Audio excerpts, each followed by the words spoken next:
it's family hour. There must be something on. Oh, wow! Candy critters! Oh! Oh, great. It's Monsters, our favorite show. It's starting.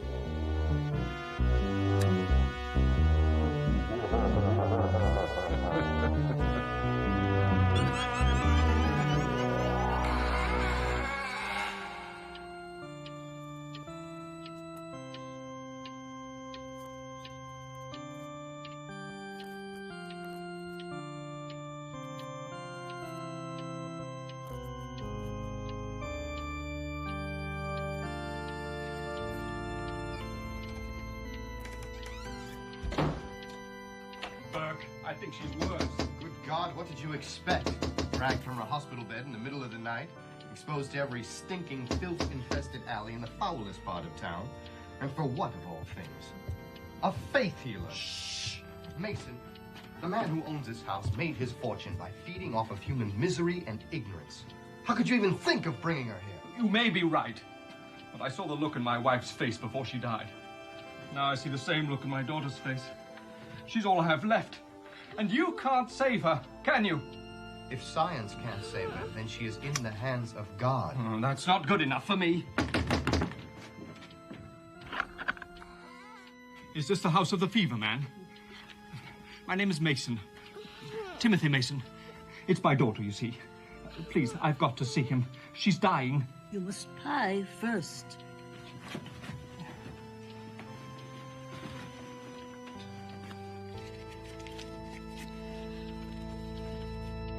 Not enough.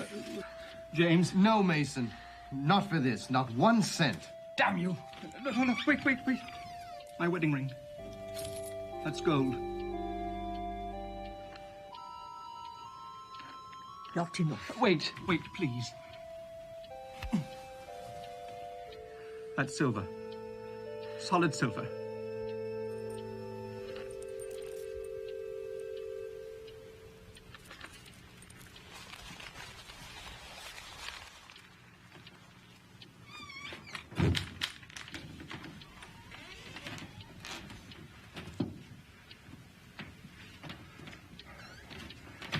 That'd be where the Fever Man does his work. You seem to be quite an expert. And what exactly is it that he's supposed to do in there? He fights the fevers in there. He's got the crystal. He can call the sickness out. It's true, James. My grandfather used to tell me about the fever men. The fever crystals. They could cure the fevers when nothing else would work. The fever men have been around for hundreds of years. Maybe thousands. And you genuinely believe that? Well, why shouldn't he?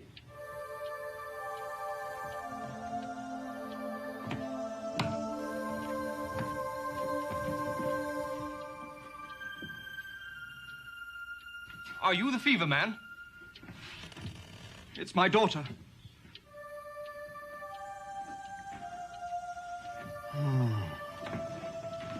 Oh, the poor little angel.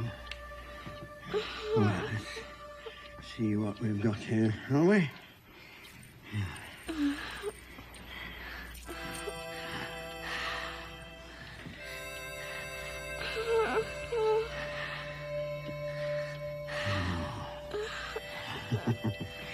That's a right nasty one, isn't it?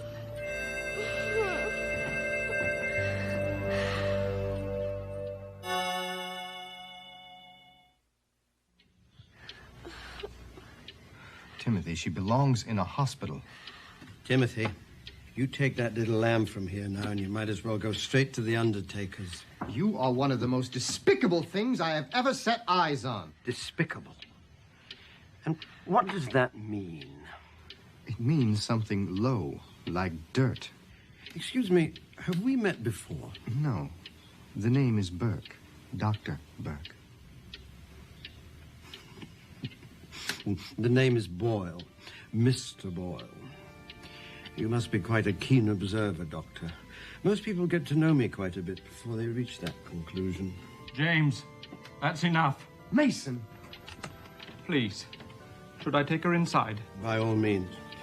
Take her in. Take her in.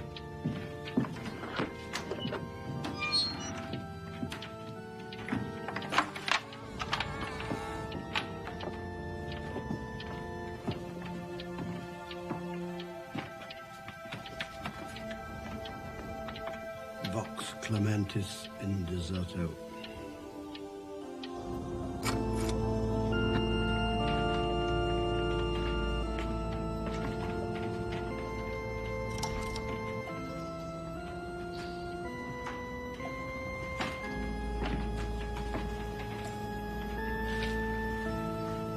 Mason, don't do this. Don't let this trickster rob you. Speak for himself, not for me. James, perhaps you'd better go. Would you like a drink, Doctor? It's the finest whiskey available. I always try to pamper myself whenever I can. Mr. Boyle. Don't worry, Mr. Mason. I'll be with your daughter in just a few moments. No, thank you. Let me tell you something, Doctor. I'm a proud man. And the people that make use of my services, despite their humble conditions and surroundings, they're proud. And when you're proud, gratitude can be a terrible burden. That's why I charge high. When they pay my prices for a life, there's no need to be grateful. I'm grateful to no one, and no one's grateful to me. You charge high and pay high, and you'll die content. Please, Mr. Boyle, we're ready. But I'm not. I swear, you fellas are dressed most elegantly and you talk all elegant, but your manners leave a great deal to be desired. I'm having a conversation here and you're interrupting. And that is very rude, Timothy. I'm sorry, Mr. Boyle. Of course. Whenever you're ready. Can't you see he's just playing games with us, Mason? He wants to see us crawl. Not a bit of it, Doctor. I just want the simple respect that every working man craves.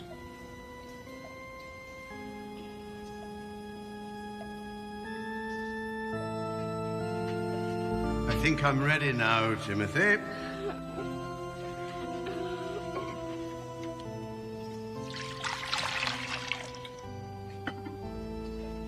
Do you ever pay back your high prices, Mr. Boyle, if the cure doesn't take? I don't quite follow you, Doctor. If the patient dies, do you give the money back? Unlike you medical fellows, my cure has to work. Because the first time I fail, it will surely be my last. When I fight a fever, Doctor, if I don't kill the bloody thing, it'll take us both. Fever man and patient together. And in case you're interested, it's a great big old sickness in your little girl. Great stinking grandmother of an infection. Come on now, boys, out you go.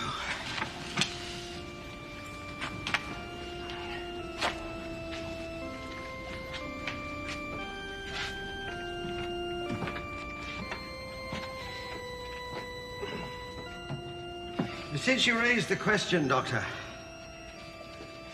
do you give back the money when your patients die? No? How despicable. We'll talk about it later, when I've finished with your little girl.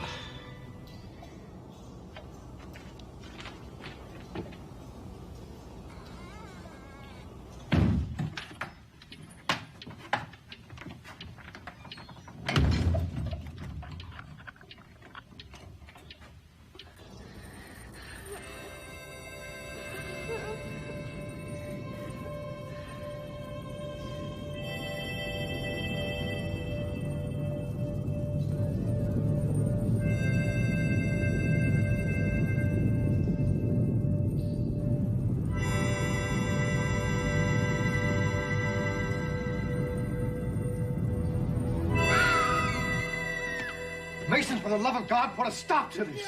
Can't you see you're being made a fool of? You can't genuinely believe it. I know you can't.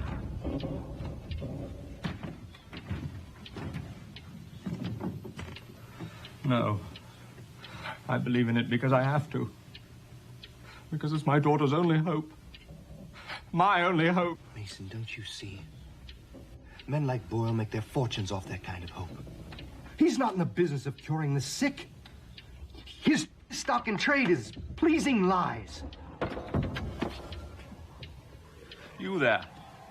You must know, from the sounds, how it's going. Sounds like Mr. Boyle said. A big, slippery one.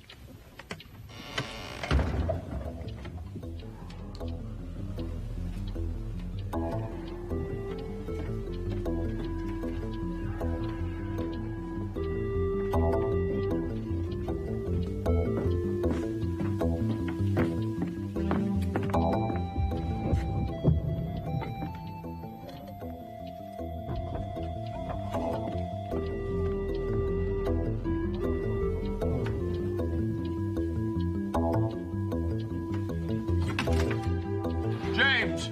I'm sorry, I can't let this go on. No! If you open that door, you'll kill them both. Is that what you're afraid of? Or of seeing the truth?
Catherine!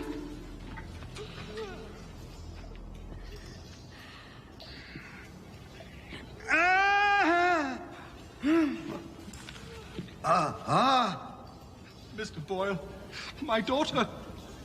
Fever's back inside her. Burke, I swear to you, if my daughter dies... I didn't say there wasn't any hope, Mr. Mason. You go on upstairs. Mrs. Pierce will make you a nice cup of tea. The doctor and I will stay down here and discuss the matter. Now, go on.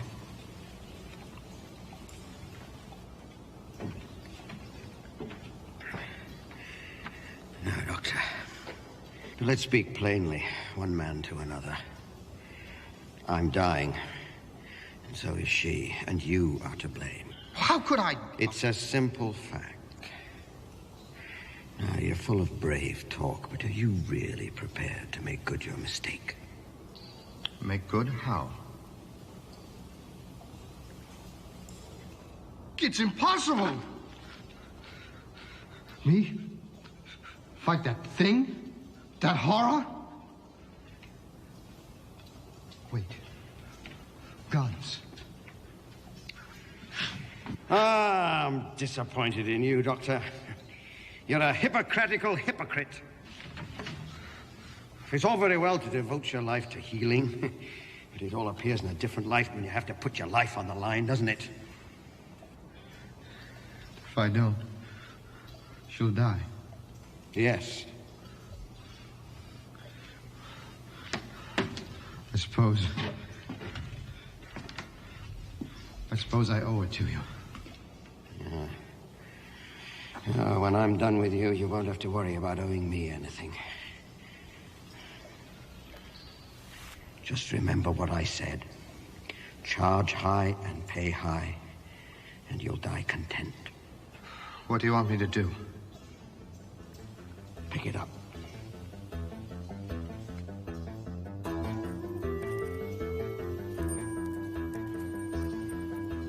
Put it on. Chain is broken. Don't worry about that. Just touch the broken ends together behind your neck.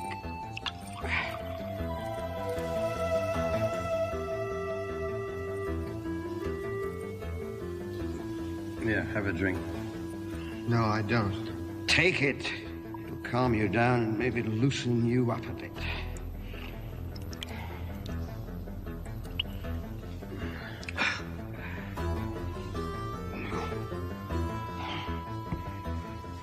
Now, listen close, James.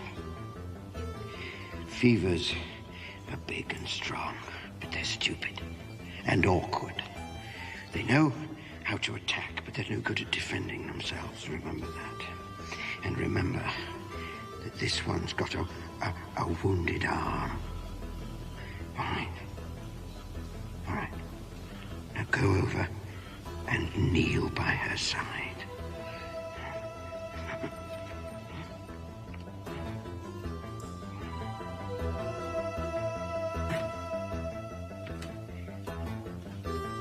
Now, cup the crystal in your hands.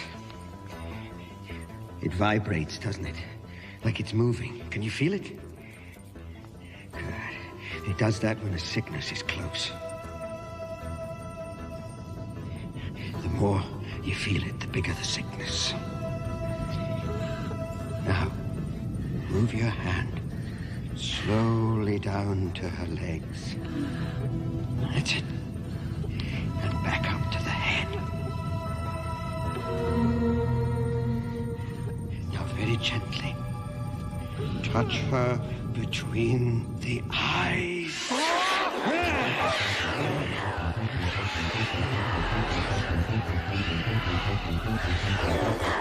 Come on, Doctor. Mix it up. Mix it up.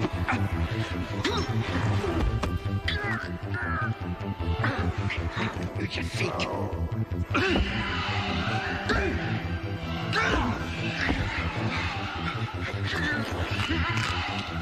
Show a little cunning.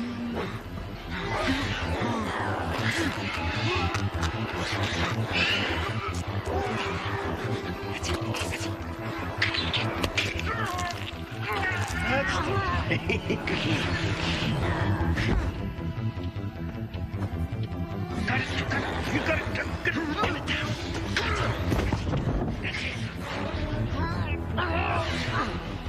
Squeeze. Squeeze. Die! Damn you! Die!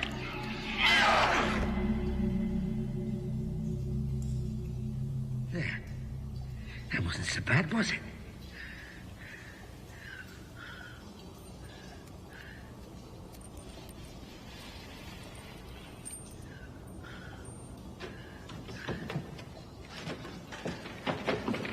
Daddy! Oh, thank God. Thank God! It doesn't come off. And nothing will take it off unless you're dead. Or dying. Mason, wait for me. I think not. Please, just wait a minute. Then I won't use the damn thing. That's what I thought I'd do when I got stuck with it. The trouble is, each time you don't use it, you sort of fade away. Remember, James, charge high and pay high and you'll die content. I'm content that the price has been paid for my life. Another customer.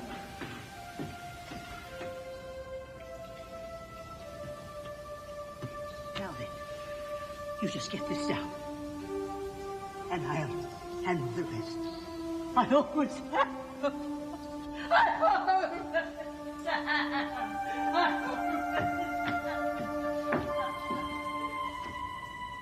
You're such a sweet little angel. Such a sweet little angel. Requiesco in pace.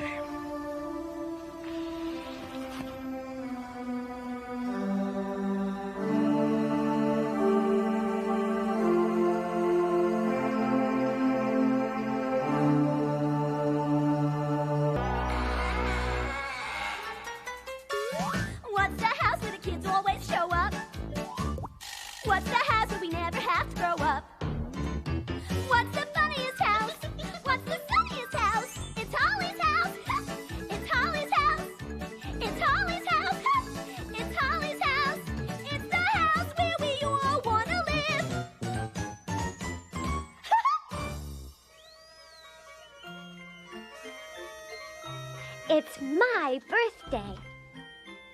And I'm having a party. Everyone's invited. We're all gonna have fun, and we're all gonna be nice, and we're all gonna get along. With me.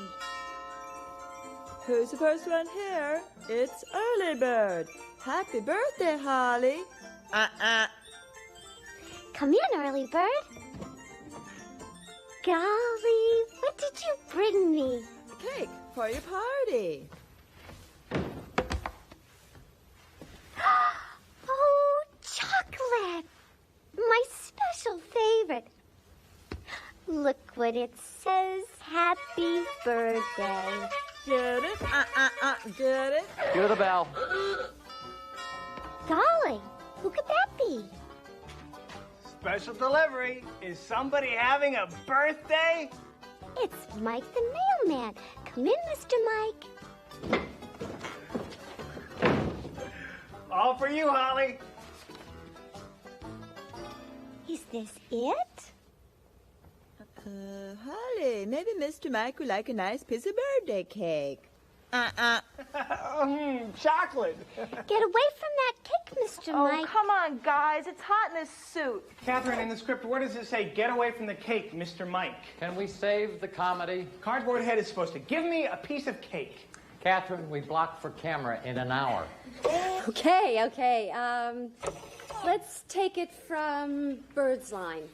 Okay, everybody ready? Here we come. And action. Maybe Mr. Mike would like a nice piece of birthday cake. Sure. I'll give him a piece. Golly, I hope you like chocolate, Mr.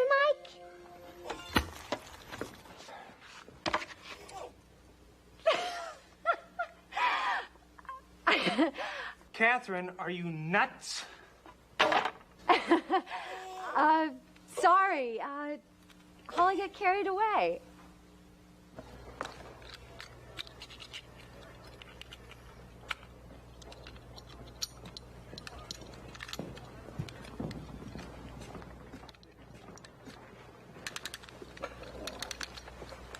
You are in a really weird mood today. Did I do something?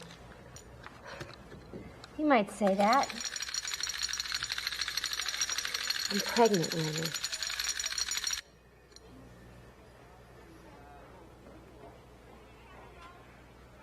You sure it's mine? No, it's Mike the mailman's, okay? Catherine, I think this is great. You know what else I think? I think we should, do it. We already did it, Lenny. No, get married. I'm serious. Look, it's the middle of the season. How can I leave these guys? Whatever you decide. I love you.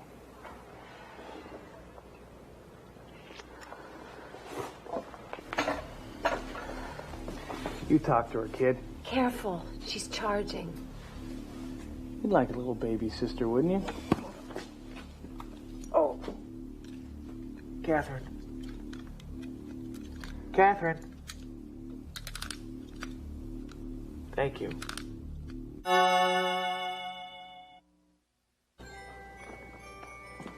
Okay. I've switched over to utility memory. Hey, it works. I know. Phil Gordon is a genius. Bye, Phil.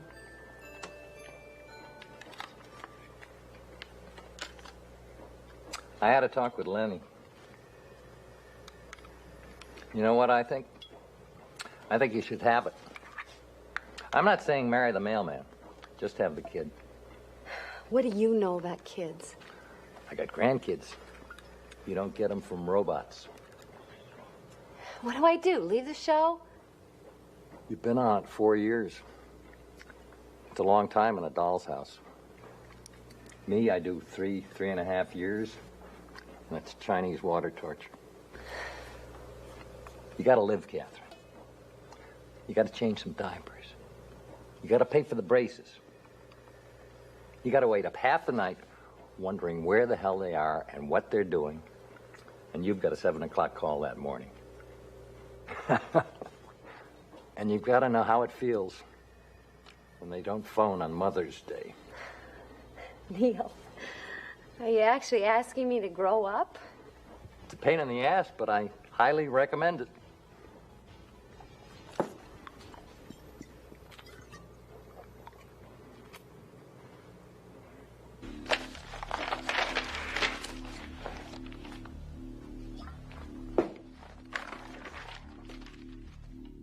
Don't go home.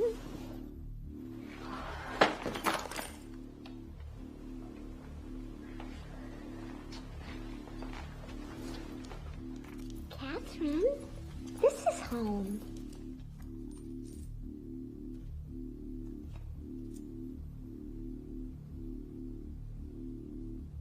You heard me.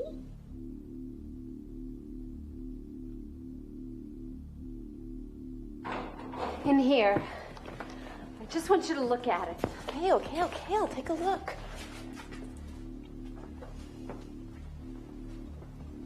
Go ahead.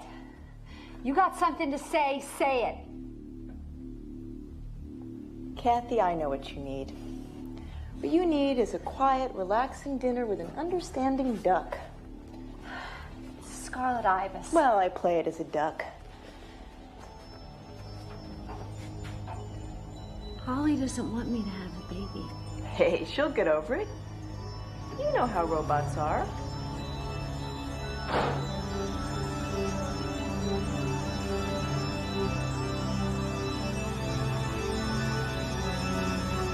They do this Fabu ginger chicken. You like hot food, don't you? We'll stuff our faces. You'll tell me your problems. Lenny, what is this?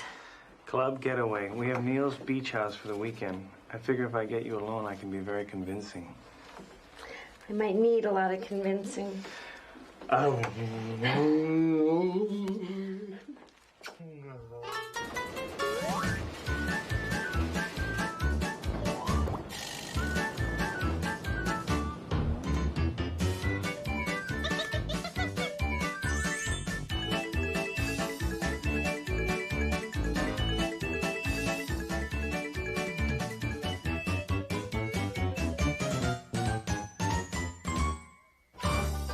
Special delivery. Is somebody having a birthday? Golly, Holly, it's Mike the mailman. Frankie, go with the mailman. All for you, Holly. Oh, thanks, Mr. Mike. Maybe Mr. Mike would like a nice piece of birthday cake. Chocolate. Early bird made it. Especially for me and my friends. Cut. Perfect. Lunch, 1 hour. We don't need lunch. We need another run-through. Kathy, what's wrong? I'll tell you what's wrong. The scene lays there like a lox. Okay, Kathy, what do you want to do? Don't you talk to her. You talk to me. How about you do the acting and we'll take the picture? I know what you're trying to do. You're trying to get rid of me. You had the camera on everybody but me in that scene. Everybody was covered. We had Early Bird, we had Mr. Mike. This isn't Bird's house. This isn't Mike's house. This isn't Kathy's house. And this isn't going to be some baby's house. This is Holly's house. Look at the ratings, you idiot. I wipe the floor with every kiddie show in this country. Okay, Holly. Whatever you and Catherine want. I can move Mr. Mike. His name isn't Mr. Mike. It's Lenny Wiener, and he's a loser. I say we dump him. Along with that stupid bird. Okay, Catherine, that's enough. Lunch, 1 hour. Take off. I want another take right now. Catherine. Now? Please. Now? You Now? can't keep this up. Catherine, for God's sake, stop. Now? That's it. What the hell are you doing to yourself?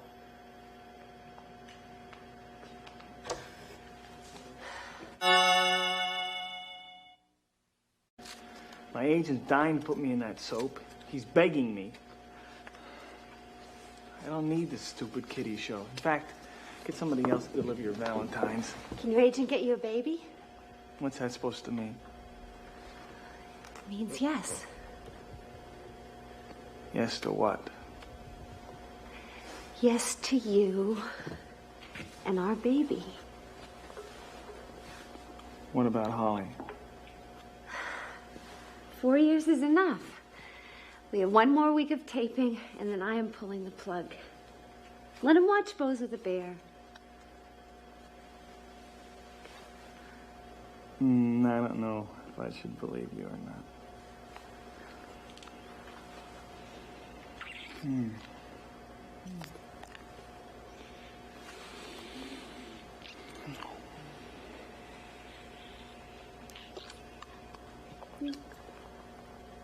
I'm gonna go call my lawyer right now.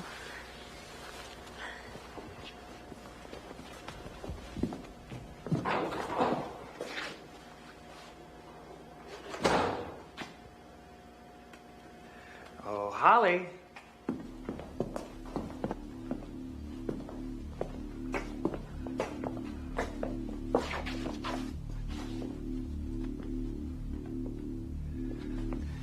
Tough luck, babe. That's showbiz. Mr. Mike.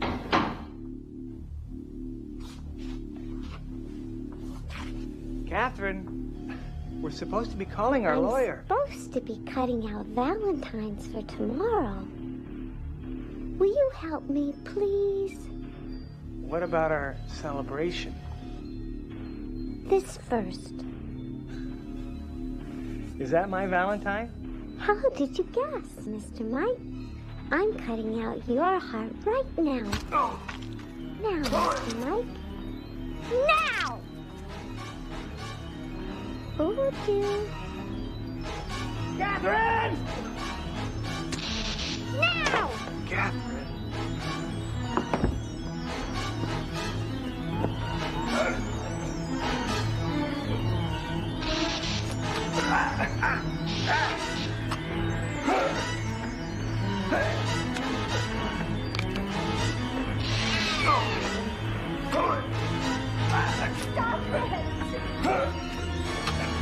The quality of mercy is not strained. It droppeth, as the gentle rain from heaven upon the place beneath. You're not listening. Come out to the island this weekend. We'll work on it. Neil, please, I'm asking your opinion. Oh, you were gonna hate me. What happened? I just got off the phone with Tony. I told him this is the last show. Hey, that's great. And you and Lenny? Oh, Get Mr. Lucky. Let's run through the treasure hunt bit, and then we'll find some champagne. Ooh! Lenny, I did it. I told everybody. I feel wonderful. Lenny?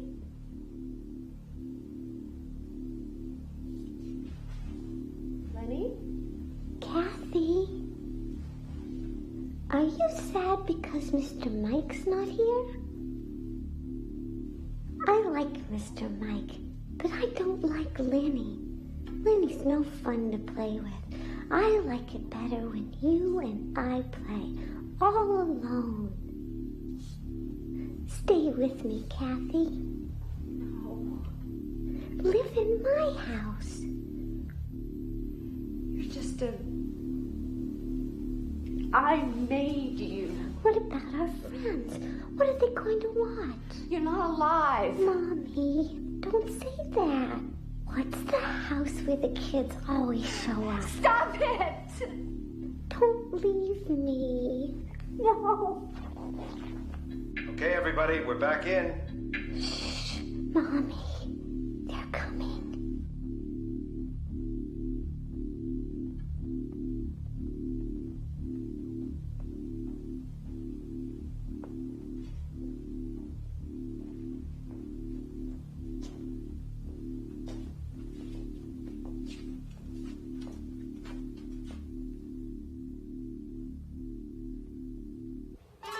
go. Early bird, you ready? We're doing the treasure hunt scene. Let's get it in one. Roll tape. Rolling. Give me speed. Speed. Catherine, you all set? Ready. Okay, here we come. 3, 2, 1, and cue. Bert, you're just in time. For what, Holly? We're going to have a special game. Oh, boy, I like games. What kind of game, Holly? A treasure hunt with a very special prize. You've got to find it. It's somewhere in this room. Oh, where could it be? Over here? You're very, very cold, Early Bird. You're so cold, you're a penguin. Ha, ha. Should have brought my sweater. You're freezing. You're on an iceberg. Ha, ha. Give me a hint, Holly. Someplace where you put things, Bird.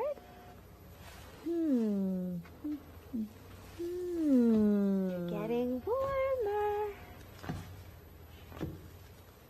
I know. Oh, you're burning up. You're on fire. I know. In here. You found him. Yay! Lenny, he's hurt. Have you any letters for me, Mr. Mike? Oh my God, Kathy! He's gone now, Mommy. Can we play?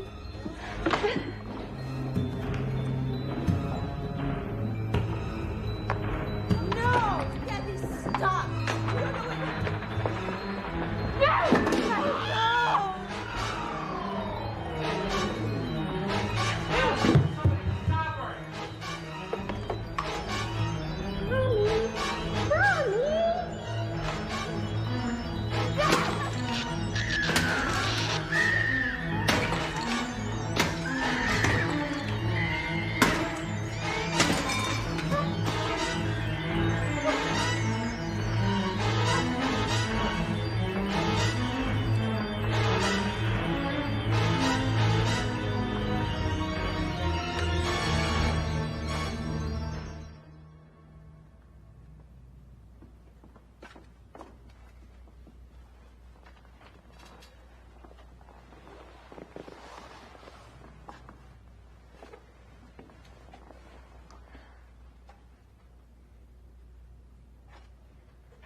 So beautiful. Having her is the best thing I ever did. You were right, Neil. That's how you get to be a director. Alice, good luck with your show. With him as the director, I'll need it. You get some rest now. Goodbye, Kathy.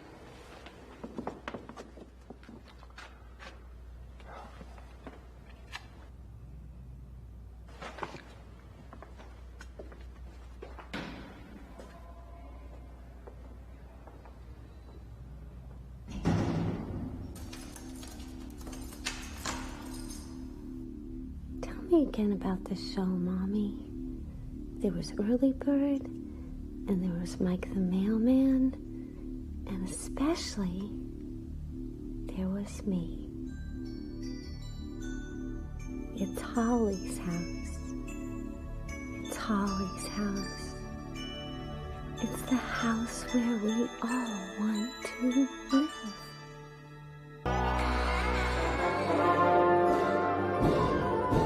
Music again! It's after midnight! We're living in a disco! Go up there, try to reason with them. All right. Enough is enough. No more Mr. Nice Guy. The pajamas don't look forceful.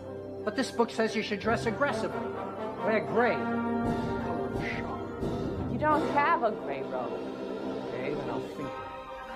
I wonder what he's like. Well, nobody seems to know. The only thing I can find out is his name is Jimmy.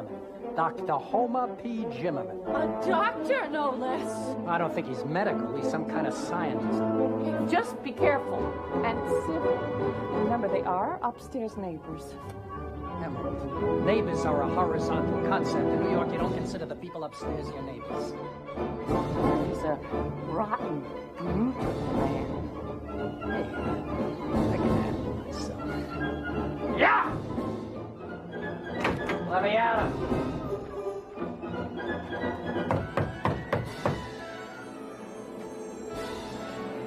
Yes? What is it? It's Jay Blake from downstairs. I mean, I live under you. Do you know the time? Oh, I know the time. Now open up this door before I call the police. The police?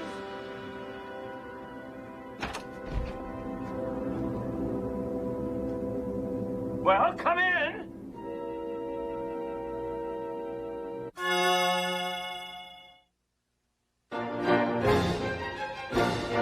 Now, what can I do for you, Mr. Blake? Well, for openers, Dr. Jimmerman, you can turn off that damn stereo before I turn it off for you. Please, there's no need for barbarism. Then turn it off!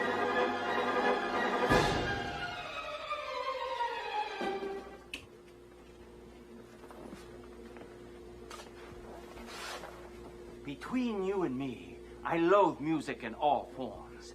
It's just that the bees adore it. They like the big orchestra sounds.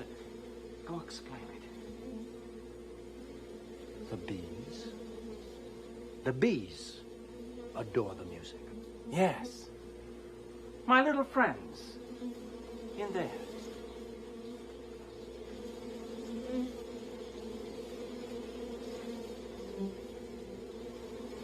Good Lord. Music makes my bees, how shall I phrase it, more generous. You must have a very understanding wife. I have no wife. I have yet to meet the mate who shares my goals. Well, my mate downstairs shares my goal, which is to get some sleep. Sleep? Sleep is an indulgence. I'm after balance. That is my ultimate goal. To create a complete little world right here in my own apartment. Flowers, vegetables, and the perfect food. Honey. Duh. Honey? What? You make your own honey. New York honey. High-rise honey. Mark me if you like, but I'm a self-contained, self-sustained man, thanks to all of this. And especially the bees. You'll understand better when you taste Jimmerman 1. I named the first batch of honey after myself. Here, let me give you a taste. Oh, no. I'm on a diet, you know, spare tire. Try it. Don't be afraid.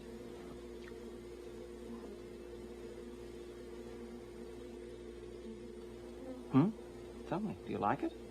Nice? This stuff is incredible.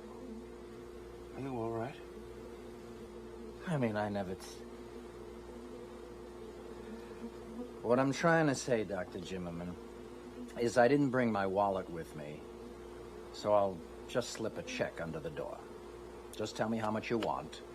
I mean, I can buy some of this stuff, can't I? Out of the question. That there's just not enough.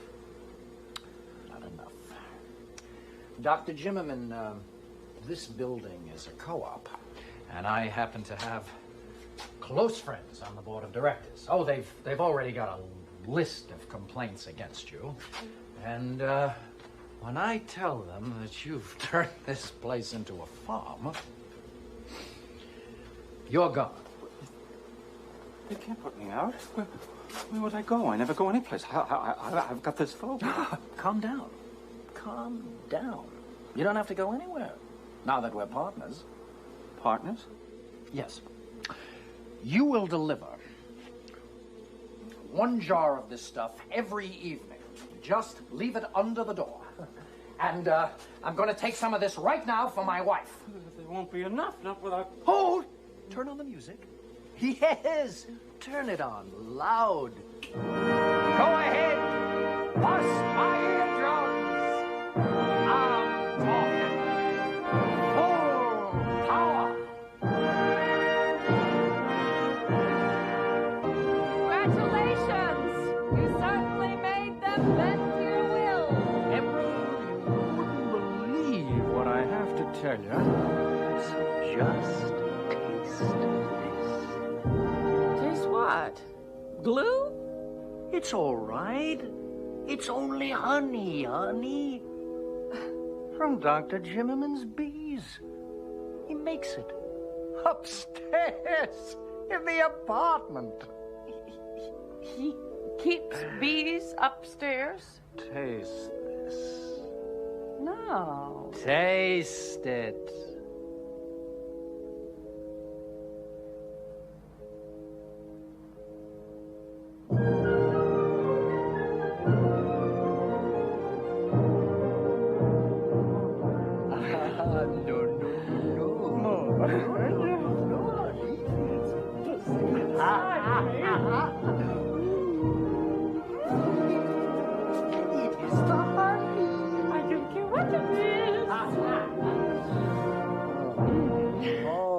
Jimmerman found the universal aphrodisiac.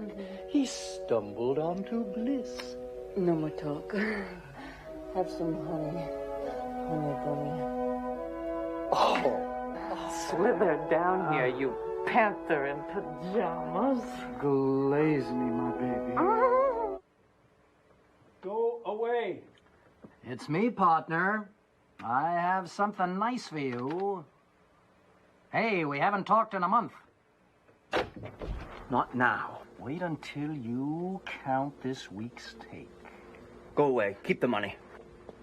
Forget he said that. Well, who are you? I leave him alone for a few weeks and presto changeo. My new associate. Your associate? Whatever. Her name is Desiree. Desiree, this is Mr. Blake. Desiree. Nice name. Sensual. An ancient name, older than time. Now go away. Excuse me. Right. Get back to work. They seem to like your associate. Please, no locker room talk. That woman is very special to me. I'm not alone anymore. She has consented to be my wife. Hey, fabulous. Let me be the first. There will be no more surplus. We will need all the honey we can produce. I'm afraid this is the end of our relationship. Hold on. Whoa. I've got a line of billionaires from 7 continents just begging to ante up. Will this help? Help? Oh, you bet. You know, for a minute there, Don't be a stranger. You come by anytime. I will.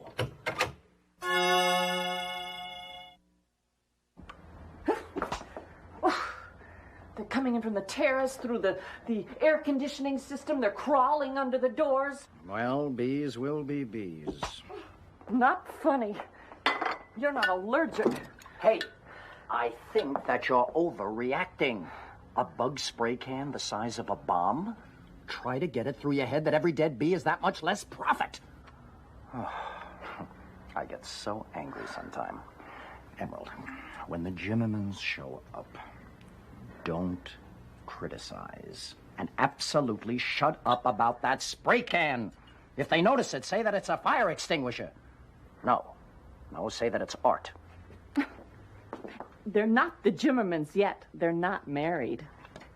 Look, it is a miracle that they accepted our dinner invitation. They never leave the apartment. Let's not blow it. Well, why did we invite them anyway? For public relations. Since Desiree moved in, New York Honey's production is up 45.6%. Doesn't that merit a celebration? The ice. I forgot to empty the cubes. You get the door, I'll do the drinks.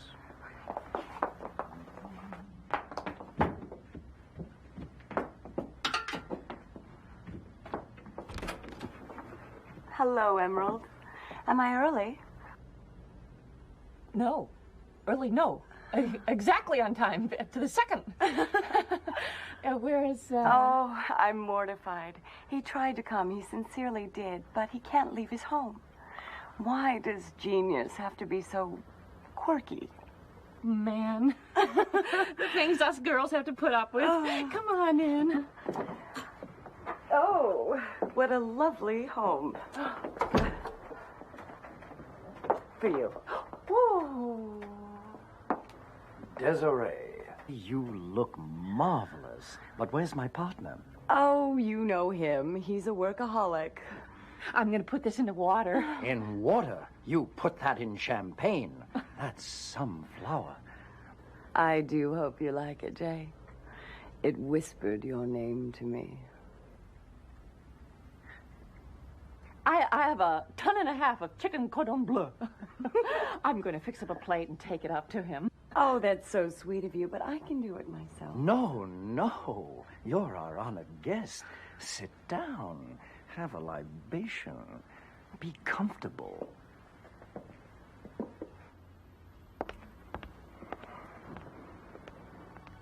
A toast to business. Business.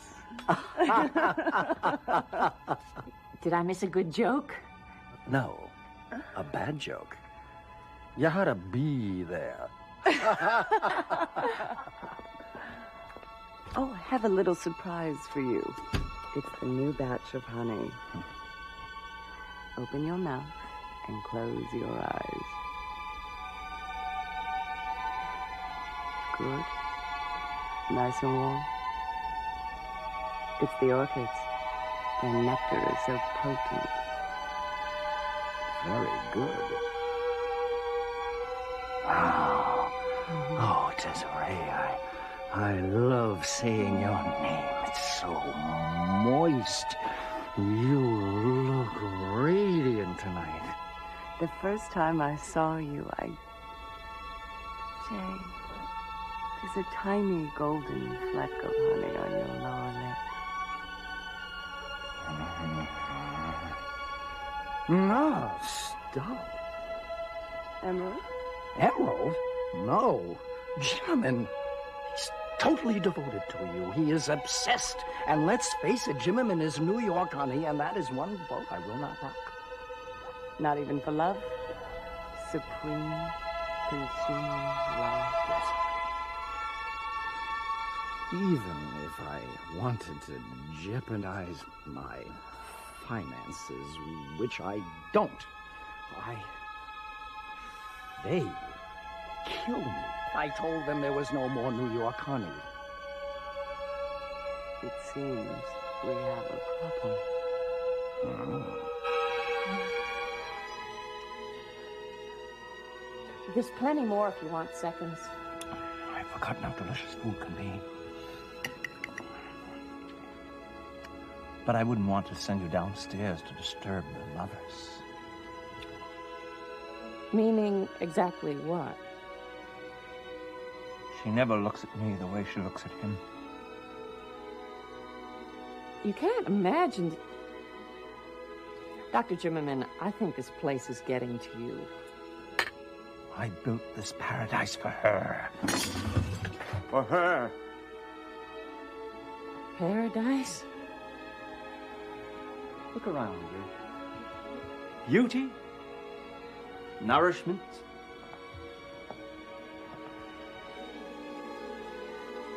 That's really disgusting. Disgusting? It's the essence of beauty. The perfect society. Soldiers to defend it, workers to find nectar, drones to build the cells and store the honey, all in the service of Her Majesty the Queen. They worship their queen. Any female rival is murdered. And when the queen desires love, she leaves the hive with her chosen lover. They rise to the sky in a mating frenzy, the quintessence of passion. And then her lover dies. She watches him die. Nice life if you happen to be the queen. Desiree is my queen. I would gladly die for a moment of perfect pleasure. If only she would have me. You mean you two have never, you don't... You're not, Dunce! I am waiting for the moment to happen between us. Like magic. She's a shy person. Delicate. These things take time. Shy? Delicate? I don't think... She wants your husband. She does. I think you're exaggerating. I can't bear it. My mate, my true love, my creation. I'm going down.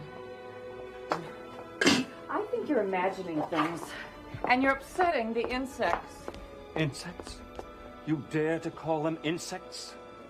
My children. You love the chicken. The man needs protein. He's having hallucinations. So you enjoyed the appetizer? I suppose you can't wait for the main dish. Can't we behave like grown-ups? My house, my husband, my canapes, and you dare to tell me? Lady, you have the morals of a bug. Emerald, control yourself. It was innocent. And then when a bug comes into my house, I exterminate.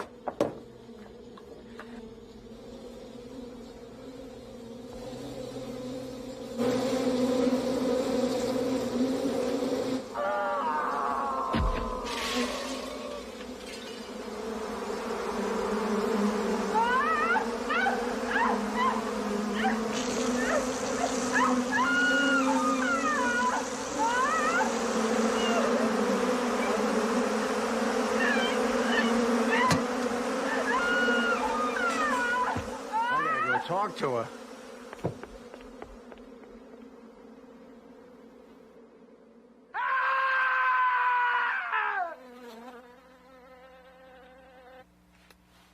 It's sad. But you see, there can only be one queen. Oh, I gotta call an ambulance. I'll get Jimmerman. He must know some antidote. I'm afraid there won't be any answer from Dr. Jimmerman. He's outlived his... He's gone on a little trip. What are you telling me? That, Jimmerman, the bees? You and me. Don't you like happy endings? Oh, I could get used to this lifestyle. It's so warm in here. Come out to the terrace. Feel the breeze. Enjoy the view. Oh, what a beautiful night. The first of many. Look how the city glitters. Wouldn't you like to soar high above those towers and lie down on a soft, misty cloud with me? Under the moon. A honeymoon. Darling, you have such a way with words. Oh, baby. My perfect lover. And when a queen desires love, she leaves the hive with her chosen lover. They rise to the sky in a meeting of friends, the quintessence of passion.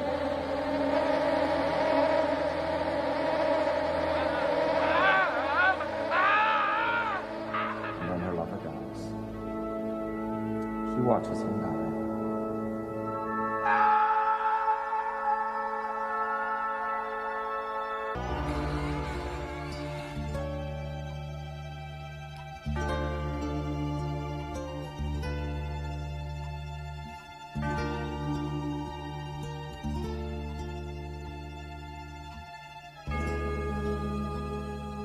Why even think about retiring?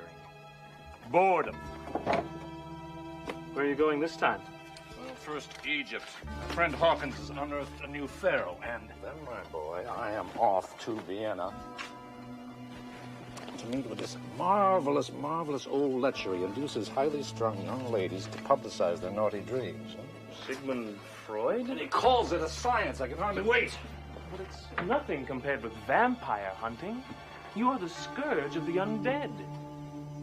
White-livered cowards I have come to detest. No, Jack, I'm sick of that. Yes, Mrs. Haggerty. Miss Warren is here. All right, sure. There. You can't leave a pressing new case. No, another lonely widow seeking to contact the spirit world, my boy.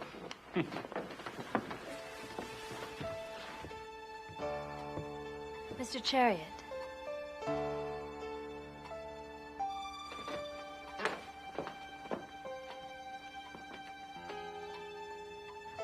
I need your help.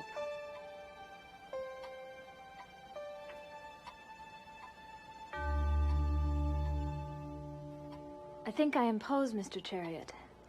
No, not at all. We have all the time in the world. Why do you think a vampire would prey on your brother, Miss Moore? To obtain our considerable fortune. They live forever, don't they? Must get quite expensive.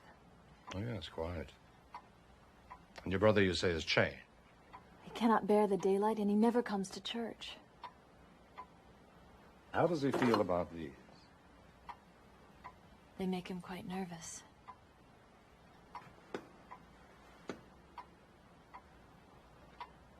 I fear the heat will make you faint, may I?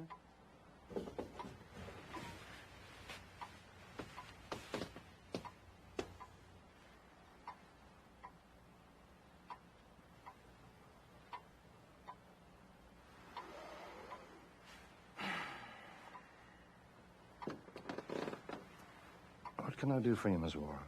Come to my home and examine my brother as you've examined me. Because I swear to you, his soul is in mortal danger. And so is my own.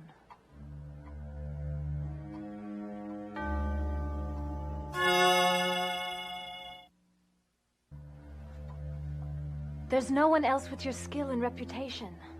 Please. As I told you before, Miss Warren, I'm about to leave on an extended vacation. I'll pay you. Anything.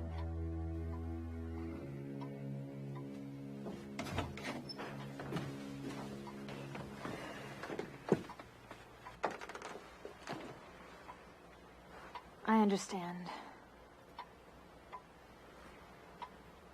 So sorry to have taken your time. No, not at all.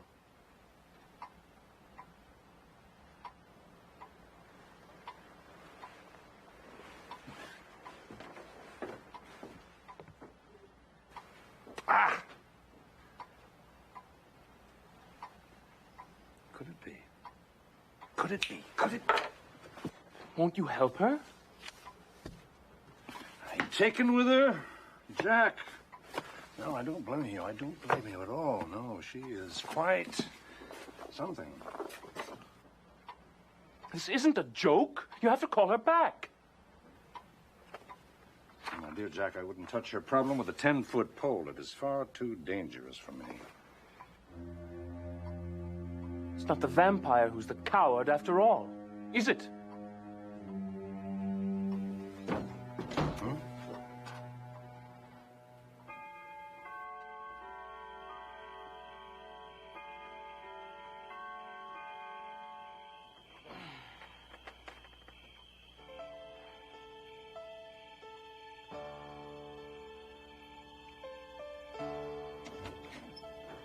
Nothing like a spot of warm milk.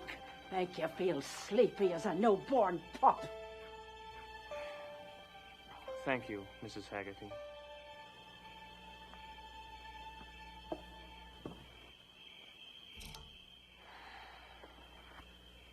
I hope you don't mind me butting in a little to say, whatever 'tis twixt you and Mr. Ernest, 'tis sure to blow over. Like showers in the springtime. Oh, he loves you like a son, Master Jack. Of course it'll blow over. It was nothing.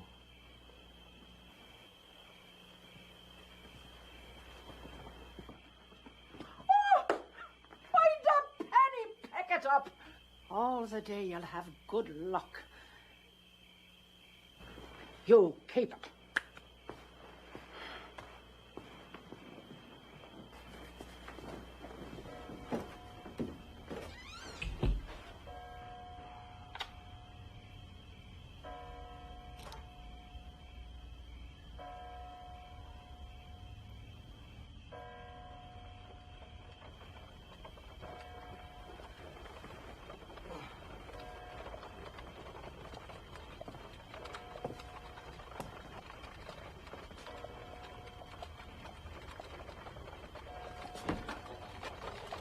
Wait!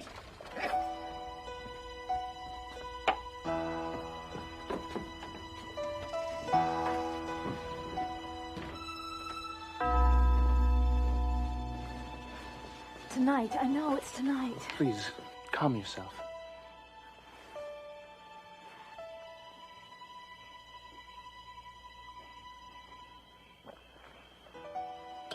Now, what is it?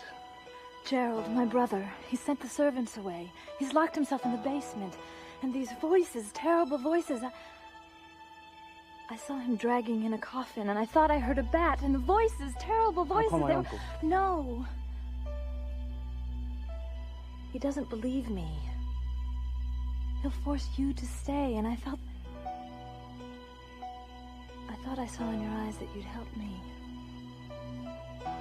Miss Warren. Mara. Mara.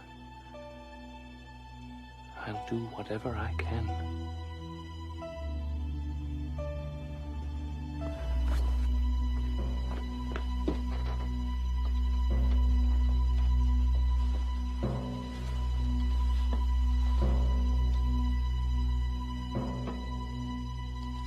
Let me help you. Shall I? It's all right.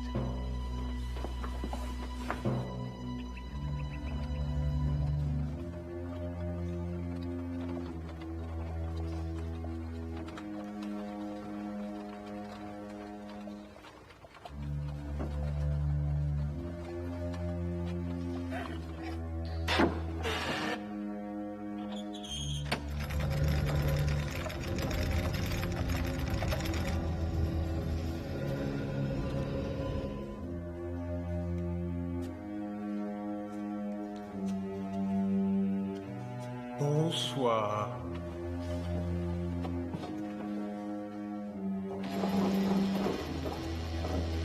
Welcome. No!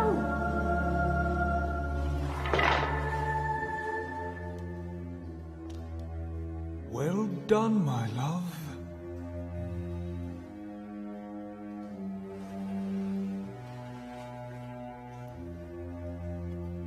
My name is Charles. You can't hurt me. Enough.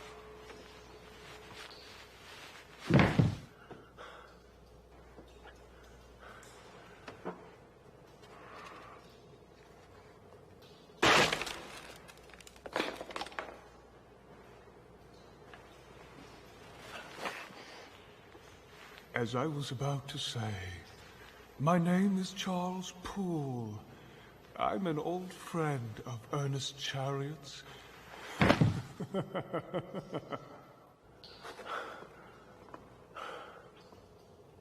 You are magnificent. I adore you. Very soon, my love, thanks to you, I'll have my revenge on the mortal who did this to me. Charles, what about the boy? He never did anything. When Chariot comes, we can let him go? No, that's not how we do it, my love. You must think of him as a feast. The centerpiece of our carousal.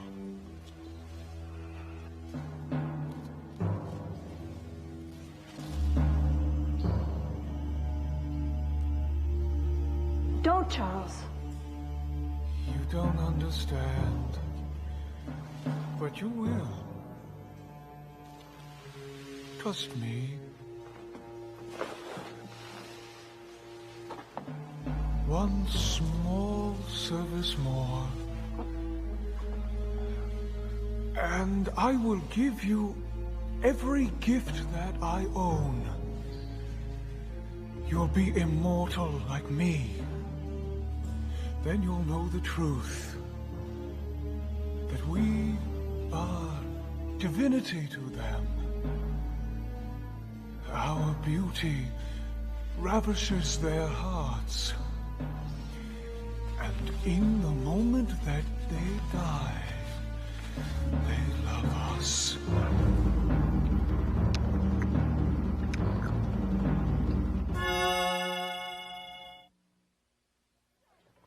Rotten, selfish men.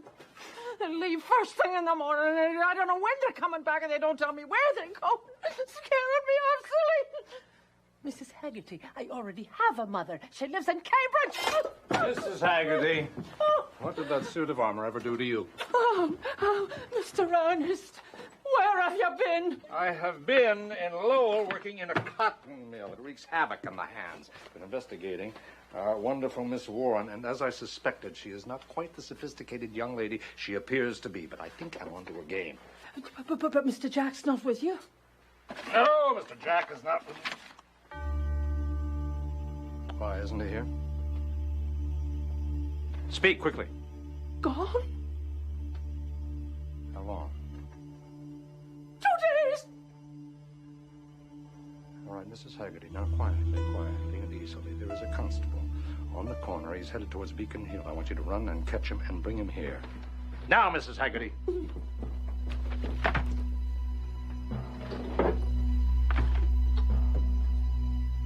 You won't need the constable, Mr. Chariot. Your friend is at my home. Unfortunately, taken quite ill. He begs you to come. No.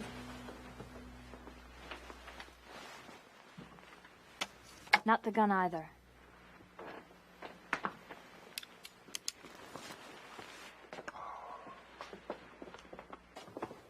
Did you learn that in church, Miss Warren? Or at the mill with the other ladies? Who's your master? My friend. You'll see soon enough. No, don't you fool yourself. You are his slave, and you're all the more contemptible because you consent. You sleep with him in his stinking coffin? Hypocrite! Oh, I know you're kind. You proper gentlemen with your fine ways. You think you own the world, and the rest of us aren't fit to breathe your air.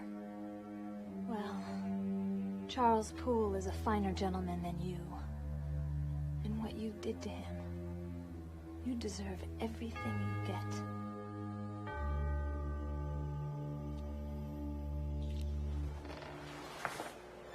Hello, Charles.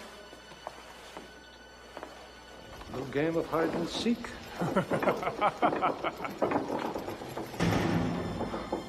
Welcome, Ernest. I've waited a long time for you, Ernest. Well, in better accommodations than these, I trust. He has no weapons?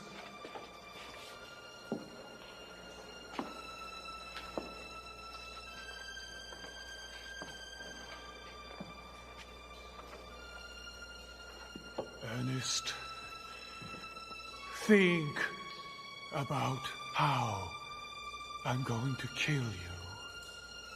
When I take you, I want to taste your fear. Charles. Oh, Charles. See, you're still making the same mistake with me. You're the one who's afraid to die. That's absurd. I've been dead 300 years. No, undead, because you are a white-livered coward.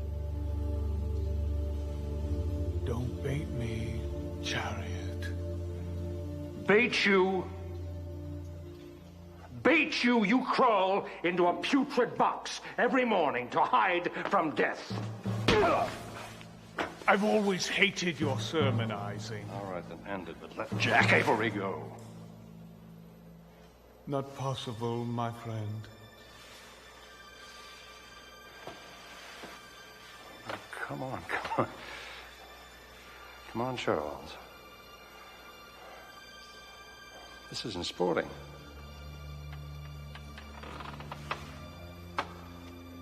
Who says? Where is he? God only knows. Look, I lived up to my part of the bargain. Help the boy. It's hopeless. Mara, listen to me, listen to me, listen to me. They told me about you at the cotton mill. So much spirit, so much pride. You could never accept the drudgery, all of the abuse. You knew right from wrong. You stood up to them. Are you about to beg her, Ernest? Mara, he'll sink you into a life of evil, of hideous cruelty. This is too rich. I can't. You can. You can. You can go back. It's not too late. Don't let yourself become like him. Don't let yourself become like him. Where's Jack? You want to know where Jack is, Ernest? He's a Jack in the box. No!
I'm sorry.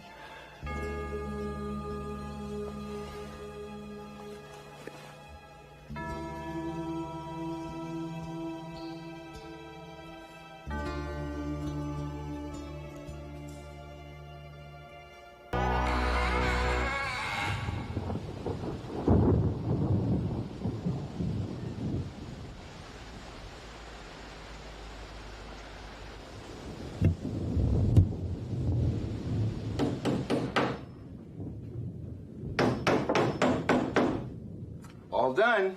Wonderful, dear. I'll be just a moment. Brad, you had some appetite tonight. You must really like my meatloaf. Barfola, but I don't want to starve to death. Oh, honey. I hope I don't bother you with this hammering. I'm sorry, Brad. Did you say something? I can't believe I have such a dorky bookworm for a sister. Bradley Lamesh, watch your tongue. Come on, Marge. We're late. Yeah, it'd be a real shame if someone else killed all the zombies this year. It's everyone's responsibility to shoot zombies on the Night of the Dead, son. Dear, why do corpses rise from the grave each year in our town? Well, some say it was an ancient gypsy curse. Some say atomic testing. Some say shoddy embalming techniques. But the corpses come up, and they eat people. So we gotta shoot them. Yeah, why don't you just shoot everyone whose ideas you don't agree with? Zombies are our enemies. We kill our enemies. Yeah, well, they may be dead, but they still have rights. Well, I think it's lovely the way you take an interest in your father's work. Aren't you going to come with us, Dottie? Oh, no, thanks, Mom. I'm just going to stay here and read. What a family. Dad goes off to shoot innocent dead people. Mom serves cider and brownies to the hunters. And my sister lies around like a pile of jelly. Now, Brad, Dottie only has a week off from college. If she doesn't want to kill zombies or protest zombie killers, she doesn't have to. Now, Patootie, why don't you go and visit some of your old high school friends? What friends? Dottie doesn't have any friends. No, I don't. Let's go, Marge. Now, Princess, we'll be gone for a few hours. The kitchen door's boarded up. Don't let anyone in. Dad, I've been living here all my life. I know about zombies, okay? Is there enough to eat in the house, Dottiekin? Mom? All right, I'm just making sure. No child of mine should ever be hungry. Try serving some decent food.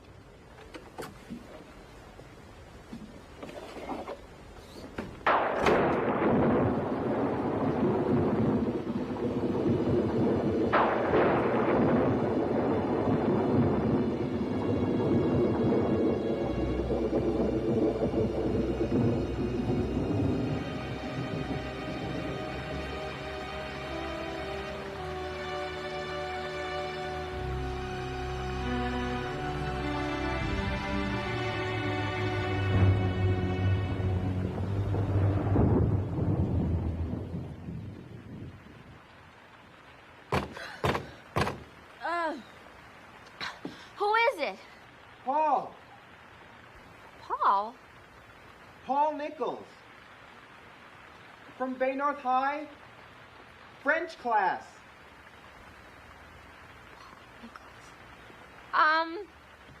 Okay, just a sec.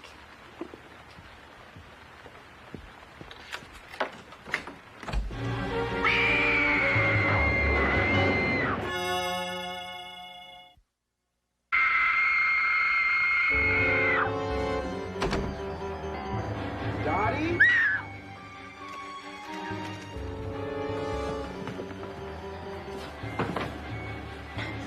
Dottie?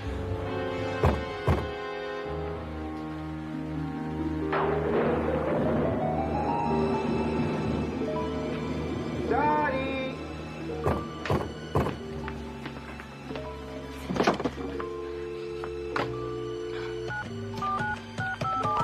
Dottie? Hello and welcome to the Zombie Hotline, your first line of defense against the undead. If the zombie is approaching your house, press 1. If the zombie is in your house, press 2. If the zombie is eating your body, press 3. Thank you. An operator will be with you shortly. Dottie!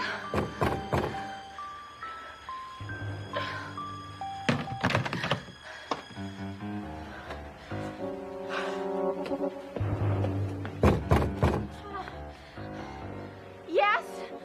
Could you open the door? Oh, you want me to open the door? Okay, here I go. I'll just, open it.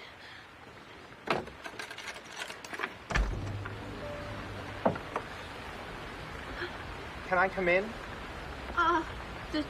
Sure, come on in. Come right on in. No problem. Go ahead, come in.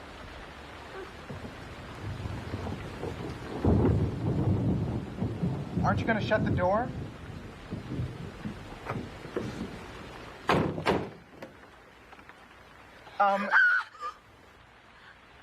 These are for you.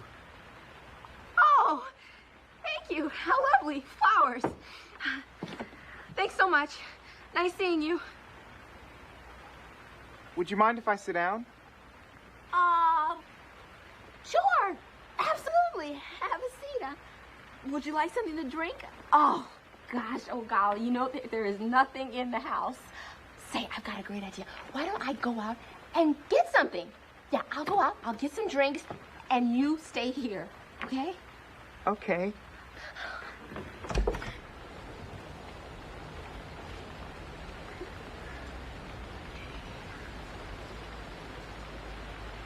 No.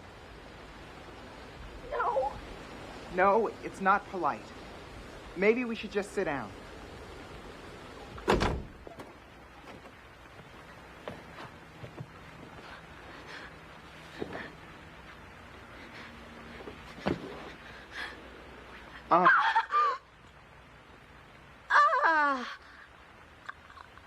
I'm sorry. You're beautiful when you scream. Dope.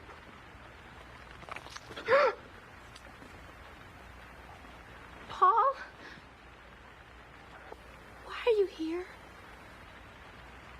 You don't remember me, do you? Paul Nichols. French class. Wait. There was a Paul Nichols in my French class, but he was killed in a car accident.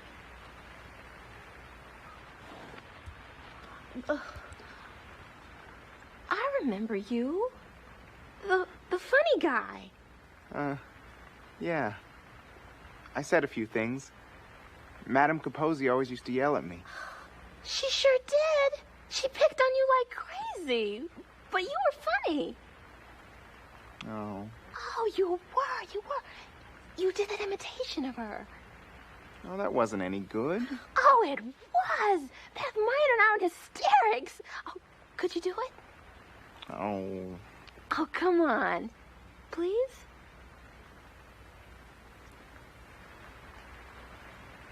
Monsieur Nichols, vous êtes dans la lune.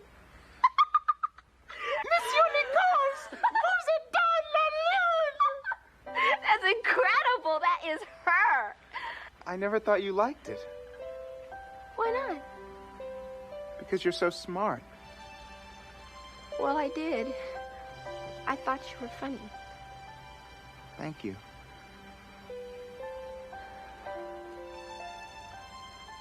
I came because I wanted to meet you. Well, Paul, that's very nice.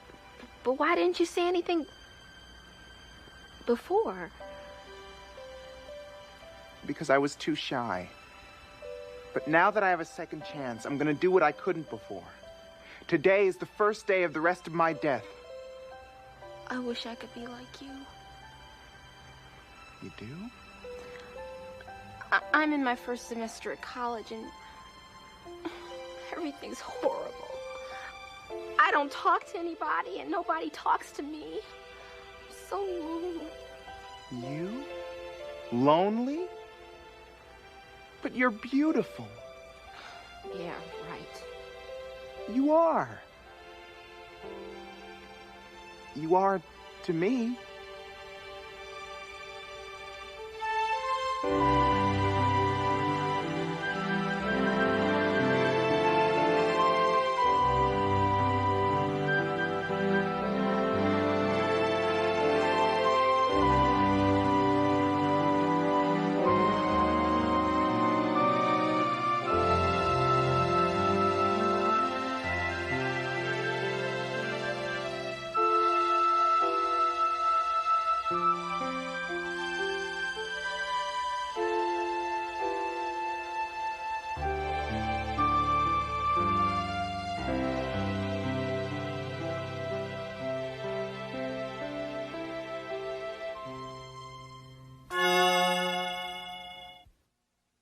Oh, I hated high school, too.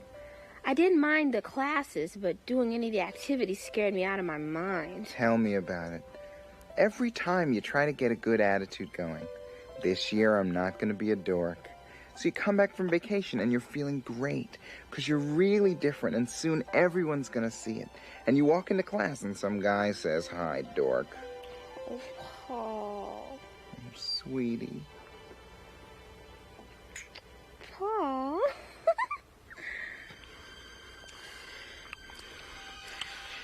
Paul? Oh, what are you... Ow, Paul, you're hurting me!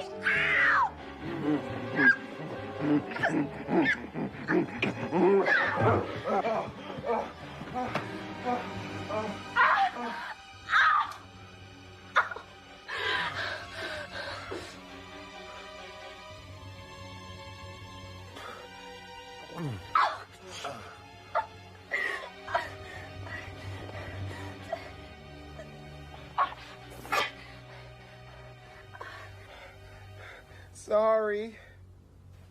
Sorry? You tried to eat me! I'm sorry. It's just, I'm really hungry. Oh, it's disgusting. Sweetie, you gotta understand. I've been dead since July, and this is the one night of the year I get to eat. I didn't mean to. You of all people. I love you, Dottie. Oh, right. You really love me. How could I have been so stupid? What was I thinking? We could never have a relationship. To you, I'd always be part girlfriend, part dinner. I know you zombies. You only have one thing on your minds. That's not true. I'm not like the others. Oh, Dottie, how can I make it up to you? How can I prove I won't eat you?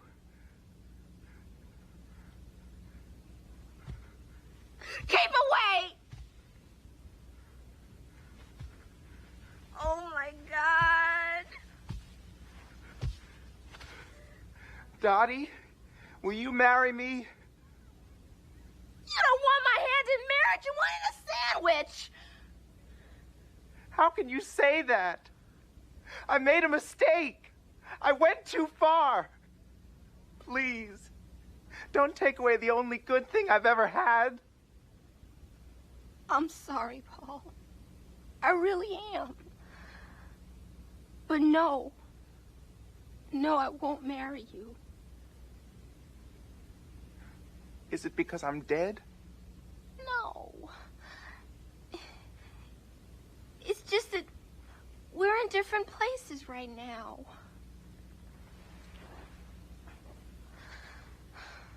I like you. I like you a lot. But what you want can never be. We're just too different.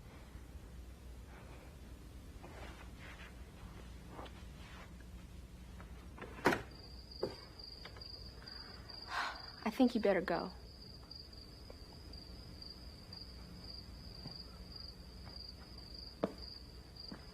Dottie, could you do me a favor? That depends. I'd like to remember that you and I were friends. It would mean a lot to me. I'd like to know it really happened. So, can I sign your yearbook? Oh, Paul. Okay. Of course. I'll go get it.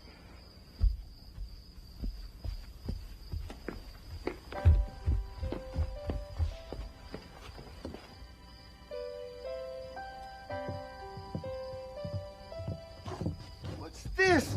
The door is open! Oh my God! Dottie!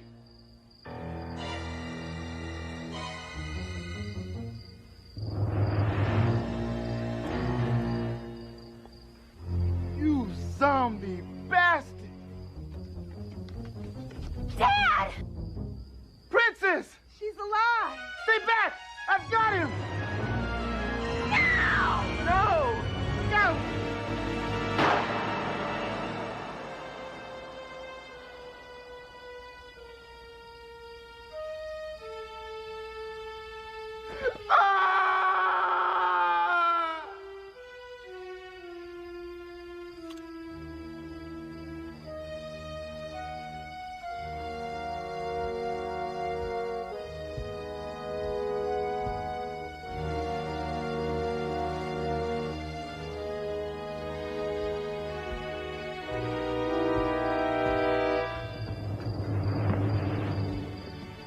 You killed her. It was an accident. Yes, you wanted to kill me.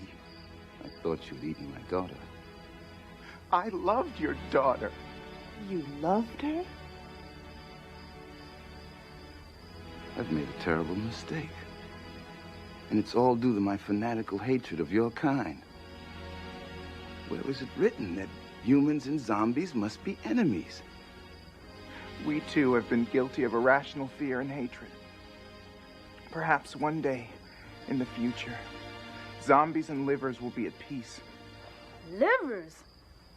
We call you livers. Look!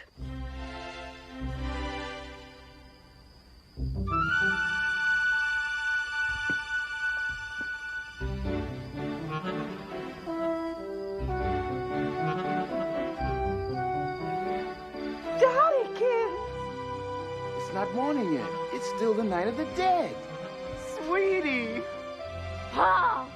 Darling!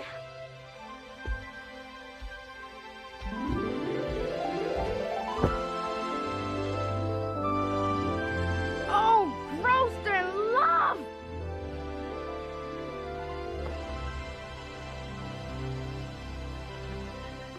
Barfola! Bradley? I can't believe you letting that ugly monster kiss Dottie. Perhaps we should be going. Honey?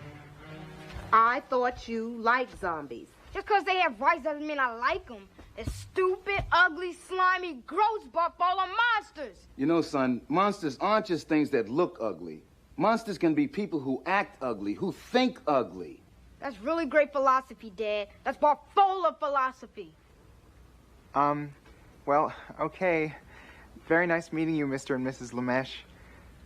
You okay, sweetie? Oh, sure, I'm great. Well, actually, I guess I'm a little hungry. No, really, I have this tremendous craving for fresh...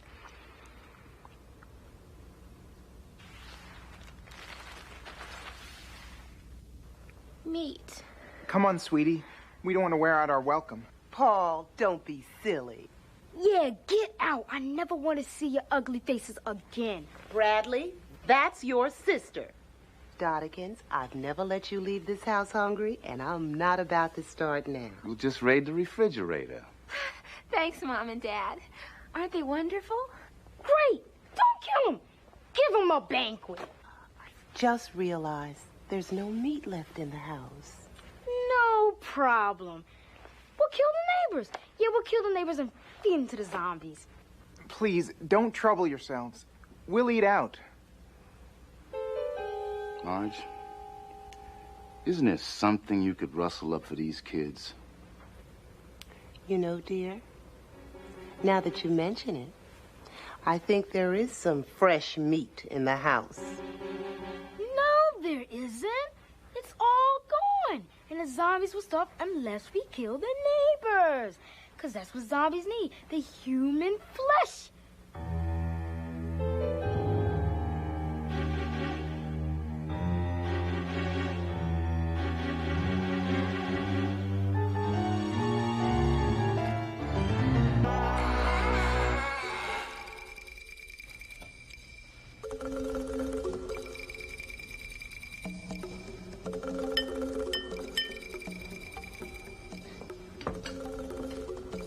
To us. To us.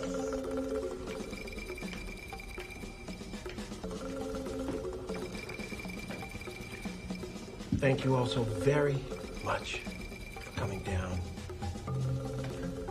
Thank you. This must be the most sumptuous island in the Caribbean. And the most underdeveloped.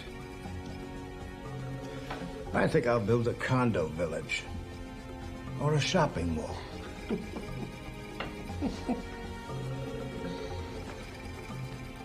Or maybe some new army barracks for the local dictator.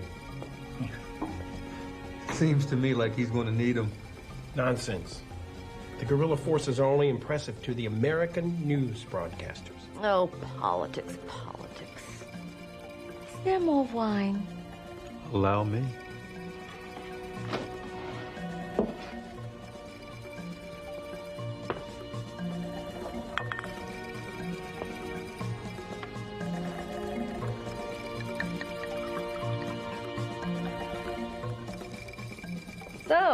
What's up, Doc?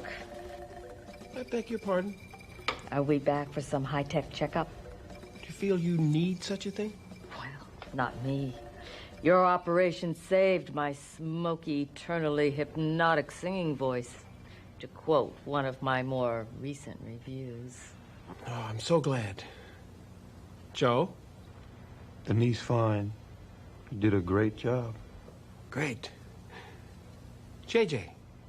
I have the eyesight of a 20-year-old. And the money of a 50-year-old, So, Doc?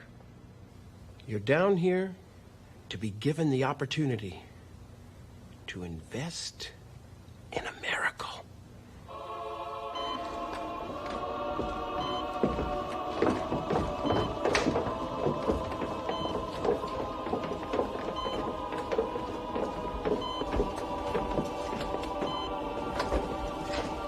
Meet Adam, your benefactor.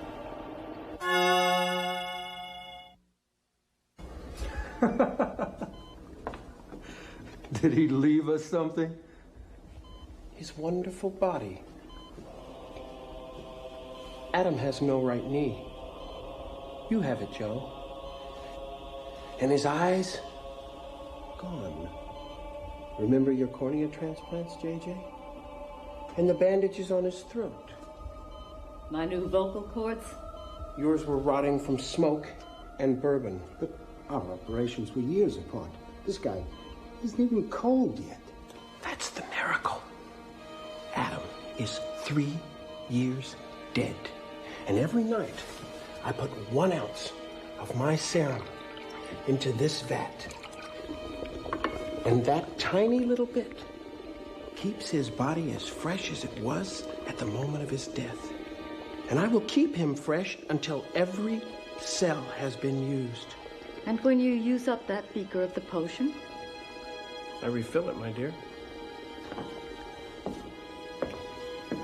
With these, I manufacture in quantity. You see, not only does the serum keep the dead body fresh, but it also makes the transplanted body parts completely compatible with its new owner. It goes in, it heals, and it functions perfectly and quickly if treated with the serum. Now every corpse can be an eternal flesh bank for the living. Care to invest? Yes. I think we should discuss the details over brandy. How did he die? Misuse of a new drug. His hands, they're so large.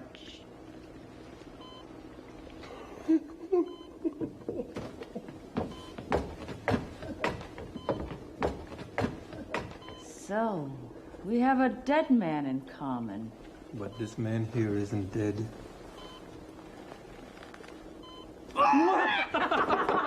Now you're really gonna get it. Oh, the big bad football star is ticklish. I think it's time you get a spanking. Oh! Oh! Ah!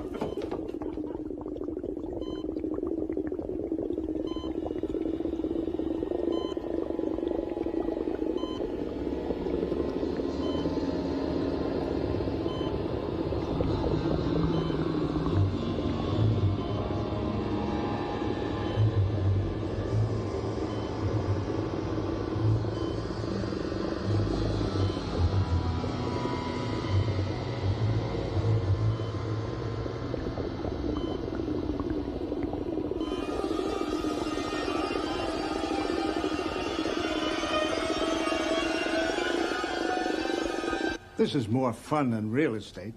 Science is the real power of the future. We'll need promotions. But of course. And you're part of it.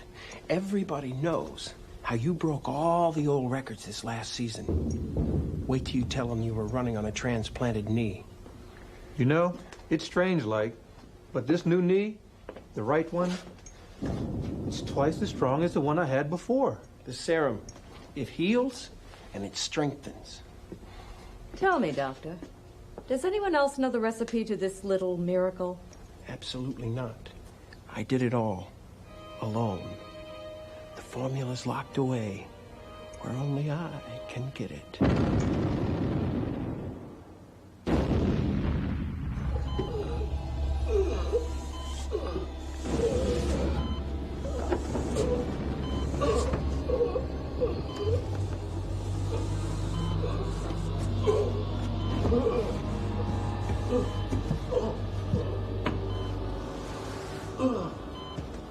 The freedom fighters. What a joke. Viva la revolution! Viva la revolution! What? Revolution? At the airport, I heard some young men chanting it as they were dragged away by police. So they're probably dead by now. There's enough executions in this country to make Hitler jealous. Our Presidente is hardly Hitler, Joe. Yes, he's much, much taller. There. See? Just like a passing thunderstorm.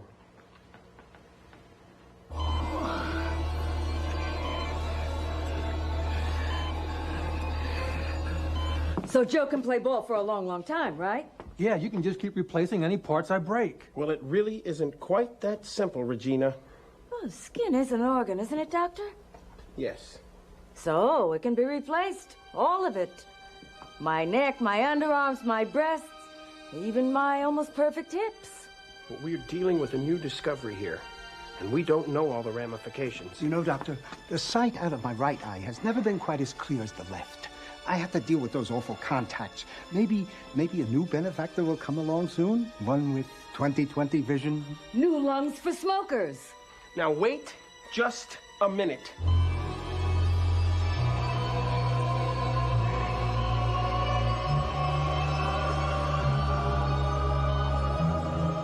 You see, my good doctor, as founders, backers, and promoters of this new company, it'll be our privilege to get whatever we need from the product and the procedure being offered. That's free enterprise. Lord knows there are new dead people every day. I've had any number of them as agents. That's hardly the point. Doctor, what the hell is that?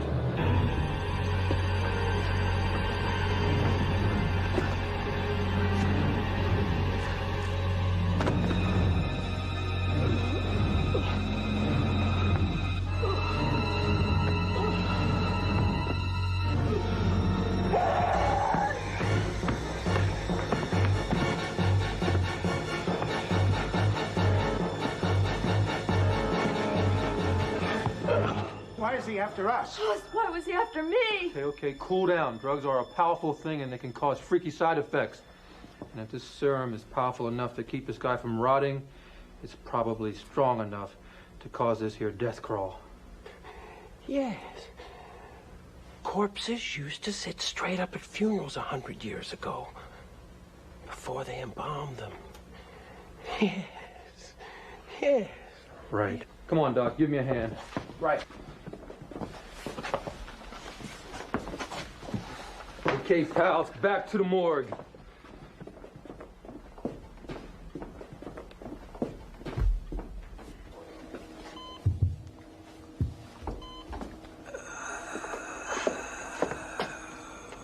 Aren't you going to plug him back in? Not until I know more about this. Poor little dead man. No more happy juice, 'cause you've been bad.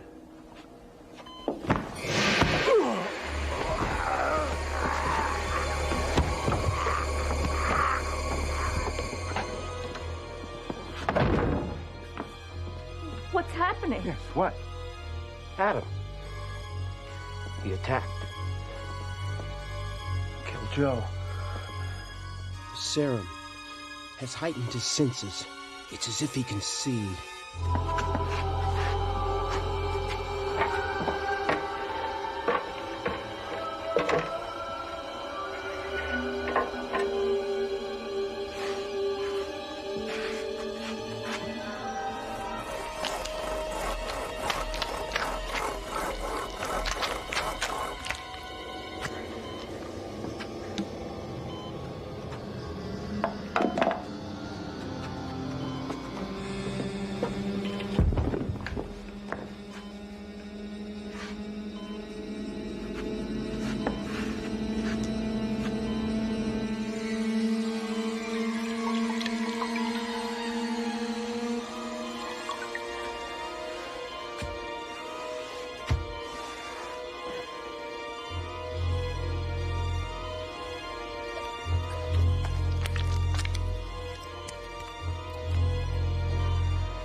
We've got to get out of here.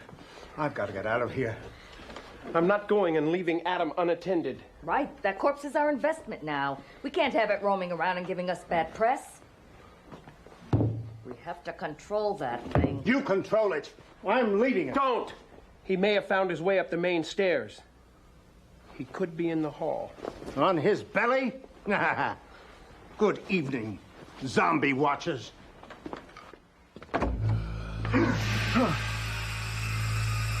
Oh, no. Regina! Doctor! Help me! He's got me!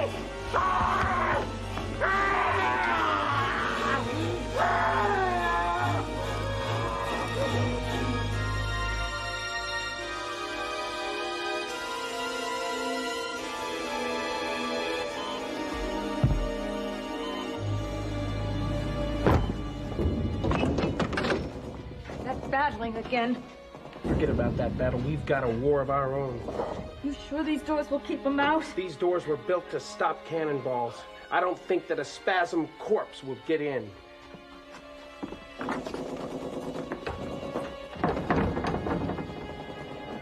I am sorry about Joe. Really. Save it, Doc. We've got the angry dead to contend with. Let's don't go lapsing into eulogies now. That thing is walking now. Listen, the next time you rob a morgue, here's an idea for you. Stick the body's hand with a pin. If it says ouch, move on. He's off the serum. It won't be long before he weakens. Rots in its tracks if we're lucky.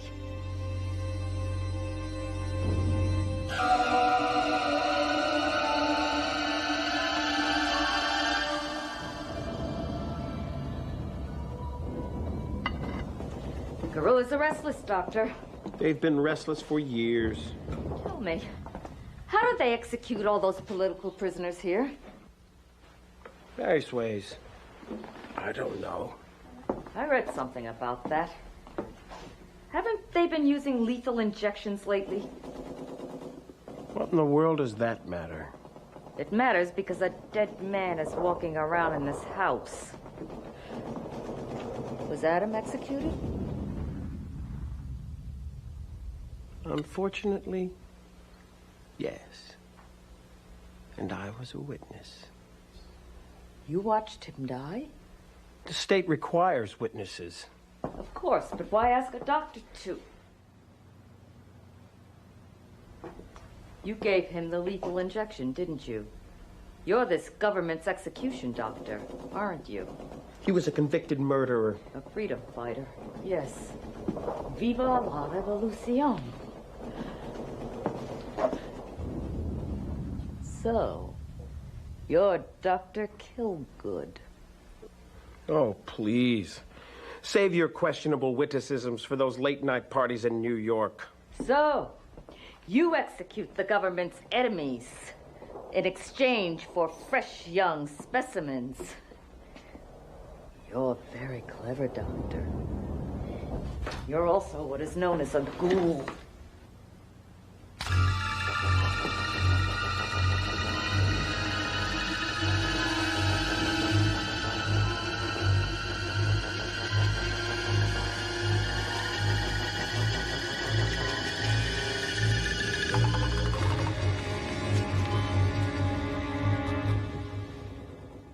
So, Doctor, where do you keep the formula?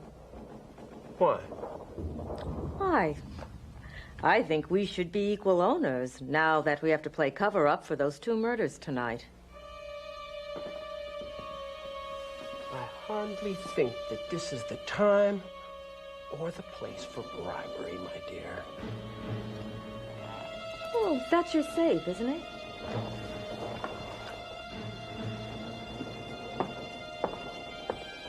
Don't touch that. Damn. That's the dumbwaiter. It goes to the old kitchen in the basement. Oh, come now. If this is really a dumbwaiter, why didn't you block it with furniture? I forgot it. Forgot? A shaft down into the cellar of death? Oh, I don't think so. I think behind door number 3 is a secret hiding place for... nothing.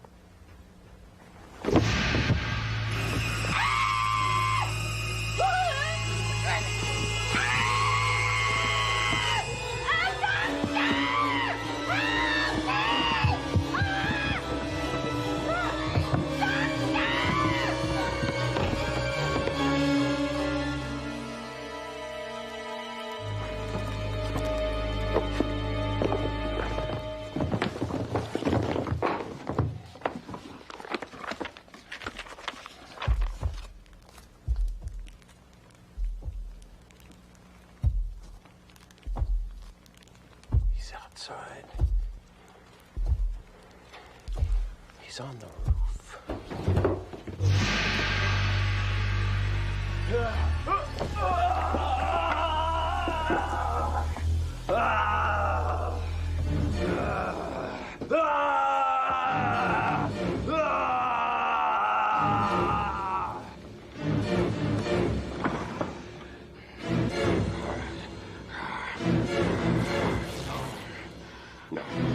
No, you need me. Tarzan. I make the serum. Me Tarzan! I had to, I was lying! Tarzan!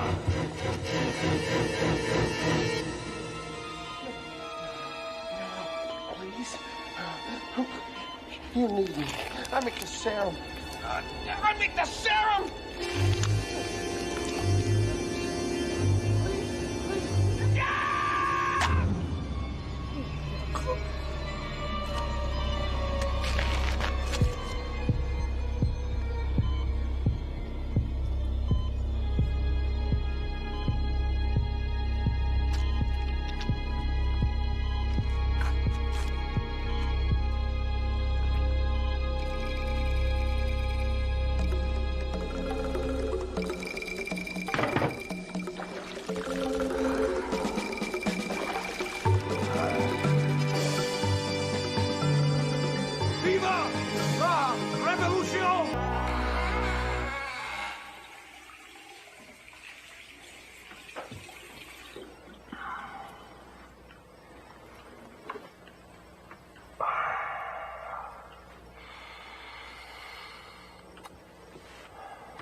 Okay. Where were we?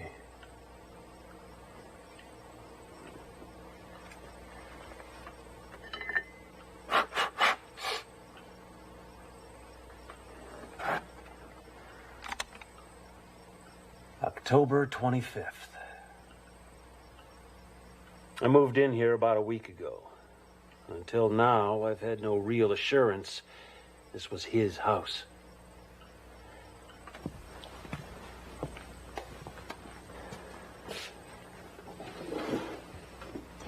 All I've had to go on were some vague old letters and the real estate agent's educated guess. But this afternoon, buried in a dank closet under years of forgotten junk, I found the proof I needed.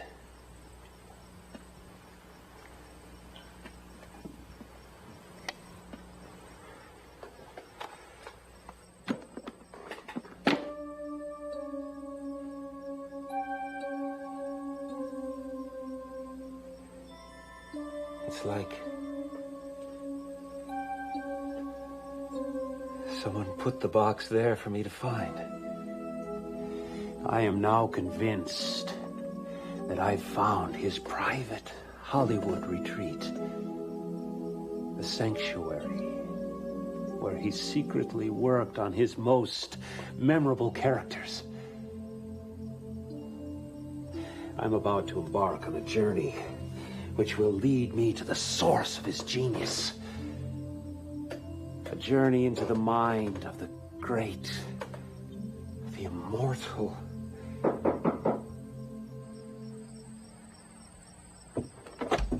Ah, Christine, my angel. Dale. This neighborhood gives me the creeps. Yeah, it's great, isn't it?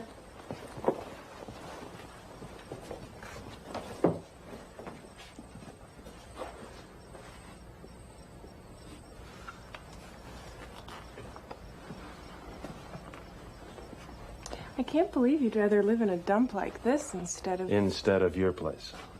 It could be our place. It would always be your place. Besides, what better place than this to write my book? I mean, can't you feel it? His spirit is everywhere in this house. Ghosts make lousy cooks, Dale. And they're even worse in bed.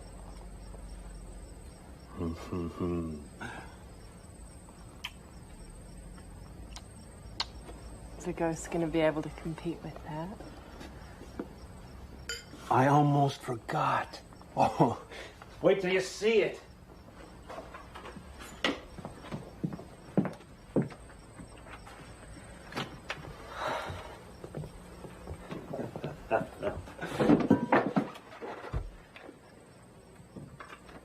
So I came all the way over here for this. Can't believe I let them talk me into wearing this eyeshadow. Look. F. Pierce, Debbie. Fulton Pierce. It proves this house was owned by Fulton Pierce. Pierce. Damn it, Dale, that's all you ever talk about anymore. Debbie, we are talking Hollywood mythology here. One of the greatest film actors who ever lived. Fulton Pierce. Just a name, a phantom from the past. But that's the point. No one really knows who he was. Oh, don't you see? We're talking Hollywood's most enduring legend. It's like, what really happened to Marilyn Monroe? Or what caused James Dean's crash? Who was the real Fulton Pierce?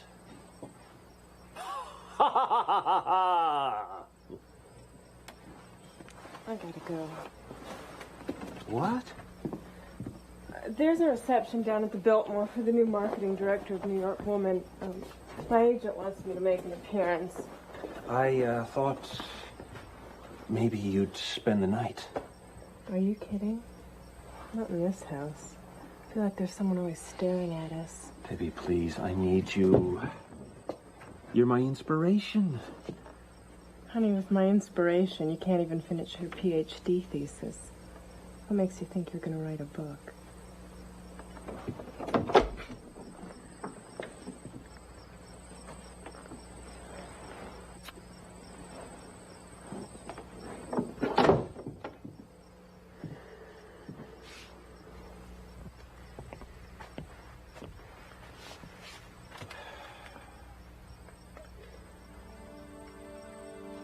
This book is my future, Deborah. Our future.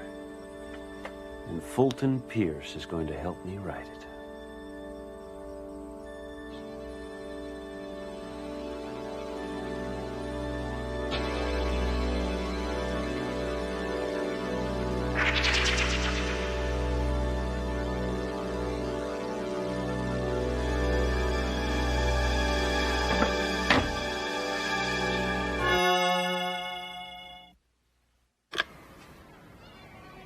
Where did you find this? In that little cottage I rented up in Beechwood Canyon. I was just 16 and precious baby's breath when I met him. My friends thought I was loony. Well, he was over twice my age. But damn, he made the world magical. Guess the neighborhood's changed a lot since... Oh. Kiddo, you can't begin to know. Miss Montgomery, every serious fan knows about his films, his characters. Nowadays, a lot of them could even duplicate his makeup techniques. A lot of people drive cars who don't know how they work. Exactly. How did he hide himself? I don't mean how he made himself look like the role. On the outside, I want to know how he became the role. On the inside. If I knew that kiddo, I'd know his secret. All I can tell you is, kiddo, he'd spend hour after hour in that little cabin, staring at himself in the mirror. talking himself into Quasimodo, Dracula. Vampire. Stella. Why did he keep putting off that role until so late in his career? Made him uneasy. He was hard to be with. Something about that role, that character. It was Seductive. evil. Let me tell you something, kiddo. You're moving into dangerous territory. Fulton Pierce could do things no actor before or since could do. And it took its toll. He died a young man. I suppose that's the price one pays for genius. And what are you willing to pay for a mere glimpse of it? Oh, good!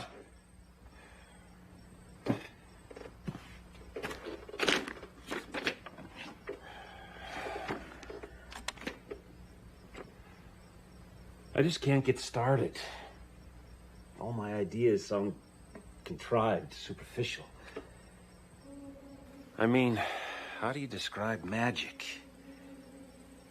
That's what it was. A reservoir of magic he could tap into whenever he needed to become someone else. Some power beyond him. Here. In this house. It happened here. I know it. I can feel it. Somehow the creative force took over. He called upon it. And it came.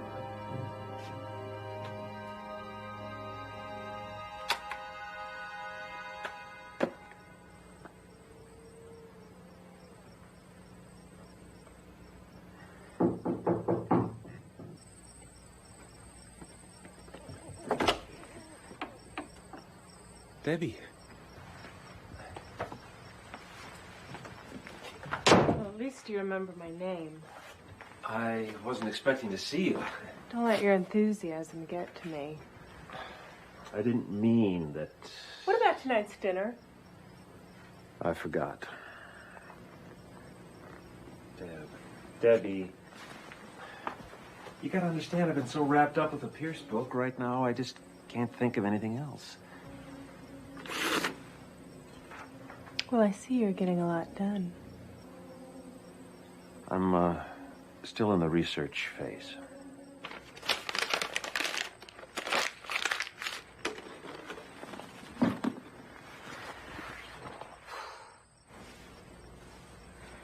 Dale, we can't go on like this. You are becoming obsessed with this stupid book you're supposedly writing. I mean, who cares?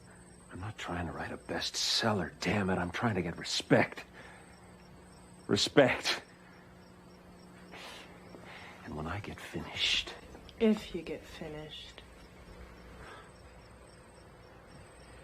Dale, you've got to make up your mind. What?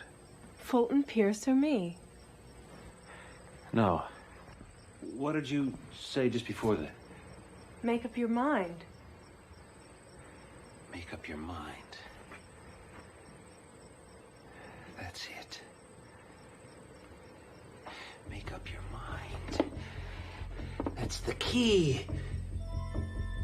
Somehow he learned how to make up his mind. What are you talking about? Make up your mind. You said make up your mind. I mean it, too. Yes. I know you do. And now I can. Don't you see? You solved my problem. You brought me the inspiration I said you would. I don't understand. You don't have to. All you have to know is that I love you very much.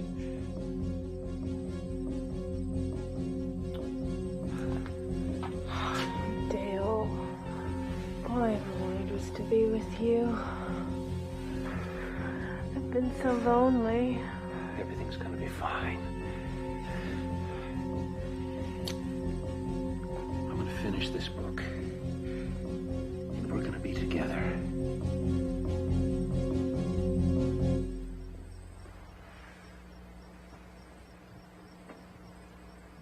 Dale.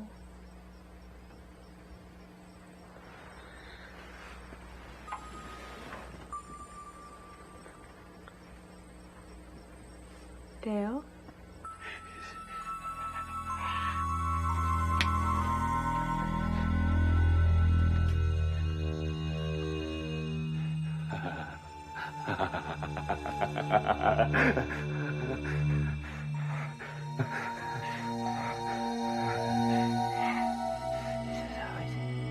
This is how you do it.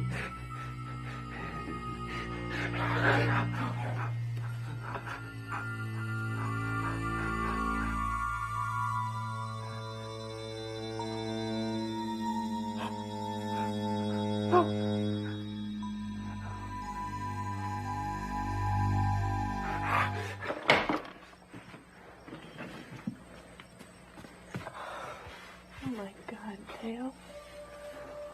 What's going on? What's happening to you?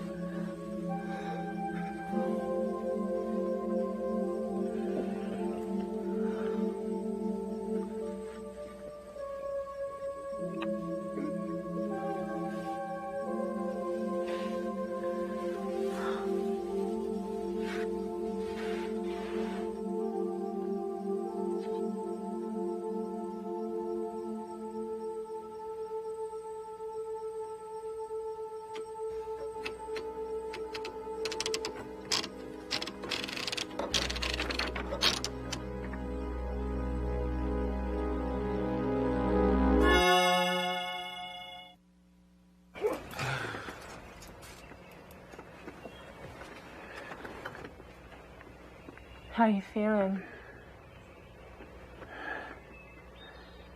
Well, I don't exactly feel like singing a little song. Do you remember anything? Remember? Remember what? Dale, you gotta leave this house. You gotta come home with me. Forget about this book. Forget about it? Are you out of your mind? I know how he did it. I know how he became one of the greatest actors of all time. It's gonna make me famous. No more pompous department heads hiding behind their tenure. No more lectures to sniveling little rich kids who think Nightmare on Elm Street is a great film. No more. This is Debbie Curzon's boyfriend.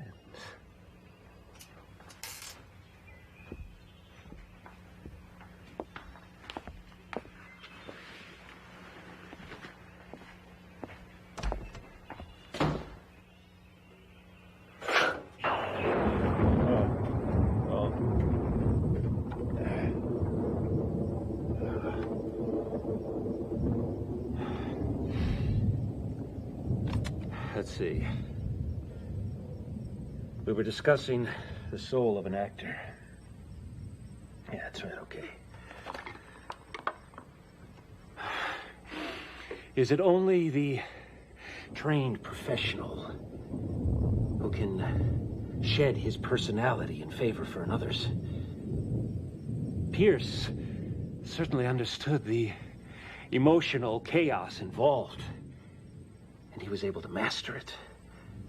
Master it from the inside out.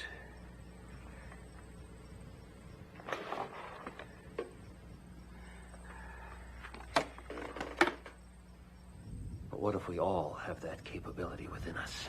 What if we all have the power to mutate from one character to another in a lifetime of roles? What if we all have that power hidden inside?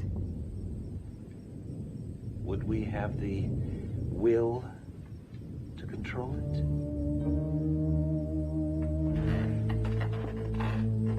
What if I...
Dale? Dale, open up, it's me.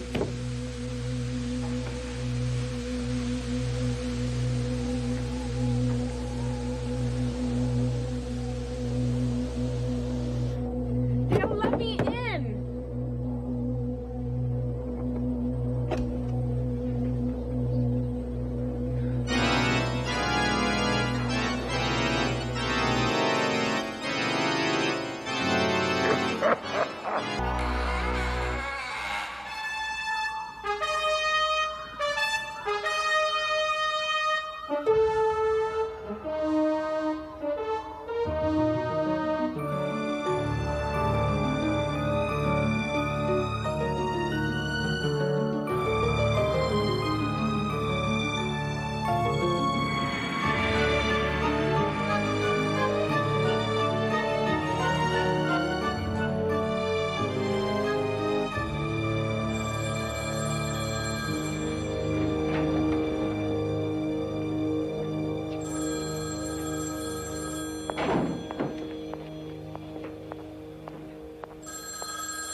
Damn. It's nearly 7. He said he'd be here no later than 5. I probably got slowed down by the storm, Dad. Relax. Relax. I've got an hour's drive ahead of me. If Merrick's made me wait all this time just to hear another of his ridiculous theories, I'm going to be very upset. Come on, Jeffrey, aren't you going to give me a hand? This better be good, Paul. Dad's really mad. Thanks, Anita.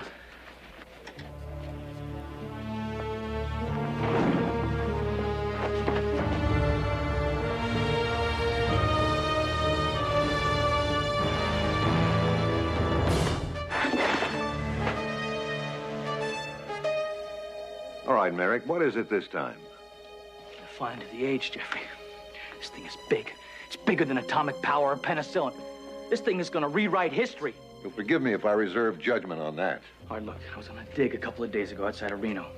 The radio started screwing up. And I'm just talking about interference. The damn thing was magnetized along with everything else in the camp. Look at this. Look at this magnetic field. Look at that intensity. Some sort of magnetite or a meteorite, perhaps. No, it's an unnatural field. It's too light to be solid. I tried to take core samples, and it broke every diamond drill bit I had. You get it? A machine? It's a machine? Let it ring, damn it. This is more important.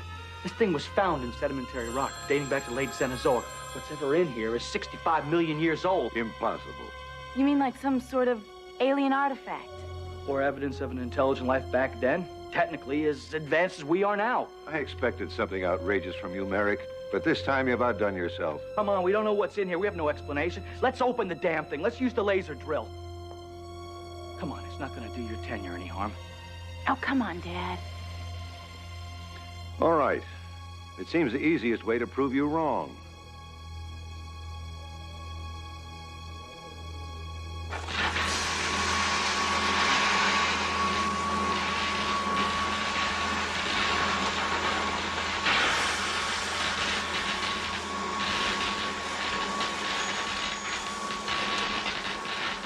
I'm not making a dent. Uh-oh. Last storm, the power was down for 2 hours. Batteries are dead. We'll get another one from downstairs. We'll get a Geiger counter, too. Come on, Paul.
What the hell happened? How'd this thing get open? Whatever was in here is gone. That's impossible. So weird. This design is most unsettling. Talk about unsettling. Take a look at that. Blood. Yeah, I wonder whose blood. Anita. What was that? Paul, what is it? What's going on? This must be some kind of hoax. No, it's no hoax. Whatever's in that shell is alive.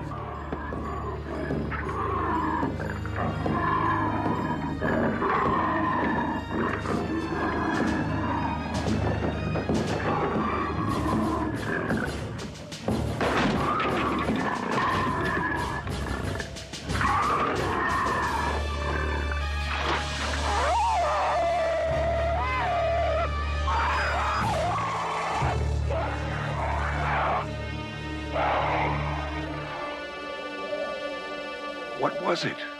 Dad, I'm terrified.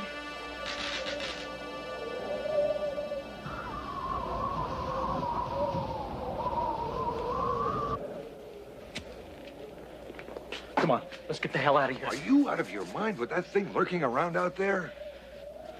Okay, look, let's push the cabinets up against the door and try and keep it out.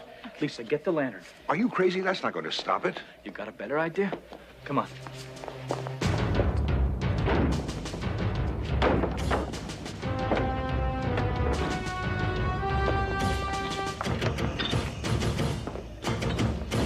Call the police!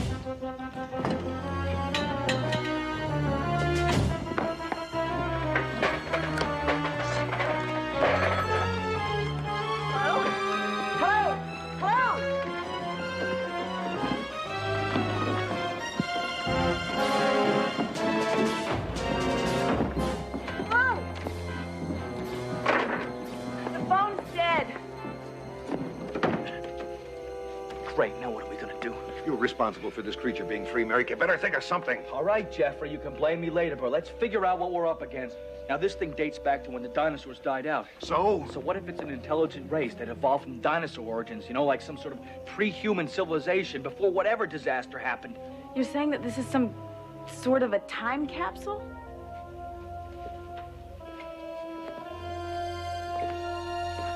Lisa, get me the Geiger counter.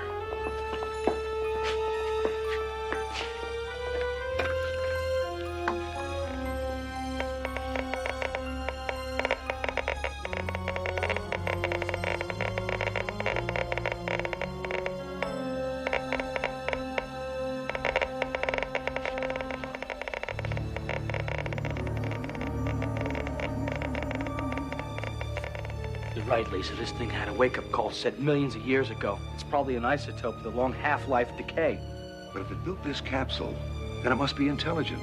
And that means we can reason with it, communicate with it. You mean the way it communicated with Anita? Well, maybe it was frightened. Perhaps not fully recovered from its hibernation.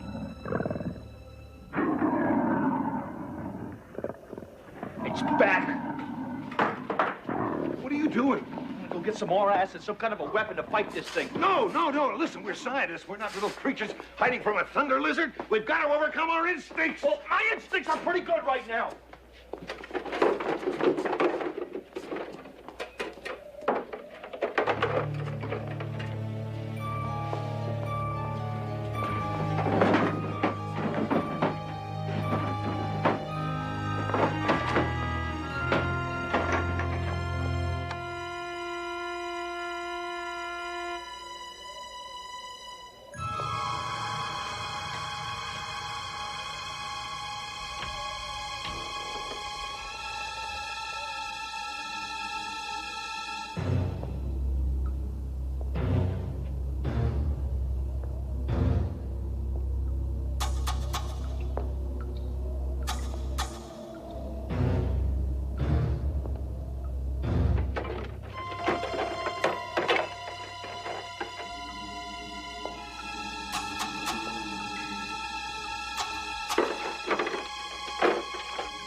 Intelligent being.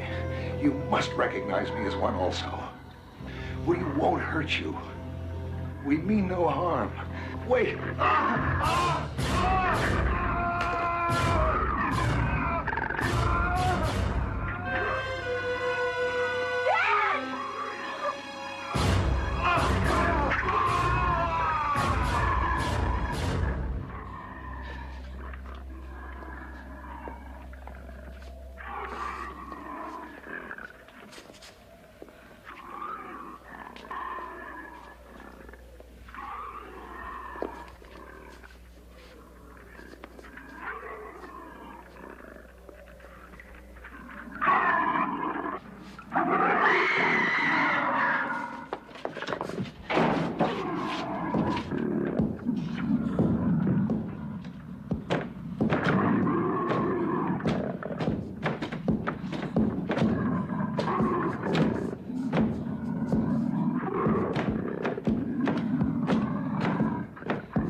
Why? Why isn't it attacking us? I don't know. Maybe it's not hungry now. God, Dad.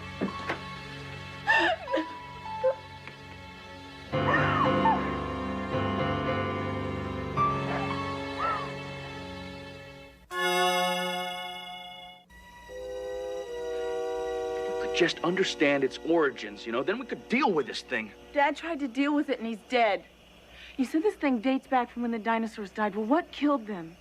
Probably a meteor. When it hit, it changed the weather pattern. We've got to figure out a way to kill this thing. It's got to have some kind of a weakness. Maybe they just saw it coming. The acid hurt it, but that was the only bottle we had. Maybe they just tried to preserve themselves until ecology just got back to normal. Think. There's got to be something we can do. I want this thing dead. The whole legend of the dragon goes back to the dawn of time. So? For eons, mammals have been hunted by dinosaurs. The only way they survived was a strong primal fear, and that was so strong they remained in their genetic memory. That's why we're so scared of this thing. I mean, that's where the whole legend of the dragon comes from. Oh, God, it's cold in here. Yeah, I know. Ever since the power went out, the temperature's dropped about 20 degrees. Hey, wait a minute. Dinosaurs were cold-blooded, weren't they? Well, maybe the cold will kill it. I don't think so, Lisa. Most of the species were warm-blooded. But if it is a reptile, then the cold might stop it. Last time I looked, it was pretty healthy. If we just knew what the damn thing was, we could just make a run for it. That's some kind of weapon, that's suicide. I know, we haven't got one. Wait a minute. Come with me.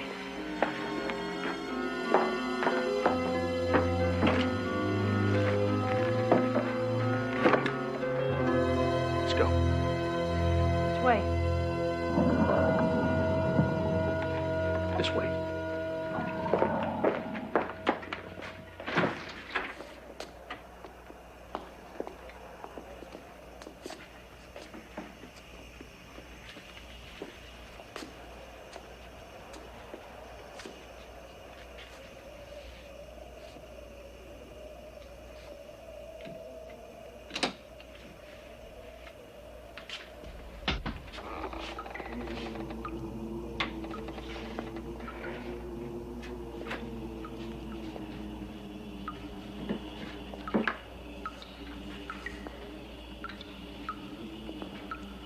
Stay close to me.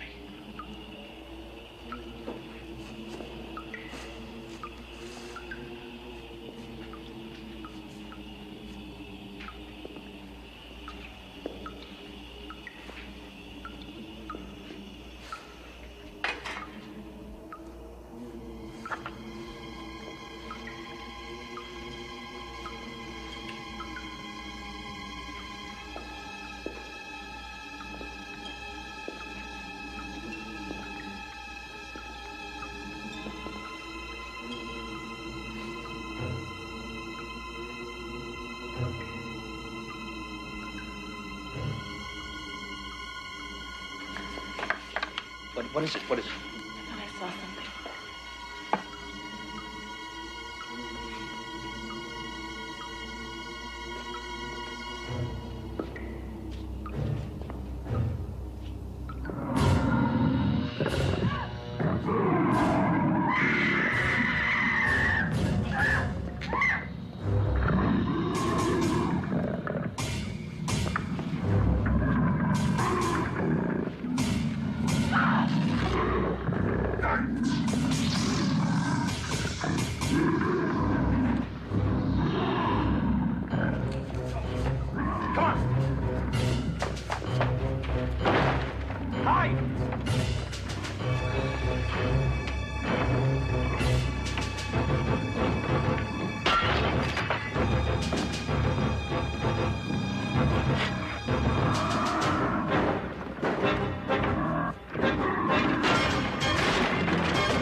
you okay? I'm fine. What the hell happened? Man, it's freezing in here. Yeah, exactly. Let's get out of here.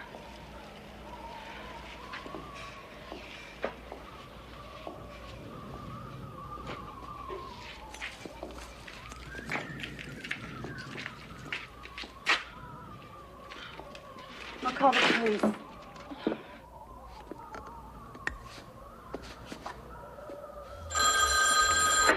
Hello? It's for you. Yeah, Merrick here.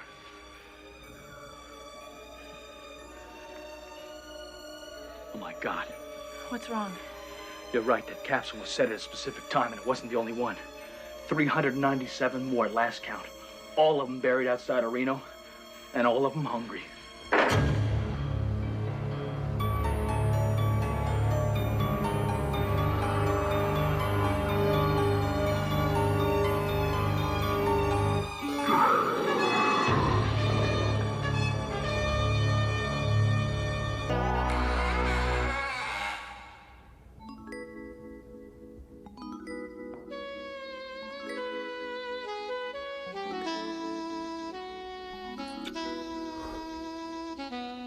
Try that one in the corner pocket, honey. Here we go.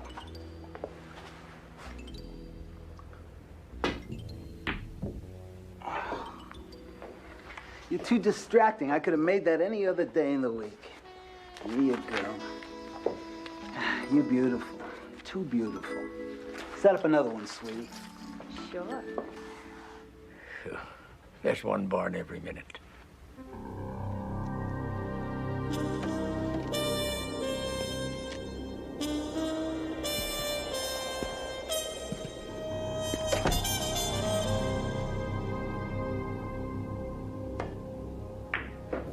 Score one for the man. Come here, babe.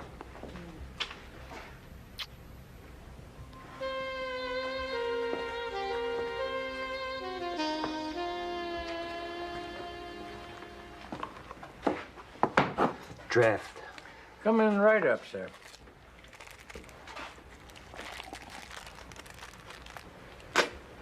Somebody dying here? What? You got a hearse parked out front. Oh, the guy back there's an undertaker. Drove up in the meat wagon. Funeral business must be pretty good around here, huh? Oh, he's not from around here. I've never seen him before. What about the girl? Never seen her before. She came in about 10 minutes after the mortician. She's been playing kiss and pay ever since. She's something, huh? Uh-huh. If that ain't drop dead good looking, I don't know what is. Enough to make your blood boil. Barkeep? Name's Cappy. I want to buy the stiff as much whiskey as he can drink. So when you pour it heavy and put it on my tab. Yes, sir. Call me Gabe. Yes, sir, Gabe. You know, Cappy, my man, it's a rare thing. When I look back there, I see a happy hour twofer just waiting to be ordered. Hey, Gabe, you religious or something? Nah, just cautious. I'll bring the drinks right back, Gabe.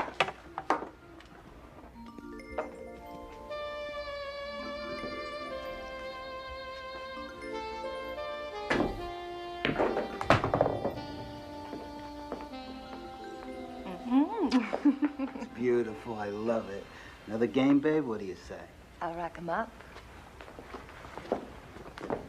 I got the next set. Match. I got the next one. See, that's my quarter right there. That's the way you line them up, right, Cap? That's the way. Drinks on the house, folks. Thanks. Here you go, sweet one. Fella, you must be good luck. So, want to give it a whirl? That may not be much competition, but frankly, you don't look like you're in the best of shape yourself. You know what I mean? No offense, bud. I'll play you. Great, super. We'll have fun. $20 a rack. Huh? Just to make it interesting. $20 a game. Or were you thinking of just spending this quarter? 20, huh? Yeah, why not? I mean, you know, like you say, without money, pool's just a stick and some balls. That's what I like about it. Oh, jeez, I'm sorry. Here, let me buy you another one. Ow! Damn. Let me see. No, it's nothing. It's just... Come, let Natasha fix it for you. Well, it's just a little cut. I mean, it's really nothing.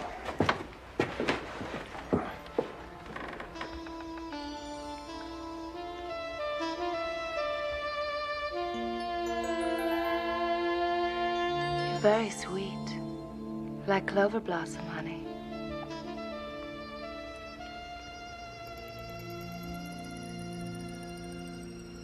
The cut's gone. Thank you. My pleasure.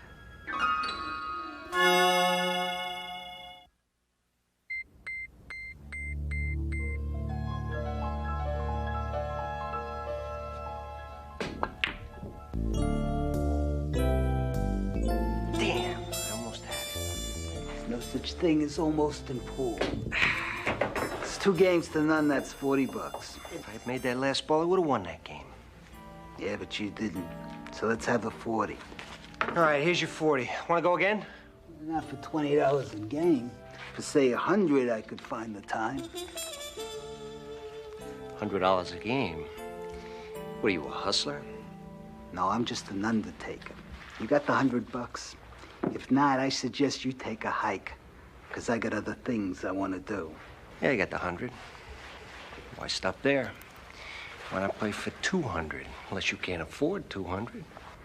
I can afford it. Rack 'em up, my dear. This won't take long.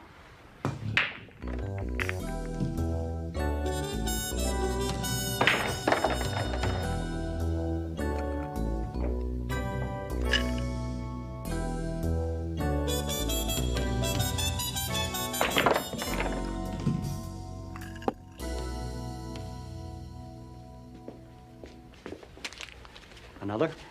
I'm a little short of cash. You know that hike you were talking about? I think it's time you took it. Let's get out of here. I'm sorry, Lester. I don't like hikes. I prefer lounging. So I think I'll stick around the lounge a while. I'll see you around. Libations all around. Cappy, my man. A little privacy, if you please. Yes, sir, Mr. Gabe. To you, the beautiful Natasha. You want to schedule or something? I have only one rule. I insist on being cozy in bed before the sun comes up. Otherwise, I'm quite flexible. Sun's a long way off, babe. We got plenty of time.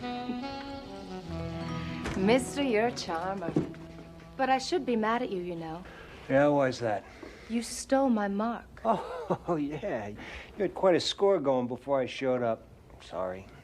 I let you steal him. I had you made as a hustler the moment you walked in the door. So why'd you let me take him? Some things are more important than money. Let's just say that I have a weakness for men with steel blue eyes. Let me make it up to you. I'll play you left-handed for $20. See, there I go again, trying for the extra 20. It's automatic with me. I'll tell you what, if you win, you keep the 20. If I win, we'll figure out a way to work it out. What's so funny? Don't hustle a hustler, Gabe. Just say what's on your mind. You want to play pool for my body. For me. Would you do the same thing? I mean, would you be willing to lay yourself on the line as a bet? A prize to be won? To have done to you whatever the winner desires? Under the right circumstances, yeah, I would. Well, I like these circumstances. You're a charmer. You're cute. So, I'll agree if you will. No money on the line, just us. You win, you get me. And if I win, I get you. Straight pool. We'll play to 50. Sound like a fair bet? More than fair.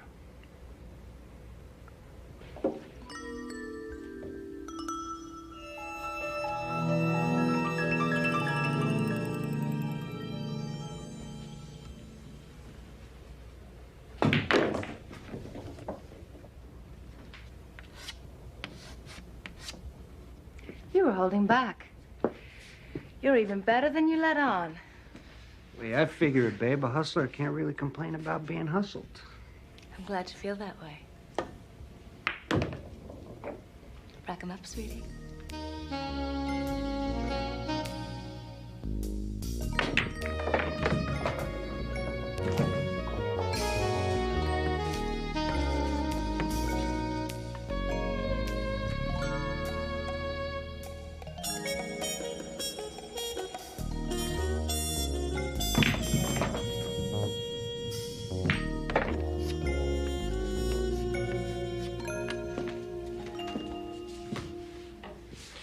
You got the eye, you got the stroke.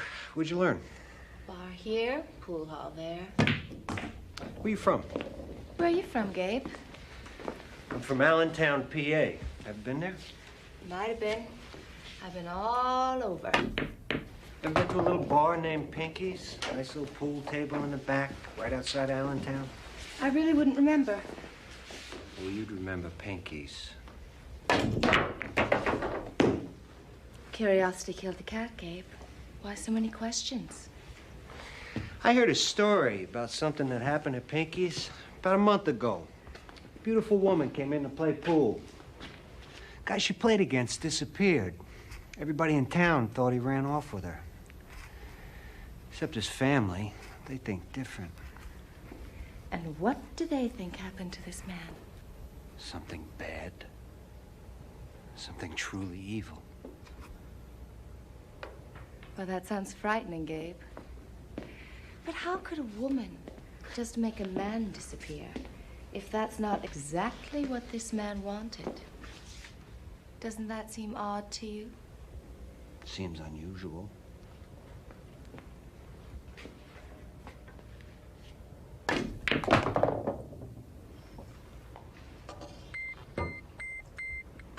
I have to go powder my nose. Will you be sweetie and rack 'em up for me? Sure. It's 47 to 47, Gabe. Let's make it challenging and rack up only 5. You got it.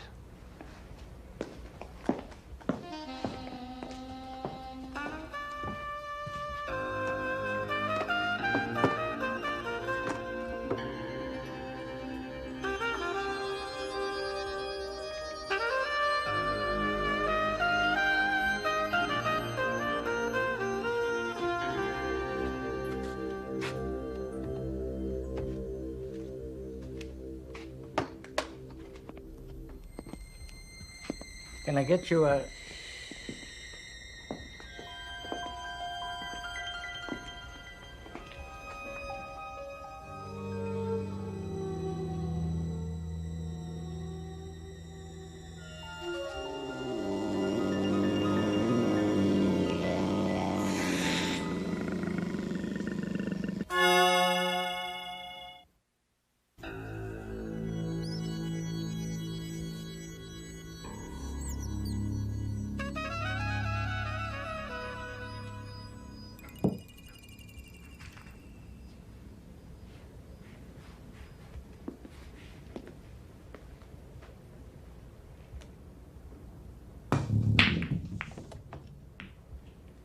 Tough break.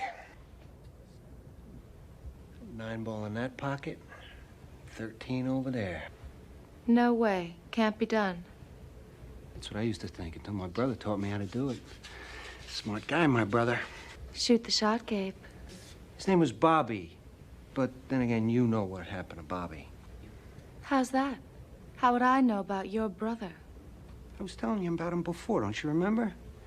He was playing pool at Pinky's bar outside of Allentown. And then he disappeared. Did you ever lose anybody you loved? It hurts more than anything else in the world. What a shot, huh? Next ball wins it. You're in trouble now. Am I?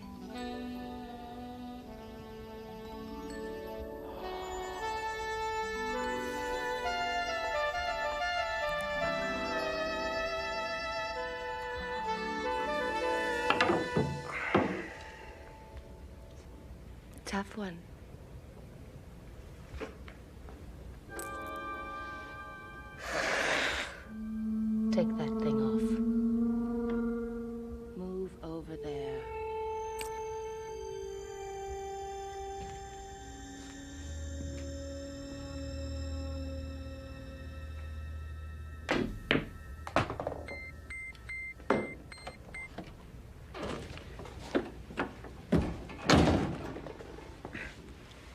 It's 6 a.m., Countess. Your bed is all made up and time is getting short.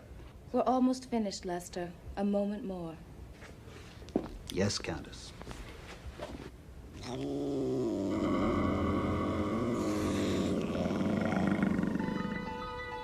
I remember Pinky's bar, Gabe. Bobby was a nice-looking boy. Good pool player. And in the end, a divinely sumptuous treat. But you, Gabe, you know who I am. And still risked coming here. I've been tracking you for a month. A town here, a town there. I find another missing person. Always last seen playing pool with a beautiful woman. It's too many deaths, Natasha. Poor Gabe. You thought you could beat me. You never had a chance.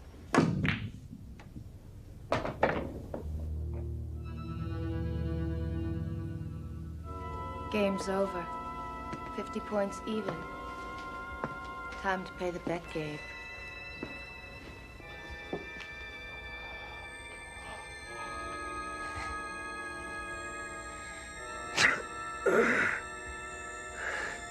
Relax, Gabe. It'll feel nice.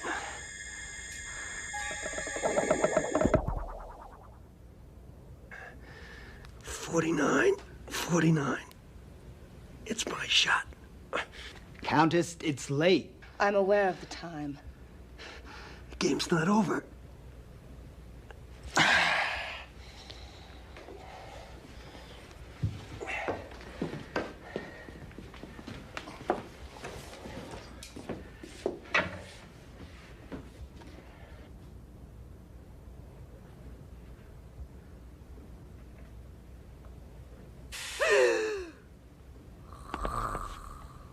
So we have a smart guy. Well, smart guys don't cut it with me, Gabe. It could have been blissful for you, but now it will be more painful than you can possibly imagine. Tell me, Natasha. Why pool? Why not take your kill clean and straight like other animals? We need an invitation. Our prey must invite us to take them. Thus the bet. Besides, I find it stimulating.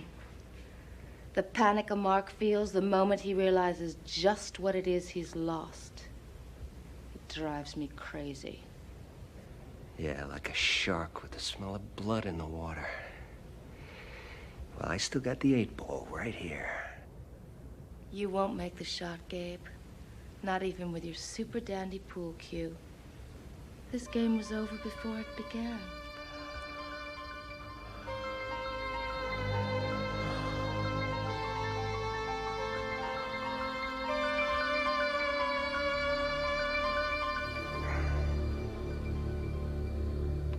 This game's not over yet, babe.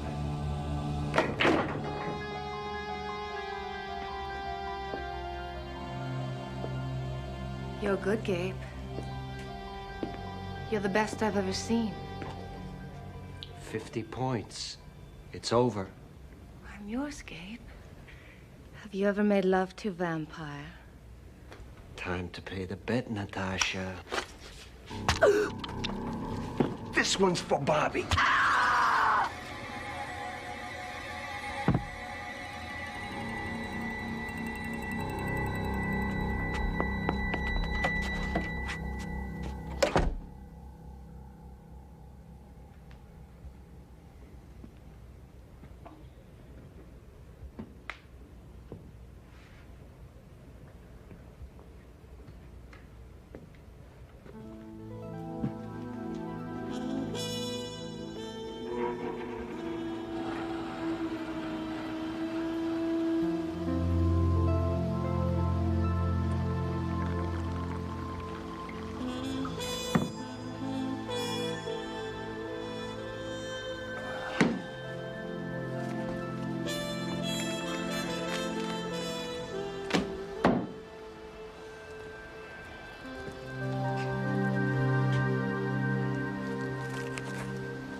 It's my new house.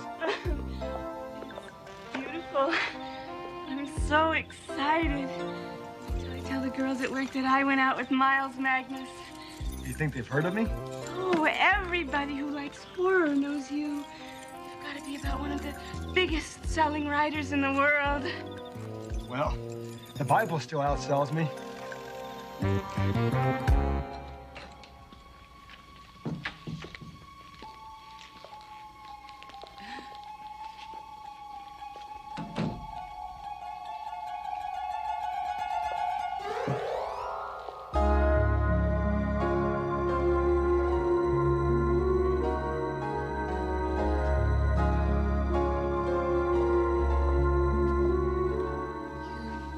Your books in your bedroom. I do all my work here.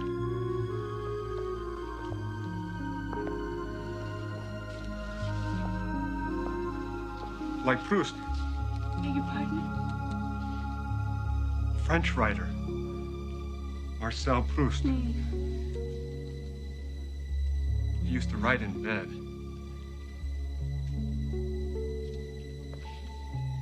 You want a beer?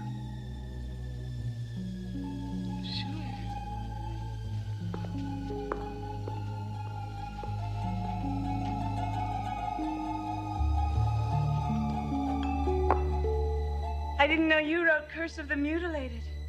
Well, in my early days, before I was famous, my publisher had me put some of the stronger stuff under a pen name.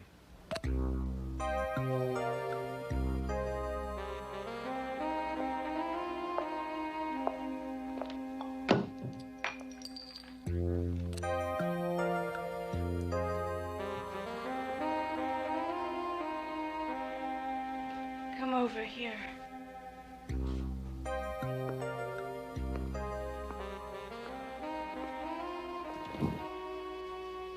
I never met a really famous writer before. I'm just like everybody else. No, you're nicer. And it's lucky we met. What are you working on?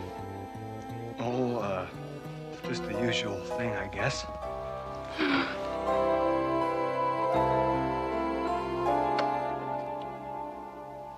You're too fast. Slow down. I really like you a lot, Miles. Don't you like me?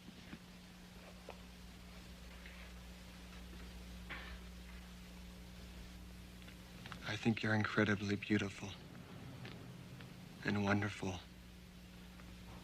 and terrific.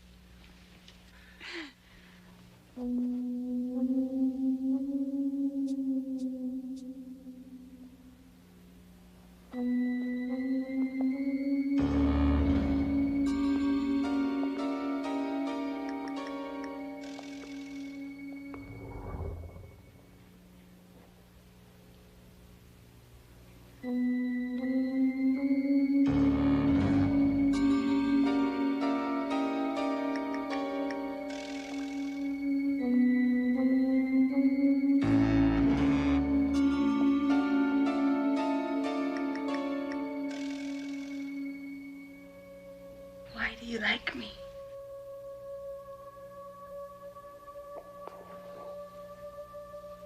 I have an aching void in my life. I think you're the only person in the world right now that could fill it.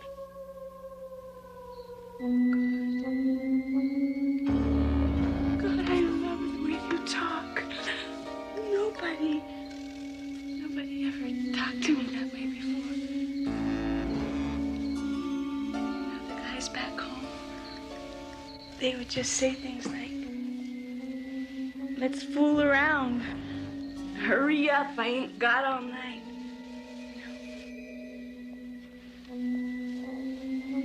Really crude things.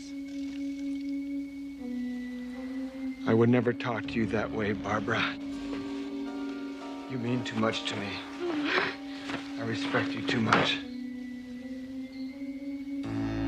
Just lie back on the bed. Relax. I'll take take care of everything. What are you doing? I'm just pulling the sheets down. Oh. I don't want to get them wrinkled.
There! I promised I'd feed you tonight.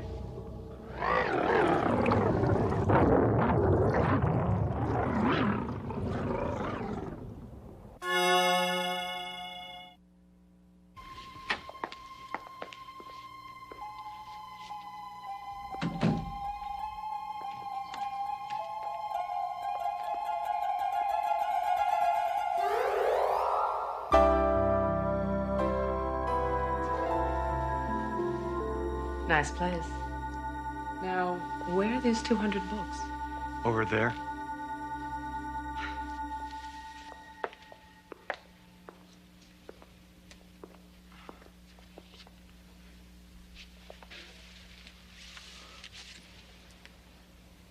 You want a beer? No, thanks. Wow. Mange mon cerveau in French. Eat my brains out. I really like you a lot, Vicky. As soon as I saw you at the buffet table eating shrimp, I wanted to ask you up for a drink. I was really afraid you wouldn't come. Death tongue in German is Totenzungen. How neat. I think you're incredibly beautiful and wonderful and terrific. Look, Miles. Let's cut through the romantic garbage. You see, I have this instinct about people, a psychic sort of thing. And there's something going on behind your eyes, some kind of inner secret life that really excites me. So that's why I came up here, to find out what it is that makes you tick. I'm just an ordinary guy. No, I'm never wrong about these things. There's something very special about you, something that made you different from the last 200 guys who tried to pick me up at publication parties. You're totally wrong, Vicky.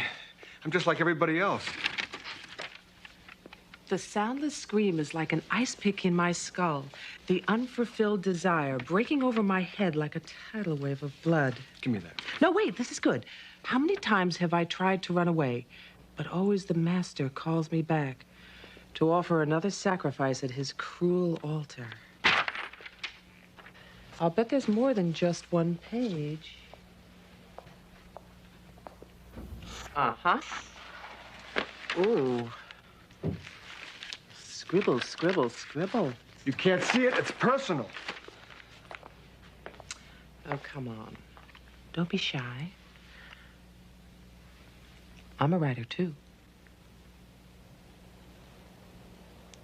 You never said that before. You never asked me. There's a lot of weird fantasies in here. Not the kind of stuff you expect other people to understand. Don't be silly. Can it be any weirder than I drink your skin or scream of the tortured? Ooh. What is this, a waterbed? Sorta. It's kind of a new thing. Here, lean against this pillow. Thank you. I like the way it starts. For some time now, I have been enslaved by a hideous alien creature. I like it when it gets right to the meat. I try not to waste any time. The strange psychological bond keeps me prisoner. It may be telepathic. I cannot say for sure. All I know is the thought of leaving my master fills me with the deepest dread. You have a great imagination. It's just some words I jotted down. I've read all your stuff, and this is the best yet. Thank you. When I think that if I hadn't been exploring that old abandoned house, I never would have met my mass... What's that? Must have been that, cheap, fizzy champagne the publisher buys. No, it wasn't you. I think your waterbed is springing a leak. I'll drain it next week.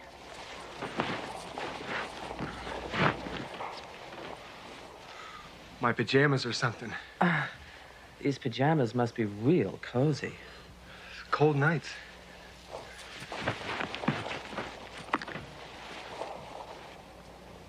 Ha ha ha ha! The cleaning lady was looking for her shoes last week. Had to lend her a pair of my sneakers to go home in. All we have to do is find the other one, and she'll be so happy. Yeah, right. Well, just forget about the cleaning lady. Tell me about you. Well... What kind of stuff do you write? You know, I think I'd really like that beer now. One beer, ice cold, coming right up. I never drink or eat anything cold. Could you run it under the hot water tap for a moment? No problem. I bet I can guess what you write. You do those romance books. How'd you guess? You look like the pictures of the authors they put on the back cover. You know, these women who are glamorous and intelligent at the same time.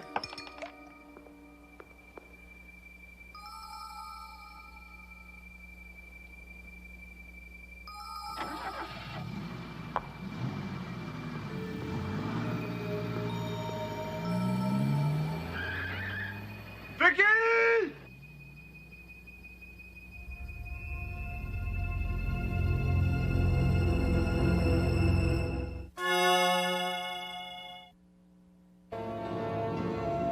She has my diary. That means she knows about us. I can't let her tell. People would come here and separate us. You wouldn't like that. You couldn't tell me your dreams anymore. She thinks she's smart because I don't know her last name. But I'm smarter. I'll go to a bookstore and look up the names of all the people who write romance books. I'll find her.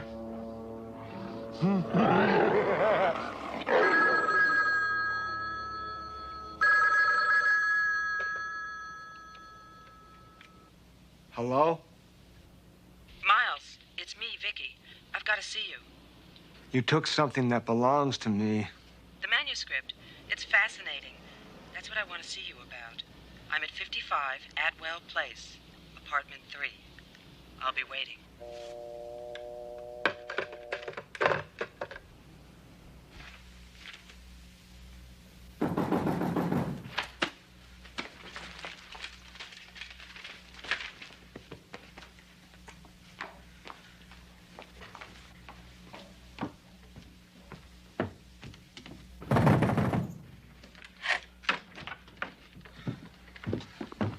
All right, where is it? First, let me explain. You want to talk? Talk. Look, I'm sorry for the way I behaved. You must think that I'm weird or something, but I read the first page and I just had to finish it. I wasn't thinking. I was reacting emotionally. It was like an electric shock went through me. Well, sometimes a book can do that to you. You could have asked to borrow it. Oh, you wouldn't have lent it to me anyway. It's not in there, by the way. I was struck by how much it was like the things that I write. The same obsessive, insane love, a longing to escape, combined with a hopeless submission to the master. Only in my things, the main character is a young girl, and the master is a handsome English nobleman. Look, I thought perhaps we could do a rewrite together. Set in the moors of Cromwell. You want to collaborate with me? Yes, I think we'd make a good team. What's the matter? You find romance drying up? I've written dozens of books. I'm in a rut. I need a breakthrough. Horror's where the action is. You've given me no reason to trust you. I apologized already. Don't torture me. Okay. Suppose we talk about working together. Do I get my manuscript back? Yes, of course.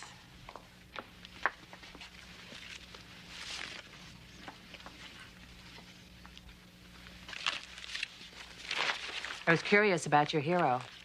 Where will he end up?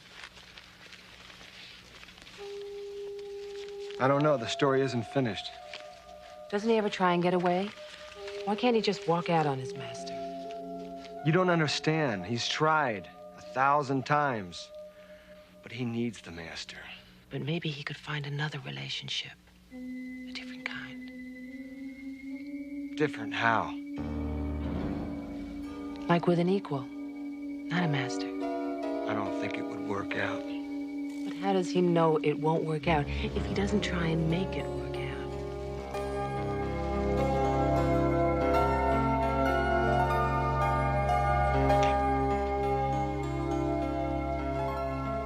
Let's go to my place. Okay. But later, I want to spend the night here. Whatever you want. You just relax there on the bed.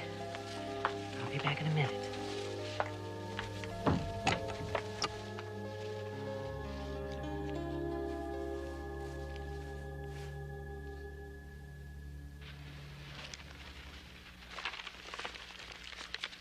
You know what's missing in your book?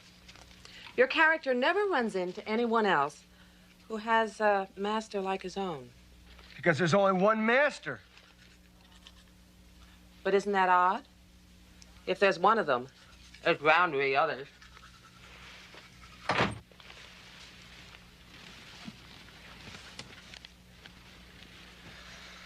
The master's very old. One of an ancient race that lived on the earth before anything else did.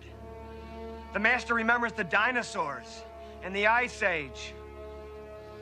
And hairy little monkeys coming down out of the tree and inventing fire. And the sinking of Atlantis. And the building of the pyramids. The other old great ones died out. The master's the last one.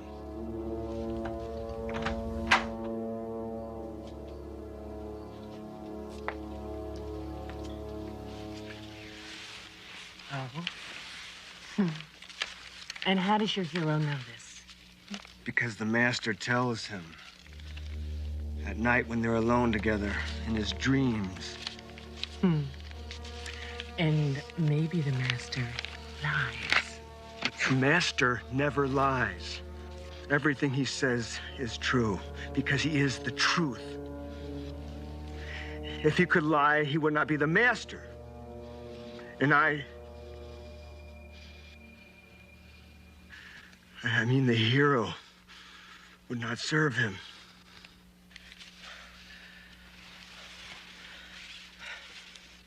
I'm sorry. I guess I take my work a little seriously sometimes. I'm a little spooked. I'm okay now. The way you talk about that stuff. It seems so real to you. Like you didn't make it up. Don't be silly. It's all just fantasy. Just words on paper. You're very special, Miles. You're very special too, Vicky. What can I do to make everything all right? Get me an ice cold beer, will you?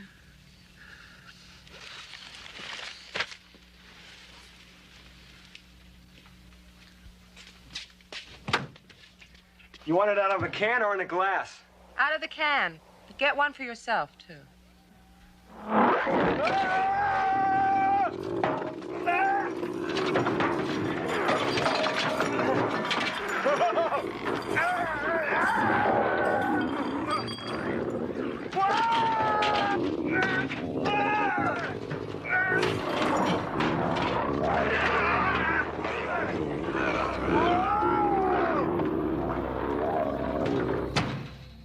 You're right, Miles.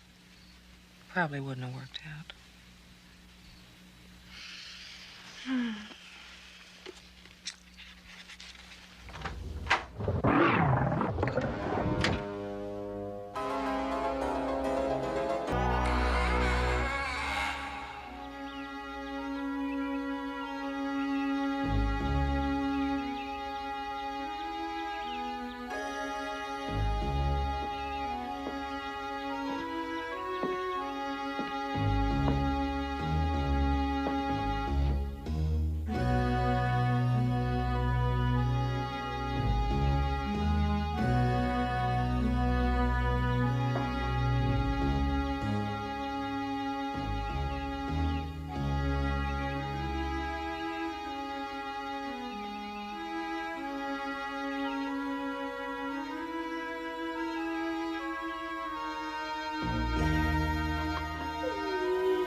Rats again?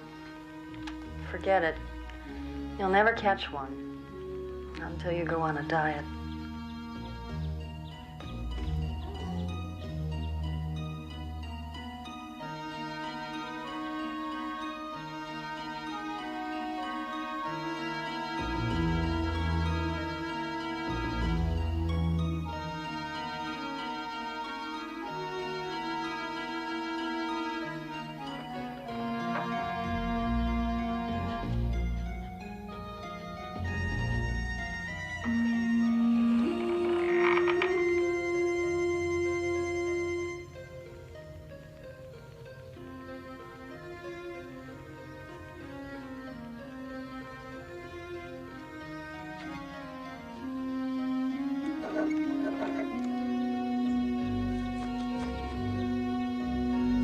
Keep away from there! Keep off my property! I'll sick my dog on you! Heidi! Heidi! Some guard dog. Sorry if I startled you. I was just about to knock. If you're a friend of Mr. Ritson's... Not guilty. I've never had the pleasure of meeting Mr. Ritson, though I intend to. Is everything all right? I saw a man running from the house. That was Mr. Ritson. He likes to peek through windows. Oh, I see. Forgive me, my name is Thunston. John Thunston. Linda McGuire. I'm very glad to meet you. I wrote to you about an article I'm researching. Oh, right, about, Local superstitions. Do you mind if I ask you a few questions about this house? I was just about to make some coffee. Come on in.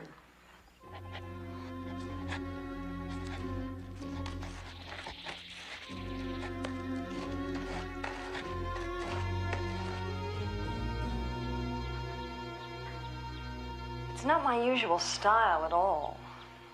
I thought I was going to be painting something pastoral, but still, my agent says people like weird stuff. You're not from around here, are you, Linda? Is it that obvious? No, you're right. I'm from New York. You take milk and sugar? Just milk, thank you. I couldn't buy a closet there for what I paid for this place. I've been here about 6 weeks. Then you've probably heard of Cret Marrowby. Didn't he used to live here? I've heard Ritson call this place the Marrowby House. Cret Marrowby built this house and lived here till they hanged him for witchcraft and murder. What? Heidi.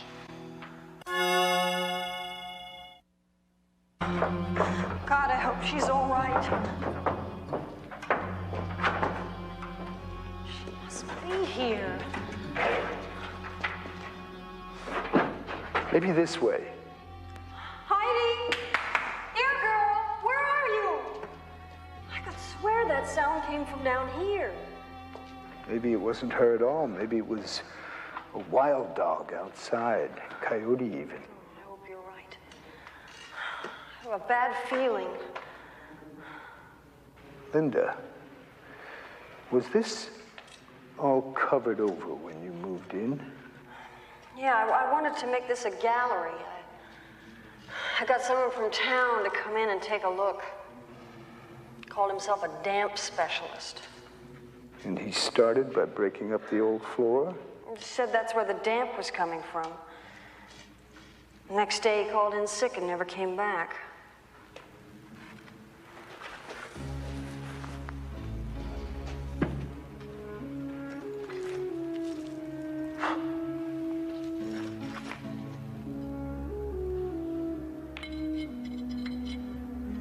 Take a look at these. What does your painter's eye make of that design? I gotta get that wiring fixed. Well, it looks like the points of a star. A 5-pointed star. Someone painted an ancient occult symbol on the original stone floor covering this circle. When your specialist ripped up the floor, he destroyed the pentacle. Pentacle. You think Cret Marrowby did this? No, these are part of the Seal of Solomon. used to ward off evil. My guess is it was put here to keep something away. Or maybe to keep it locked up, like a genie in a bottle. I'm gonna go visit the courthouse, see what else I can dig up about Marraby. And I think I'll pay a call on your neighbor, Mr. Ritson.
Good afternoon, Linda. I hope you don't mind. I've brought a visitor. No, come on in. Thank you.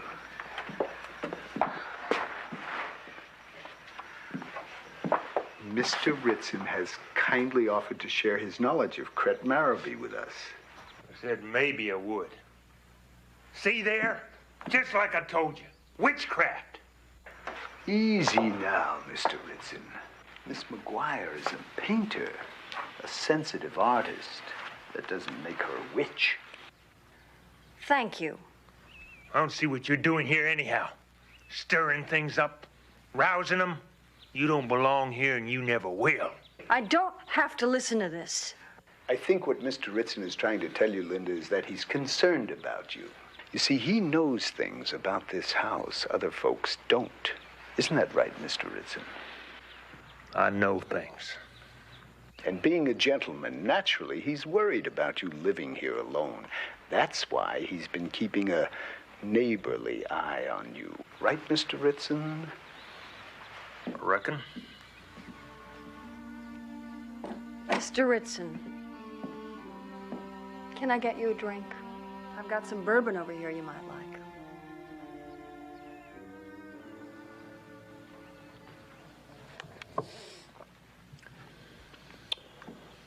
Well, that tastes a lot better. Tastes a lot worse, too. Well, now, about Cret Marraby. Marraby. Well, I heard the story from my great-grandmother when I was a boy. She heard it from her grandfather. The way she told it, Marraby killed a preacher who was trying to run him out of town.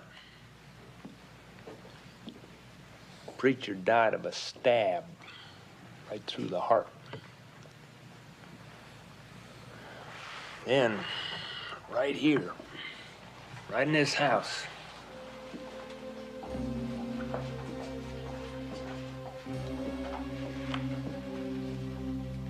right in this cellar, they found a wax dummy of the preacher with a needle stuck right through the heart. Go on. Fear of God come on Marraby, and he pleaded guilty. Said if he didn't repent, the devil would carry him straight to hell. He stood up in court and confessed to black magic. Confessed to murder. Death, says the judge. He walked him right out and put him on a scaffold. That's when he gave his warning. Warning? He warned not to use black magic. He said some things I don't understand. What things? Strange words. Let familiar be, he said. Rouse him not, he said. Then, off he swung. They buried him someplace hereabouts. The cellar. They say Marabee's spirit's down there still. They dug him up for him. Drove a ash stake through his heart. That don't keep his spirit from roaming. Spirit. That's right. His immortal spirit.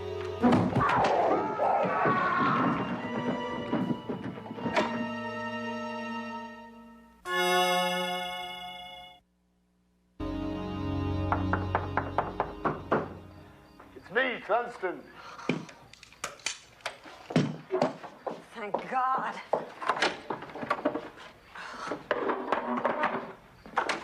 I was going out of my mind.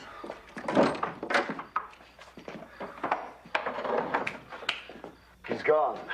Not a trace of him. That creature must have taken him back to its lair. This is the only way out. No, I think there's another way. That circle, I think it must be some kind of a doorway to wherever that thing lives.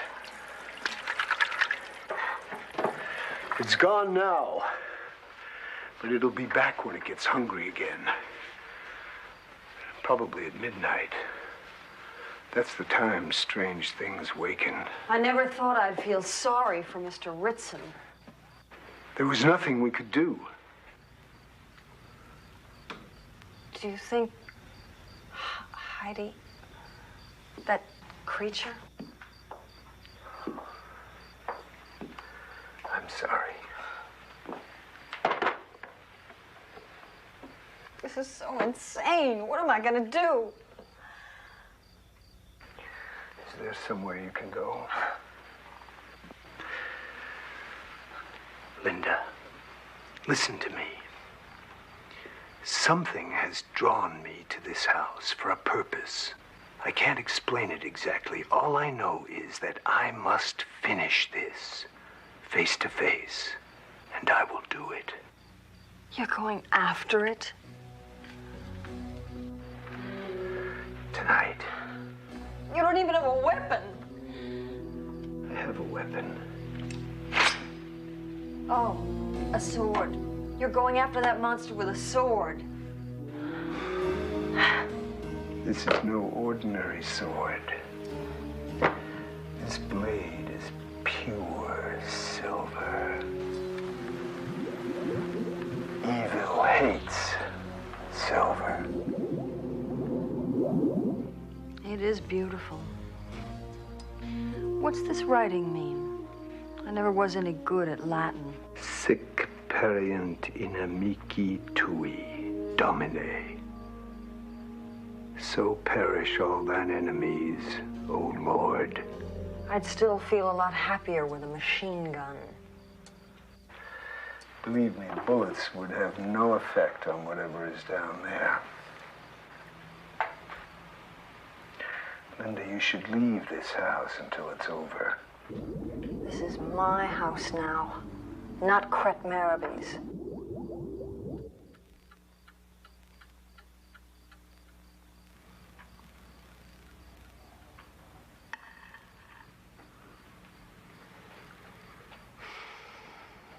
I wish this didn't feel like the Last Supper. What was that thing anyway? Marabee's spirit? Not if they put a stake through his heart to keep him quiet, no. Not Marabee. His familiar, an attendant spirit. Familiar? You mean like a witch's cat? Familiars come in all shapes and sizes. None of them very pleasant. They feed on their owner's blood, anyone else's if they can get it.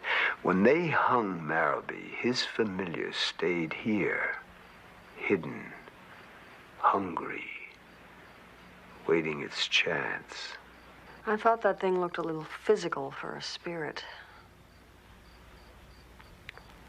Remember what you told me about the pentacle keeping evil locked up? Like a genie in a bottle? I remember. I let the genie out of the bottle, didn't I? Don't blame yourself. No one could have known what was under that cellar floor.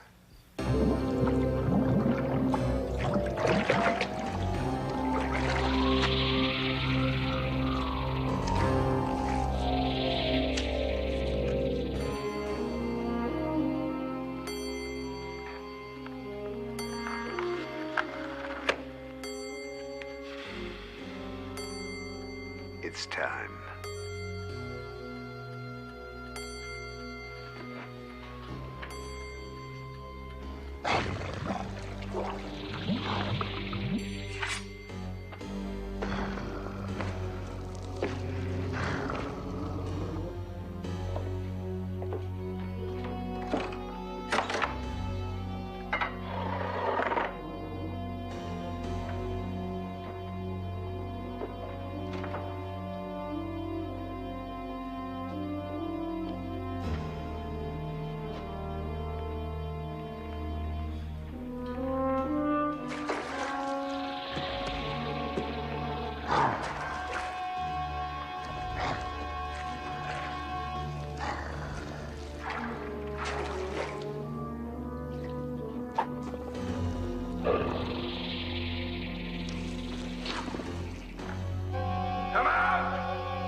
Something. Hand. It's over. I think you'll find you can open your gallery now. I'm not sure I still want to.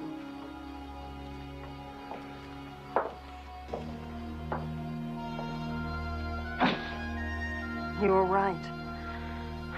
It's no ordinary sword. It was made by St. Dunstan in England, nearly 1,000 years ago. He was a silversmith before he was a saint. Dunstan. Dunstan. So perish all thine enemies, O Lord.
Miss Atkinson. We're not trying to cause you trouble. Yeah, this job's taking a little longer because it's hard to dig through this rocky soil. Yeah, that's why we're getting started early today. Jerry's down there already. And we didn't even get paid overtime for this. Look, I'm just the supervisor, okay? All I know is I'm paying you guys to finish this job by the end of the weekend. Hey, Jerry! Give all of them, Joe. Come on. Hey, Joe, give me your hand. Come on. Oh, good. God!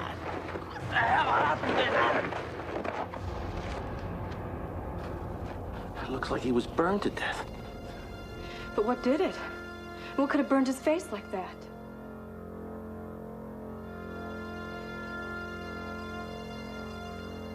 Beats the hell out of me. Hey, lady, this job just got a lot more complicated and a lot more expensive. Whatever it was, came out of that hole. Maybe we should call the police. Yeah, I think you're right. That light in there. I wonder what's causing it. Looks like some kind of foxfire, maybe. You know, back home, I used to see logs that looked like they was on fire with them. Don't go in there, Phil. Don't worry about me, lady.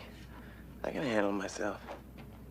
Hey, not that one. That's mine. What the hell difference does it make? Yeah, well, when you've been down this muck as long as I have, Phil, you get sentimental about certain things. I've had this pick for nearly 30 years. She and me, we work well together. Okay. Okay, fine. Christ, Jerry's dead. We were arguing over picks. Hey, you're one crazy old coot, Joe.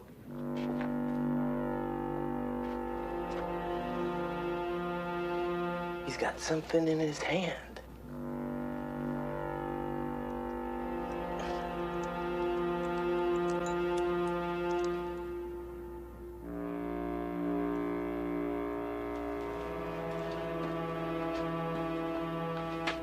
It's gold. You sure? I ain't seen a lot of gold in my life, but I know what it looks like. Now, he found it in there. Maybe there's more. Give me the flashlight.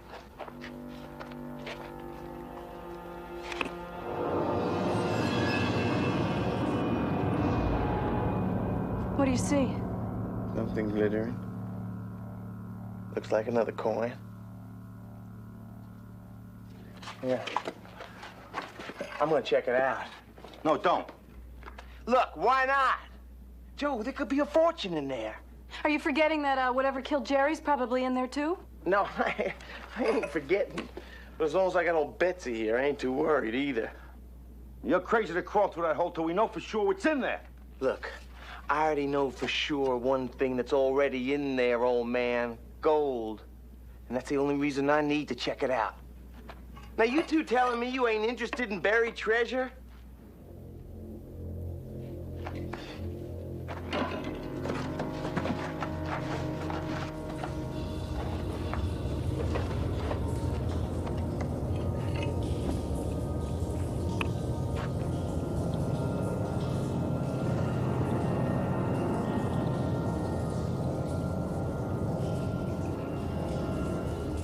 What do you think is in there?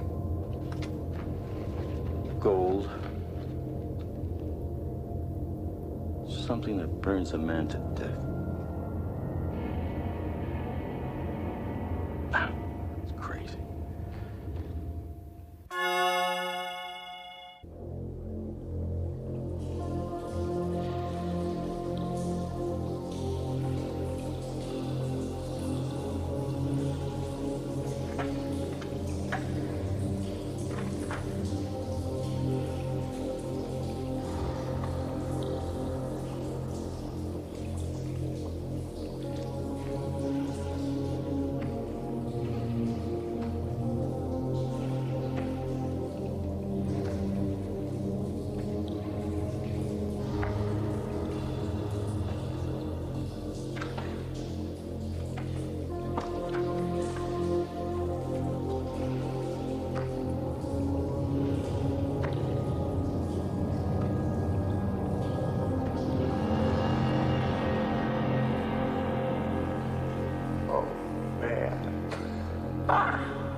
I'm rich.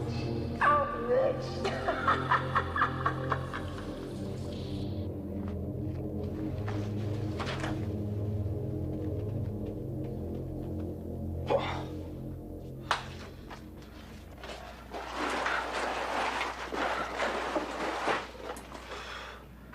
Boy, what a hell of a way to make a living.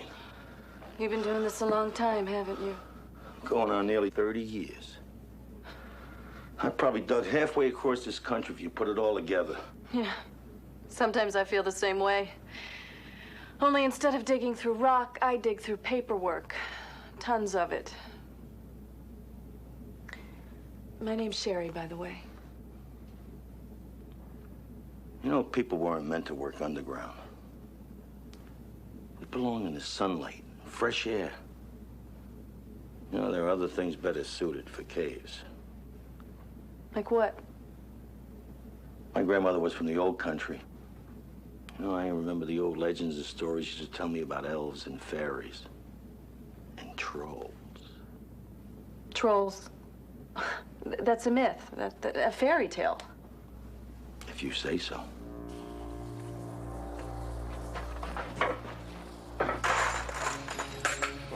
Yeah.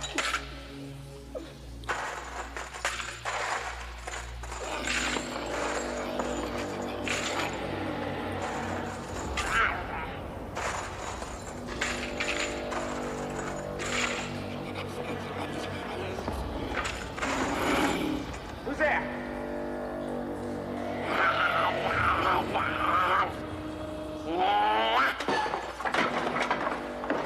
Ah, come on, dirtbag. Whoever you are. What was that? I don't know.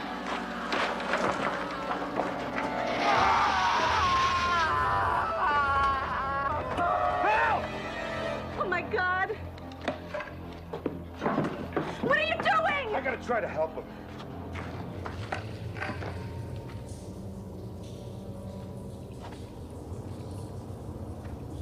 Bill?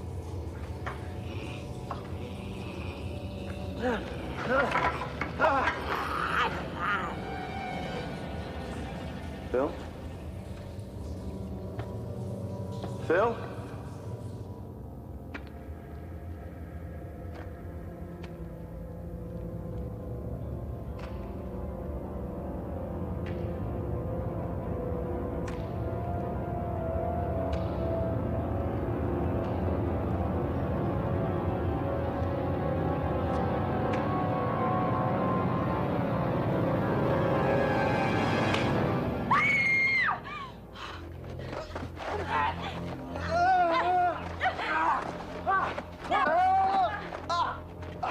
Don't go near the hole. But Joe's still in there.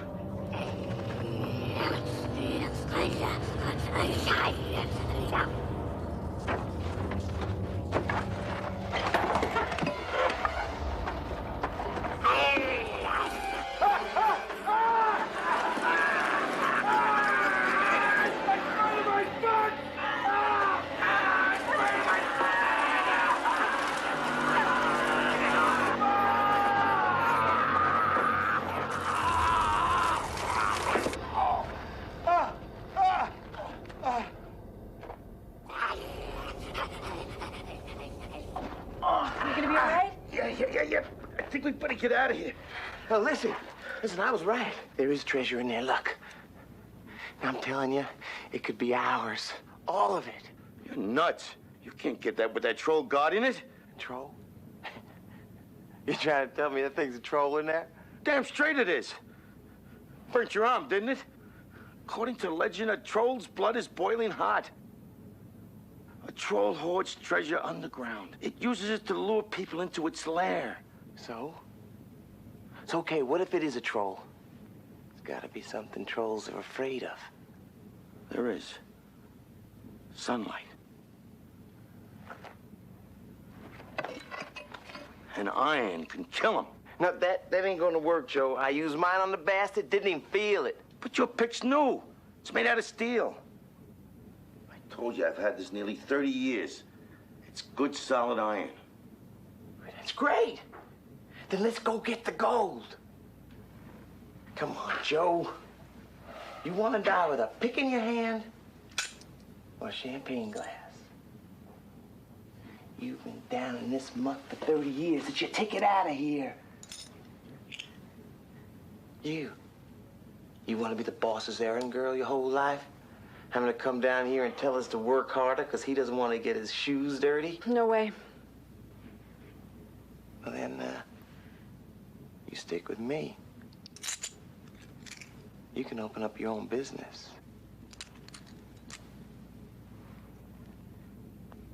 Well, what is the matter with the two of you? It's as easy as winning the lottery. Now, all we gotta do is go in there and get it. What about the troll? Well, there's gotta be something here that'll keep that little creep out of our hair.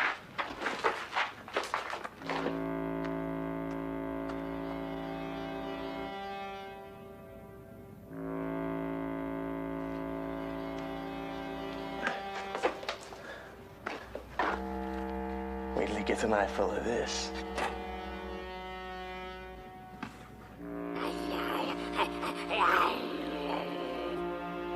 Come on, let's get it.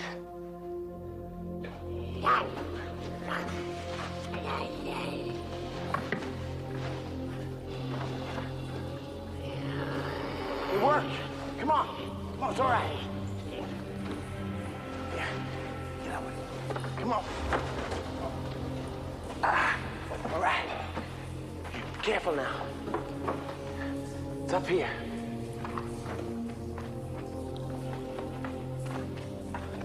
Okay, keep your eyes open.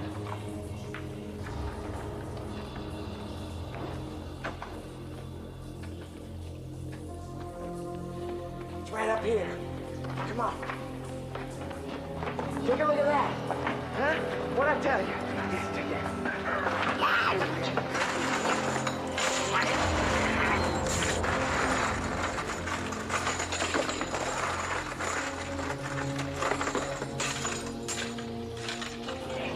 Let's go. Let's get out of here.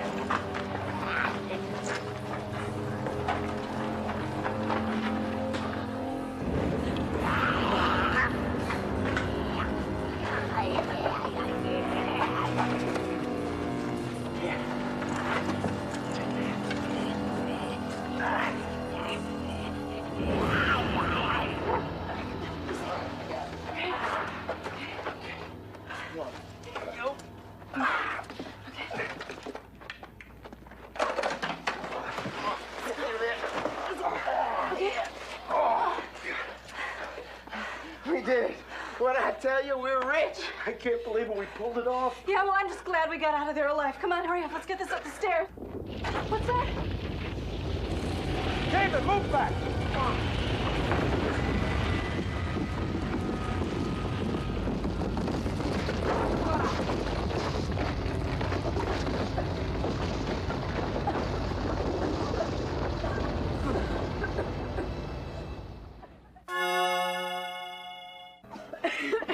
How the hell did that happen?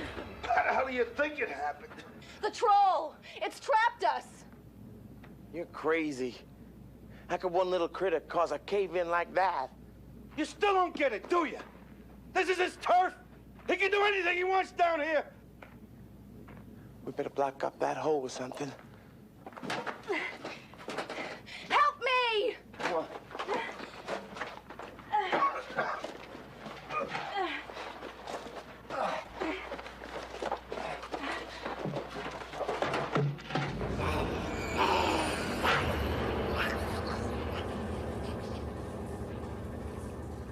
Not gonna happen.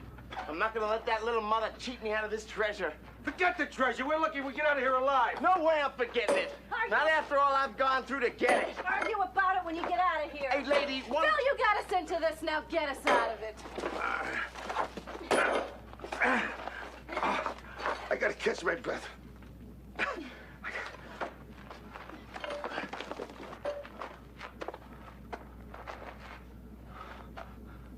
It's our fault in a way. What are you talking about? This mess we're in. We brought it on ourselves. Well, just how'd you figure that? That thing trapped us here. Oh, put the gold down here to lure us into the cavern. But we had a choice. We could have said no! Yeah, well, I'll worry about that a lot after I get out of here. Now, break's over, old man. Come on, back to work.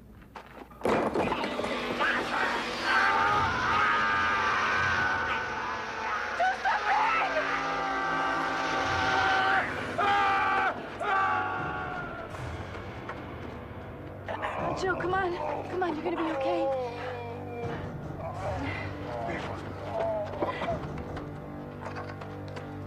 Okay, you bastard. You want to play hardball? Come on!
Do we get overtime for this?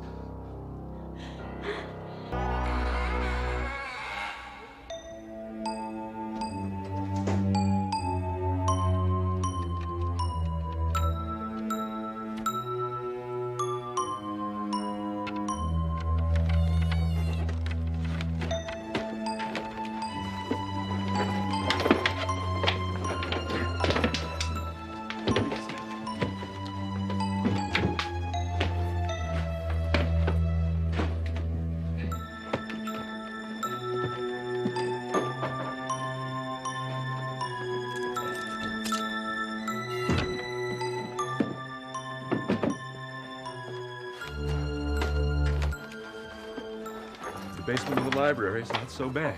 It's the only warm place in town. Oh, yeah, it's toasty. Except for that thing living upstairs. No, almost sawless this time. I thought the old squirt here was going to go over and say hello to it.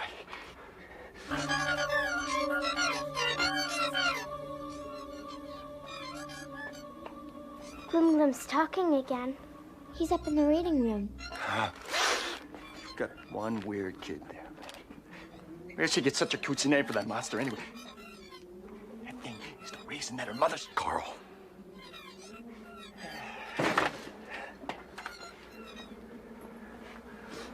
Why don't you go over to the window, sweetheart, and see if Venus has risen yet? But it's cloudy. It looked like it was clearing. Go see.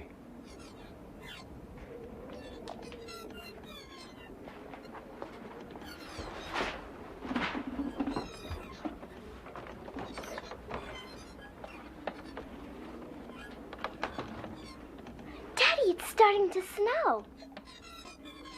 Great, honey.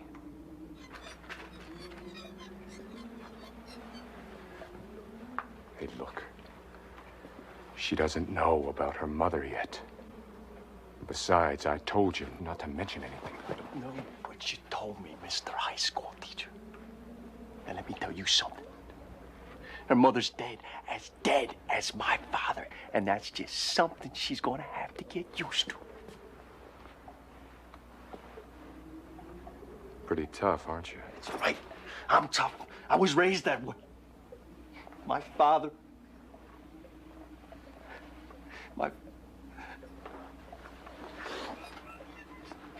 Use. Thing's gonna pay. That damn thing is gonna pay. Maybe it was an accident. Came down more like a crash than a controlled landing. Accident, my butt. How much more proof you need? It came down. It sealed off the town like it was some kind of ant farm. It infected us with a plague. And then it sat there and watched us die. And everyone I knew in my entire life died in one weekend. I couldn't do anything.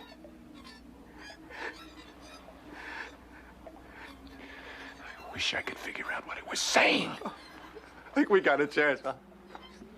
A couple more notches up. And only the dogs could hear its voice.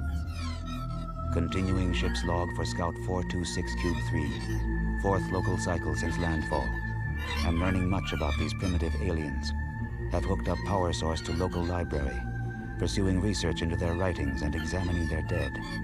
Had thought all in this locale wiped out, but have recently sighted 1 or 2 survivors. They are in hiding and will not be easy to reach. They are frightened. Library. Of all places. Never even visited it. Now I'm living here. And that monster's upstairs every day to boot. At least we've got heat and light, and we've been able to sneak out for food. Yeah. Warm. And well fed like lab rats. Once it finds us, it's gonna want to see why its plague didn't work on us. Or maybe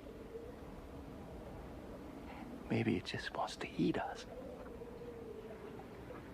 Daddy, come see the snow.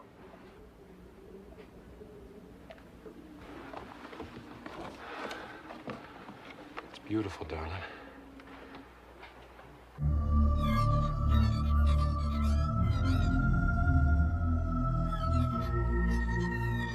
It is only a matter of time, but time is short. Their armies might find a means to pierce the force field before I am finished. Fortunately, the survivors cannot escape this village. I threw the force field up in time to contain all the inhabitants. So I must keep searching. Why us? How come we didn't get sick? I don't know. Something in our systems must have been able to resist the plague. But can we be the only ones left? You seen the town. You know. Yes. Bodies everywhere. Next time we make a food run, I'm gonna get some firepower, because I got scores to settle. I don't think that's such a good idea. Shut up. I don't want any more of these "it might be an accident" speeches, because I don't buy that. Then try this. If the alien dies while that force field is up, it's just possible we could be sealed in this town forever, with 7,000 corpses. Okay. So we've got to sit tight. Maybe help will come. Things could be worse. Power's out on the rest of town, but not here. We'd be frozen stiff by now if we hadn't found this place. If only there was something I could do to figure out what it was saying.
Glim.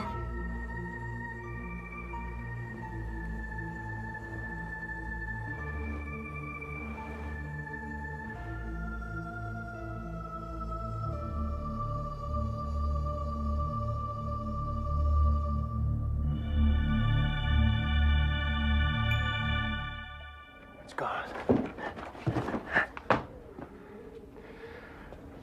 This could be dangerous. Daddy, do you think Glim came from the Pleiades? We'll try to figure that out later, okay, honey? You sure it's gone? I'm sure. Look, we gotta find out what it's doing up there. It goes in and out day after day. It's up to something. And I want to know what. Okay, Amy. We're going out for more food. But first, we're gonna sneak a look upstairs in the library. You know what you're supposed to do now, don't you? Sure. As soon as I see Glim coming, I run over to the vent and call him to you. Right. You gotta keep a real careful watch, honey. We don't want to get caught upstairs by that monster. We don't want to be its next meal. Oh, don't worry. Glim won't hurt you. I give up. Just be a good lookout, sweetheart. I will, Daddy.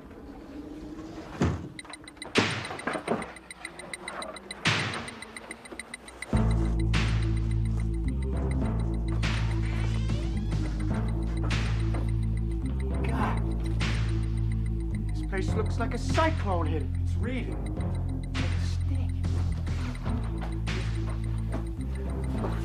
Philosophy, physiology, public speaking, anthropology, mythology. It's reading everything in the library. Yeah, it wants to know all about us, I bet. Looking for better ways to kill us. What is that stink? I'm not so sure I want to know. Listen, maybe we should get going before it comes back. No, not so fast. It's learning an awful lot about us. About time we learn a thing or two about it. It's like my daddy said. A good hunter always knows its prey. Now, come on, let's go.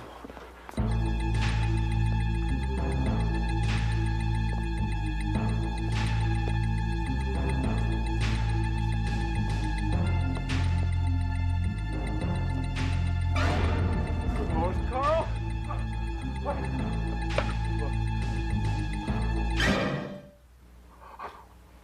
I know him. That's Harry Baker.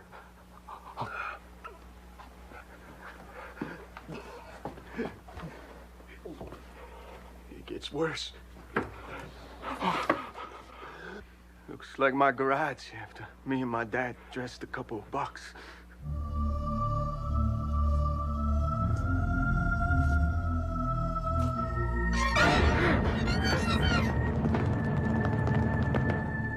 Continuing ship's log for Scout 426 Cube 3. Fifth local cycle since crash landfall. Have identified the lethal pathogen. It is virus 6 square 9, indigenous to our intestinal tracts, but obviously extremely deadly to these unfortunate aliens. force field will fail soon due to dying batteries. Then virus will contaminate entire planet.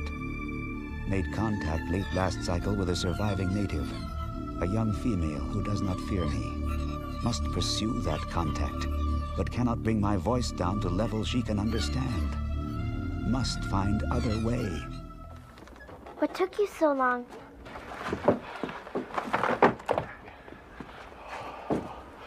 We had to wait outside. The alien was just leaving. We didn't want him to spot us. Where did you get those? While you were out looking for can openers, I paid a visit to Murphy's gun shop. Because that's the last time I run from that monster.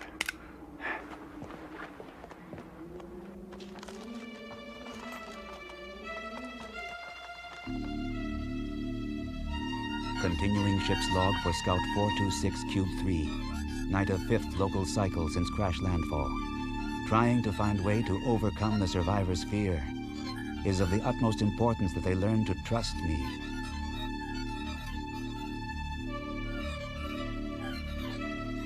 The blood systems of these three have successfully produced antibodies to fight the 6-square-9 virus. If I can duplicate their immunity, I will be able to save their race. Am trying to learn to copy their markings, but with little success. Must search for another way. Personal note. The local moon is rising and snow is falling again. Reminds me of home. Long to be back with my younglings, but fear I shall never see them again. Is so tragic. All my fault. How will I bear the guilt of causing the death of an entire species? Would have to destroy myself.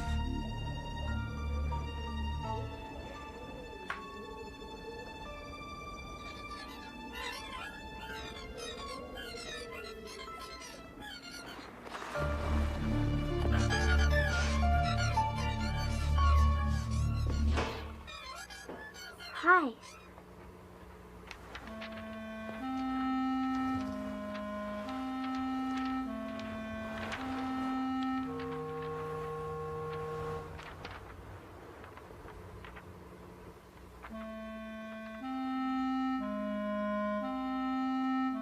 You call that writing?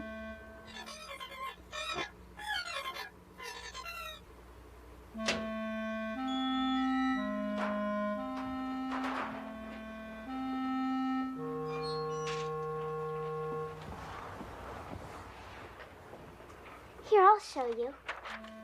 I always get A's in penmanship.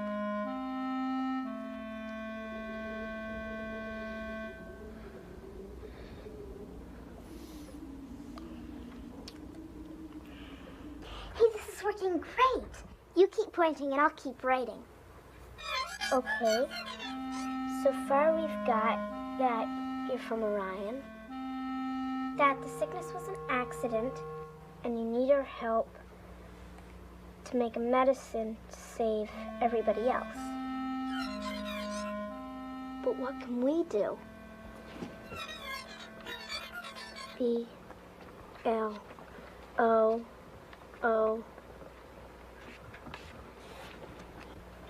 You need blood? How much? L-I-T. A little? Okay, I guess I could help some, but it'll take an awful lot of convincing to get Carl and my dad to come around.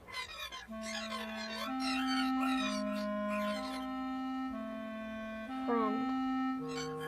No, they'll never believe. You'll have to show them. But how?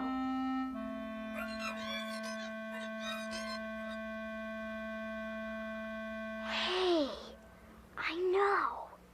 I know.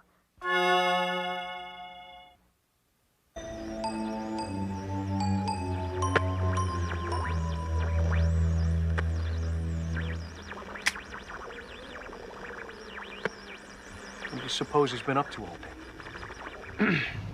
I don't know. But he's certainly been busy. Yeah. Gone in and out at least a dozen times already. It almost sounds like he's building something. Well, I'm not going up to look, that's for sure.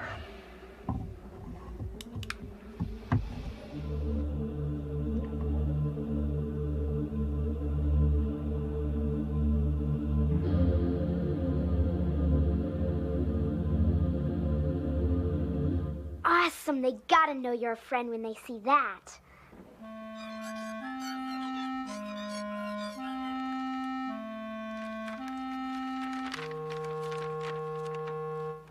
Your handwriting's getting better. But I did promise, didn't I? And it'll save the whole world, huh? Okay, but don't hurt me.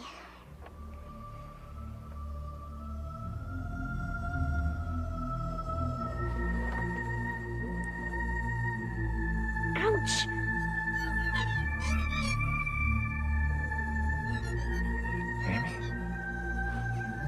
Amy? Oh, God. Amy?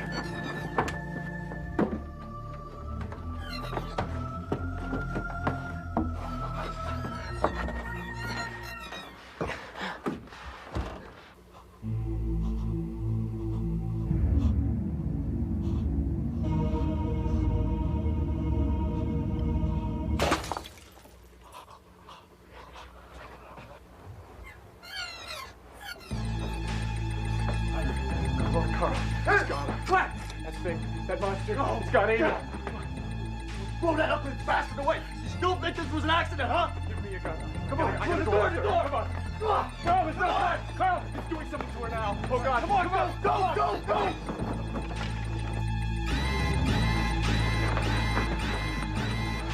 Where's Amy? What have you done with her? Give her back.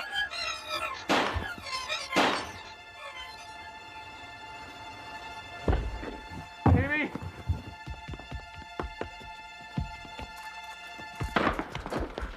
Amy! Daddy, what was that noise? Amy! You're all right? I just plugged it in. Glim made it to show us he's our friend. It's the 24th. Christmas Eve. With all that's happened, you forgot. Daddy, where's my friend Glim? Daddy, please tell me you didn't hurt him. Daddy, you didn't hurt my friend Glim, did you?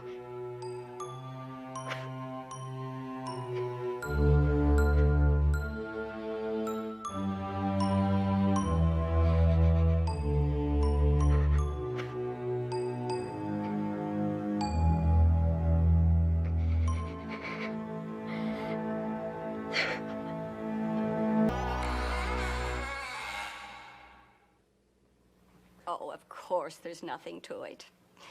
It's ridiculous. But when we get a complaint like this, well, we do have to investigate. I understand.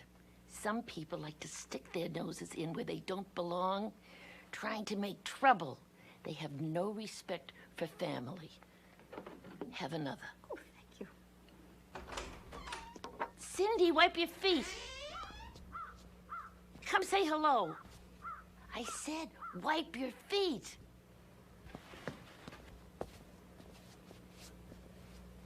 You remember Mrs. Rogers. She's your caseworker, so try to be pleasant.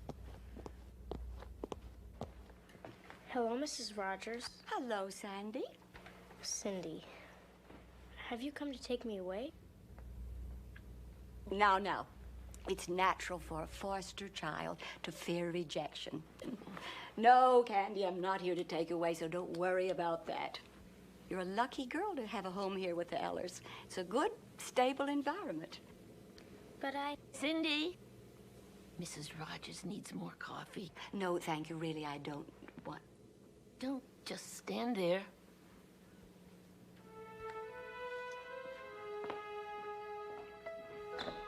They said something about some bruises. The way she rides that bike, we really should take it away from her. I apologize again, Mrs. Ellers, for taking up your time. Since the gym teacher reported that she had bruises, I had to inquire. It's just a formality. Well, like I say, the kid's clumsy. You know, it's really too bad because Ward is such an athlete. But it's not as though she was a real daughter. Oh, not that we don't love her. Watch it.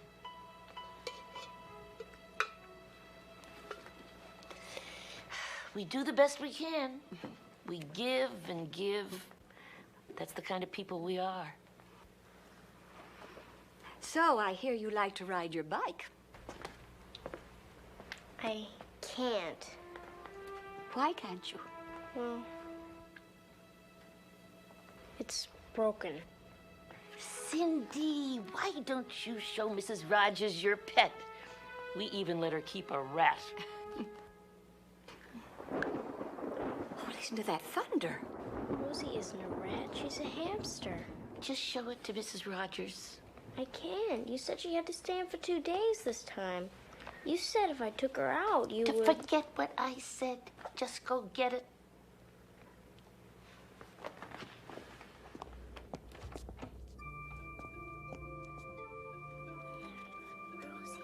It's okay. Yeah, I'm here. This is Rosie. She's my only friend. Ah, yes. She's well, I must be going now. Damn it! Ward, this is Cindy's social worker. Just leaving. It's so nice to see you. Well, thank you so much, Mrs. Ellers. Bye now. Bye.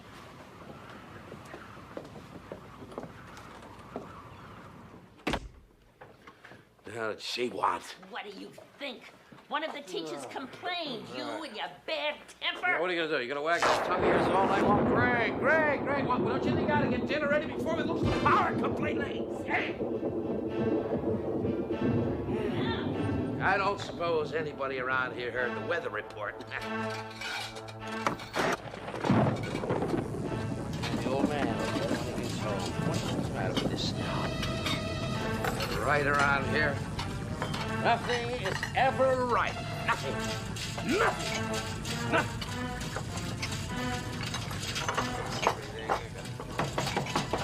I can't even hear myself think.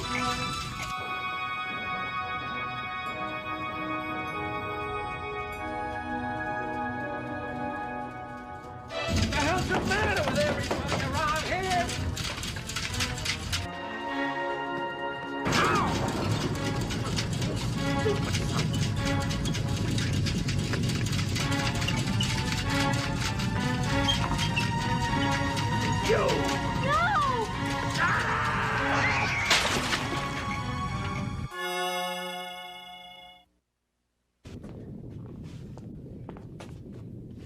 Get the dustbuster. I want this place cleaned up now. But she's dead. You killed her. For God's sake, if it's dead, toss it. You can't keep a dead rat. That's final. She's not a rat. She's a hamster. You heard your mother. She's not my mother.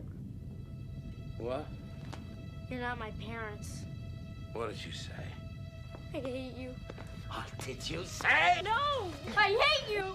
Ward, no. You don't know what kind of trouble we got into last time. One of these days, you're going to go too far. Shut up. Don't provoke your father. I can't imagine what you expect to achieve in this world with such a negative attitude. Damn raccoon must be playing with the antenna again. Wait! Take this out to the barn with the rest of the junk.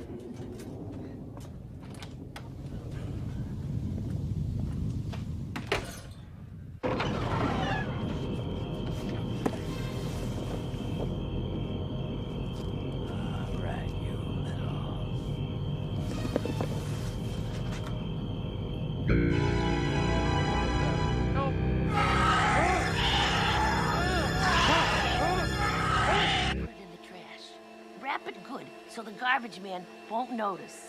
No, they don't take dead animals in the landfill.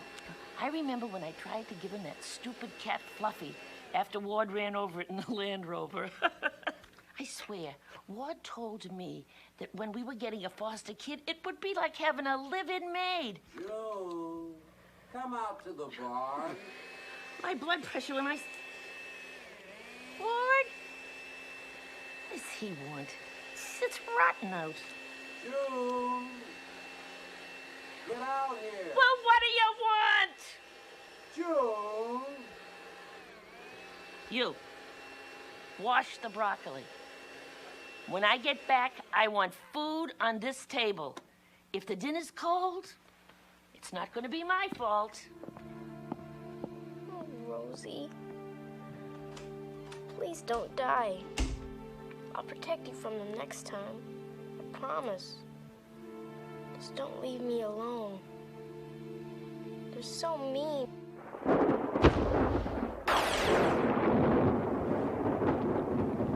What are you doing? Rosie! Brain damage? A natural genetic deficiency, I would say. A peculiar evolution on this planet. Food!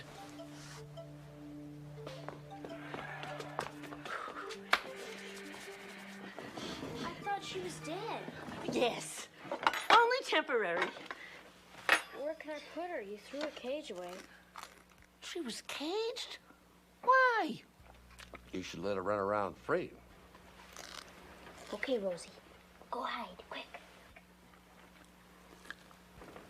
I know the food's cold, and I'm really sorry. I saw something outside before. Some kind of weird lights. What was out there? What do you mean? I mean, outside.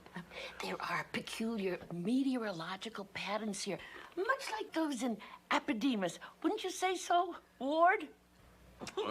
You talk too much.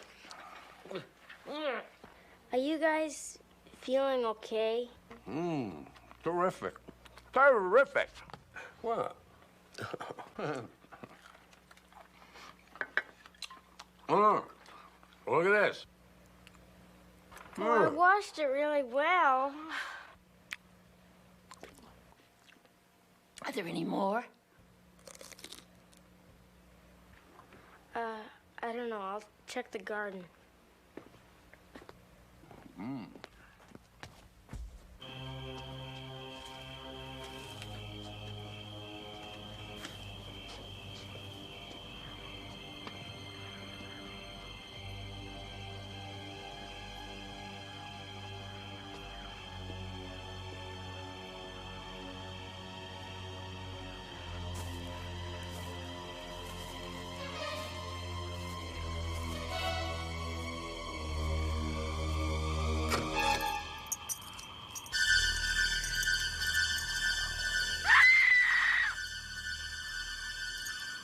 She noticed? I behave normally.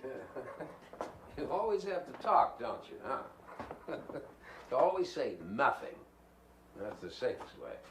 Like you, huh? You acted like a robot, a zombie. This could be it. A sound image synthesizer.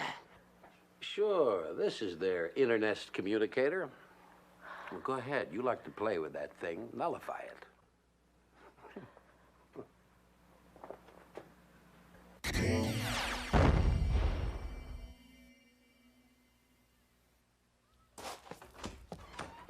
in the barn! Gross! Like giant rats! I saw them! I saw their spaceship! We know. Stop her.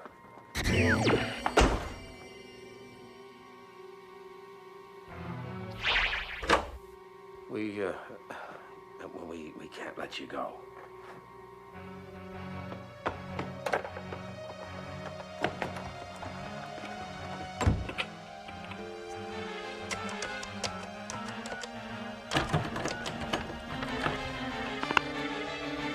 Help me, please, please, my parents. They're not my parents. They're...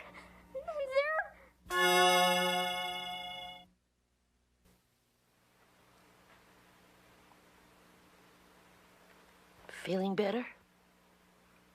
I was dreaming. Was it a good dream? Yes, it was the time we were at an amusement. Hey, wait a minute, what happened? There. You found out about us and you fainted. We're very sorry. We didn't mean to upset you. In the barn, I saw creatures That's us. Those are us. Our bodies. We parked our bodies in the barn and borrowed these so we could blend in. We didn't want you to know we were here. You borrowed their bodies? Yes. And I'm sorry, Cindy, you can't tell anyone. It's against the rules. You're really not her, are you? Your mother? No. Oh, but please, don't get upset again. She's safe. Her essence, I think you call it her mind, is stored in my body out in the barn. She's sleeping. You mean she's dead? No. She's sleeping. Your father, too. They're fine, really. Believe me. But how can you do that? Changing bodies. That's easy. A biomix. What's this red button? No, mustn't touch that. That's the nixer. The nixer? The disintegrator. Poof! I don't really like it, and I don't think that you need it. But sometimes when you end up in a funny little out-of-the-way town like this and you find yourself stranded... You're stranded? Oh, no. Oh, no. We're just fine. It's only a little timer problem. My mate will fix it. There he is now. I've got to go. Goodbye, Cindy. Wait, I want to come with you. So that's where you came from? Yes. See that little point of... Wait, that's not it. I'm turned around. Well, anyway, we're a long way from home, but we'll be on our way soon, and then you'll have your own parents back, and everything will be just the way it was. I promise you, Cindy, this will all seem like just a bad dream. As soon as we get that ship started... No way. Time override. Shot. You mean... That's right. We're not going to be going anyplace. I'm afraid this is it, old girl. Oh, no. Oh, my dearest. Guess we'll never see home again. No more green twilights in the Mashupog, remember? Burrowing for slugs in the leaf mold while we watch the moons come up. And the grandchildren. We'll never get to smooth their little whiskers again. I don't understand. You're stuck? Well, you can stay here with me. I could help you. Well, thank you very much, Cindy, but it's impossible. We can't go anywhere. We can't stay here. We're gonna have to discorporate. You mean die? Yes, dear, I'm afraid so.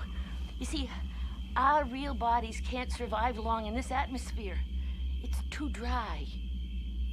But you could find other bodies. Well, we could, but it'd be wrong. Cindy, you've probably never even left home, let alone been off of your own planet, so this might be hard for you to understand. But tourism has its rules, and as tourists, we respect life, even in its strangest forms. Now, Principle 12 of the Universal Code states it clearly. We may not steal bodies of other intelligent life forms. But what about a stupid life form? Well, that's a kind thought, Cindy, but I'm a little too old to start thinking about beginning life all over as a guppy. It's not so tragic, Cindy. We are old. Our last litter left the nest years ago. We've had full and happy lives. And we wish the same for you and your parents. Cindy, would you mind if we had a moment alone?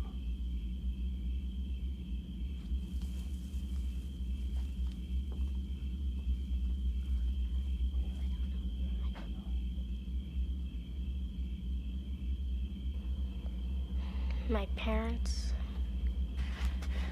Would you nix us, please? We'd like to go out together. No, but I don't want you guys to go. You saved Rosie. Well, I mean, I know you're really giant rats from outer space, and some people might think that's so gross, but they don't know you, and I think you're really nice. Would you please do this for us? It would mean so much to us if we could die together. All right, Cindy. This button will wake up your parents. It's inconvenient, I know, but they must be awake to make the transfer. This button will switch all of us back into our own bodies. Now, this red button, this is the nix button. After we're all into our own bodies, you point the machine at us and press it. You got that? Got it. Goodbye, Cindy.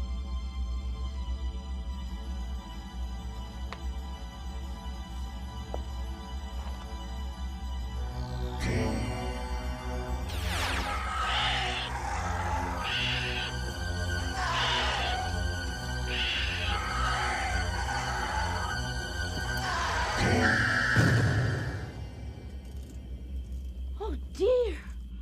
Wrong button. Oh, Cindy. Your parents. Oh, what a tragic accident. Cindy, that's it. I can't fix them. It's okay. I better get the dustbuster and clean up this mess. Good morning, Candy. Thank you. Are your parents at home? Mom, Dad, Mrs. Rogers is here. Oh, Mrs. Rogers, come in. Have a nibble, Mrs. Rogers. Cheddar, Swiss, Tilsit. Oh, have a donut. No, thank you, Mrs. Eller. I can't stay. I came by to drop off the papers. I don't know. What's wrong? Dad, it's your turn. Well, You've changed the rug. I knew there was something different. I always notice these things. Perhaps just a donut. Oh, by the way, congratulations. The way for the adoption is cleared. Oh, you know, Mrs. Eller, Mr. Eller, it's moments like these that make my job so satisfying. And you, Corky, how does it feel to be a part of a real family?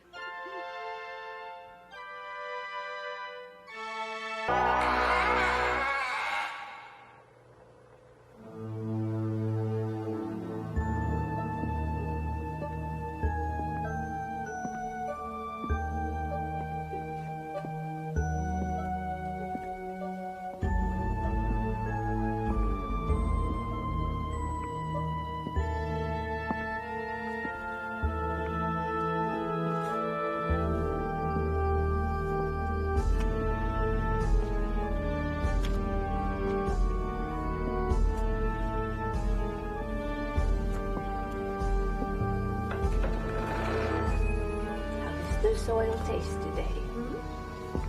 Should I add a little more peat moss for my babies? Mother? Sheila, you scared me half to death. You should have called before you came up. I'm sorry, you're right. I should have. I'll just come back some other time. Oh, don't be silly. Come over here. Give your old mother a hug. So glad to see you, child. Good Lord, what has he done to you now? I sold her into white slavery. But you know, I think I'm gonna renege on the sale. I'd be a fool to let this girl go for a mere $2 million. I should have known you were here. The only time my daughter comes to see me is when you bring her. Come on, Ma. You know that's not true. Could we go inside the house, Mother? It's so hot and sticky in here. They like it that way, so do I. Oh, all right.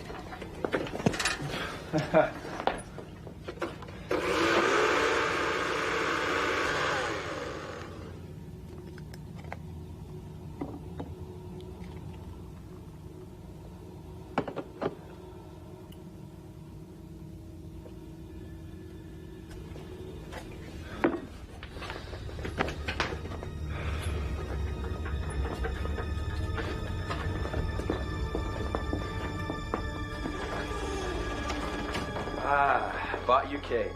That really good French bakery near us. Black Forest, your favorite.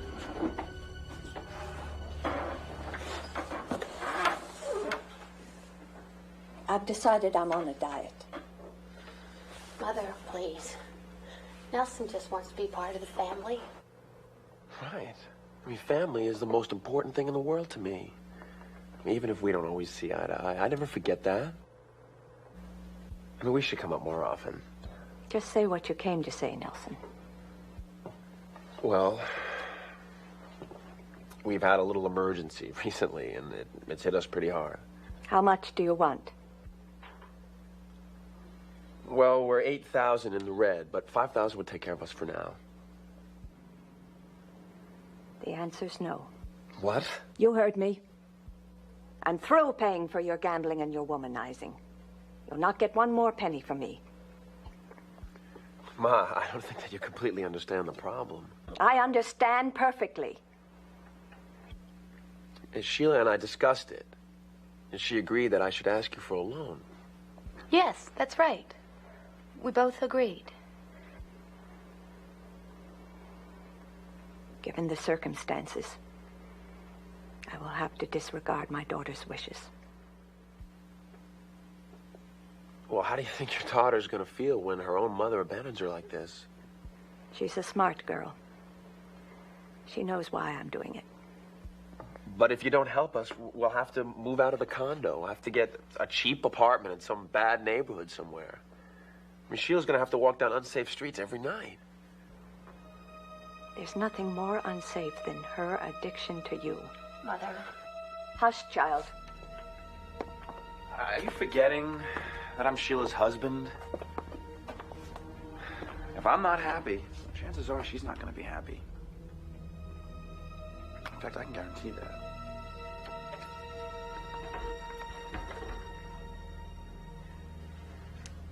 So it's finally come down to that. I knew it would sooner or later. The answer's still no. Selfish old vulture. You'll help us or you're gonna regret it. Do you hear me? Nelson, please. Don't you ever, ever strike my daughter!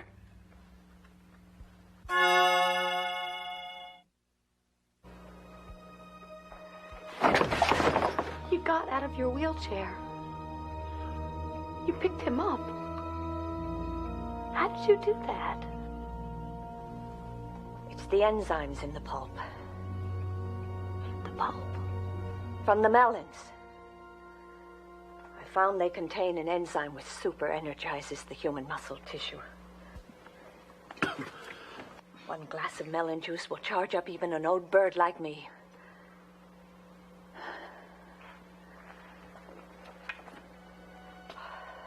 What a pity the effect doesn't last.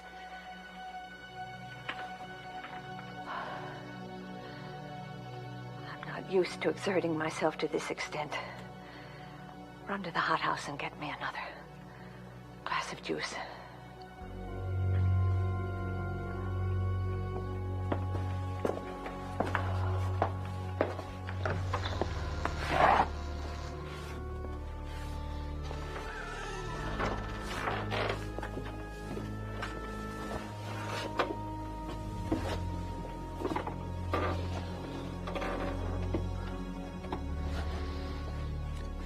Maybe I'll prevent her from bringing you that juice. I could drink it myself. You could. But then you'd be taking a gamble. Just guessing what amount was safe for your first dose. But then you like to gamble, don't you, Nelson? All right, then I won't. Look, why don't we just cut out all the fencing and just talk straight for a minute, all right? You don't like me because I married your daughter for her money, right? Your candor is refreshing. I'll admit I am not the perfect husband. If there's one thing I've got, it's a nose for a good deal. And when I get a hold of a deal like that, nobody on earth can stop me from making it happen. And this good deal is? We mass produce those melons in a string of hothouses. Then we'll market the enzyme as a miracle muscle energizer. Christ, we'll be making money hand over fist. And you'll count it for me. Is that the idea? I'll be the company's general manager. I'll handle the legwork. I'll handle the advertising. You don't really have the savvy for that kind of job. You disgust me, Nelson. Do you think I give a damn about the money? I care about my daughter. Okay. Let's take a close look at your daughter. She's not likely to find another husband. Have you thought about who's going to take care of her after you're gone and the inheritance money runs out? No.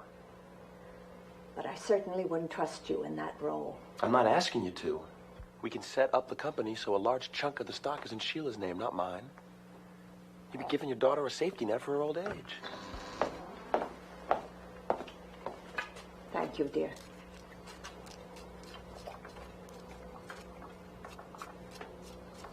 Well, have we got a deal?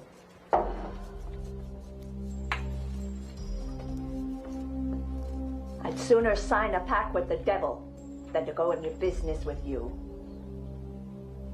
I'll be in the hothouse if you need me.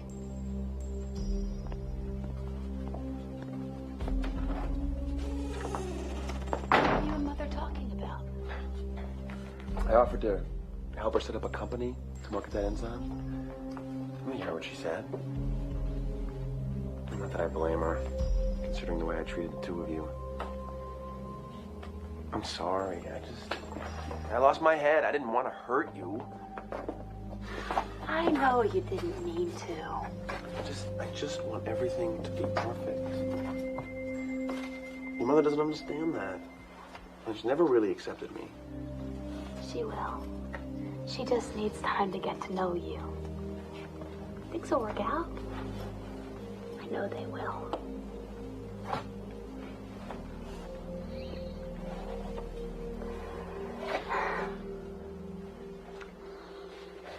Let's go see what your mother's up to.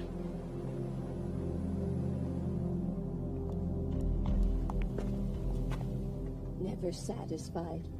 No matter how much peat moss I give you, you just want more, more, more. Do you think I own the peat works or what? Here you go. There. Honey, she's talking to her plants, for God's sake. Oh, you want some too. There. Sweetheart, I think your mother's just getting a little too old to be making important decisions. Refusing to exploit those melons is a perfect example. We're just gonna have to take a few and grow them ourselves. Steal them? Oh, no, I couldn't. Look, I don't like having to go behind her back any more than you do. This is for us, honey. This is for our future. But she'd hate me. She'd never speak to me again. Once she sees how successful that company's gonna be, she's gonna come right around. I don't know. It just doesn't feel right.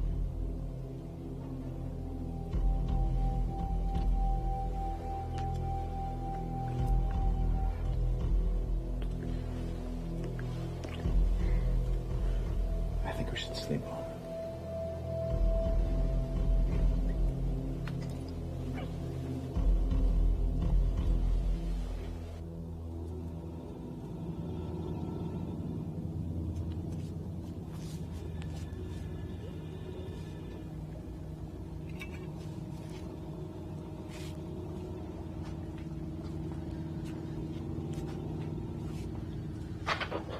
Honey, why don't you come back to bed? I will. Come here and help me with this first.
French toast.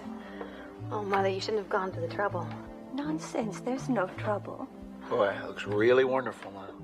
If you want breakfast, get it yourself. I'm going to do the morning watering. Just leave the dishes in the sink. I will.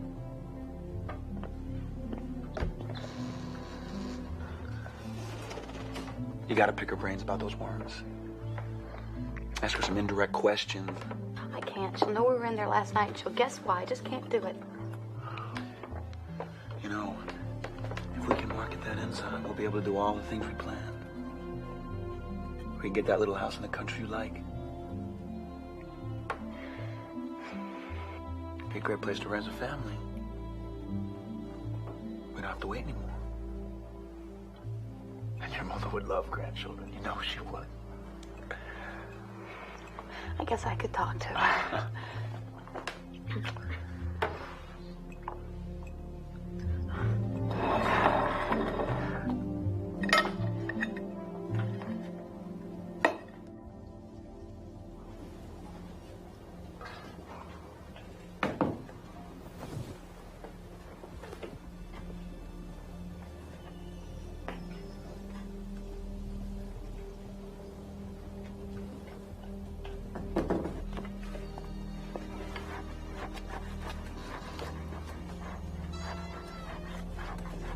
Oh, you're in your wheelchair. I'll get you some melon juice. Never mind, dear. I don't like to depend on it. Come here. I want to talk to you.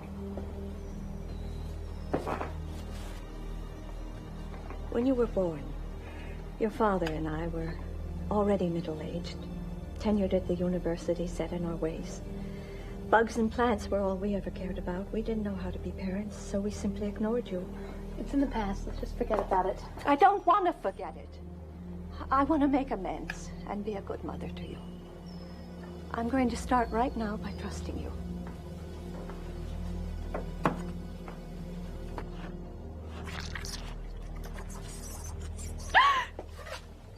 What is it? Before he died, your father shipped a crate of these rare giant bloodworms back from his Amazon expedition. The crate broke, and they escaped into the hothouse. Soon after that, the melons I was working on began to produce an unusual enzyme, the muscle energizer. The worms did that? Yes. I discovered that they chemically altered the soil, radically changed any plant that was grown in it. The melons are completely worthless without the worms. But they're so dangerous looking. Never mind how they look, child. They can change any plant species, not just the melons. Thousands of new, miraculous substances can be created. This is the gift I've been saving for you. My dear daughter, do you understand why I haven't told you until now? I didn't want a man like Nelson to get a hold of something so important. I love you so much. I love you too, Mother.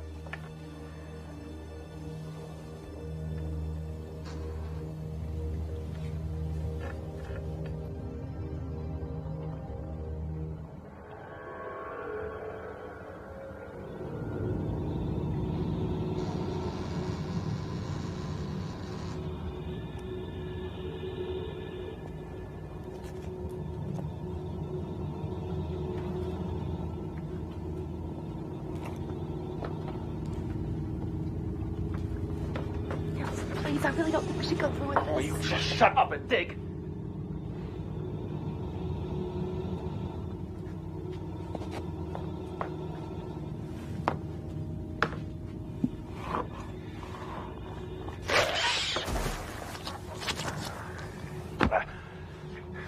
Will you just keep digging?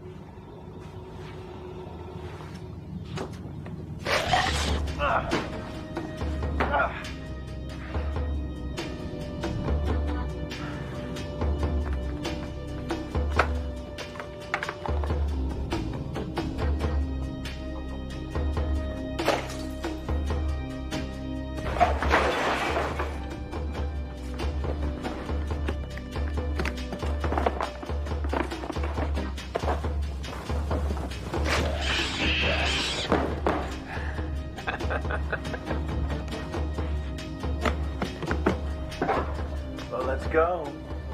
You're going somewhere, Nelson. Yeah. Yeah, I don't need to hang around this dump any longer now that I know about your little secret. Your precious little girl told me. I knew she would. I planned it that way. Yeah. You know, there's no shame in it, dear. You were never a match for that monster. So, now you're trapped. Well, who's gonna trap me? You?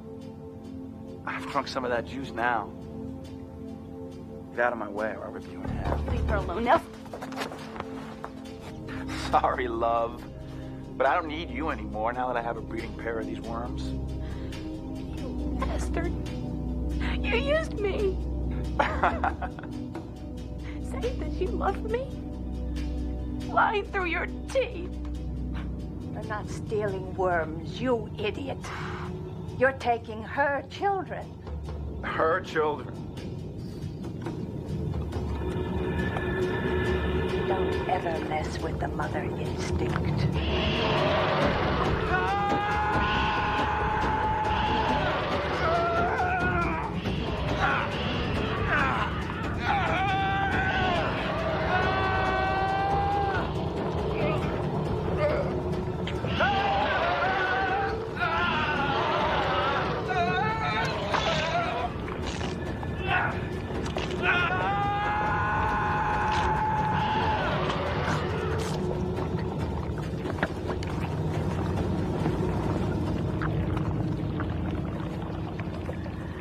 It's all right. It's all over. He's gone.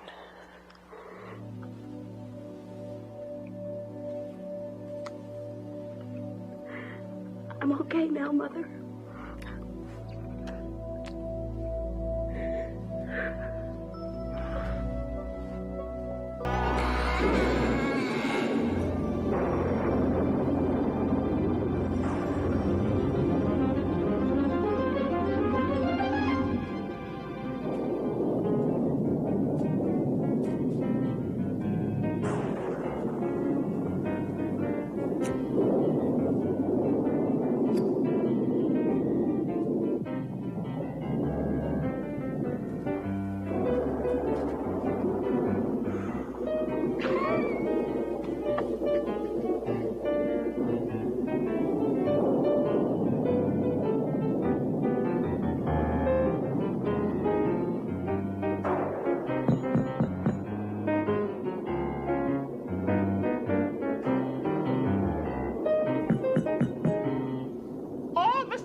Their way tonight.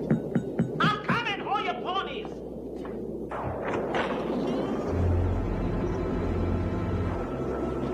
It's a bad night for driving, Miss Elegy. The evening has just begun.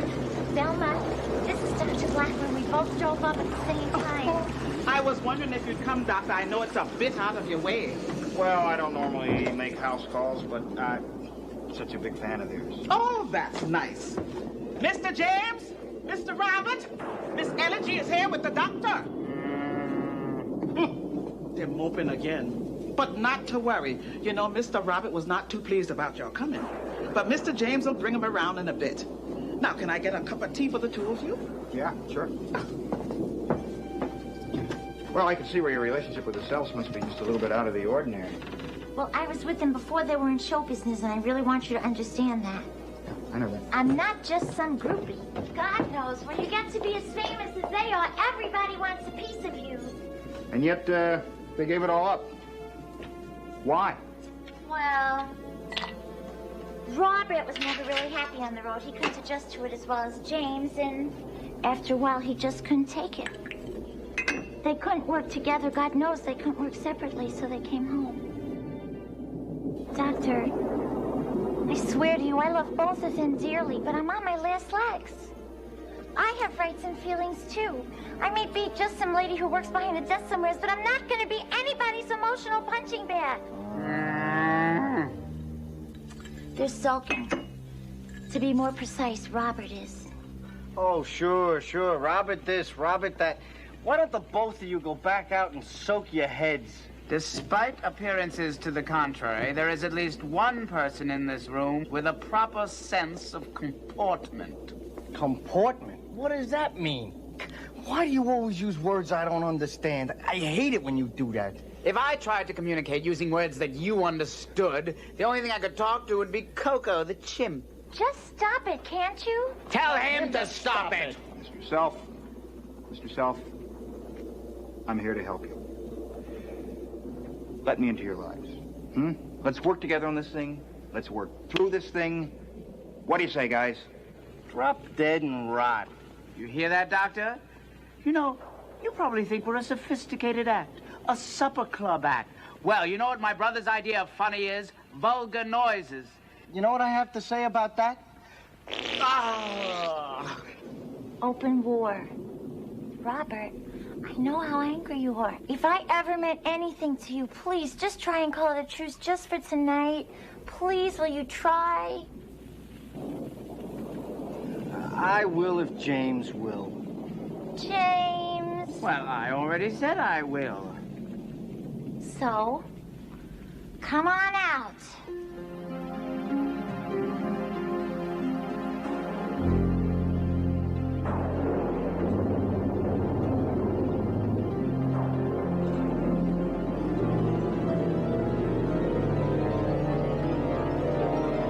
Well, at last we meet, face to face. To face. It's so great to meet you guys. I'm not ready for that yet. Would it kill you to be polite? He's just a greedy cranium cruncher. Ah, that's a great line. You write it yourself? Where'd you get the crayons? From the kids next door?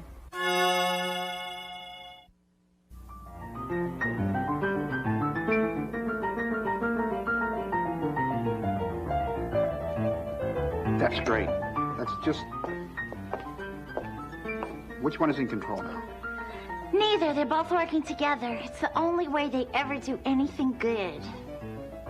These days, the only time they cooperate is when they're playing the piano. No. We've had too many drinks tonight. You never could hold your liquor. No, I... Guys, we were talking about your adopted father. Yes, Dr. Self. Dr. Self always wanted to adopt a two-headed baby. And so he brought us to his mansion, and he raised us as a father would. Sure. Well, he played ball with us. He played ball with you. Played ball with us. You were the glove hand. And he educated us, or at least he tried to. And then he died. And we inherited his fortune. And the furniture. Yes. And nobody else knew you existed? Just Velma. She really raised us. Well, now, here we are. Oh, Mr. James, Mr. Robert decided to rejoin the living, I see. To you, Miss Elegy. Did you hear what Velma just said? Mr. James first, then Mr. Robert. James first, me second. Heavens, that old song again. The only reason I do it is because the old cradle I kept them in was up against the wall. Mr. James was on the outside, so I got in the habit of feeding and talking them to that way. Just habit, nothing else. Now, if I said Mr. Robert first, you'd just turn around and say, you're saving the best for last. Oh, sure. You don't care more about James. Oh, Doctor, Miss Elegy, if you need me, just give me a shout. So, Miss Kaiser, I'm curious to know how you two, Three. met. Well, Dr. Self passed away and left them all his money. And Mr. Winters, he was Dr. Self's lawyer. He called the twins in, and he had no idea about, who did. So, I was his secretary at the time, and I heard them come in, but I didn't look up, and then I did. Well, Elegy, I thought, this is what you get for taking all those drugs in the 60s. But they were real. They even had an appointment. I realized, well, maybe they were more scared of me even than I was of them, and it made them human. Real. You see, this was our first trip to town. It was our first trip anywhere. And that's when you three started, seeing each other. I know it sounds silly to say, but I fell in love with them. Yeah, with James. No, with both of you. And then they both asked me to marry them. But you refused. I asked them what they planned to do. I had always worked for a living. They didn't need to. Maybe that was okay with them, but it wasn't okay with me. I told them if they wanted to marry me, they had to somehow make their way in the real world. Boy, did they ever. You guys, I grew up with you guys. I mean, the bunk bed sketch. I wrote that. That was just great. Do you remember our tango sketch? I wrote that. You gave yourself all the good lines. Well, if you didn't like it, why don't you write something? Because you can't write anything. Didn't I give you the part of my parrot in the Long John Silver sketch? Yes, I did. Yeah. You see, the thing is, he can't write anything. He doesn't know how to write. He has no sense of construction. He has no sense of pace, no sense of rhythm, nothing. All he can do that he thinks is funny is make these vulgar noises. He goes, when he wants to be, he goes, that's what he does. I hate when he does that. I hate that. Come on, what are we even talking to this head shrinker? Didn't you have enough yes men on the road telling you what you wanted to hear? Yes, I did. And the only difference between me and you is I knew how to pick a yes man. Your yes men kept saying, maybe, maybe. Hey, look, it wasn't me that asked for separate agents. Well, I wasn't the one who asked for separate dressing rooms. I wasn't the one who demanded separate makeup men. I wasn't the one who asked for separate choreographers. I wasn't the one who asked for separate bathrooms. Well, I wasn't the one who demanded separate hairdressers. My hair's got a special texture. Hey, fellas. Okay, obviously there are some strong feelings on both sides. Miss Kaiser, maybe you can tell me what happened then. I mean, you wanted the guys out in the real world on their own, which they did very successfully. Then what happened? Well, it was at the end of their 20-city tour, about 8 months ago. I've been keeping in touch as much as I could and going to see them. And then one night, in the hotel room, they proposed again. My left foot. What happened exactly? You want to know what happened that night? Yeah, what happened? Elegy came in, and James said, marry me. Not us, him. You know what she said? She said yes. To him. I meant yes to both of you. That's funny. Did I ask you that night? Did you discuss it with me? Why bother? It's just old go-along Robert. Oh, yeah, and that's the great problem, isn't it? It's not, does he love her or does she love him? Oh, no. This man who eats fried rice with his fingers is worried about etiquette. Well, I know what we should have done, Robert. I should have just walked right over to you and said, oh, Robert, old man, what say we call up Elegy and ask her to marry us? How about that? What say? Drop that lousy accent. It's an affectation. James, Robert, I mean, it's obvious that there's some very deep-seated negative feelings here. And they're seated right over here. James, I think a large part of your brother's frustration comes from the fact that he's unable to express himself verbally. So do something for me, Robert. I want you to express your feelings toward your brother non-verbally. Let's be puppets. Let's be like non-aggressive love puppets. This is stupid. It's okay to feel the way you feel. It's okay to show your feelings toward your brother non-verbally. So do it. Act them out. Oh, non-verbally. Oh, okay. You ignorant fool. This is for elementary school.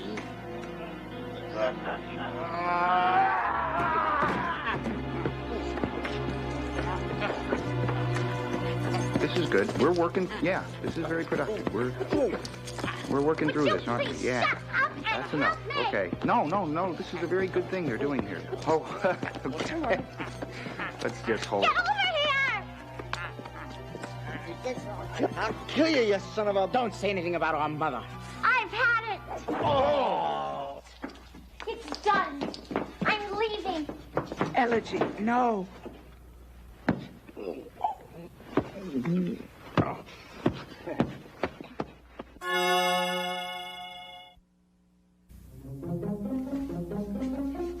Elegy, please don't leave.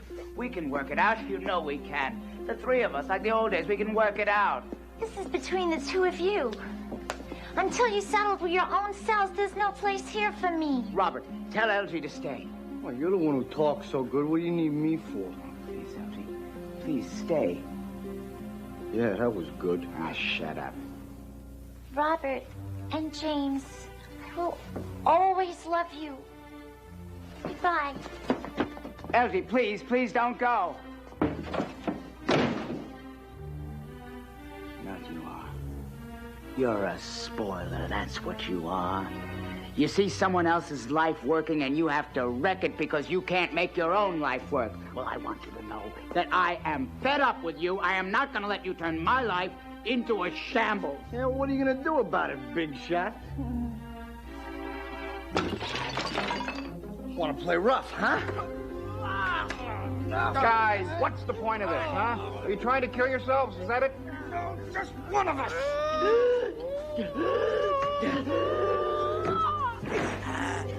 Hey, guys.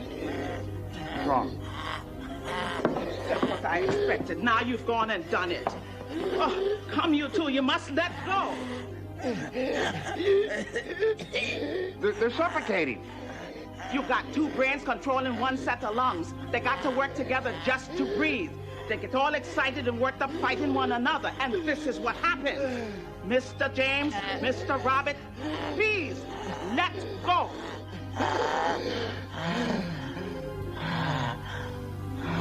Come along, Doctor. Help me get them up to bed. They'll be all right for now. But it's always the next time I worry about. Can I stay with him for a minute? Suit yourself.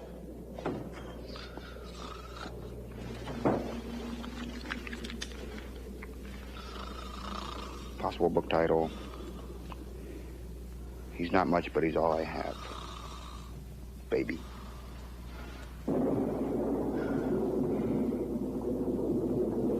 Doctor,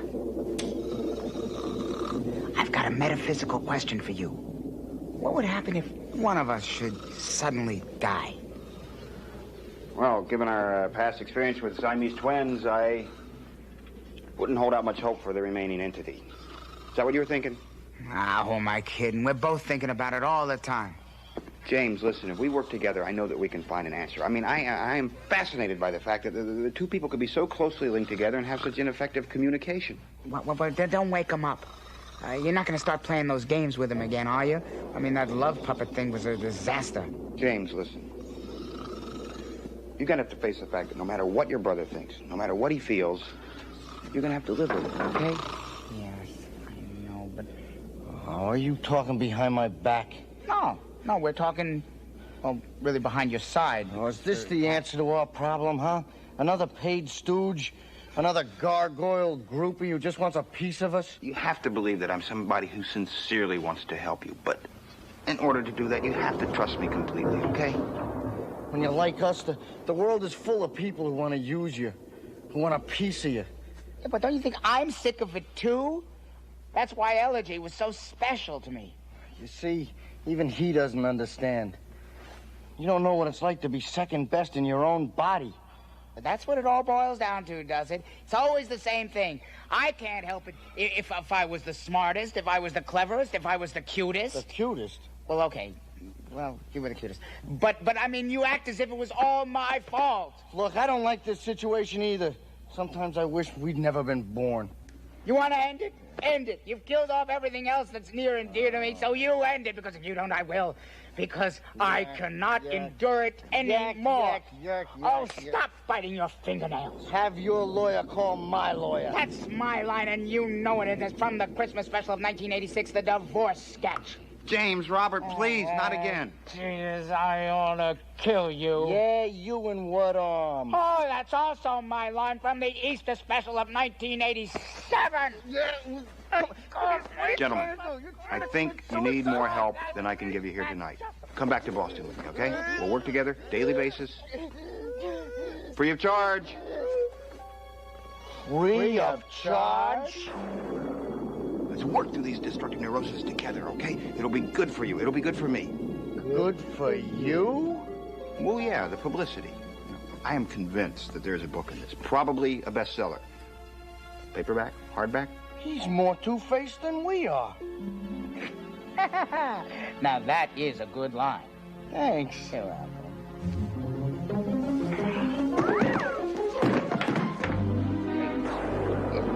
Got a percentage skill, and you'll have final approval. If there's one thing I've learned, mental health pays.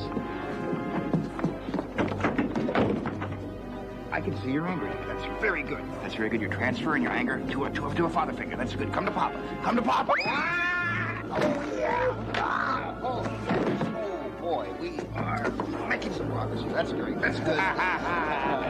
Boy, where does the time go? What do you say, guys? We just take a week, a month. Was that an antique? I didn't mean to really sorry, guys. You got a lot of energy, guys. Oh, I like this suit. Is that wool? You know, that suit hangs on you guys really well. What do we get? Some fresh air here? That's good. What a sense of humor. I love you guys. Oh, boy. Oh, that's some view. Oh, what's a million dollar view? Whoa, whoa, whoa. Oh, come on. This is going to hurt you more.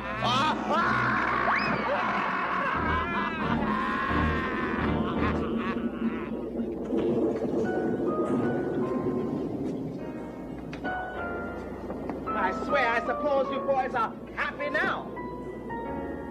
You know, in a way, Dr. Blackman did bring us together. Oh, together. Together for a murder. Together against the world. It's the only way for us. Till death do us part. Sorry about taking us off the road. And about Elegy. Oh, that's all right about that night. If you like, we can always call her again. Nah. Let's call those triplets from Ohio. Well, now, don't that sound nice?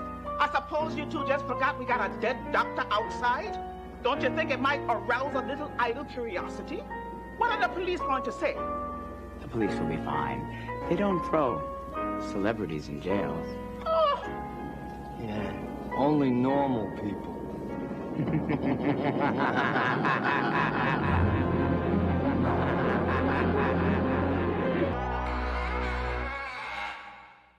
No! No, please, please don't leave me. You can't. We're part of each other. Gary, I just got a Garyectomy. You said you'd love me forever.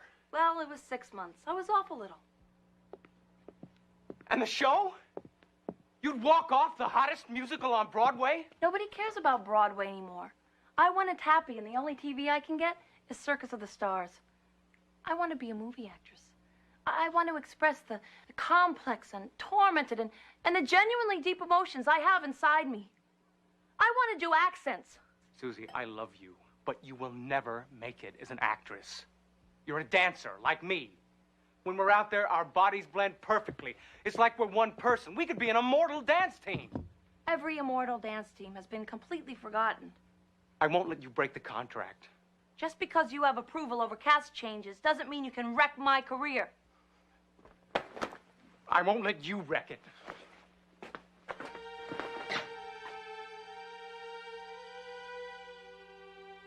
You've already packed. No. Well, what's in there? Publicity photos.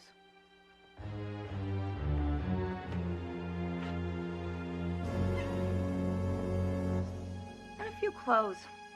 Have you gotten an offer? Have you accepted an offer?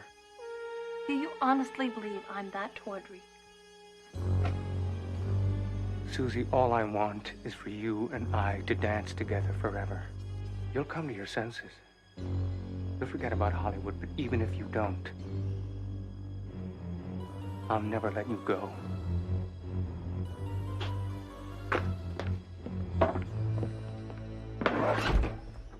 Gary, let's lunch.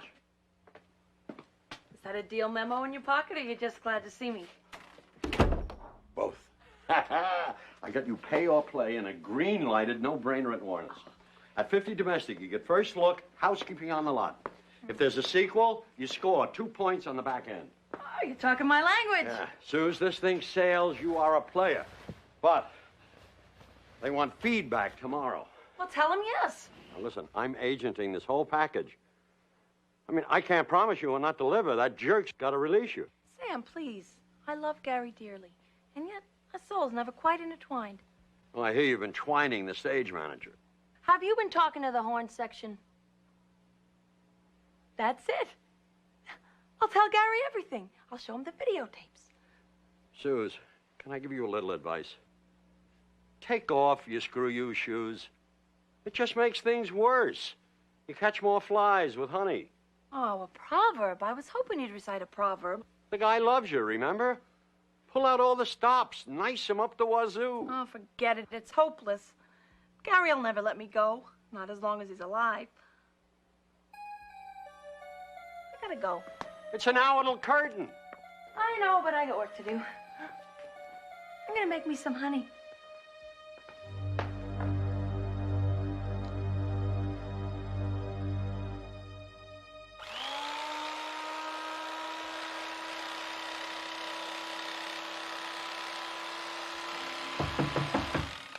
Just a moment.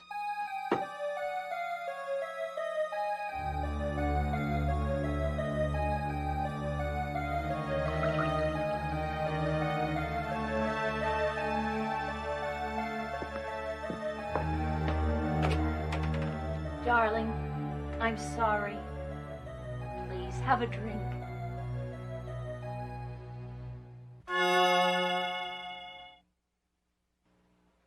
I ordered dinner. I thought we could... You have your taps on. You said to come right over. Darling, I hope that little scene this afternoon didn't freak you out. Sometimes my girlish emotions run away with me. Must be that darn estrogen. I'm not going to Hollywood. I love you too much. I love you more than... Stop. I know you're lying.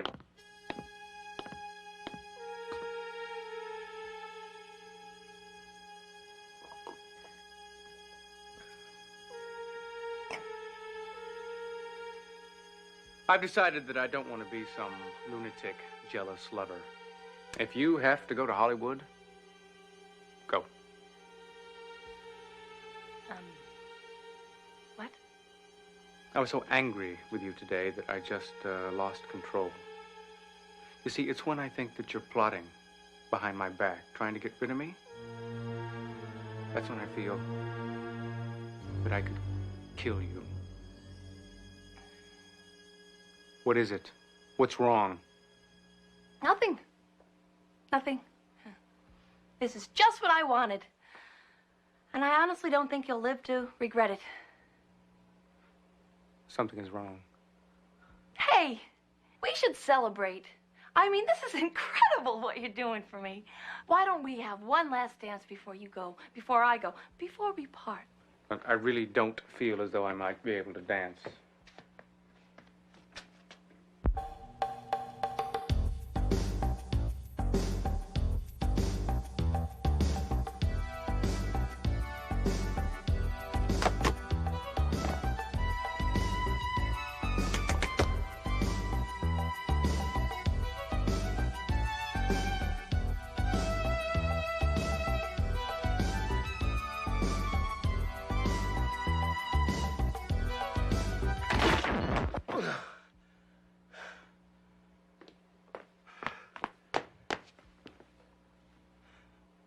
You okay?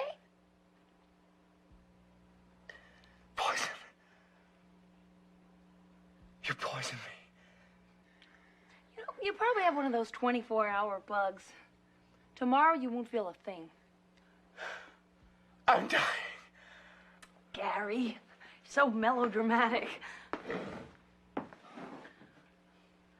I wouldn't get up just yet, Gary. You still look a little green around the gills.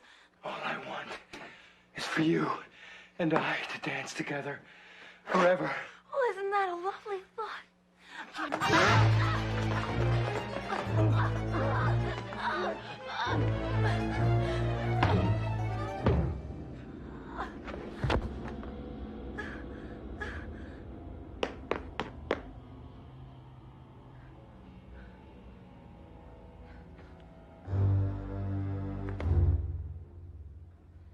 Oops.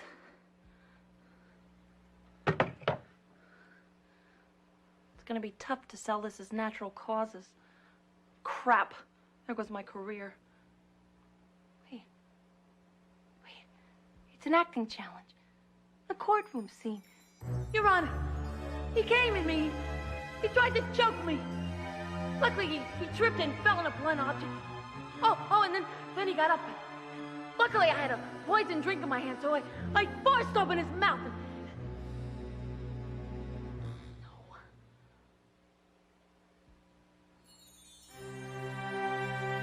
Yes, I killed him. And why not? I'm that kind of woman.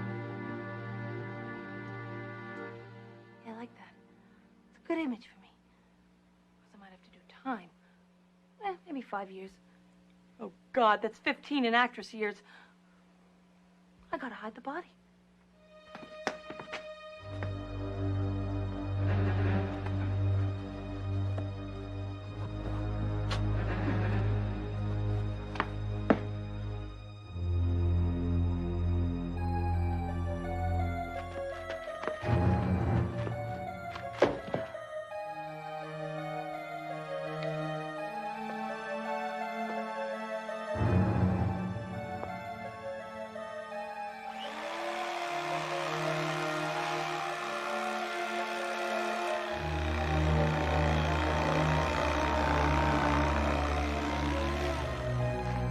Have a hand for Gary Gregory.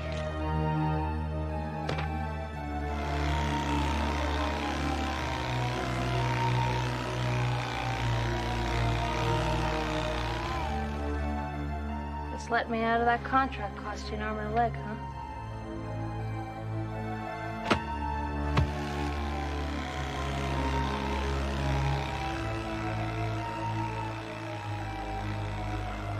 I always said I'd be a hack actress, but all I really need are some good parts.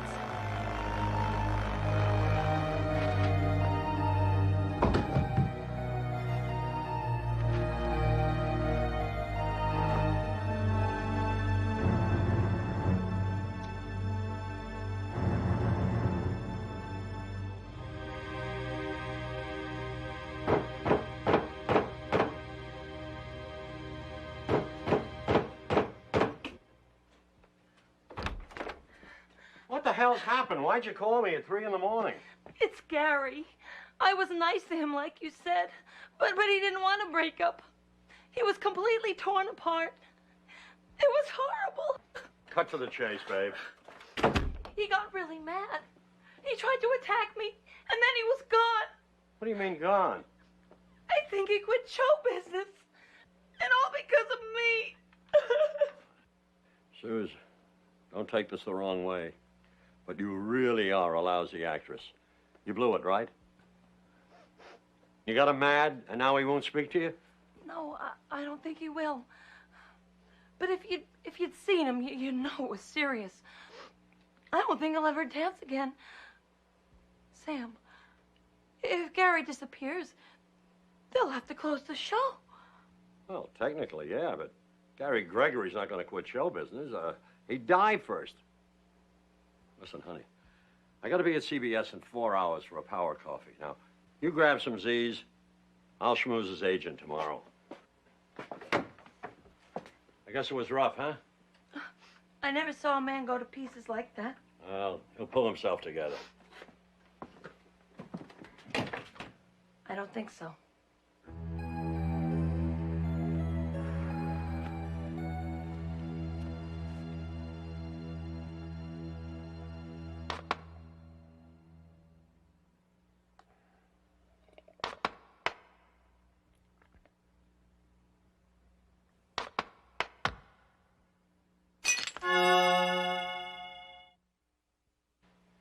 Did you see this?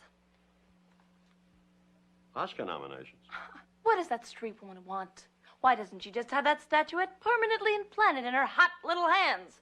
Suze, I'm the last one to knock success, but let's face it.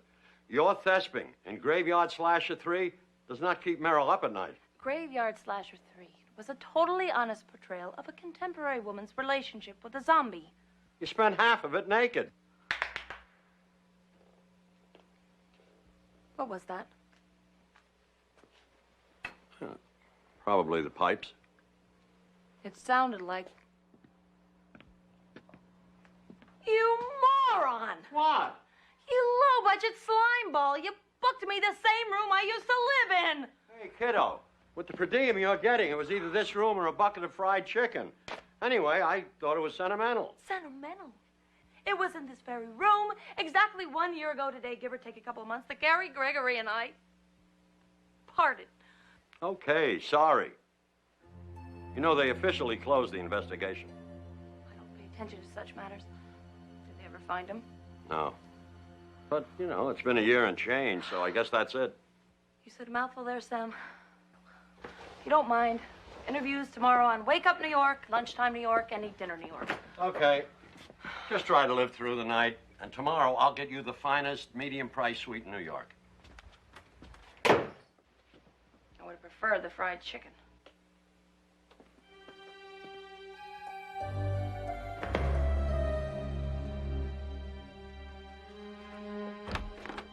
Sam?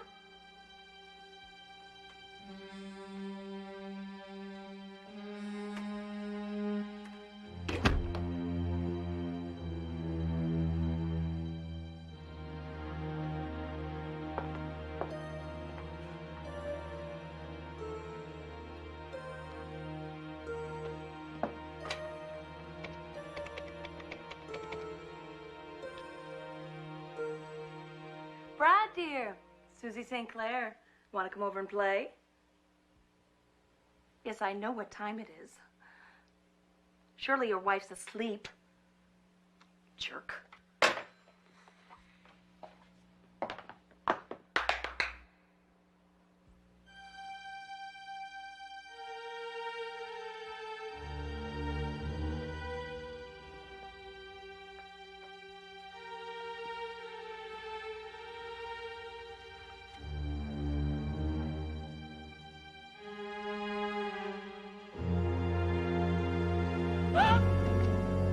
Who are you? I know you're there. I can see you. Come out. I said come out.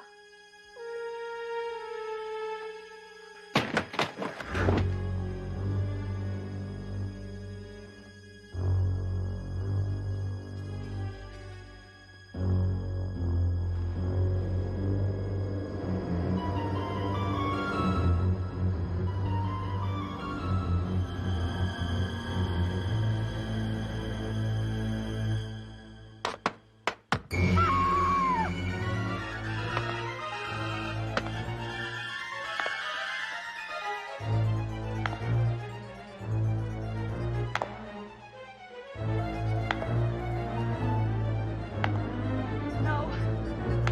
No. Please. Get away. Please don't. Don't. Don't what? What am I doing? What am I scared of?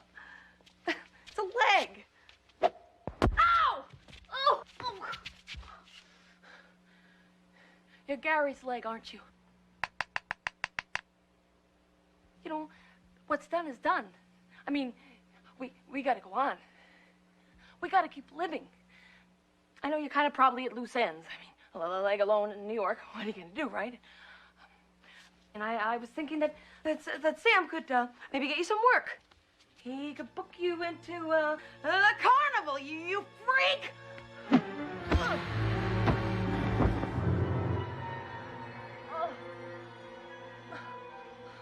What do you want from me? What do you want? Just tell me, please.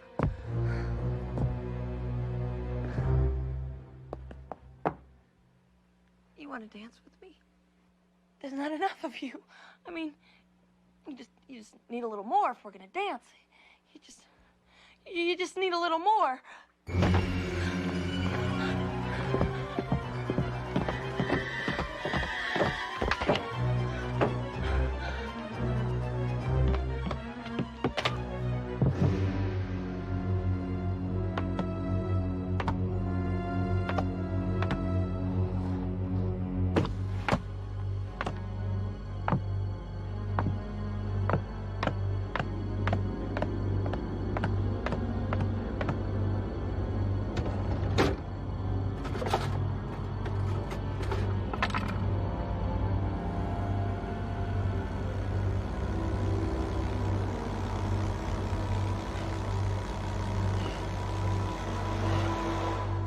stop taking meetings.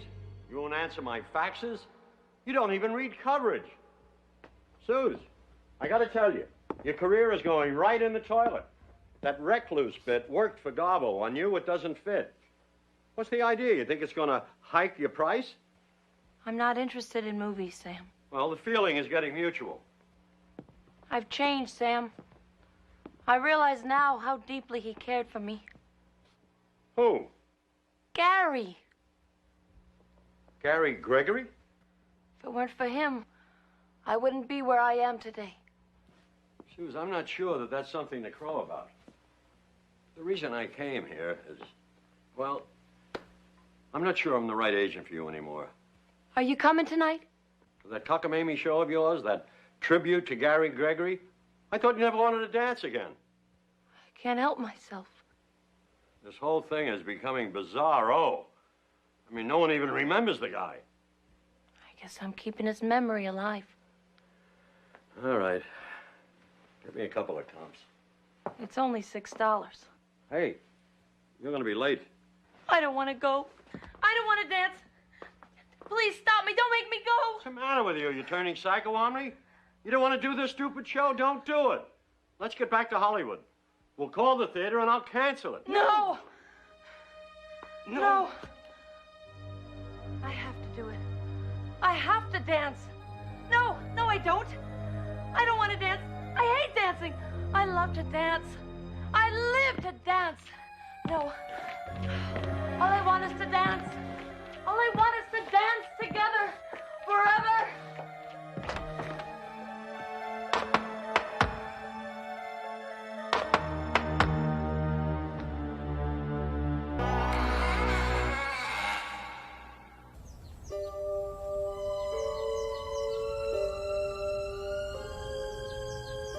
Pretty bizarre, huh? Yeah. Everyone thinks that this place is possessed. Come on, let's check it out.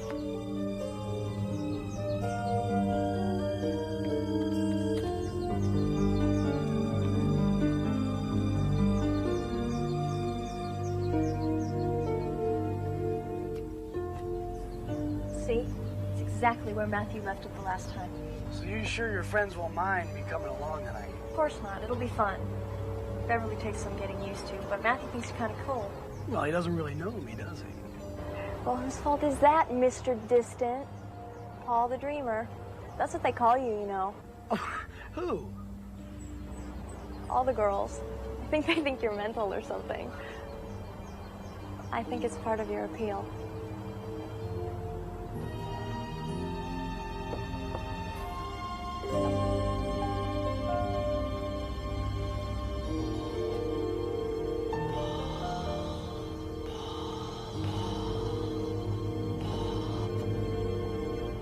All set. Hey, you okay? Yeah, I got a splinter. Okay, well, we better get going, because I don't want anyone to see us hanging around. Yeah, hey, Jody. Yeah. Who lived here before people said it was haunted? He was just some guy who built this place. Killed himself out back by Becker's Pond. This place is, it's weird. Yeah, it is. But that's what's so great about it, you know? It helps with the mood. I remember last time it got so scary I had trouble sleeping all night.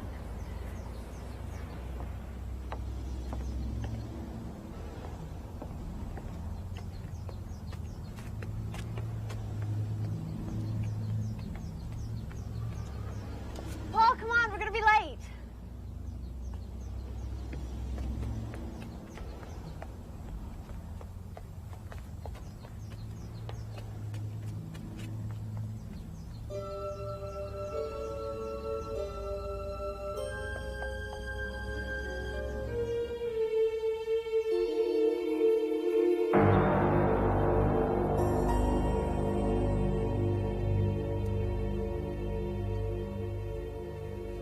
I don't like this, Matthew. We're gonna get in trouble. Would you relax? I've broken this place dozens of times when I was a kid, okay? Somebody cares. Jody's friend gives me the creeps. He's weird. Oh, Paul? No, he's okay. He's just shy. Paul, you okay? Yeah, I'm fine.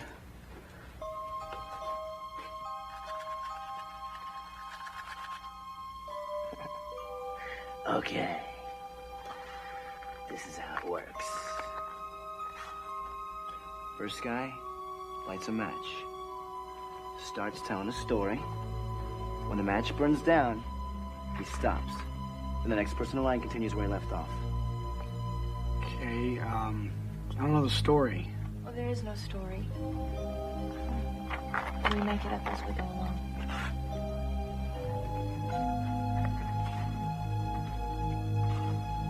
Okay. I'll start.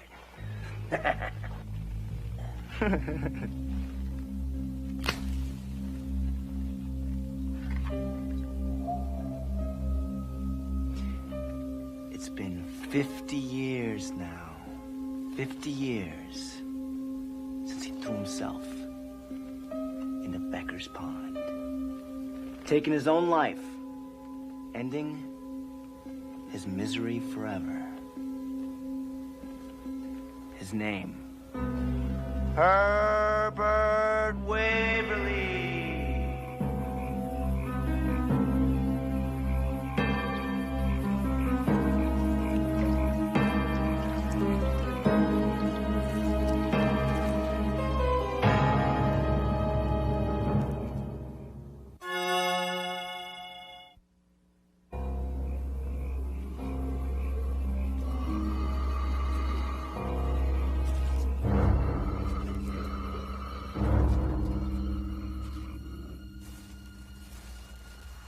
Old Herbie was very rich and pretty damn handsome to boot.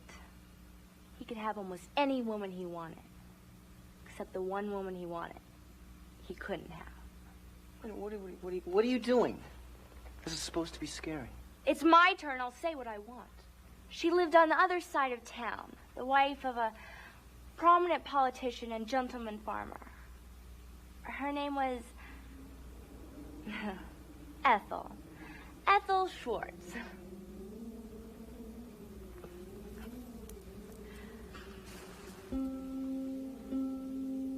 Herbert and Ethel met on the sly for several months. Ethel would sneak out of her house for their illicit meetings at the pond. But soon, rumors began spreading around town. And before long, they reached the ears of Ethel's jealous husband. One night, the politician locked his wife in the attic room. And he set out for the pond to lie in wait for Herbert. There was a terrible fight. A terrible fight. But Herbert's bigger, stronger. Grabs the guy by the throat, drags him down to the edge of the pond, forces his head beneath the water. His lungs fill with the still, rancid waters of the pond, and soon he's dead.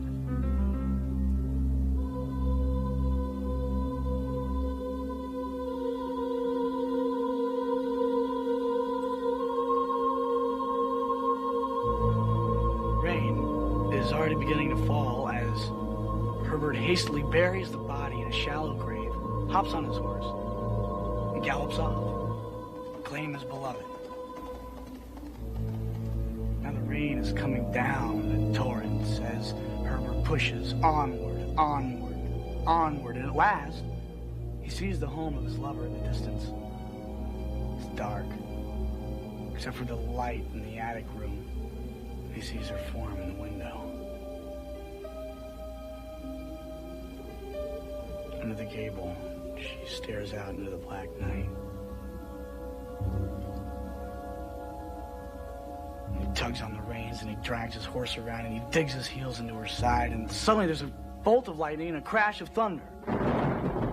The horse whinnies, rears, throwing Herbert from the saddle, and twisting in midair, he sees it. He's heading right for it. It's the sharp blades of an idle threshing machine. He screams as the sharp blades cut into his face, 3 deep cuts, skin split, exposed bone and muscle and blood. Pain. So much pain. And so close. So close he can hear the clock in the farmhouse toll the midnight hour.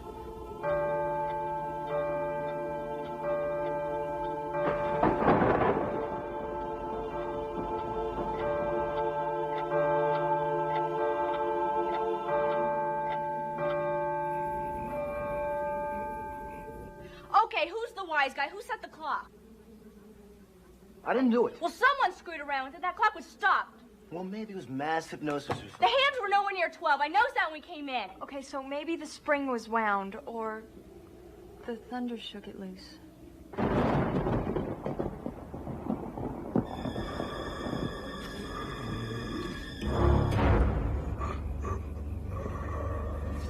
I want to go home, Matthew.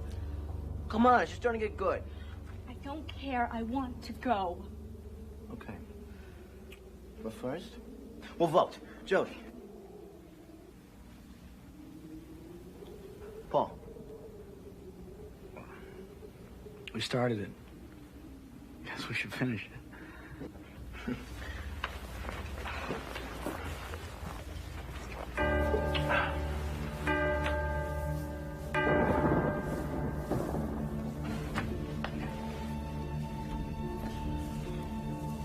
Slowly, Herbert Waverly managed to pry himself free from those horrible steel blades, his broken leg dragging behind him, and blood pouring out of the open wounds of his face. He started his long journey home on foot.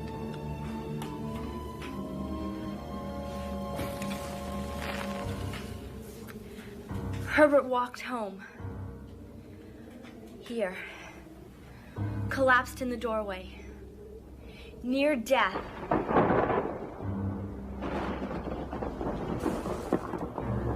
Herbert survives. But he lives the rest of his life as an embittered old man. His face is so horribly scarred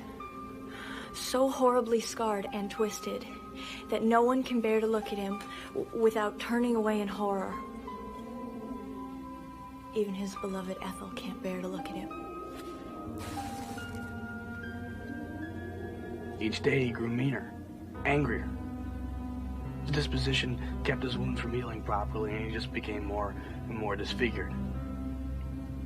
Until he could no longer even look at himself without screaming in agony and turning away.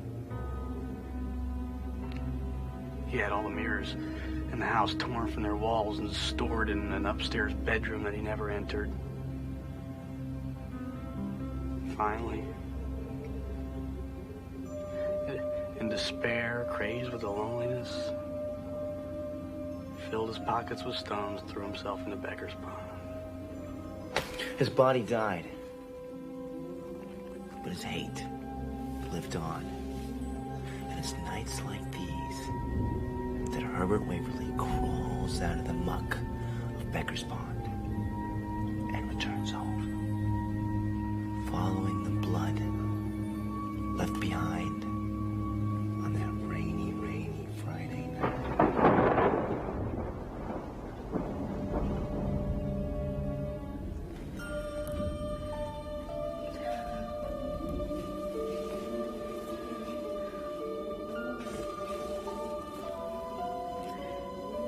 You can still see the blood on the road out there.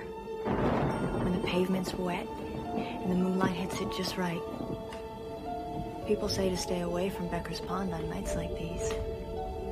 But most of all, stay out of the Waverly mansion. Because Herbert Waverly will kill anything that gets in his way. If you see him run, run as fast as you can and don't look back.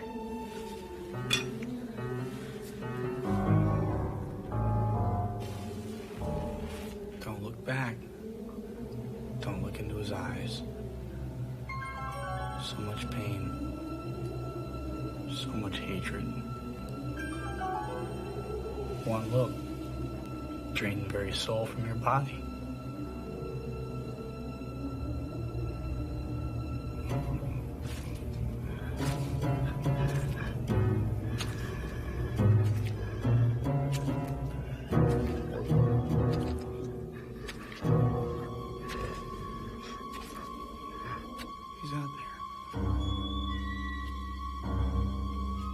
through the gate.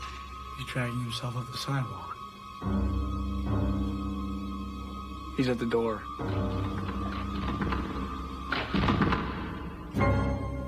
He knows we're in here. Stop it! Stop it! Stop it! Just stop it! Come on, Bev. It's just a story. I'm telling you, I heard somebody outside! Bev, come on! There's nobody out there.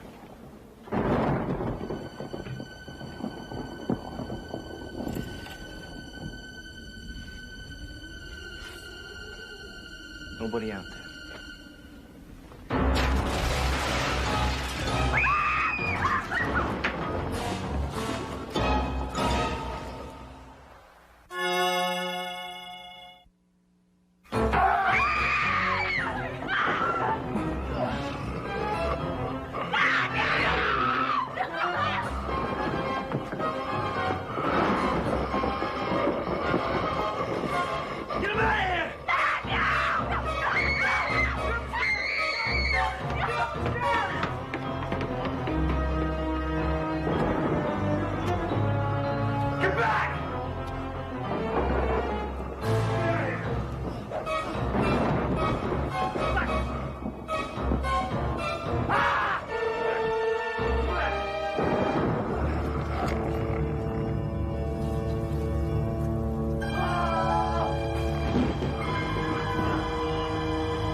Oh my God! This isn't happening! This isn't happening! Don't touch me! Don't get him away from me! You knew about this room! You knew about the mirrors! You did this! You're evil!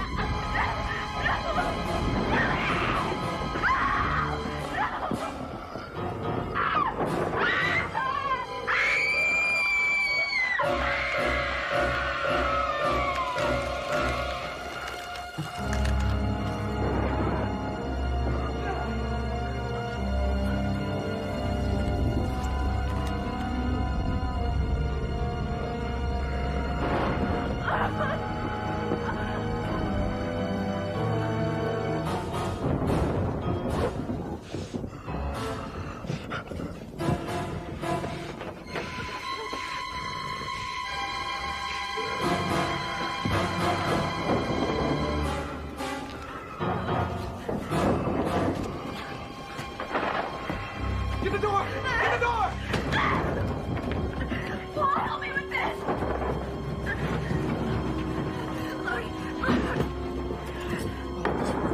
There's not much oil in it.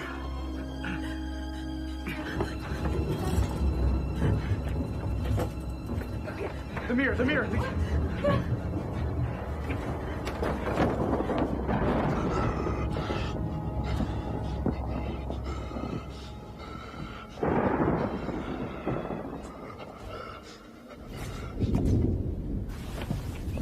How did you know about this room? I did not know about this room. No, you knew about the room and you knew about the mirrors. Look, I made this all up. I know you did. We all did. But Matthew and Bev and me have done this 1,000 times and nothing's ever happened.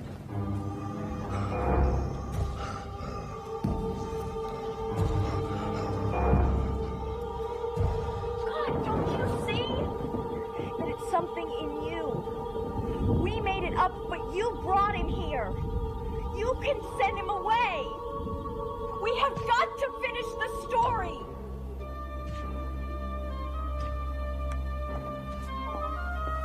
Paul.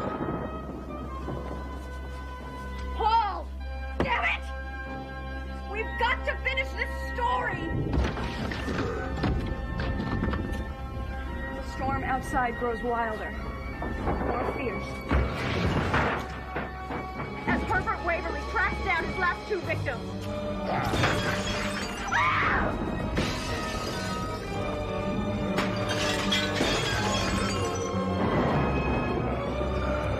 All of a sudden, something outside distracts him. He's lured to the window. The storm lashes out.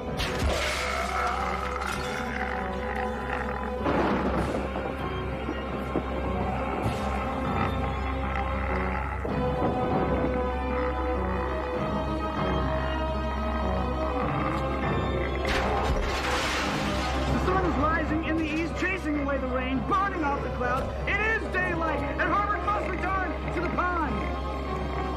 The sun is rising in the east, chasing off the clouds, burning off the rain. It is morning. Herbert must return to the pond.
Careful.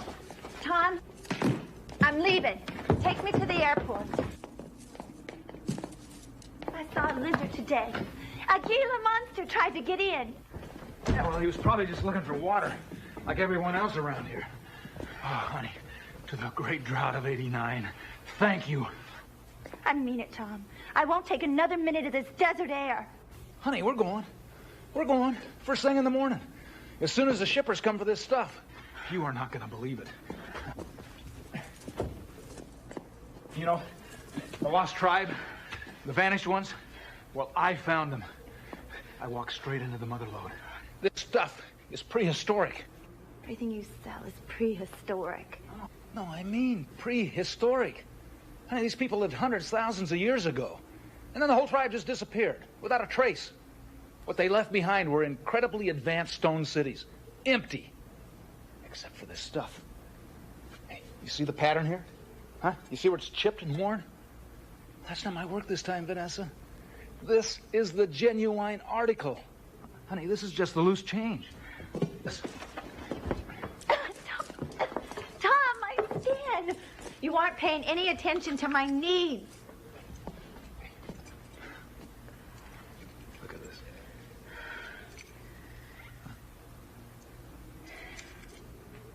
Nobody wears turquoise anymore. Honey, do you have any idea what my dealers will pay me for a piece like this? They'll kill each other to give me 10 grand. I paid those Indians $16 for the whole basket full. $16. This piece belonged to an ancient Indian princess. I want you to have it.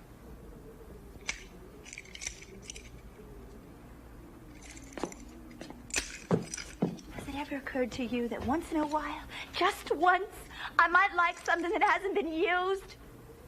Bill brought Claudia a ruby brooch from the House of Babylon last week. All right, okay. So a ruby brooch isn't the same as your tourist trinkets and your old coffee cups and your Halloween masks. Halloween mask?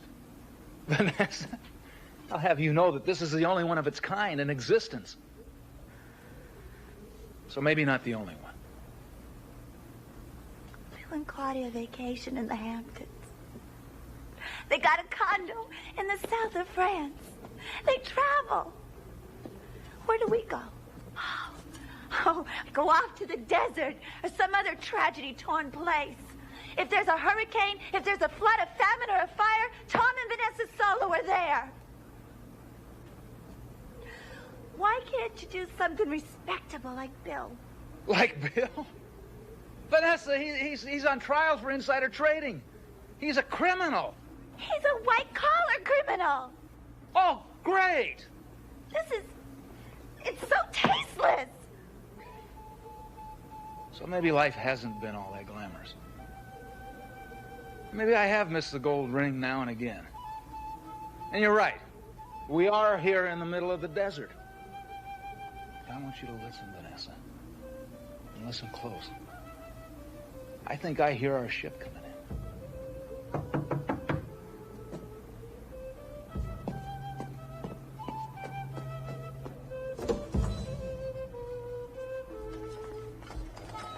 I got something for you. Hey, what'd I tell you? Even Granny wants to cash in on the gravy train. I didn't hear you drive up. Here. Let me give you a hand with it.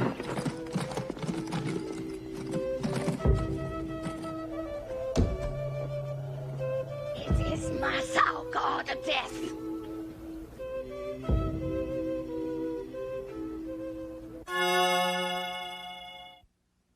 It is Masao, god of death.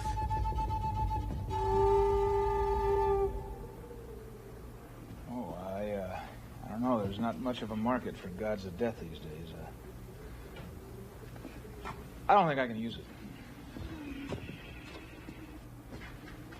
All right. You look hungry. I'll tell you what. I'll give you $20 for it. I could probably sell it for, I don't know, 25. Take it or leave it. It is from the Kachinas, our lost tribe. The Kachinas danced to bring the rain, but there was a price to pay. For when the rains came, there had to also be a death. It was Masao's bargain. Death for life. A necessary balance.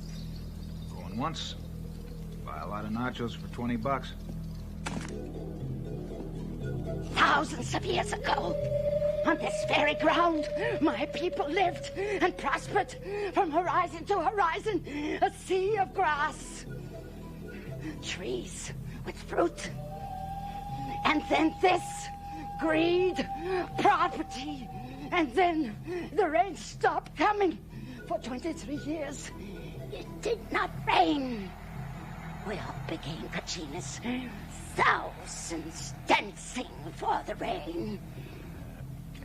And everybody lived happily ever after. Thank you. Look, I'd offer you a ride, but... Historians, they tell of our sudden disappearance. They scratch their heads and say, where did they all go? All that is left is stone and sand.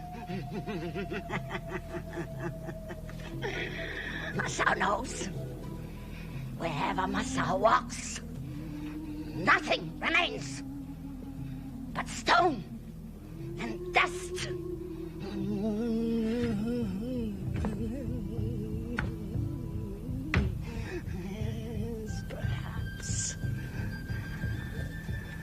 Perhaps the rains will come when the night is full and shadows of our dead walk the earth.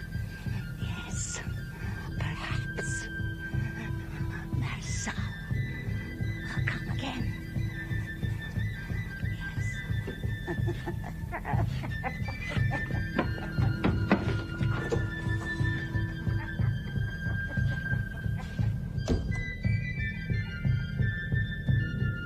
The first thing I'm gonna buy is an Olympic-sized hot tub with a fountain. You like that?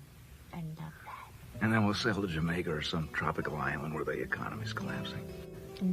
Laying in the sun, soaking up a tan, huh? Listening to the waves, being waited on hand and foot by the natives, and buying up all their heirlooms. Isn't nature incredible? When crops fail, people get hungry, And sooner or later, they're as happy as pigs in mud just to sell you their family treasures for a song. I think it's God's way of making them share their past with the rest of the world. Hey, 15 grand, guaranteed. The mask alone. The jewelry, 6 figures. And the god of death. Priceless. You're all pretty. Come on, Tommy. Let's go to the airport and get a hotel. Come on, one with a hot tub and a vibrating bed. And room service, champagne, roast beef, chocolate cream cake. Look at this stuff. I'm not gonna be happy till I look like that shriveled old hag. Hey, tomorrow night at this time, we will be eating the rarest, bloodiest roast beef and drinking the best champagne, most expensive in this city. And then you can call Claudia from the restaurant. Tear her heart out. Tomorrow. But tonight.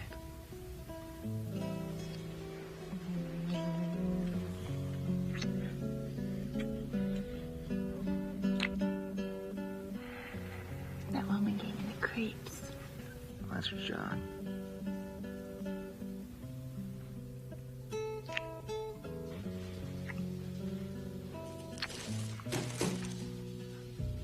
What was that? That's Granny. Giving you the creeps.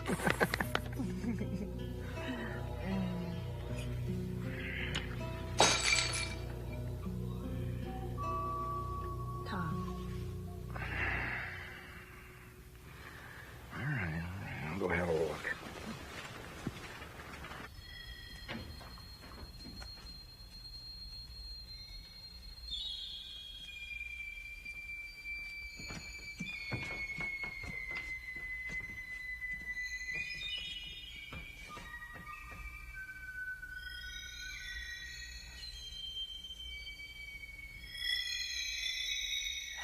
The mask. Oh. Oh.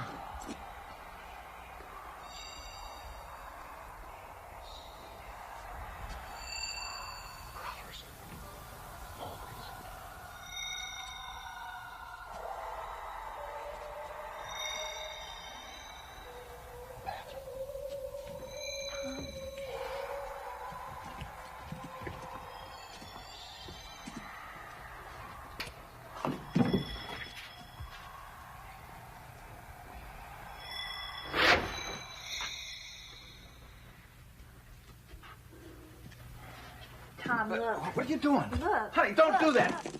Don't do that. We can blow it. Glue it. Those dirty, conniving crooks.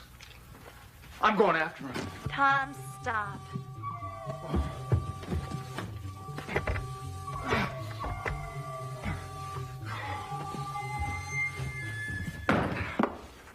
That was good.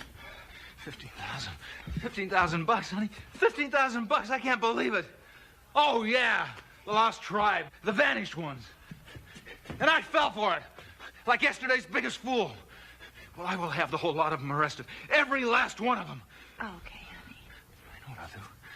I'll sue them. I'll sue the whole Indian nation. I'll sue the federal government for allowing them to live in this country. They have not heard the last from Tom Solo. All right, honey. Why don't you go to bed? All right. Calm down.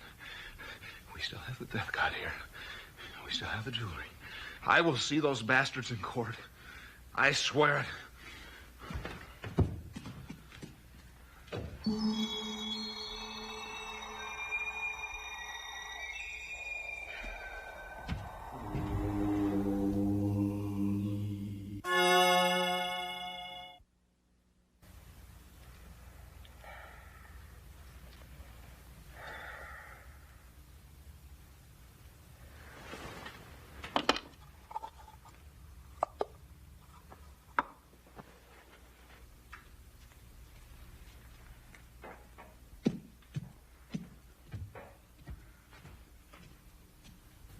Your homely looking thing.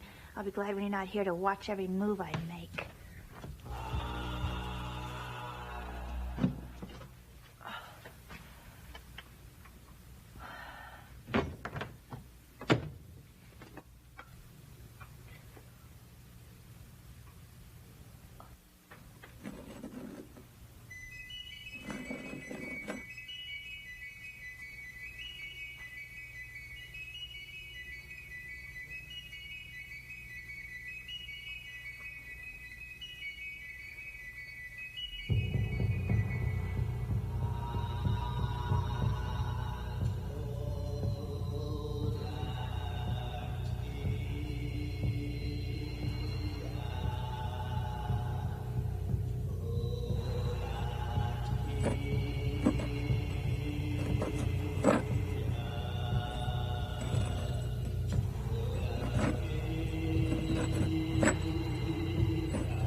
Damn it, Tom, wake up. That thing is alive. Tom, the death god. It grabbed my hand, and the floor beneath it, it's all rotting. And my face, Tom, my face. You had a nightmare. Come on, back to sleep. Right? Sleep. I'm leaving. Oh, my face. It's all drying out. Oh, my God, my face.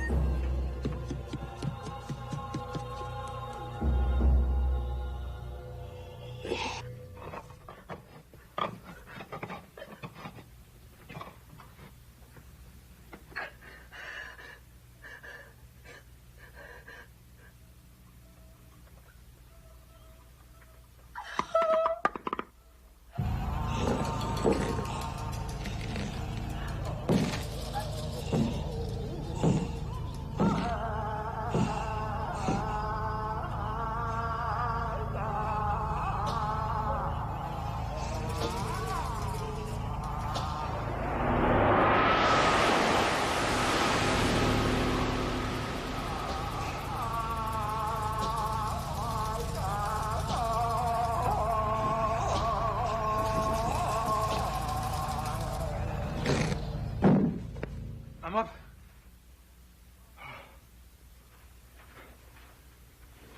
Vanessa?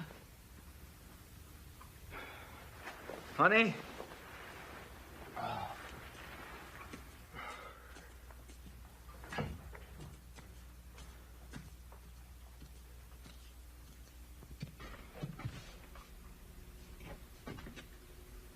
Who the hell moved the death god?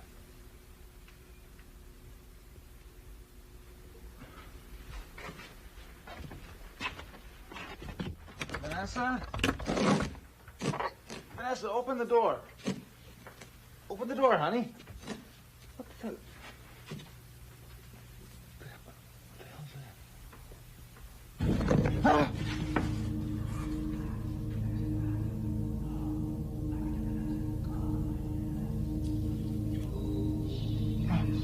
My turquoise.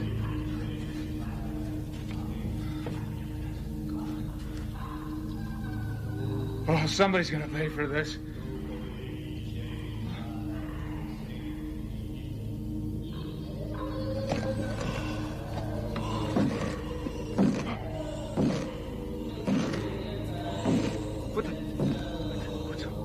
What are you doing? You're not supposed to move your statue. You want me to leave? No problem. No problem. I'm out of here.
now walks.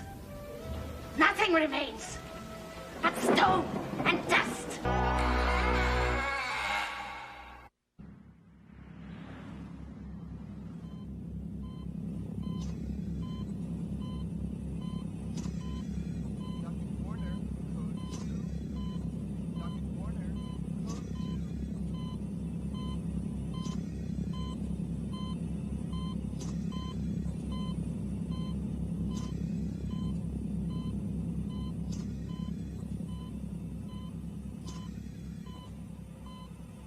I've never seen anything like her. Not in 25 years of medicine. Nobody should have survived that accident. Yeah, they figure from the skid marks.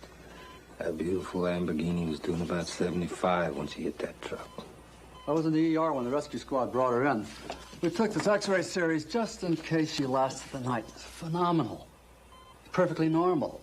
There's no trauma, no bruising, no swelling. Nothing's wrong. She was crushed between the door and the steering wheel. It took 2 hours to pry her out. I've never seen tissue behave like this before. So what happened to her head? Oh, abrasions, contusions, serious concussion. You're aware that she has total amnesia. So the report said she didn't have any ID on her. Oh, no driver's license, no credit cards. She was carrying $5,000 in cash, which we put into the safe along with the diamonds. Money like that, you know she got a husband, family. Somebody's looking for her. Checks don't have any address on them. To put it bluntly, we're just not comfortable having her here under these conditions. We need to know where to send her. Please, do everything you can.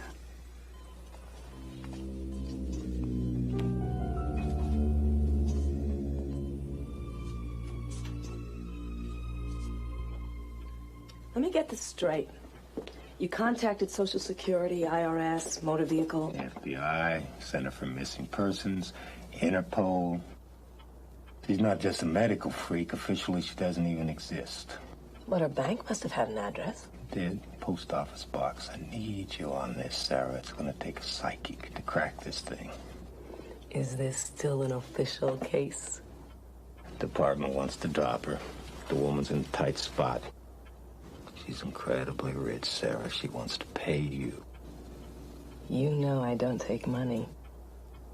Why not? Just this once. She can afford it. You got a very special gift, Sarah, and she has a very real need for it. Sounds like exploitation to me. Take me 10 years to earn what she'd pay. I care about you, Sarah. It's just, I think we have an opportunity of a lifetime here, a chance to do something big with your talent. Something that's going to change our life for once. I'm happy with things the way they are. Well, they could be better. I could quit the force, and then we could spend all our time together. If that's what you want.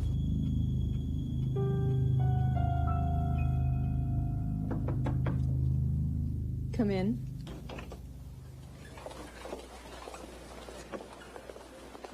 Miss Westcott. This is Sarah McPherson, the friend I was telling you about.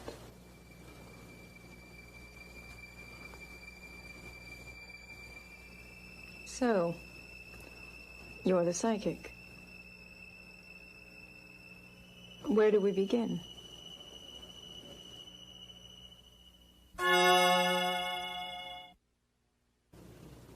It's so strange. You look inside, grope for a name, an image, your mother's face, and nothing comes. It must be very frightening. It's maddening. But this feeling, this is even worse than the amnesia. I know I've lost some vital secret, some matter of life and death. Can you understand that? It's something more important even than who I am. And I have to remember it. He said you've helped the police before. What can you do for me?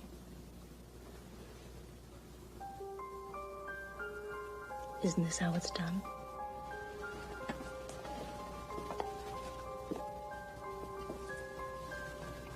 Yes. Try to relax. Let your mind go free.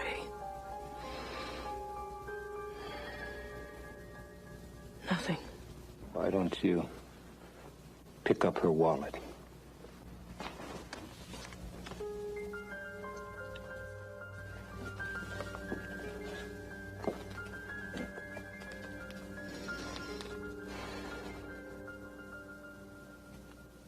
I'm sorry.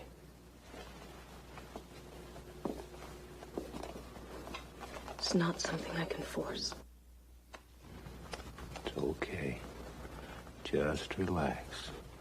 We got plenty of time.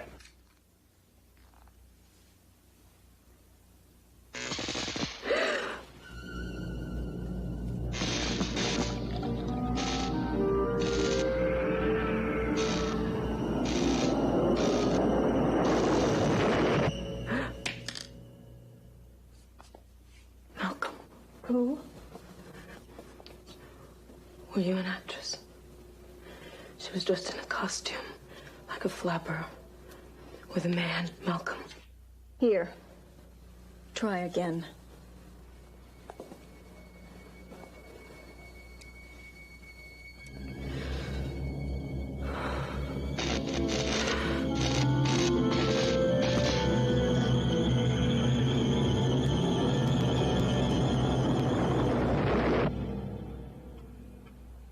Malcolm Reinhardt.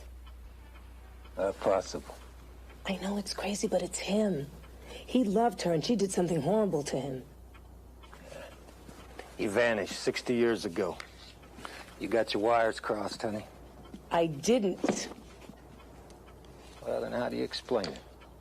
You're telling me that this sexy young fox killed some guy, but he died 40 years before she was born. Yes, somehow she did. How? She's some kind of monster. She must be. That man loved her, and she used him, and she hurt him like his love was nothing at all. It's an antique, right? Lots of different owners, lots of different vibes you could be picking up on. Maybe Madeline's great-grandmother was a homicidal maniac, and she did this Reinhardt in. But it couldn't have been her. I want you to try it again. Come on. It's the last big chance. Let's get it right.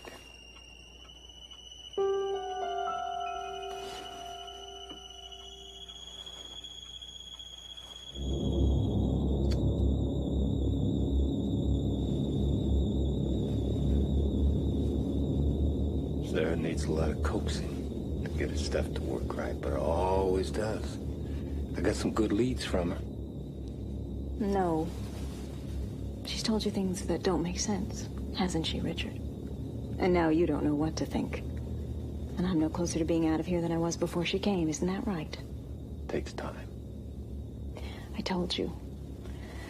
Time is the one thing I don't feel I have. Tell me something. You two are close. Are you lovers?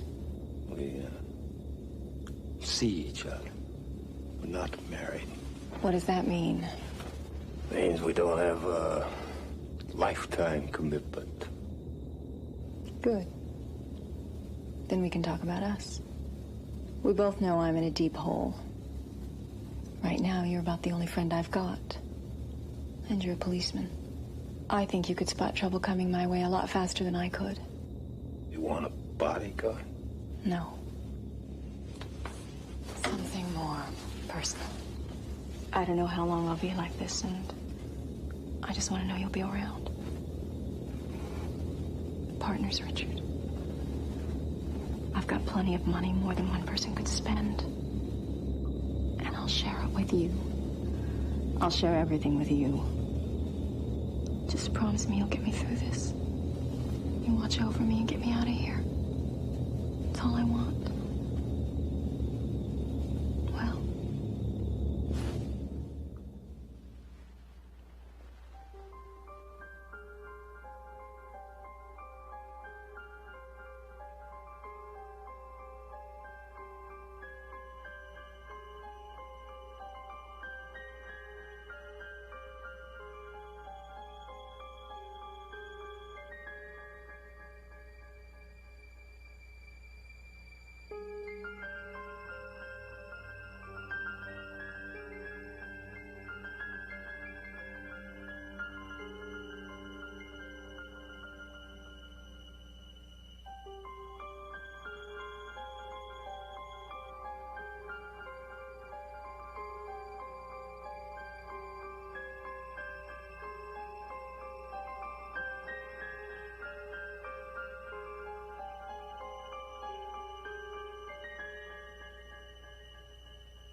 are you?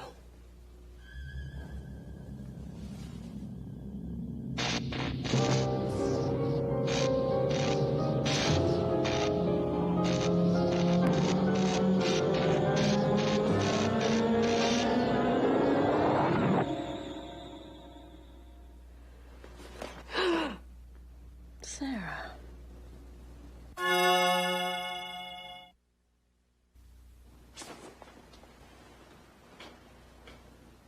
What are you? You tell me. What did you see, Sarah? Did it frighten you? What's my secret? Won't you tell me? I know you can. I can feel your power like my own. You're so special, Sarah. You're worth 100 Richards.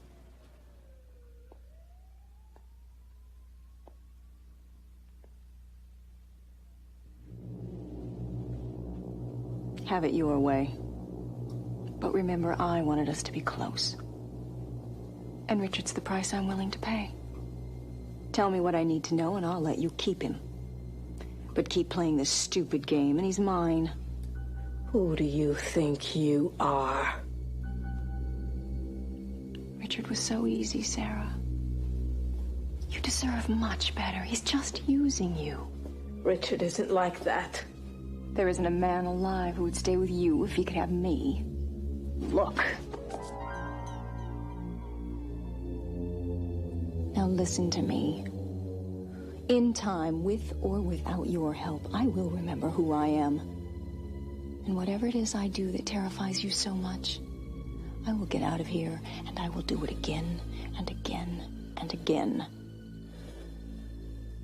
Only this time, your precious Richard will be there with me.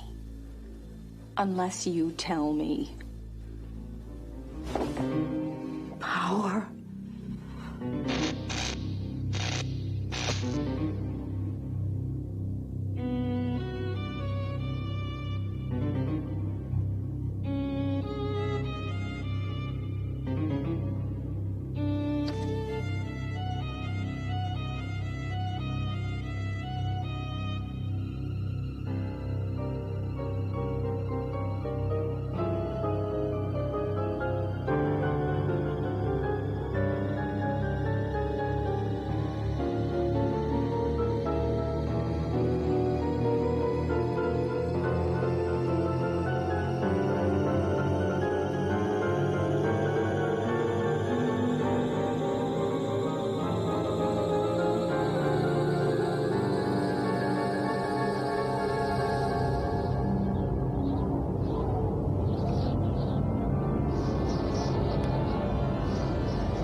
What was it?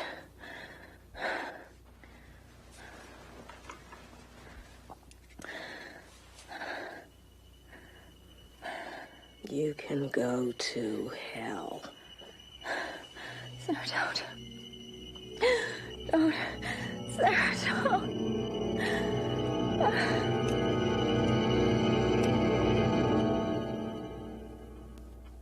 I was right about her.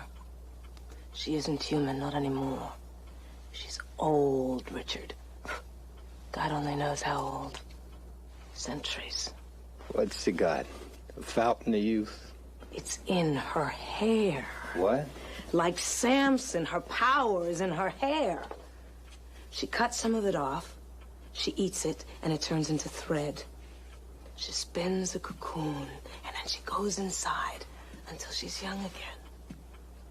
She has to do it once every lifetime, and her time was running out. She needs food to rejuvenate. That's what she uses the men for.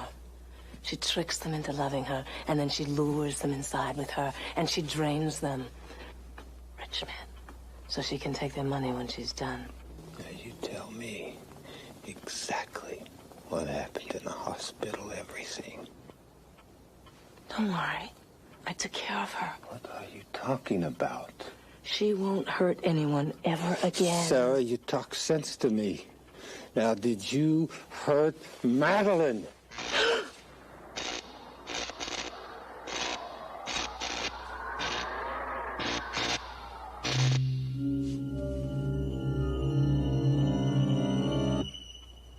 If you're so worried, why don't you just go see your little fox for yourself?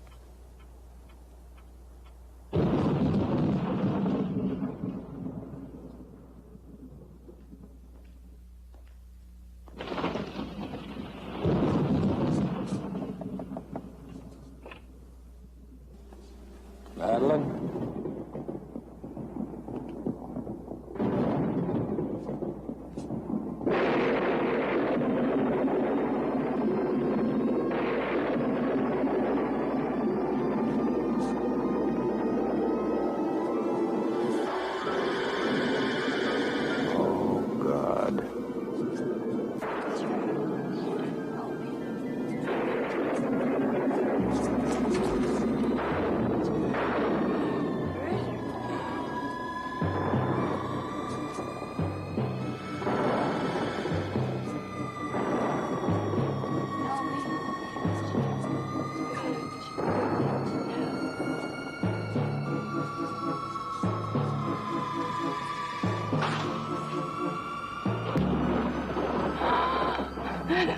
Don't leave me.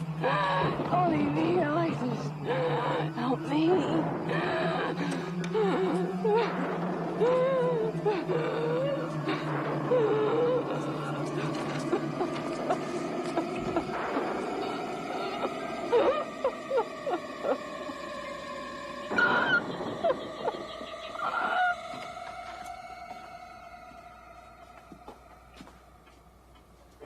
Come in.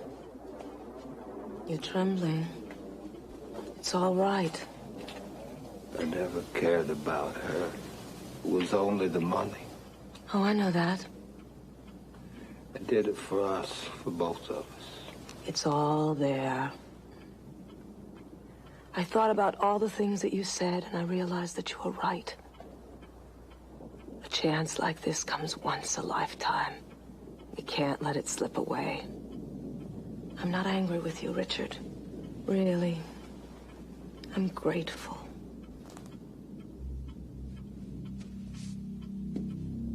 But show me that you love me, Richard. Let me hold you.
Periwinkle, crushed roses, herbs and herbalist. Hi, Dad. How's the cough? Well, you taking the lavender? No, I'm just finishing up a love potion. Dad, I will not put a curse on him. I don't care how much money he owes you. Ian's fine. I'm just picking him up from school in an hour. Well, I'll give him your love. Dad, I gotta go. Right. I love you too. Bye-bye. Who is it? Fiona Flynn? Who are you? My name is Stephen Rose. Lisa Stiegler told me about you. What does Lisa look like? She's got brown hair and freckles. Uh-huh. Blue eyes. Uh-huh. And a scar above her lip from a bicycle accident. Come on in. Pretty careful, aren't you? Well, I get my share of weirdos. Did you lock the door, please? Is this the Seal of Solomon? No. It's one of the seals of the earth. Keeps undesirable spirits away. I'm just finishing up a love potion. Potion? Did she leave you? Yeah, who? Or is it someone you've never met, but you've seen on the street or in a coffee shop or something? Oh, excuse me. I'm not here I made your to- friend Lisa a love potion. 6 months later, she was married. I don't want to fall in love. I'm not in love. I'm not interested. Oh. Valley Barces to Mariana. Do you have children? One. My son, Ian. He's in school right now. Today's his first day of 3rd grade. And your husband? We were divorced 3 years ago. Your love potion didn't work, huh? What is it that you want?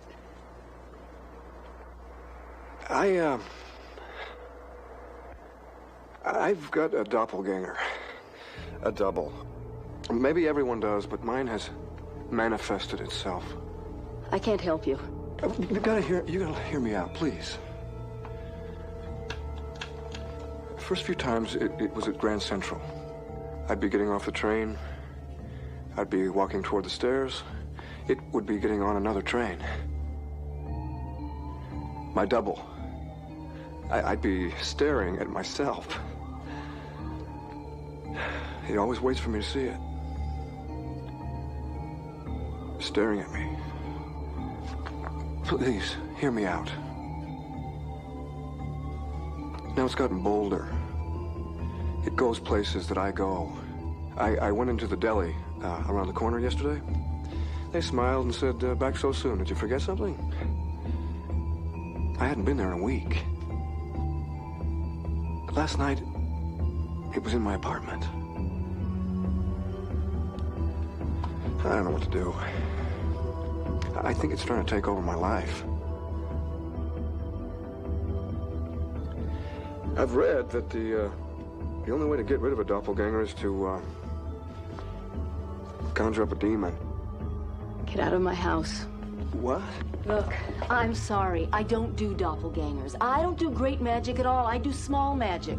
It's safer for me and my son. You have to leave now. But you've got to help me. Look, I used to think that all this magic stuff was mumbo-jumbo, designed to separate fools from their money. But this doppelganger is real. I don't know where else to go. Get out of my house. Now.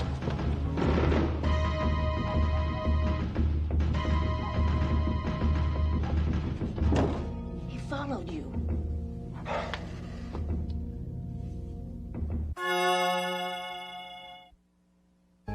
Hey, the one walked through the valley in the shadow of death. You jerk.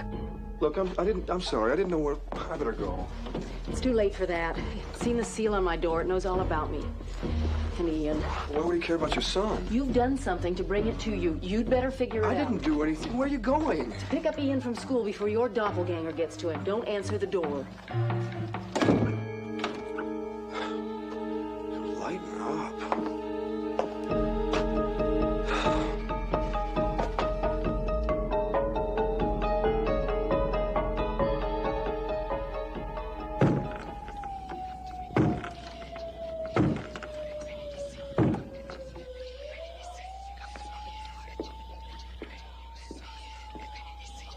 Okay, Mom, let me tell you about my story. Now, there's this green gork monster, and it's eating up all the bad guys, except for this one bad guy who's really smart, who zaps the green gork monster right between the eyes with a laser gun and a... How come you're so tight, Mom? We're back.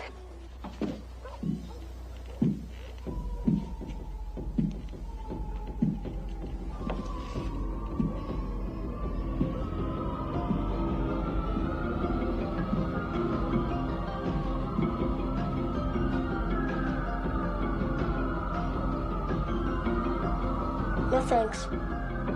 Ian! Get away from him.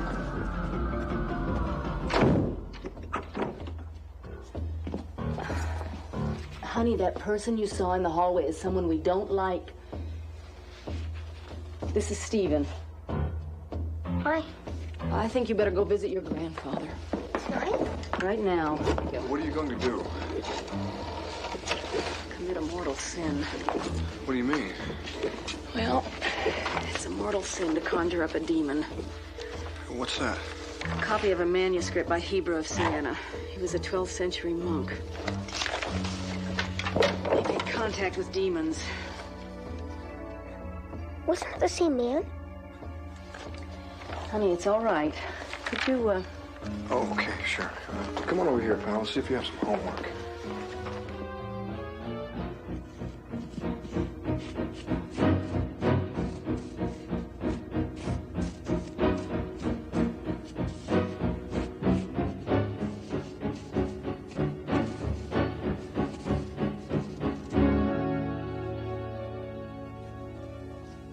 What are you drawing, Mom?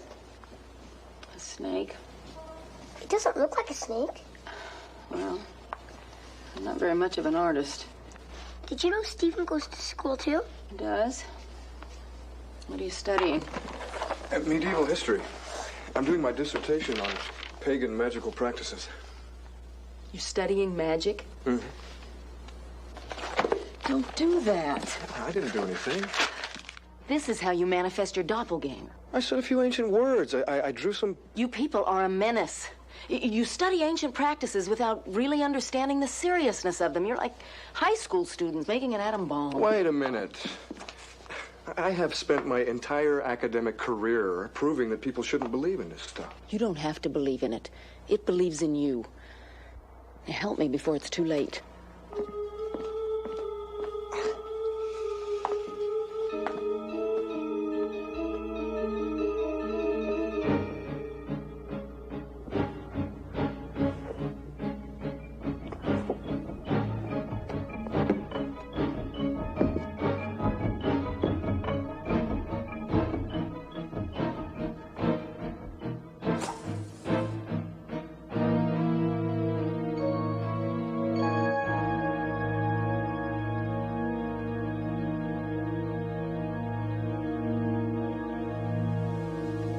Fire, earth, water, air. Fire, earth, water, air.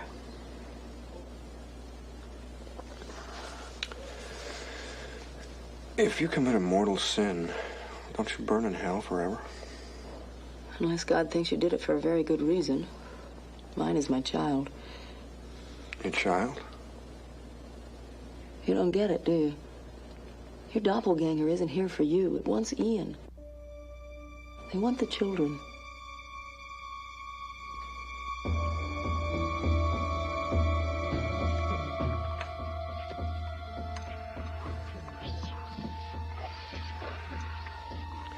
I apologize for involving you in this. I didn't know how serious it could get. If you have any faith in you, use it to pray now.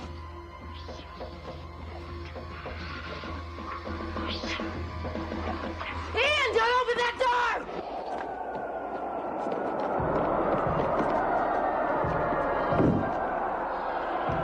Stephen, in the circle! In the circle! Addio! Te circles at DK! What's happening? It's your demon.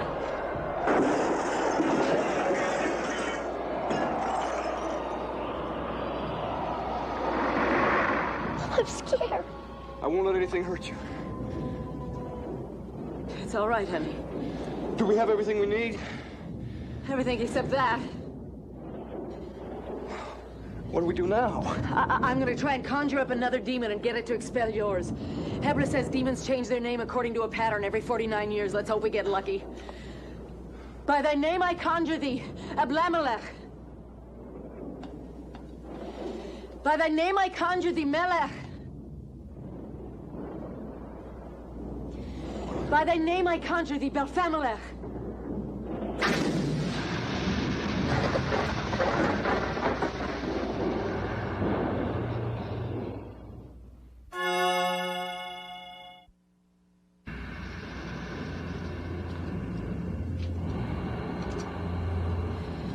Demon, change thy form into something more comely. In the name of the Son of God, our Lord Jesus Christ, change thy form, Belfamelech.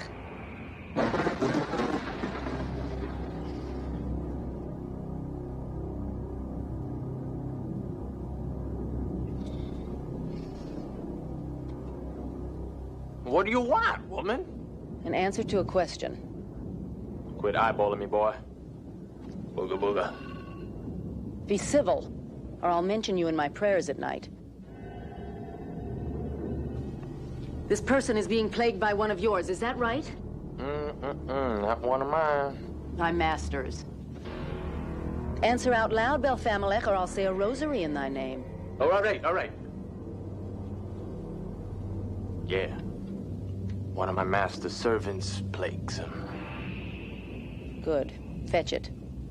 Magic, I can't do that. I'm a nothing. A miner, a screw tape. I'll be clawed and gutted and left to drip blood for 100,000 years. I said fetch it. A demon can't betray another demon. I won't be able to go back. Hey, I give you diamonds instead, huh? I want the doppelganger demon. For the kid? Stay where you are, Ian. Hey, kid. You do as I say, Belfamelech, or I'll inscribe a blessed candle with your name. He'll run my hands over hot coals and rip out my fingernails. All the other demons will make my life hell in hell. And I'll burn the candle as an offering in St. Patrick's. A long candle.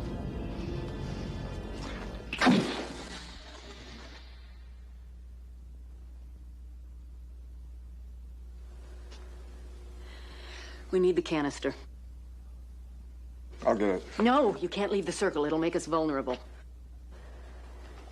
Something smells. Smells like ammonia. The demon's coming. It's Stephen. Ooh, doggy. Tell me its name, Belfamelech. You know I can't deal with it unless I know its name. How about I make you famous, huh? Want to be a rock star? Want to be in the movies? And the angel of the Lord declared unto Mary, and she conceived of the Holy Spirit. Oh, stop it with the Bible stuff. You're killing me here, okay? Okay. His name is... Draymond.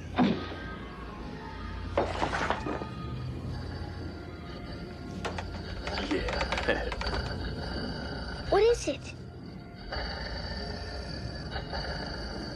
It's staring at me. Can I split now, Magica? Huh? Soon. I have a task for you first. I'm going to send my assistant across the room to get something. If anything happens to him, I will call you up every evening until the year 2009 and sprinkle holy water on you.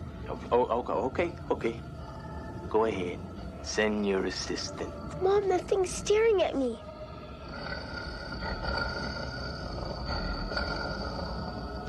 Go get the canister.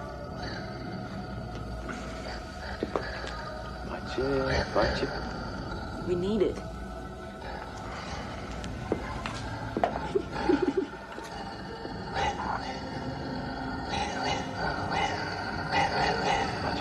Watch.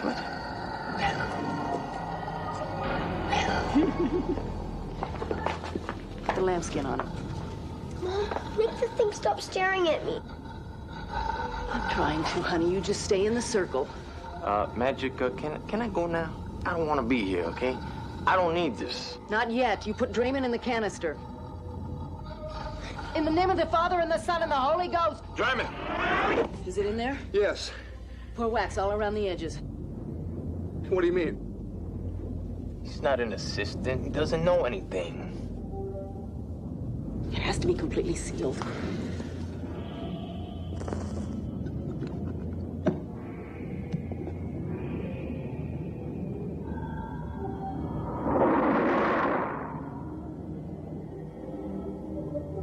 Ian, all the toys in the world can be yours.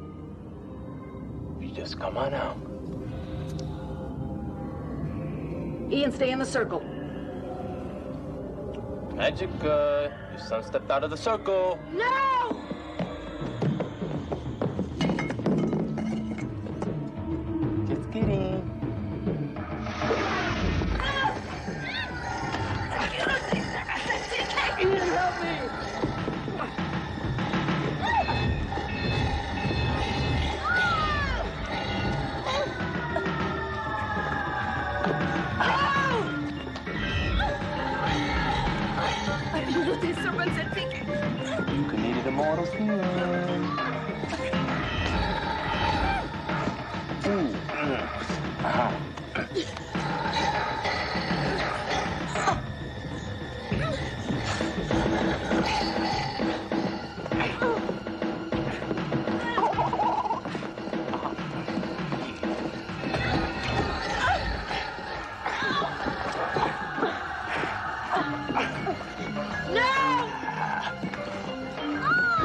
have to seal the canister.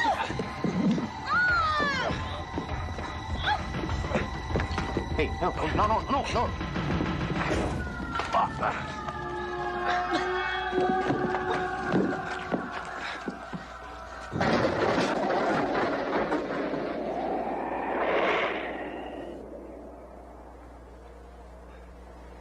Are you okay? Yeah. Oh, thank you, honey. Can we get out of the circle now? Yes.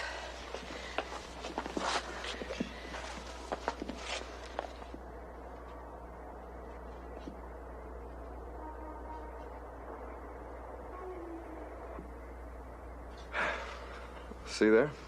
You do great magic after all. Well, I almost got us all killed. If you hadn't held me.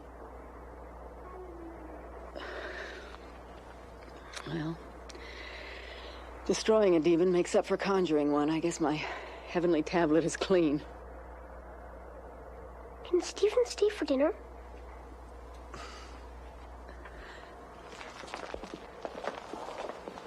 Hey, Mom? What do we do about him?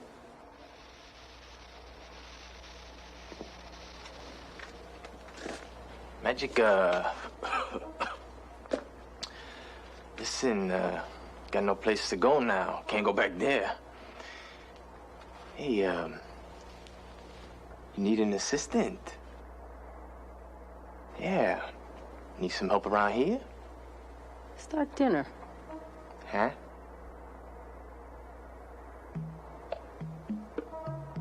Damn. Can't believe this woman. Now she's got me fixing dinner. Yeah, I'll fix you. Fix you real good. Her breath was hot on his naked shoulder. Tidal waves of emotions tore at her heart. No. Her heart was on fire. No!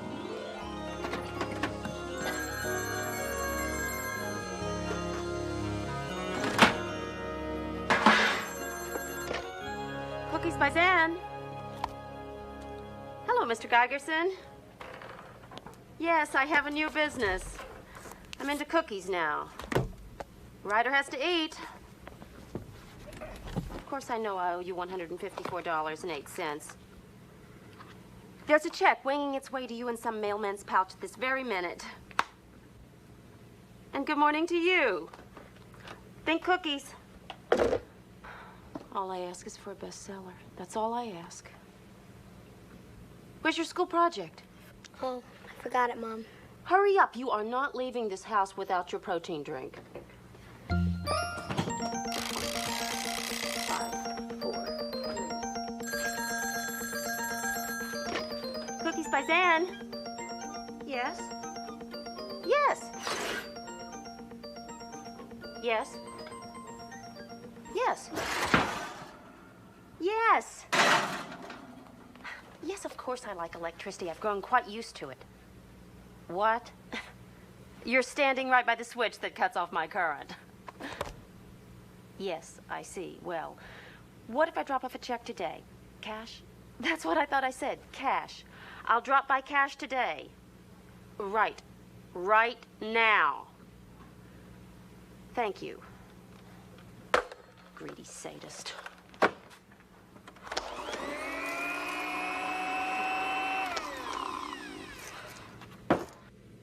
Tell Mrs. Brewer. I hate Mrs. Brewer. You'll have your lunch money on Monday. I collect this week. Here's a note excusing you for being late. And you don't hate anyone. I hate Mrs. Brewer. Marty. But I love you, Mom. Those things grow in your stomach, you know. One of these days you're gonna explode.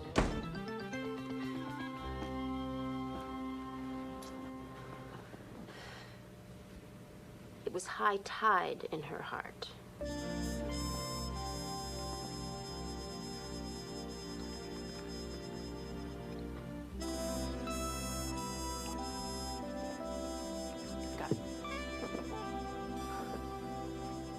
Surf's up, her heart seemed to say. It's in the mail. Nobody's home.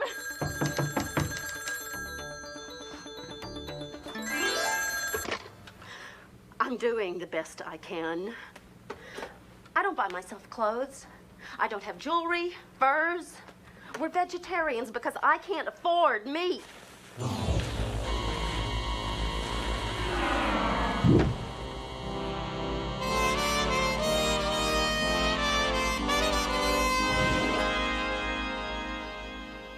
Something tells me you're not a bill collector.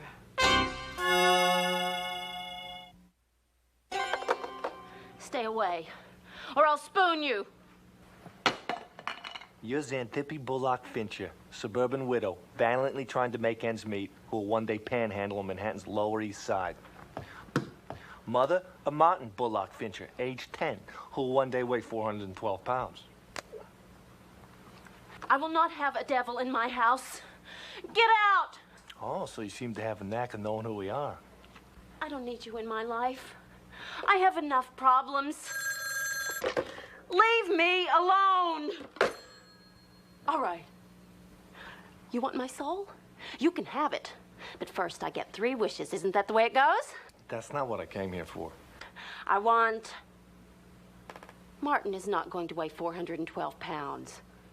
I don't want Martin to weigh 412 pounds. He eats a lot of dough balls. What do you want? Let me be straight with you. I'm not here for your soul. I already won yours. Excuse me. I had a bet in the Rams, see? For the Super Bowl, Lucifer, my boss. He bet on the Steelers. The Rams won. So I won. My prize is I get to live here with you while you ghostwrite my memoirs. What? That means the story of a devil's life. My life. Now, I convinced Luce to be in the top 10 nonfiction paperback. He don't go for that sissy paperback fiction stuff. Writers drink a lot, right? Cigars, cigarettes, anything you want. Why me? You're a writer. And this is the suburban type house I always thought I might live in. And I like the way you look. Besides, you got no choice. I won the bet, Luce has to ante up. You're stuck. I am not going to write or ghostwrite a book for you or any devil or anybody. I mean it. You can't stay here.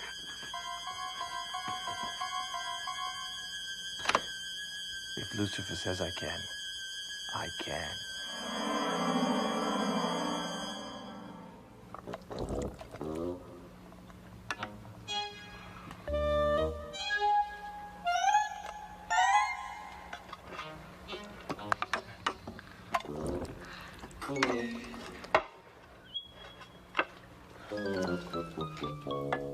You a date?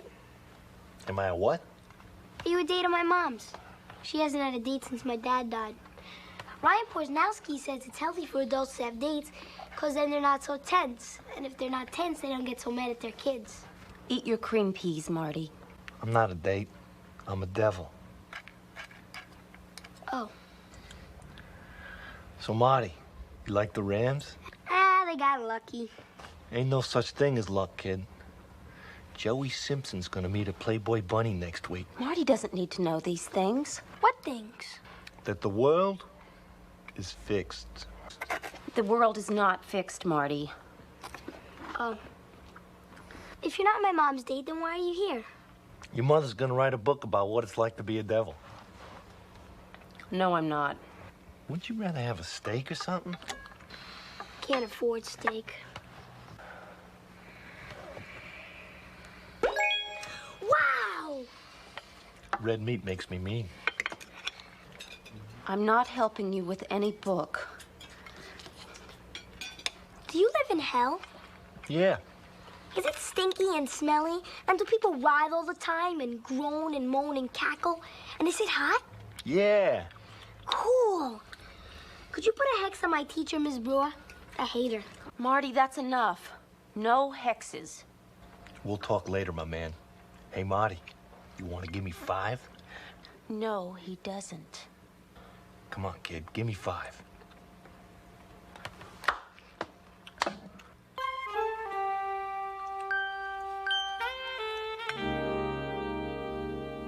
Surf's up, her heart seemed to say. This is poetry. You shouldn't waste your talent on these sex-starved housewives. Why don't you write your book yourself? Why should I work when I can just take the credit? I get the feeling I'm bothering you. You burn your way in here. You make yourself at home. You're corrupting my son. Ask me to write a book for you. What's in it for me? What, do you need something? Look at this place. I need a new washer and dryer. I need my bills paid. Mr. Geigerson and the electric company are not going to wait forever. Oh, my God, the electric company. I forgot to go down and pay them cash. Electricity's on me. Martin could use some new clothes. I'd like to get my hair done, my nails done, my feet done, my body done.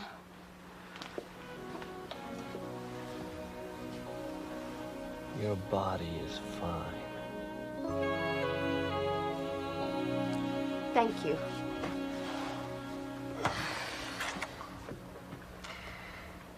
Devil's life's okay for me. But I don't know if you're suited for it. I never said anything about wanting to be a devil. You accept something from us. That makes you one of us. A minor devil, of course. You gotta work your way up. And I'm low compared to...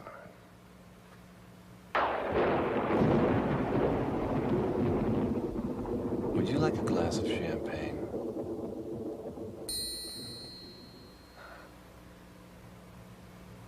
How about some candlelight? Music?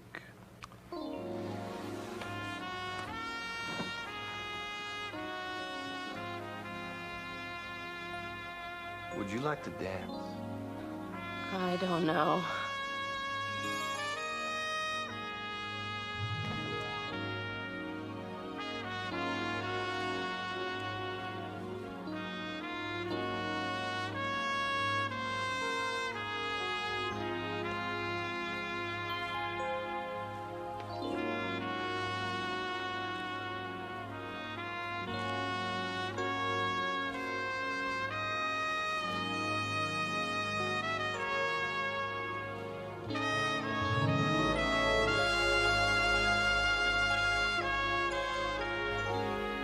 Then a devil's life ain't so bad, is it?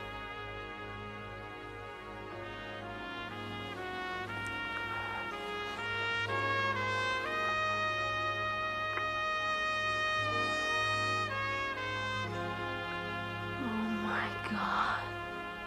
Don't say that.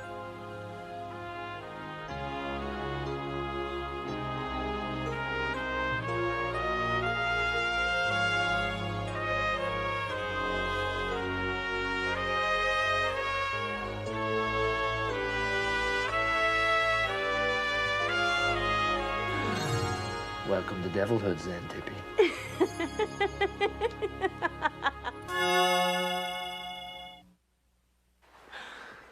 Welcome to Devilhood, Xantippe. I don't want to be in the devilhood. I don't want to be a devil. Keep your hands off me. Too late. Hey, Mom! Where did you get those clothes? And what is this for? School, Mom. It's my homework. I know I'll get a A's on this one, because Clancy had some slave do it. Right, Clancy? Why do something if you can just take credit for it? Can we do it now, Clancy? What the hell? Okay. Okay, Mom. I'm getting back at Mrs. Brewer. Watch this!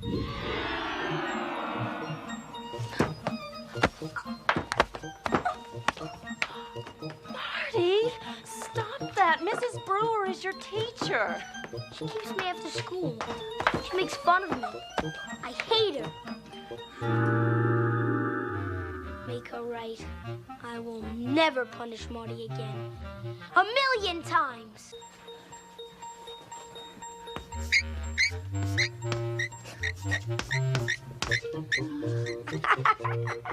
Stop it! This is inhuman!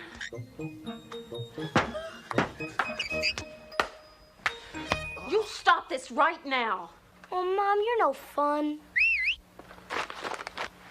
Steak sandwich, right, Clancy? Nothing but, kid. Marty, I want you to be good in school today. Don't worry, Mom.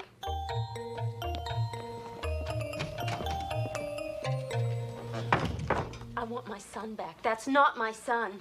He's Marty. With advantages. Oh, my God. Don't say that. I never thought I'd have to give up my soul for a washer and dryer. You don't take care of yourself, no one else will in this world. Ain't that true, Xantippe? But what about the bills? All the people I owe money to. Yeah. Gigerson's grocery burned down. All the records inside are burned. But I know I owe him money. Make him prove it. It's his word against yours. That's not right. You gotta take advantage. I don't want any of this. What you see is what you got. Now you gotta write that book. No! Don't mess with me! We got a deadline! This book's gotta be at the publishers by midnight, or I get demoted! And I am not gonna be a peon devil again. You hear me? Oh. I heard you. And if you need it so bad, just write it yourself.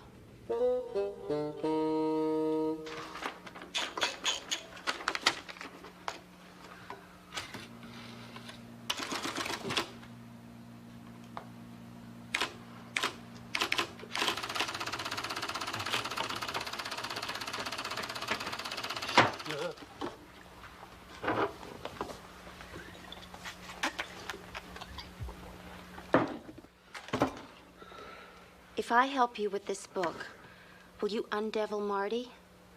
And undevil me? I can't do that. It's not done. Even if I wanted to, I couldn't. All right. Since it seems I'm a devil now, I'll just talk to the boss myself. No! Butt out!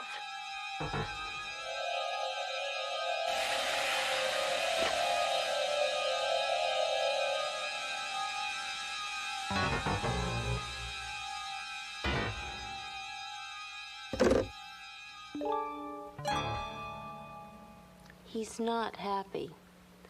If you don't turn in a top-notch manuscript, he'll have you working venal sins for eternity. He said that?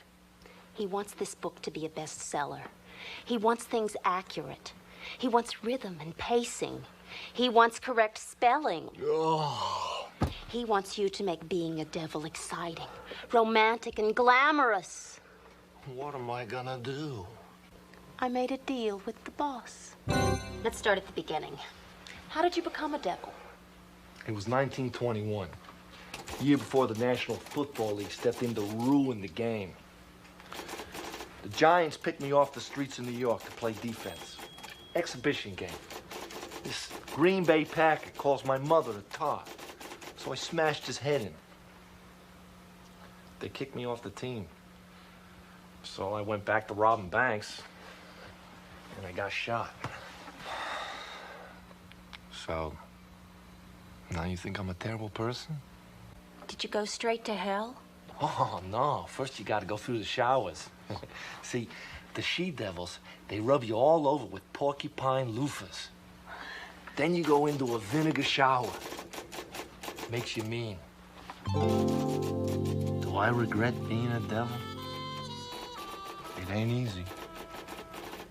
Here in heaven, you get to do whatever you want. In hell, you gotta knuckle under to the boss.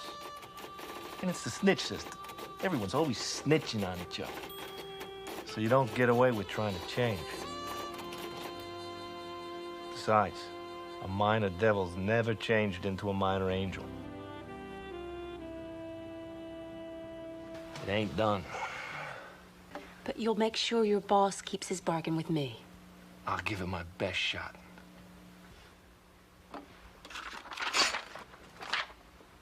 Finished. Clancy? Oh, hi, honey. Hey, Mom. I scorfed it. I got all A's. Like I know more than the teachers. Miss Brewer showed up totally freaked. It was great. What do you think you're doing? Getting ready to relax. You're not going to drink a beer. You're 10 years old. Make me. Stop glowing your eyes at me, young man. All of this is coming to an end. Why? I like life this way. It's easier. It may be easier, but it's not right. Where's Clancy? I need a book report on Mussolini. He's gone to the publisher. If the book gets accepted, he's going to take our devilhood away from us. It's published. Mom, this isn't fair. Marty, go get ready for dinner. Mom!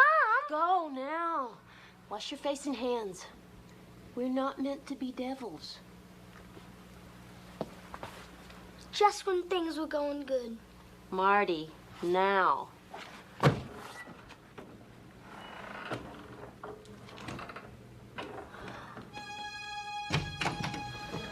You ready to raise a little hell?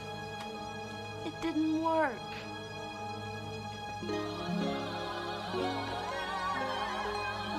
Guess these'll take a little getting used to.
Dr. Collin, I can't wait all day. You understand me? You have been here how long? 8 years. The former director has indicated in his last report that you were making progress towards rehabilitation. The state has a great need for gifted surgeons, Dr. Collin. I believe with my help you could still become a useful and very productive member of our new society. Will I have your cooperation?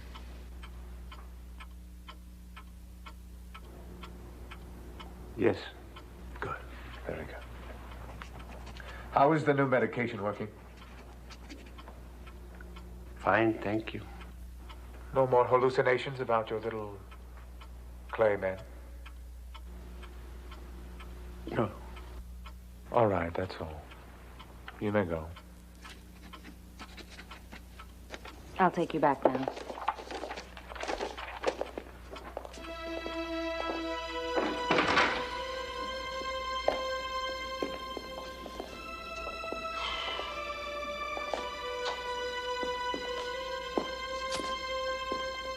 Those are gonna kill you.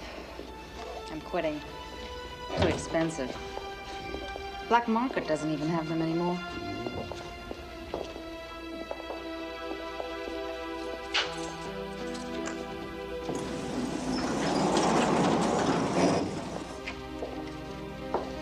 I'm glad you're cooperating. I'm crazy, Dr. Jarris, not stupid. I'm aware of the change in policy. If we cannot serve the state in some capacity, what reason is there for our existence? What do they call it? What? The new cure for the incurable. Perpetual care. I should have made you director, not that young idiot.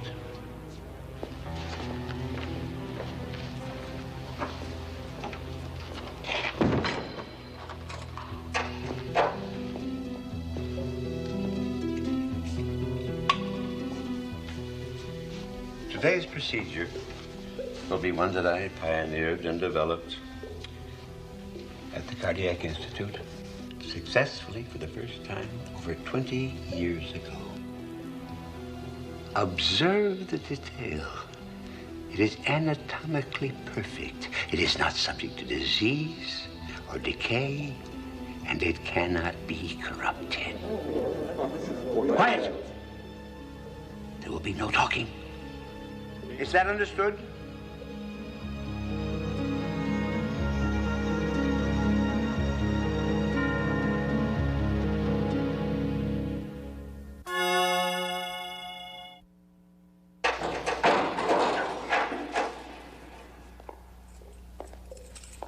Have you been there all night?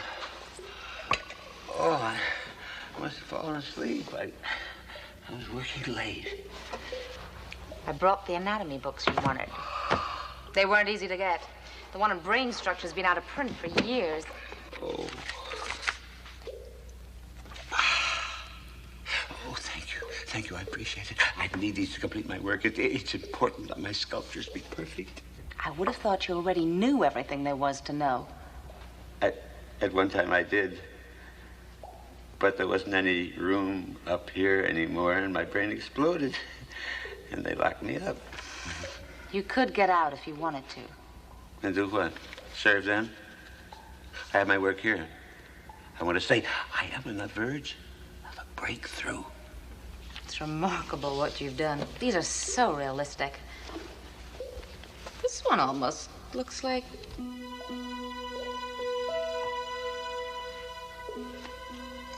Hope you don't mind. It's not finished yet. No, not at all. Soft clay feels very much like human flesh. It is, really. We're all decaying tissue, all of us. Turning to dust, to clay. I'm supposed to take you to the day room. I won't go. Dr. Cullen, you promised you'd cooperate. I won't waste my time weaving baskets. I have to study, I have to work. You can't stay in here all day and night. Dr. Starr wants you to make... What does he know? He's a party-appointed imbecile, a stupid little ant-brained twit. Please, Dr. Cullen, he's just looking for an excuse to... To what? Tell me what? What are his plans? Please come with me.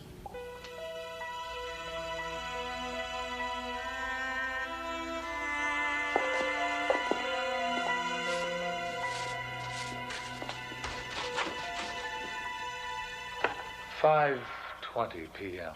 Patient Cullen, third session. Administered 50 milligrams of phenothiazine PO.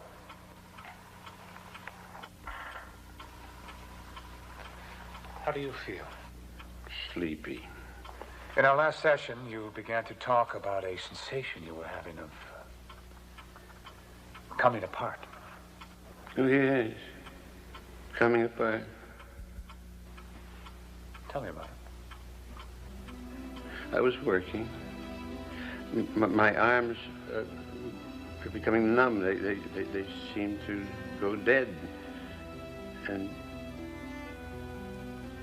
then my hands separated from my wrists and they moved on their own across the table. Were you in any pain? No pain. Was this the first time it happened? No, another time, my heart, my lungs, every organ in my body, they seem to want to escape. Escape? Why would they want to? Because they know my body was dying. Your physical health is excellent, Dr. Cullen. It's a very strange disease. I've never known anything like it before. But I found a way to save myself through my work. You mean your little clay figures?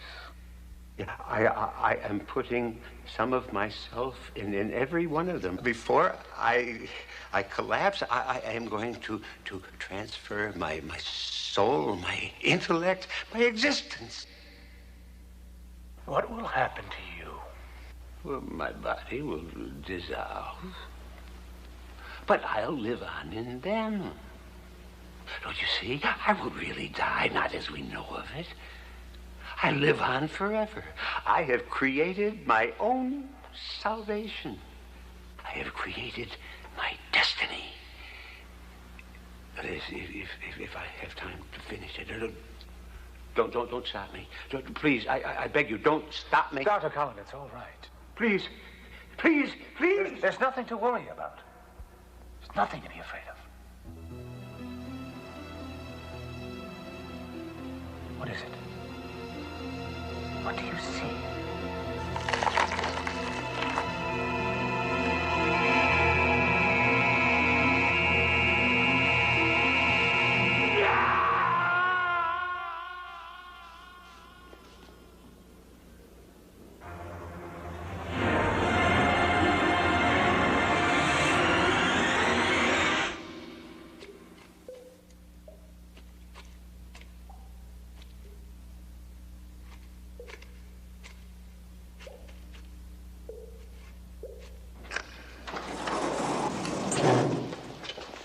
Dr. Starr, I can't let this go on any longer. what are you going to do? Something I should have done a very long time ago. Dr. Starr, can't you... Please, get out of my way.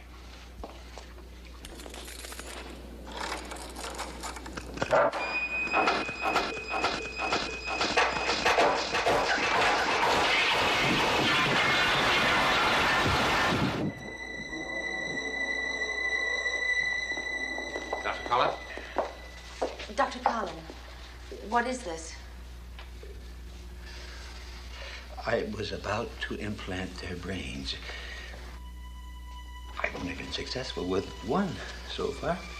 It is the most difficult surgery in the whole process. One mistake and we can't communicate. Dr. Cullen wasn't. But they can understand me. They know what I feel. They know what I'm thinking, my desires. I'm sorry, Dr. Cullen, but this can't go on. You're exhausted. You've been up for nights. You're not eating. I cannot allow this destructive behavior to continue. What are you saying? I'm afraid I'm going to have to remove your clay. No, please. Don't you see what I'm doing? I can build you a perfect race of man. I can build you a whole perfect society. That's what you want, isn't it? That's what the state wants, isn't it? I can do that for you. And when you are tearing bodies apart in the war, I can fix them. Only better than before. Hurry up.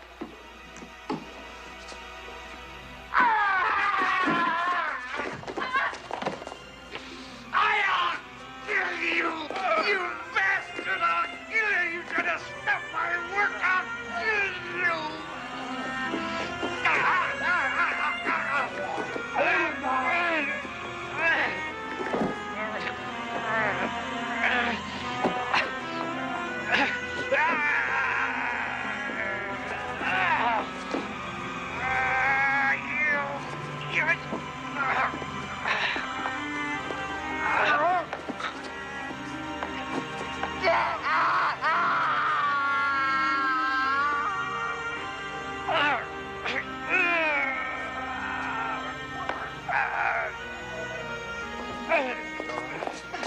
Clean everything out, strap them down, keep them quiet, do whatever you have to. Understood? Run. Get away. Run. Hi.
Come in. I saw your light was still on. What do you want?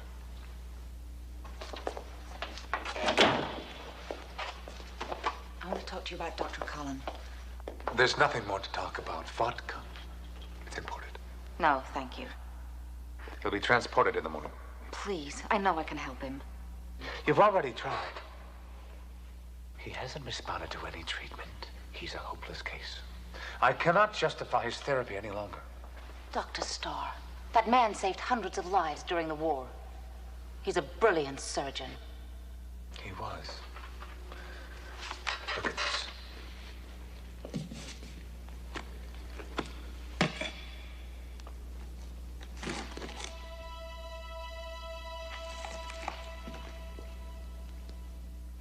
This is not the work of a sane man. These little men have all their body parts, all of them. He told me that if he made his men in his own perfect image, then they would all come alive. Just give me another month. Oh, trust me, Dr. Jarris, there are some that we cannot save. Admit it. You're personally involved, aren't you? It's understandable. You're kind. It moved. He's got you believing it, too. Here. You need one of these. Relax. Leave me alone. Did I say you could go? In my world, Dr. Jarris, there is no room for those who cannot fulfill a need, who have no function, who cannot satisfy the intimate demands of the system. Everyone and everything must serve a purpose. And who decides? I do. I don't like your world, Dr. Starr. You don't like me. May I go? Go.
Sorry.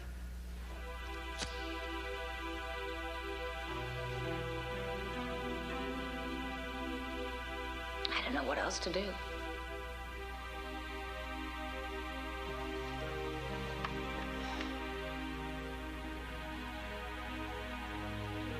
If you'd only cooperated. What's a few baskets that have been so difficult?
Can't find what you want? It's a little more difficult than that. I got this girlfriend to please, you know? What size is she? Their size is probably just about this.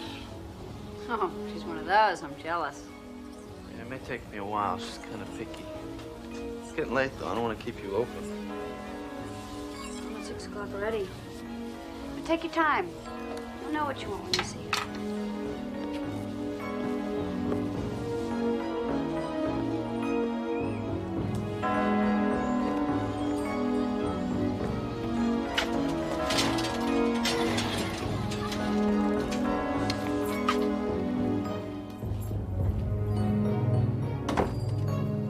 Found what I came for. Are you sure? Last time you wore a mask. Wasn't me last time. I ain't gonna rob you, and I ain't gonna rape you. But I'll tell you this, I'm gonna kill you. Why? No. One with the knife asks all the questions. You're dead, lady, and you don't even deserve to know why. Why don't you tell me anyway? I just have a feeling you've never shot that before. No, I haven't. And I bet it isn't even loaded.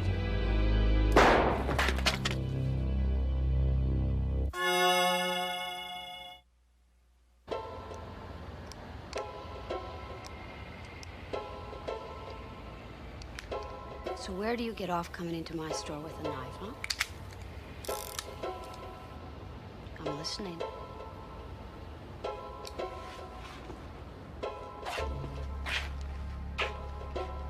Still have nothing to say?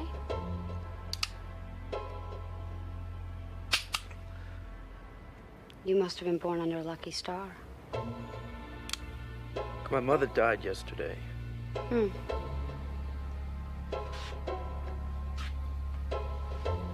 I'm sorry to hear that. But that still doesn't explain this. You killed her. Yesterday. What time? I seem to remember being downstairs all day. Come on, I know you're a witch. I know you're La Strega. You put a curse on her 10 years ago. Refresh my memory. There used to be a pawn shop downstairs. I was sick a lot as a kid. My mother was always selling things to pay for the doctor. Finally, she had to sell her engagement ring. It was gold with a red stone. Carnelian. No, a ring. That is a ring, silly. Well, all I know is it had a red stone, and when she came to redeem it, you wouldn't give it back. Give me back my ring. Give me back my ring. I told you it is not your ring. You switched rings on me. You give me back my ring, or I'll call the police. I wouldn't do that if I were you. Why not? You go to the police, and I swear 10 years from now to this day you would die. What are you talking about? Go to the police. You find out.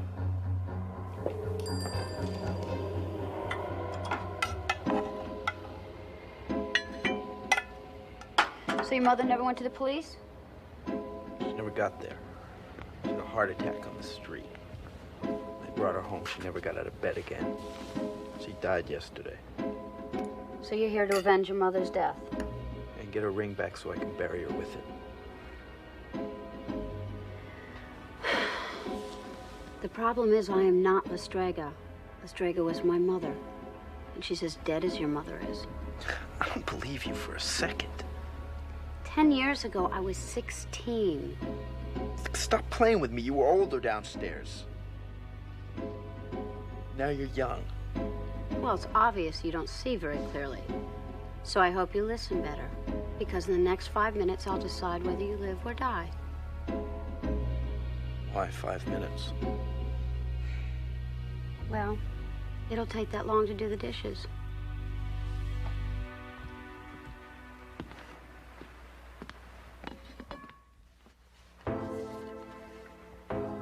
Hey, I gotta take a piss. Is that your last request? To pee before you die? Forget it. Look, if I let you go, you'll kill me. Isn't that what you said? Yeah, well. Then I have no choice. Please. Please don't. Okay. Then I won't. Why not? Well, because you said please. And because your mother died yesterday, I feel sorry for you. So I have to give you another chance. Then please. Please let me go. I'm not that easy. But I'll make you a deal. You stay with me for the next 2 weeks without trying anything. And you see what kind of witch I am. And if you decide you still want to kill me after the 2 weeks are up, that's up to you. Do you promise? Well, yes, but I don't understand what... Ow! The one who's not tied up gets to ask all the questions. Do you understand? Yeah, I just don't understand what... Yeah, the one who's not tied up asks all the questions.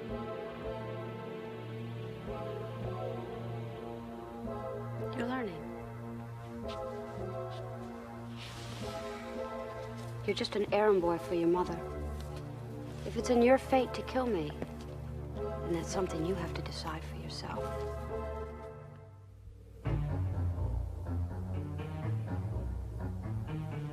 That felt real good. Well, good, then I guess you're ready. Well, that depends. Ready to what? Ready to show me how you honor your word. Well, I'm the kind of guy who always keeps my promises. You are the stringer! Mama! Thought you were gonna kill me. Well, it's obvious you didn't pass the first test. What's going on here? What are you doing to me? Well, I guess I'll just have to give you a second chance. Why? Suppose for a minute I am Lestrego. Then you'd have to bear the burden of my death for the rest of your life. What's that to you? What happened between Lestrega and your mother was between them. That was their destiny. What happens between you and me is our destiny. Who knows, maybe you'll fall in love with me. Lady, you're crazy. Maybe so. If you still wish to kill me after the 2 weeks are up, that's up to you. But until then, I'll just keep this.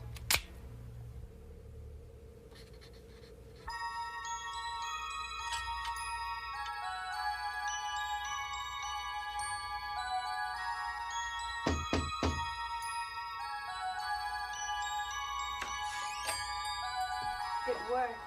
Great. Here's what I owe you. Do you think it'll be a girl? It's a boy. But here, this is all I want. Come here, I have something for you. Now, this is for you. But I want you to put it away until your son is born. And then wear it every night until you decide to have a second child. Thank you. I can't get a slant on you. You actually made that girl pregnant? Her husband made her pregnant. Look, we're both 18 and very much in love. No one has that kind of power. Yeah, but the guy yesterday with the twisted neck.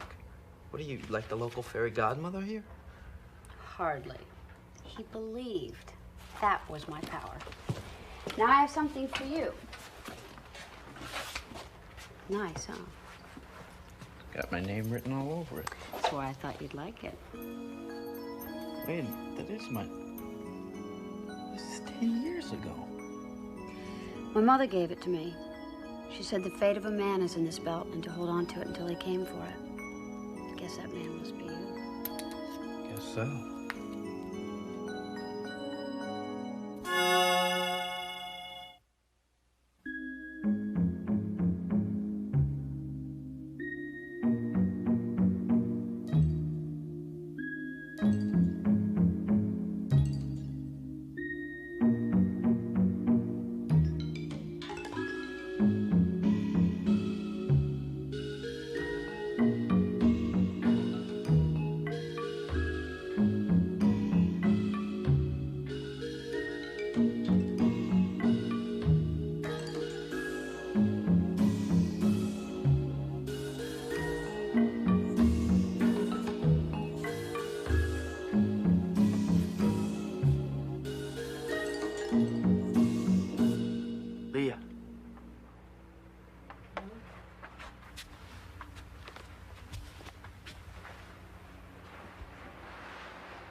Yeah.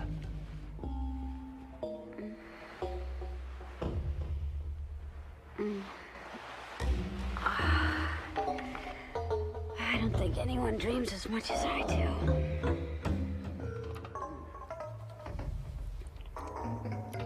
This was just laying around.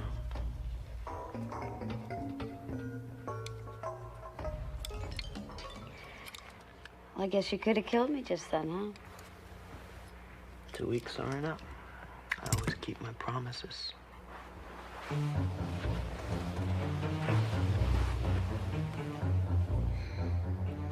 What were you dreaming about?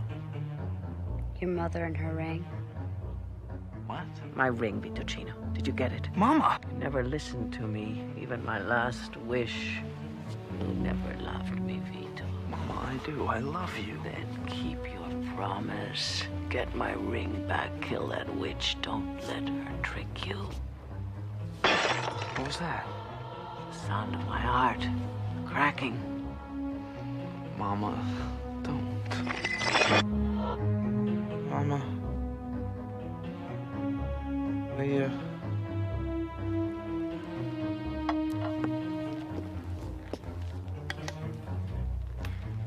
Vito, wake up.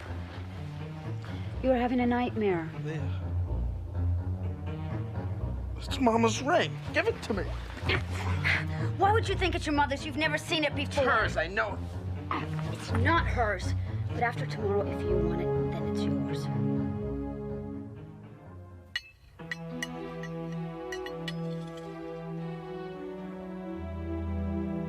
I'm sorry. This is delicious. It had to be. It was our last dinner together. Fettuccine. I just wish I knew. One day your mother came into the shop with a pawn ticket for a ring. My mother gave her the ring, but your mother said it was the wrong one. She said it was a different one in the case. When my mother's back was turned, your mother switched the rings and left the shop. It's not yours. Give it back. Give it back. I should call the cops. Don't do that. Why not? Because if you do, I've got friends who'll testify that this is my ring and that you're the one who stole it. Don't be stupid.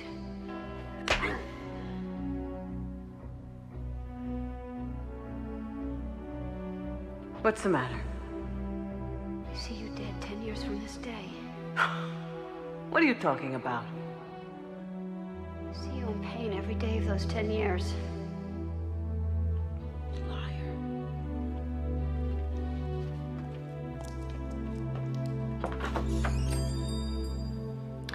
You know, my mother never went to the police.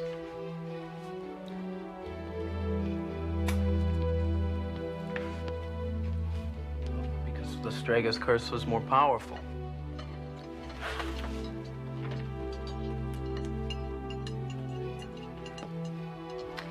She never put a curse on her. She simply told her what her fate would be.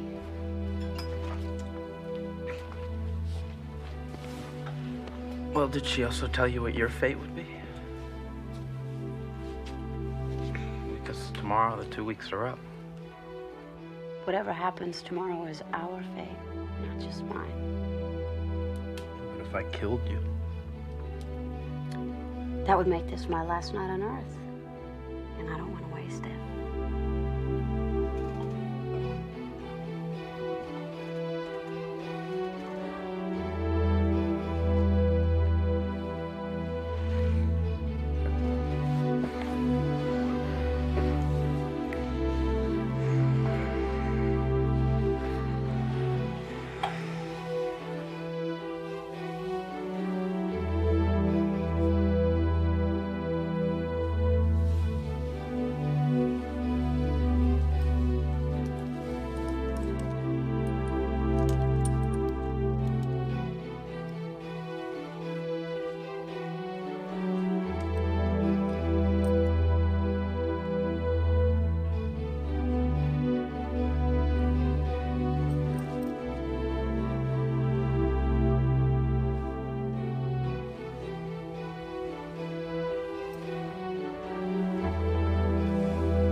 kill the Strega.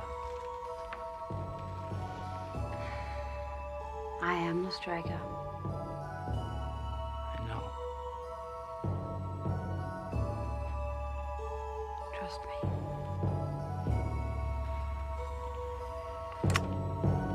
I do. No!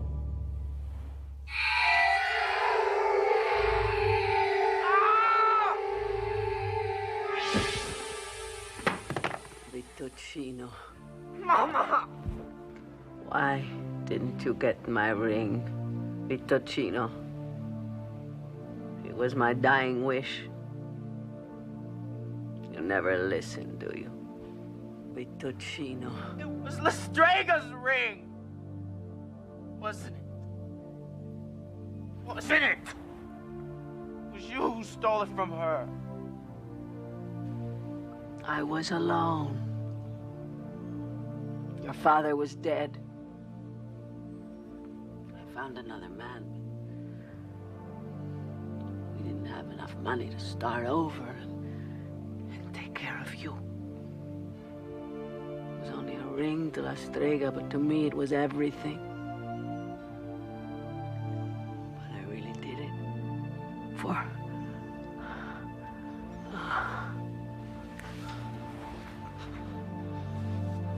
me, right?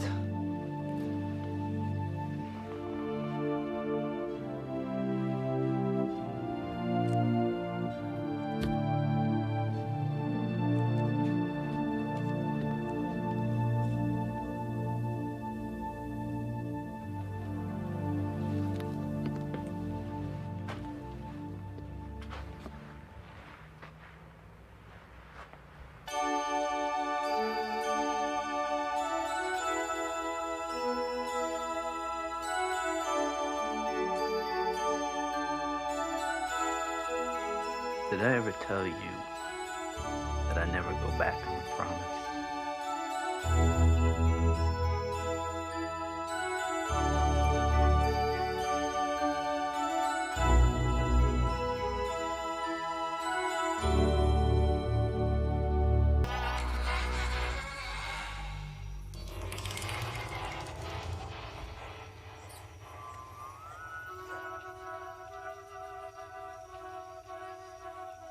Aren't we through looking yet? Maybe we should get out of here. Have we found it yet? Found what? The money. Oh, I thought you meant just shut up.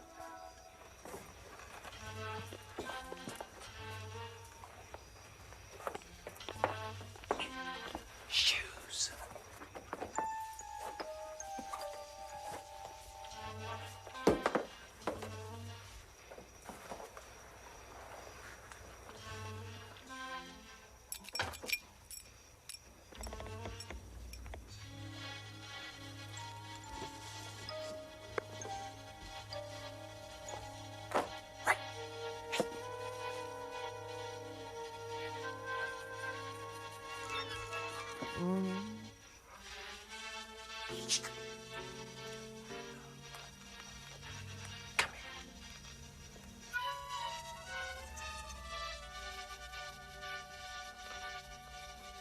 Come on, old lady.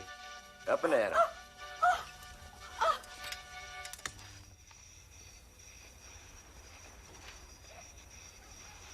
What do you boys think you're doing in my house? Geez, I don't know. Maybe we're, selling cookies for the Boy Scouts. What you gonna do about it? I can scream. You could also die. Come on, lady. We won't hurt you. Just want the money. You know what they say about you? You got nothing in the bank. You pay all your bills in cash, so's... You know what I was thinking? He's right here in this house. So come on. Where's the money at? But what is it with you? Do you think I'm a nice guy? Do you think I wouldn't mess with you? Smart Alex want the money? How did you go find it? Oh, please. Go easy on us. I'm shaking in my boots. Aren't you, boy? Hey! What? Help me! I'm hurt! Oh, that's real cute. Hey! She's biting me! Give me! All right, I'm joking, you genius! Damn, lady.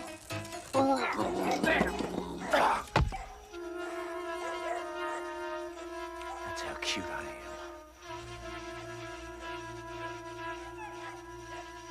What?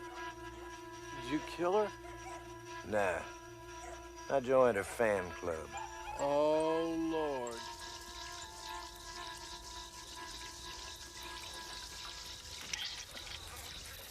Man, can't believe the way that old lady took a bite out of you. That gun. She shouldn't have done that, man. Really, she must have been crazy. Jeez. And those eyes. The way she looked at you with those dead eyes. Hey, hey. You stop making yourself dizzy and listen to me. You stop talking about it. You stop thinking about it. You just erase it from your brain. Better pay attention, Clifford. I am not screwing around. That does not exist.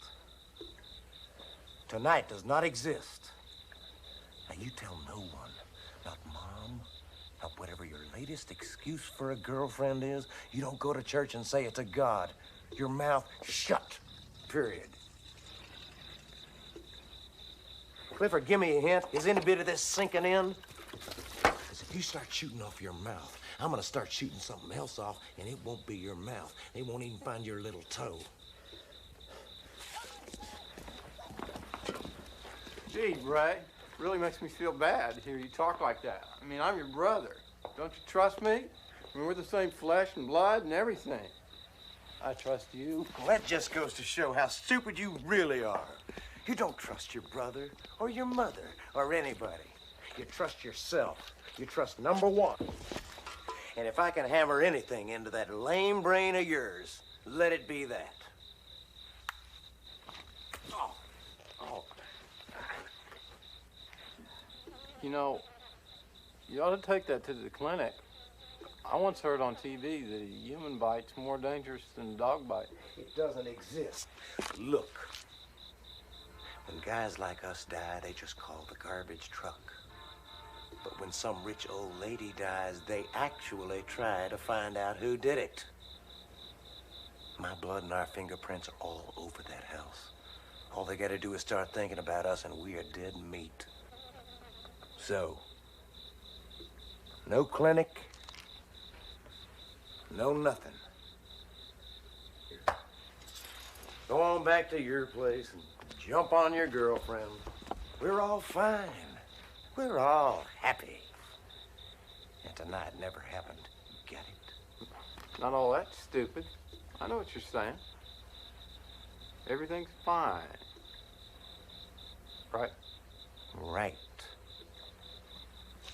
See you later.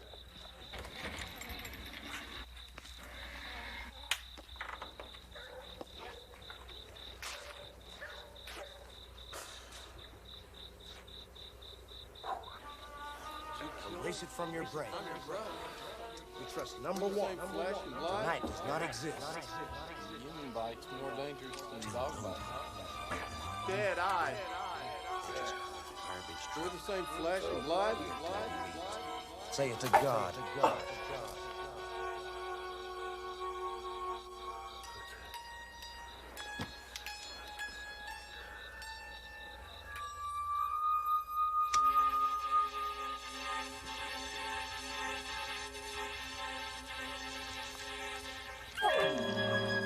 Oh, my.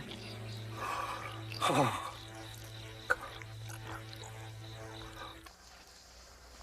You know, I was thinking, what was last night, which didn't happen.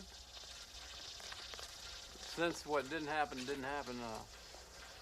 I was thinking that there's that package store out on Beltline Road. Bottom line this for me, will you, Clifford? I figure we go in, like, late Saturday before they close, because they hadn't gone to the bank. You know, because it's Saturday. Oh, yeah, that's great. That sounds like a great idea, Cliff. Wow. Man, Look at the way that damn thing's still bleeding. Hey, what you looking at? There's nothing wrong with it. You know, why don't we go to the clinic and I can say I bet you, like we got in a fight or something. Oh, that's brilliant. Look, just forget about it. Stop looking over my shoulder. You're making me nervous. You know, Ray, you're acting a little cranky. What's wrong? What's wrong is that you're breathing up all my air so that I can't breathe. And so it's like you're suffocating me so that when you're out of here, then I'll be able to breathe and then I'll be okay. So what is it you're saying? You want me to leave? No, man, I want you to go to college, Cliff, because you're a real rocket scientist. But you must be on smart pills. You know you should be on TV or something. You're so smart. Ow! Good. Great. You're fine and I'm gone.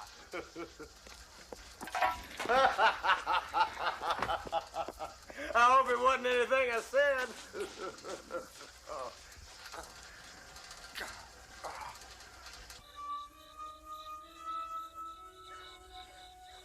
Oh. What's it?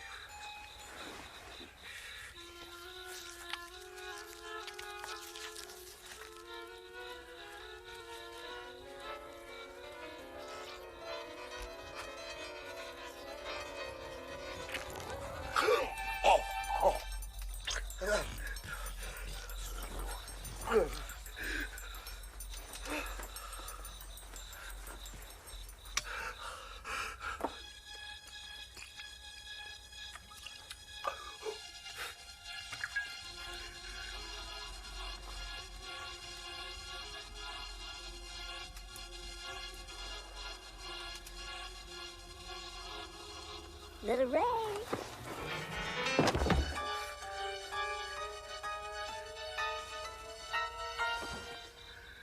Hello. Hello, little Ray. I don't suppose you thought you'd be seeing me again. But here I am. What the hell is this? Some kind of voodoo crap?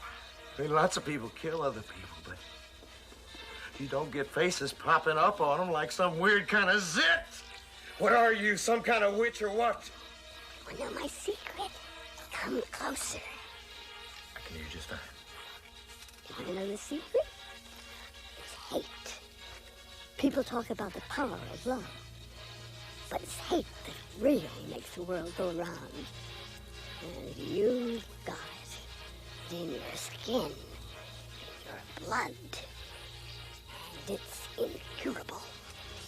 Yeah, we'll see how incurable it is.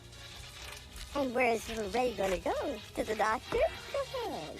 You step outside, and I'll scream your name. Poor dead Raymond. Poor me. You should talk. You're dead already. And dead is dead, old lady. What, you think you're gonna be the voice of my conscience or something? I got rid of you once. I can get rid of you again. Little Ray's gonna have a surprise called death. And it'll come from your own flesh. Your own flesh will kill you, little Raymond. And you'll kill your own flesh. Isn't that nice? You want to see something nice? I'll show you something real nice.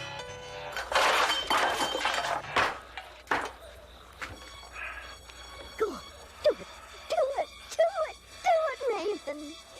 Because I'll scream out your crime from the stump of your wrist. If you put me up again, I'll be back again.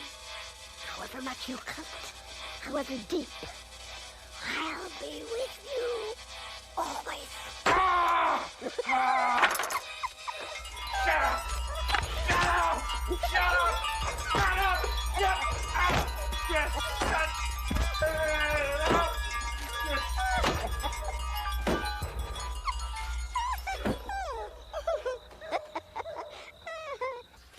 Come on, Ray. You on something or what? You bawled me out about not talking about that old lady, and I come here and you're yelling about her. Hell, there ain't nobody here. Ray, you gotta take yourself in hand. I sure do. I sure gotta take myself in hand. Ray, you gotta stop being so fidgety.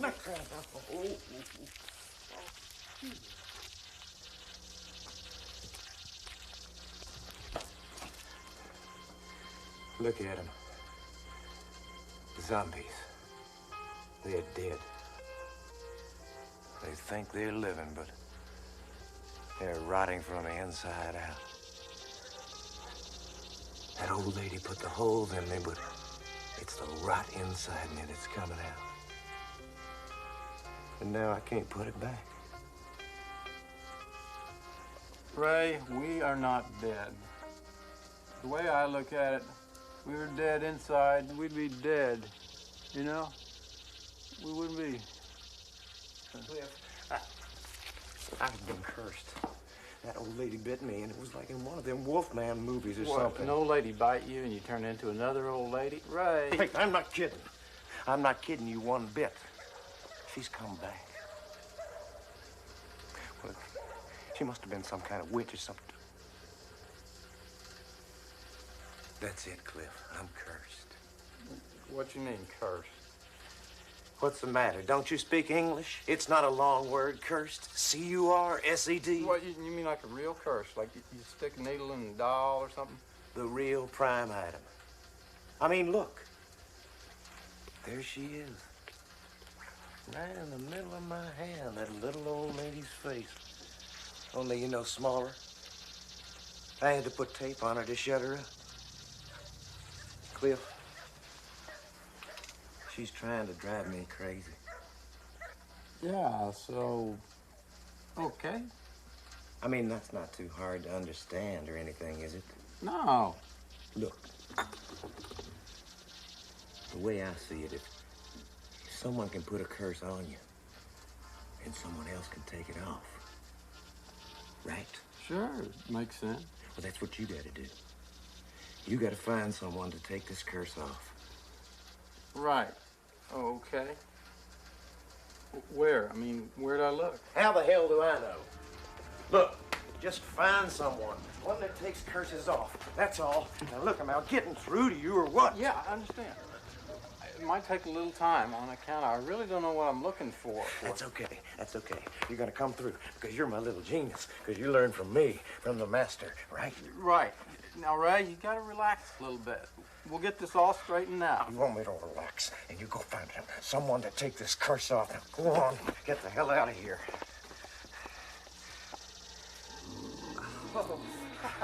Oh, ride him, cowboy. Oh, I damn you. You think you're so cute. Oh, I'll show you how to be cute. I'll get you off my hands. Ooh, how you feeling, buddy? Oh, God. Oh, that's good. That's what you can do, huh? Want to see what I can do?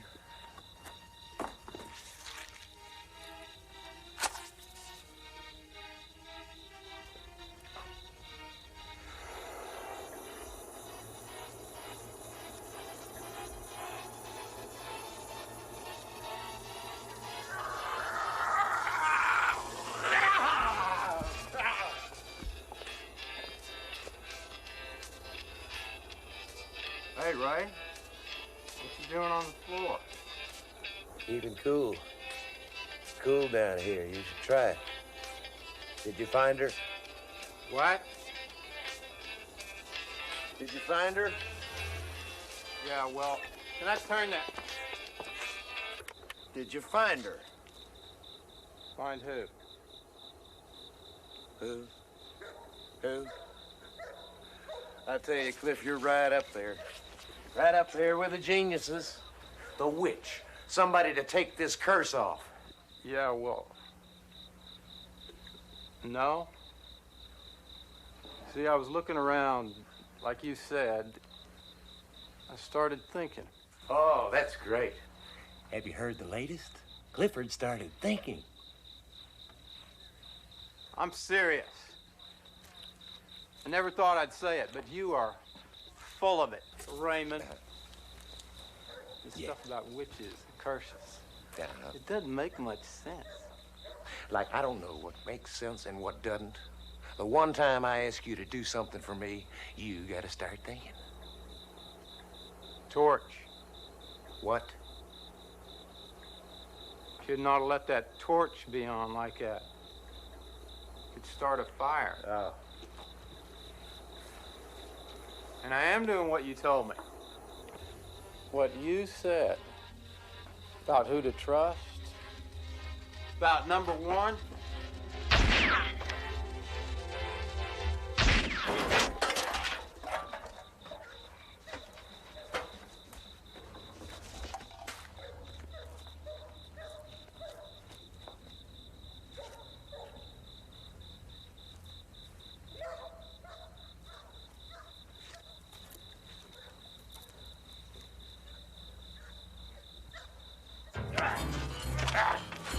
Your aim is like a brain.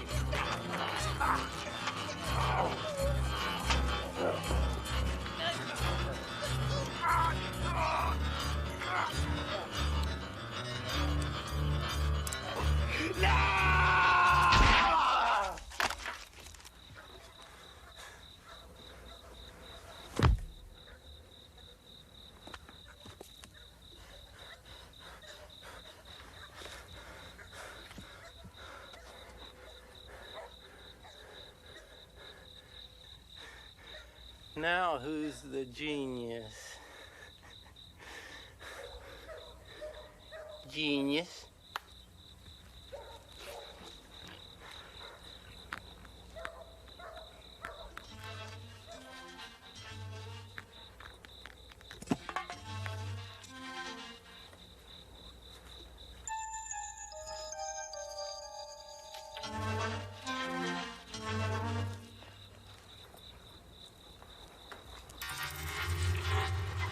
You genius! Oh, you genius! You genius!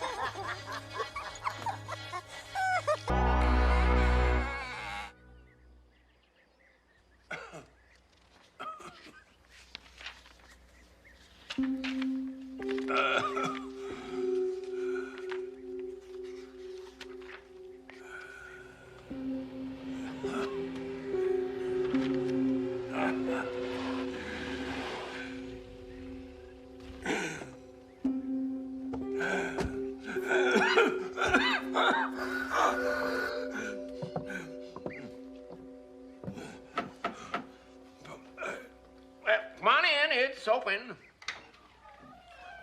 Hi. Remember me? Oh, yeah, sure. Yes, sure do. You're the young lady who ran out of here like a bat out of heaven. Didn't even say so long. I know, it's embarrassing. I suddenly remembered. Stupid me. I left a pot of rhubarb cooking on the stove. I live up by Thetford Junction. I'm sorry. I should have said something before I left. That was rude. Well, there's no harm done. Didn't steal nothing. I checked that out.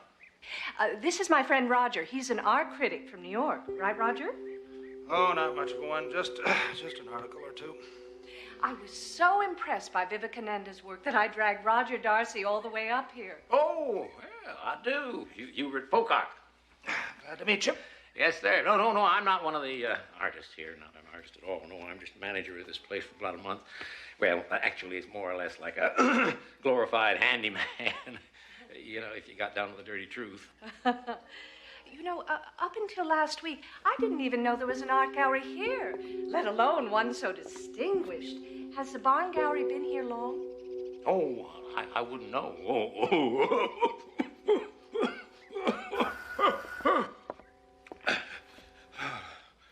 Oh, that golden stick pollen, you know, it just gets to my asthma something fierce. Well, that leg of yours, that give you a lot of pain and trouble during bad weather? Oh, not bad. I'm used to it. He was wounded in Vietnam. Roger is a colonel in the Green Berets. Well, where is it? Where's what? Your Green Beret. Well, you're a hero, right? Yeah. Military man. Yeah, well, you ought to be interested in chess then. Well, I see you are. Would you like to have a little game, huh? Well, I don't think I could give you much of a game. Actually, Roger is a... Oh, no, I I pegged you right away as one of those high IQ type fellers. Yeah. Would you like to take a little go at it? Well, not right now. Well, maybe a little later.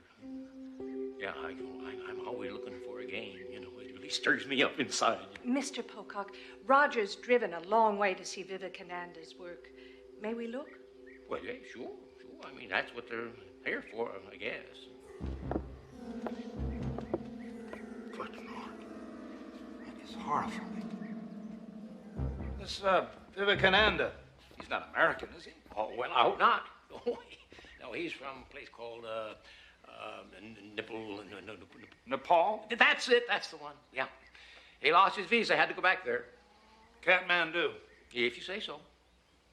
I wonder what the medium is. I wonder if that's acrylic, latex. What is that? Oh, no, don't touch. No, you mustn't touch. No. His insurance company's mighty particular.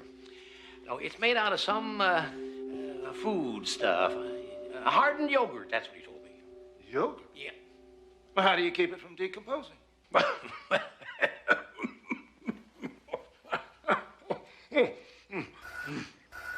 Oh, take it from me, folks.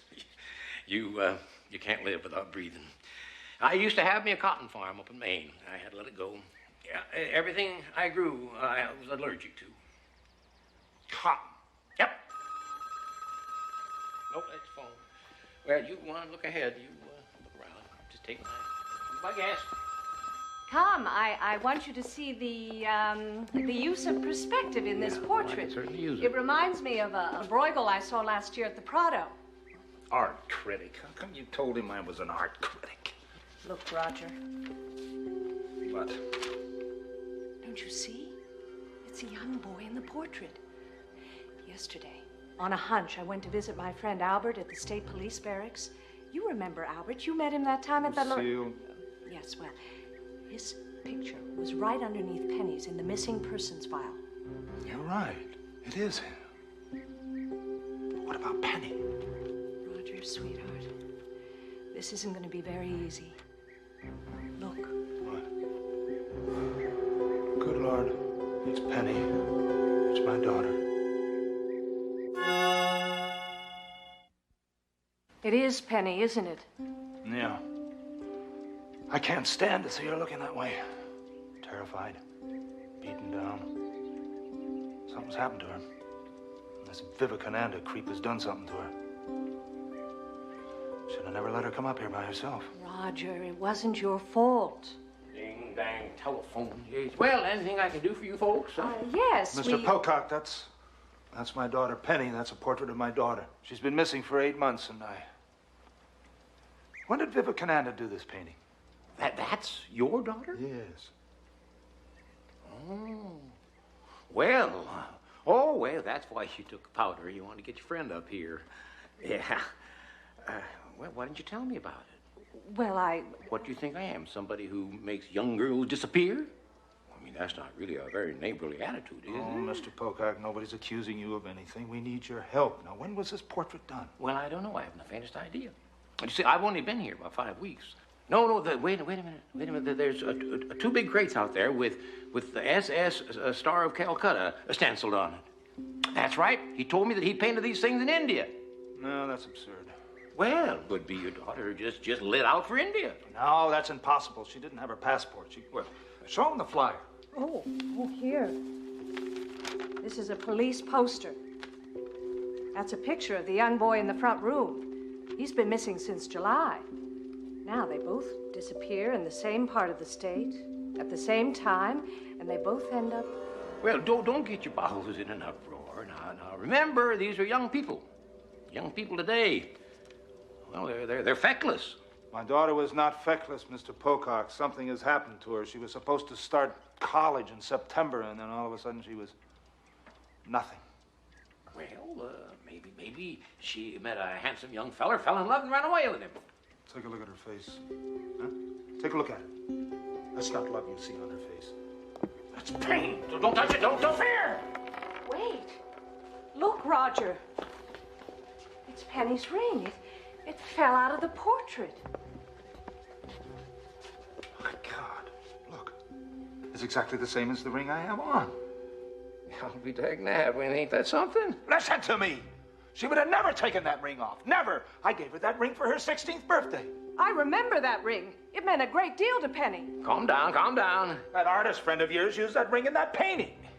But where did he get it? She would have never given it to him. Now, listen. Now, there's got to be a logical explanation for this. You know, there's just got to be. Well, what is it?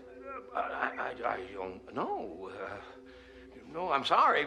You see, I've been dealing with this feller, and, well, I just can't believe that he'd kill anybody. Well, don't make me too swift judge of people, does it? Oh, gosh, it's embarrassing. Well, come on over here and sit down. Maybe I can help you out. She an only child? Yeah. And your wife? She's dead. Yeah, that's terrible. That's terrible. Well, I know how sorry you are. You haven't got much of a family left. Mr. Pocock. Hubert. Name's Hubert. My friends call me Hubie. You can, too. Well, here's to it.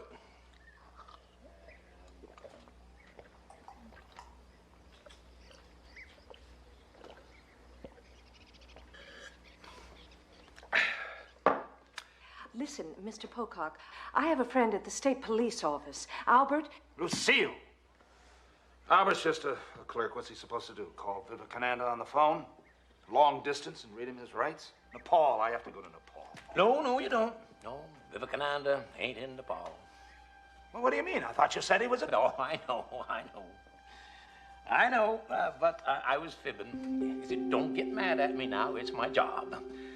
You see, this Vivekananda feller, well, he's one of those who makes a big frou-fra about his privacy. He says it's my business to keep people away from him. Where is he? Well, he lives in a cabin way up on Whitewater Ridge. Let's go. Let me call Albert first. Well, what are you going to tell him? A story about a painting and a ring? They're going to want real proof. If we want it, we're going to have to find it ourselves. Would you do me a favor, little lady? Just sit yourself right down here. I got some buyers coming over in about an hour. Would you show them around? Okay. Maybe there's some leads I can follow right here. And Penny's portrait is not for sale. No, of course not. You ready? You bet. Yeah, all right. Oh, you keep your eye open. Say, you know, I'll bet you're one of them Irish people. Yes. I knew it. Come on, let's go. Yeah. Maybe she's still alive. Yeah. Maybe she's still in that cabin alive. Irish!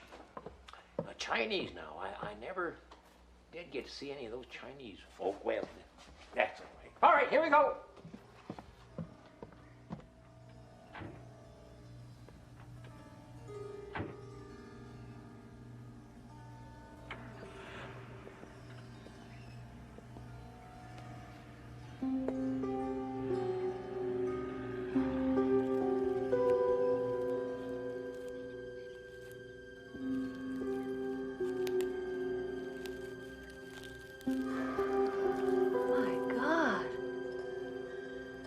It's real. It's not a painting. It's real. No!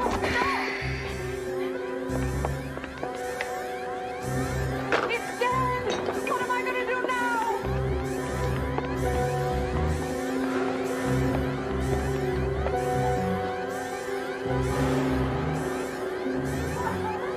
What does it mean? What does it mean?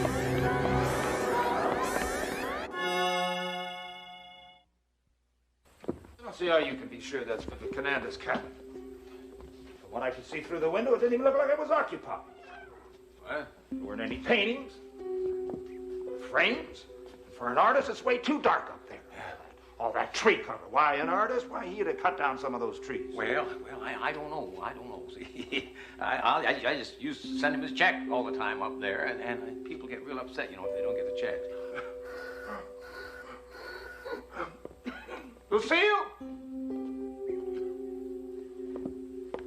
Lucille! I don't think she's here. Well, if she ain't, it's real inconsiderate of her. With the door wide open, I could have been robbed, lock, stock, and barrel. Well, maybe she's in back. No. If you sit down and rest, I'll go look. Here's Clay. Ain't nowhere around. Well, look, some of those pieces have been knocked over. Why, there's been a struggle here. Vivekananda could have come back here. He could have come here while we were out. Lucille would have faced him. I know her. Sure, that's what's happened.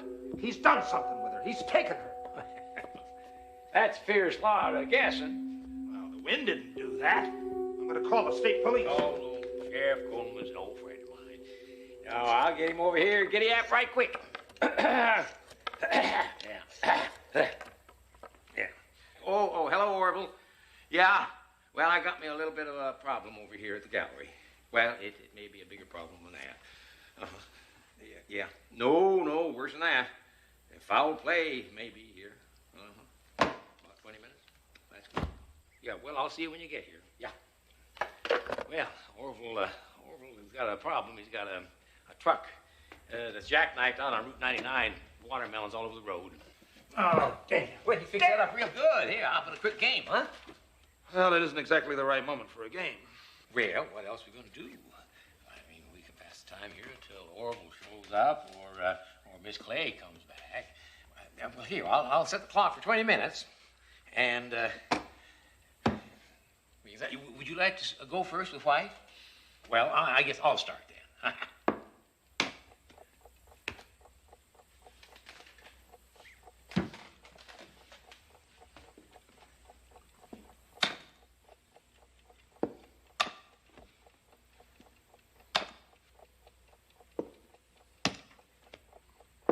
Say, you know, I thought you were Brandy. You're a pretty good player.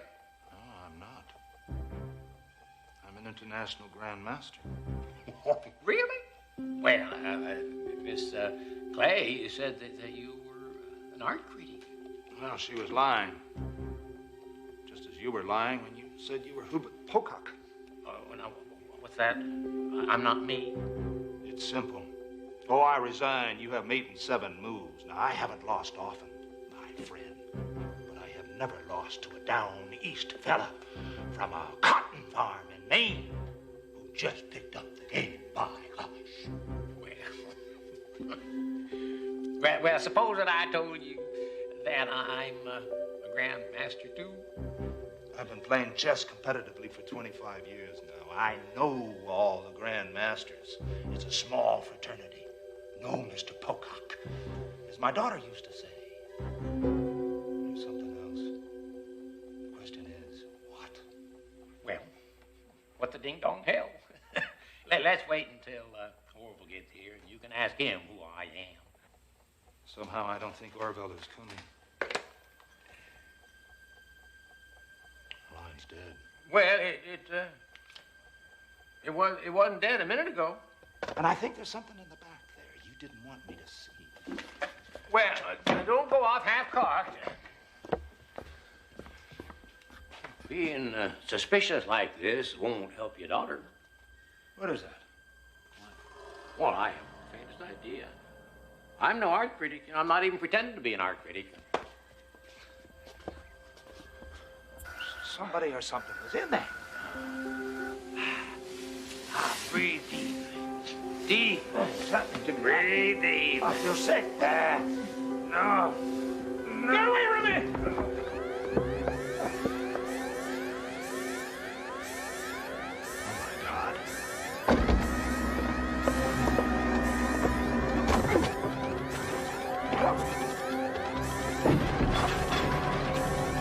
Big city folks, their hands in their bonnets, bats in their pants, bees in their belfry.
Let's put a new face on things.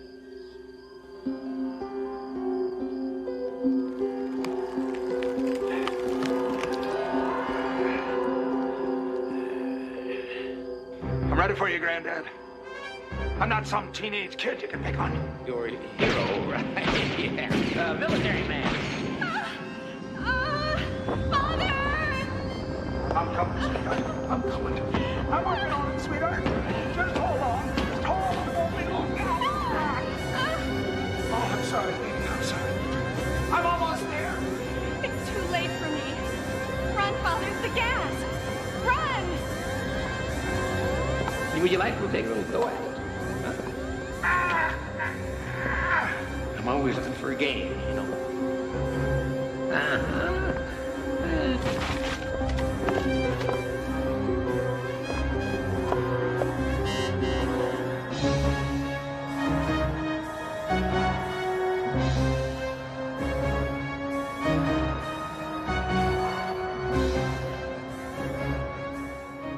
Yes, sirree. Over there, you can see the everyday gear of an earthling male, age 45, thereabouts. One bum leg, stubborn cuss. Made him play a game they call chess. All the long ride.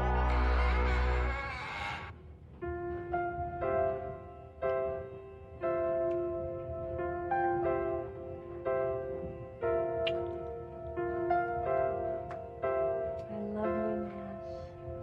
Feel any different? Being married and all? I can't believe it's real.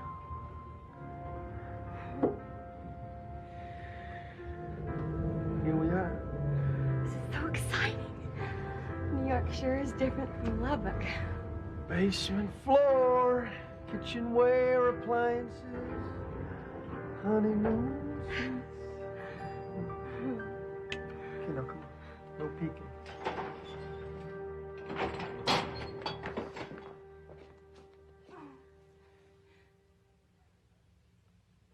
Oh. Well, it's pretty nice, huh? Yeah, I gotta give that travel agent credit. He gave it his best shot. I'll give him that. Yeah, your average guy would have gone for the first honeymoon suite on the list. A night in New York, little from the airport, $1,000 bare minimum.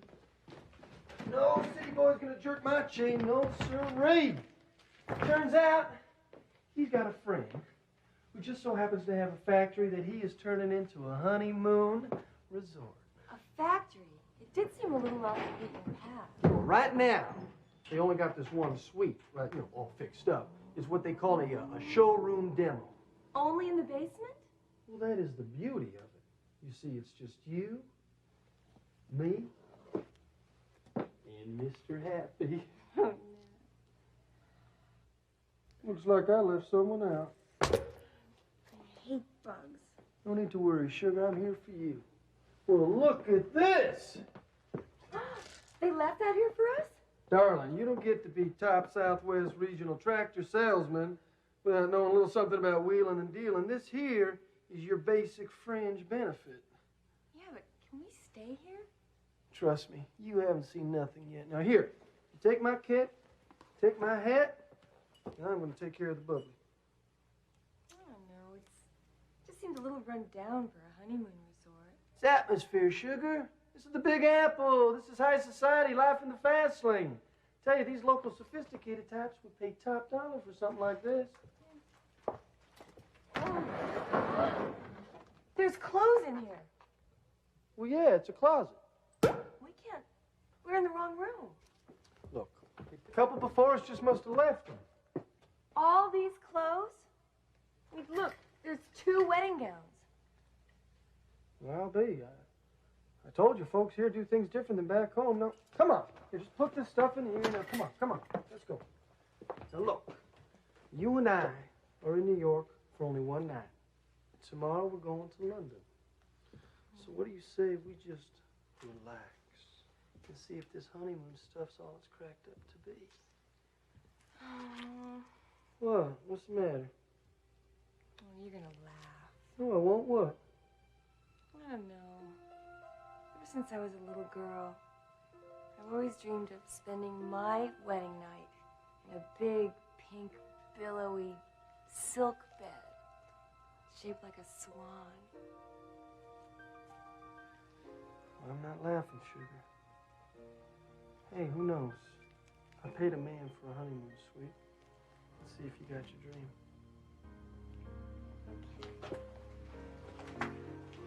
Let me tell you something, sugar. This is gonna be a night you won't soon forget.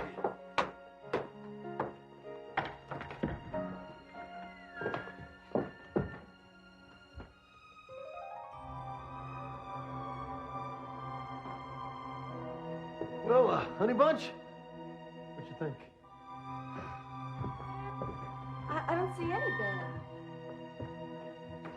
This looks like a web. Boy, these New Yorkers, I swear, it's a hammock. I ain't never seen a wall-to-wall hammock before.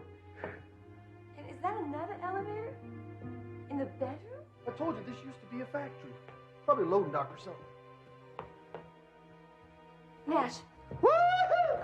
Woo-hoo! Woo! This is more fun than getting frisky on a dang waterbed. Woo! Woo! Hey.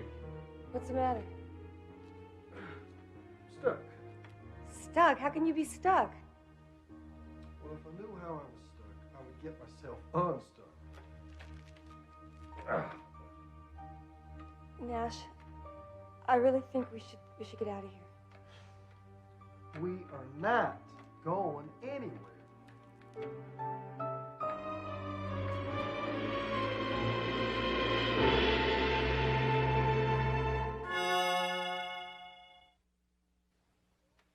Honey, are you okay?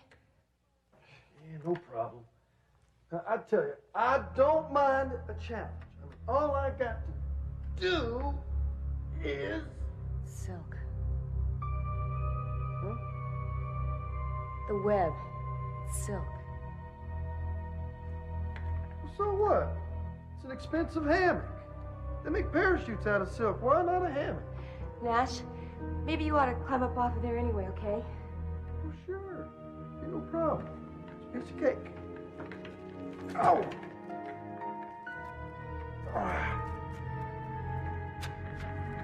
Ow! No problem, no problem. I just gotta get out of these clothes is all. Pay attention now, sweetheart, all right? It's gonna be a great Deanie escape. A straight jacket escape. Right before your little pretty eyes. Just get this boot off. There it goes. Well, maybe it's like quicksand, you know? Maybe you should not have squirmed so much. Squirm? I don't squirm. I struggle.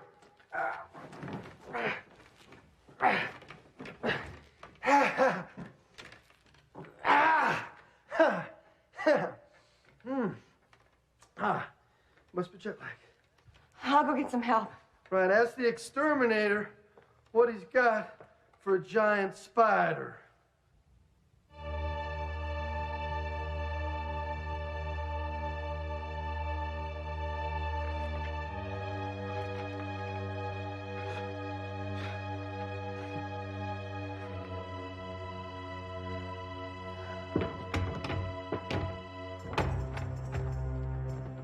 Nash, the door.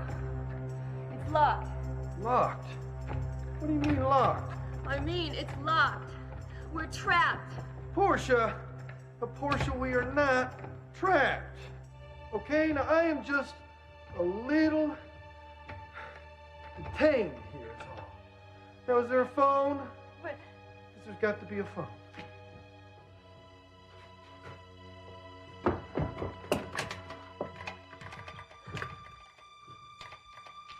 Dead. Don't say dead, okay? Oh, my God. Portia, I was just kidding. We are getting all upset over something that is just plain ridiculous. There is no big spider, and this isn't a big web. Plain and simple. What is it, then?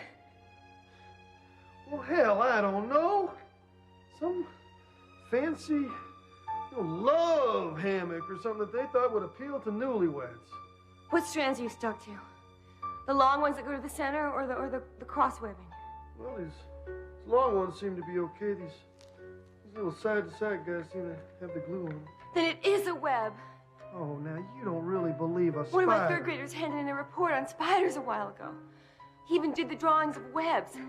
The cross webbing is the sticky part. The spiders use the long strands to walk on so they won't get stuck themselves. You just listen to yourself. I mean, for a spider to make something this big, you have to be the size of a Volkswagen. Now, have you ever seen a spider? I've never seen a web this big either. Well, and how come old Daddy Longlegs is down here having me for a midnight snack? I think he's waiting for me to get in there too. Okay, ready or not, here I go! Ah! Ah! Ah!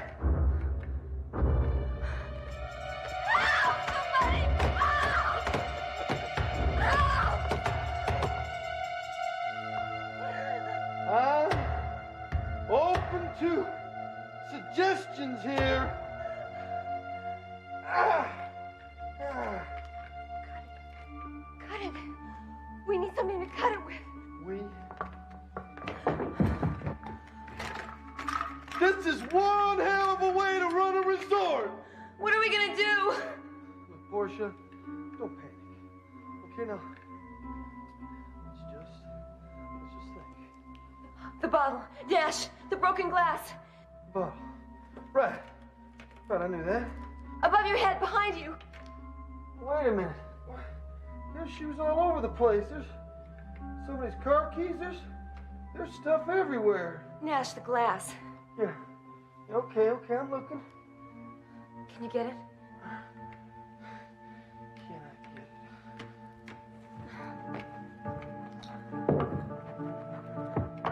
What was that? Portia, what are you doing? I'm coming out to help you. The hell you are! I will get us out of here. Now just need a minute to think. Honey, we don't have a minute. Well, I tell you one thing. When we get back from London, I am going to find that travel agent, and I am going to tell him what a screwy place his... Nash, that travel agent is the one who put us here. Picked us up from the airport in a private limousine. Clothes left in the closet. Car keys. Wallets. Nash, people who come here don't leave. Well, I guess you get what you pay for. Like my daddy used to say, if it looks too good to be true, it probably is. Okay, honey. Stay very still. Please. Okay? You be careful now, honey. Stay cool now, darling. Stay cool. Now, nothing to be afraid of. Our imaginations are getting the best of us here. I mean, how do you think a spider got to be a giant spider? Think about that.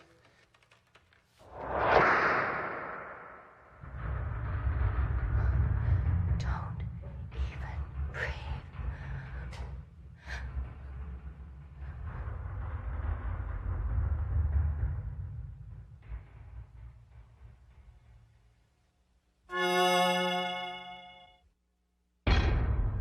Portia? Stay still, honey. I'm coming. Hey! Hey, we're down here! Ash. How you doing, sugar? Got the glass?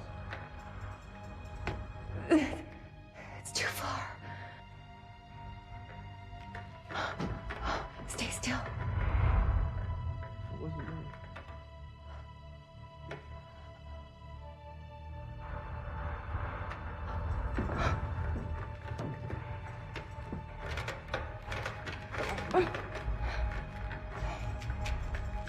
go.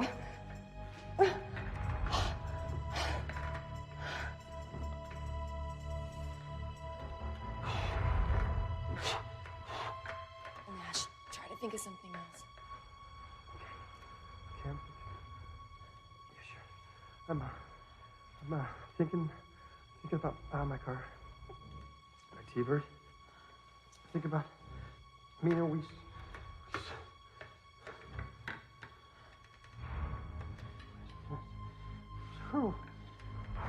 Earl! Nash! Wait, listen. There's no giant spider. Why? Oh, you guys really got me, Earl! You guys really got me, Earl! Bobby's at you too? Nash.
What?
sounds too good to be true.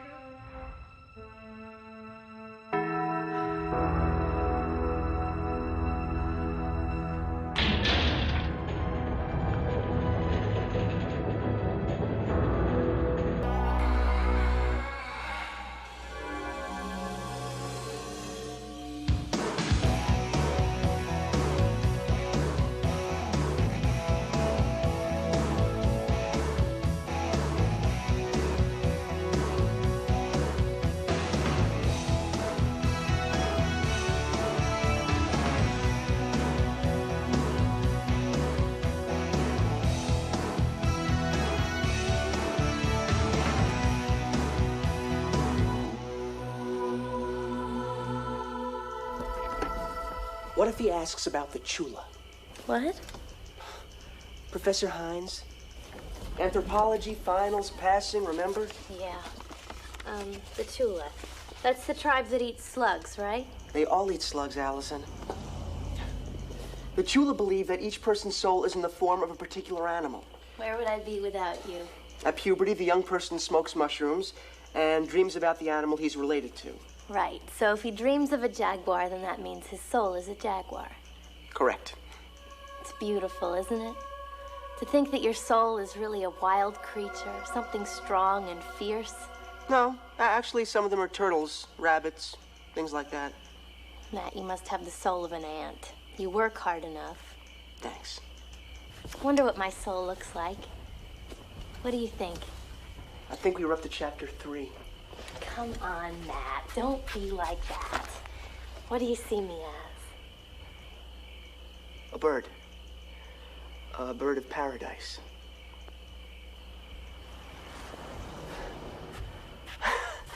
Look at that. 10 o'clock, and we still have 5 chapters to cover. I feel like that sometimes. I really do. Like a wild bird trapped in a cage. You know, I didn't want to tell you this, Allison. Not tonight. That's how I feel about you. I really like... Maybe he's a tiger. Or a falcon. What? Isn't Tony gorgeous? Look at him. Sometimes when I'm studying and I'm really bored, and I think about how I'm going to spend the whole summer packing thighs for Burdett's chicken parts factory and then more school, I just pray to this poster. I imagine that I hear a motorcycle outside my window.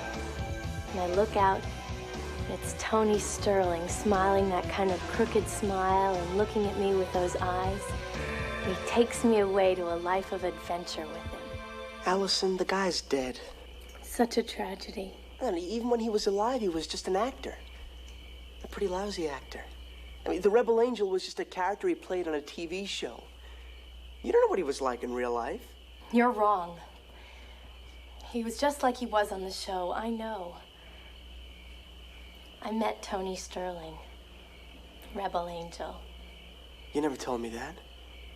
I've never told anyone. It was last summer. I was working out at Ronnie's on Route 12.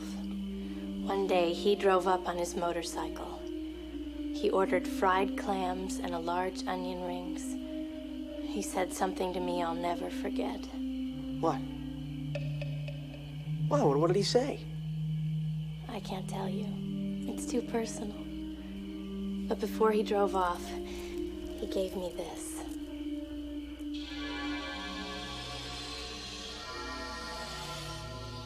Wait a minute. You mean to tell me the Rebel Angel gave you this? Well, then what did he do? Pledge his undying love to you? I can't believe you're into this garbage. You're way too smart for this, Allison. Why? Because I'm tired of being so good and responsible all the time? Well, no. Everything is so boring and predictable. If I don't find some romance and excitement in life, I feel like I'm going to wither up and die. I'm sick of spending all my time with dreary pencil pushers and study hall boobs. Well, I know what you mean, Allison. Do you, Matt? Oh, yeah. Sure, I understand. You've been spending way too much time with dull boobs. You want someone with real depth, someone heroic. Here, you want to get close to the Rebel Angel? No! I'm sorry. What are you doing? I gotta go.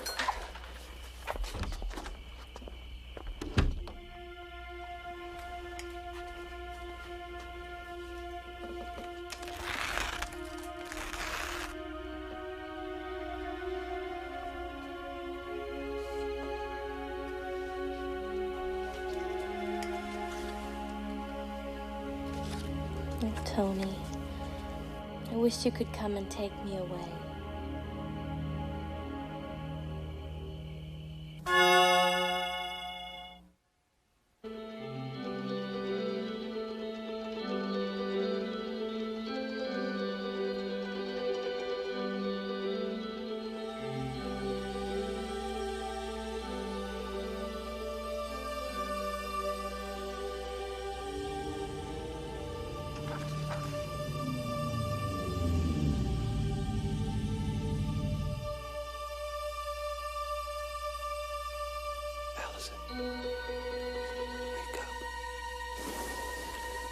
Tony, I thought you were dead. I am. But you can help. How? I'm in danger, Allison. I need you. I want you, Allison. You want me? And I know you want me. You called me. I was dead, but I came back like I promised. Make love to me, Allison. It's the only way we can be together. For now. Forever. But... Please. Make love to me, Allison.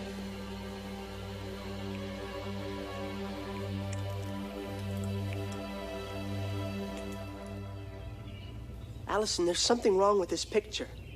Oh, Matt, I'm so happy. We're going to be together always. I wouldn't count on a long-term relationship. Dead is dead. What do you know about being dead? I know that it's permanent. Not this time, Einstein. Maybe it's a miracle. Allison, excuse me. Dead people don't just waltz back and pick up their lives where they left off. Well, maybe Tony is special.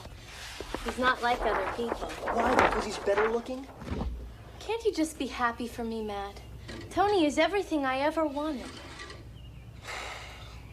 Is this all they had at the store? I'm sorry, but there was a major run on strained turkey dinner, but I did get you lamb puree. Baby food?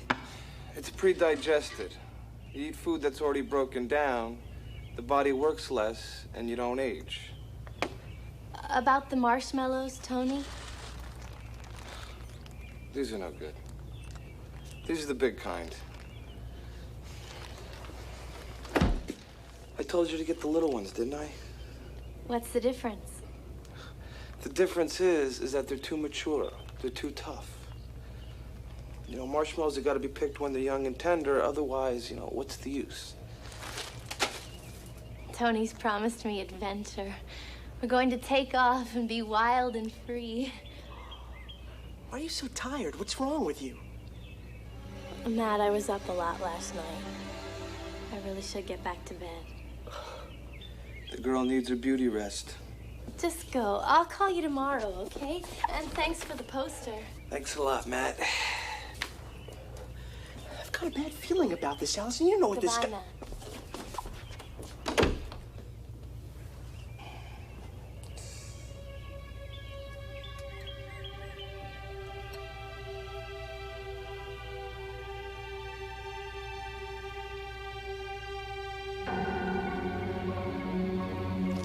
Unacceptable! Now you listen to me and you get this straight. I will not take one penny below what we agreed upon. Do you understand that? What? We must have a bad connection. I could have sworn you said 35. What? It's this darn connection. I'm still hearing 35. I can't hear you. No one weasels out of a deal with me. You try it and I'll be all over you like a cheap suit. Hello? Mother? Mother, will you put the nurse back on? Mother? Damn! I expected a screenplay. You give me literature. I feel like I'm in the presence of genius. Come on, come on. Sit. You're Tony Sterling's agent. I'm Matt. Matt, you're not my 3 o'clock. No, I saw Tony Sterling in the flesh. Yeah, you and 50 million other nutcases. Get me security. He was eating this. Tony never touched lamb puree. Well, they were out of strained turkey dinner. And he thinks the marshmallow is a vegetable.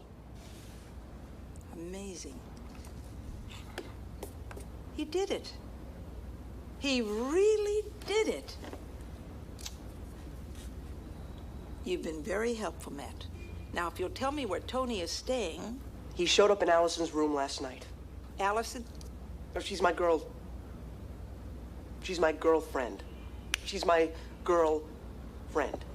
I'm sure she's a nice whatever. Now, if you'll tell me where she is, I'll send a car for Tony. Yeah, I'm worried about Allison. I mean, he's done something to her, something... Are you gonna cooperate? Or shall I get security to haul your ass out of here? Then you'll never find him. All right.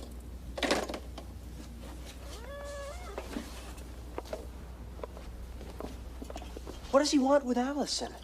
I have no idea. Tony never cared much about girls unless they could help his career. Still, women liked him.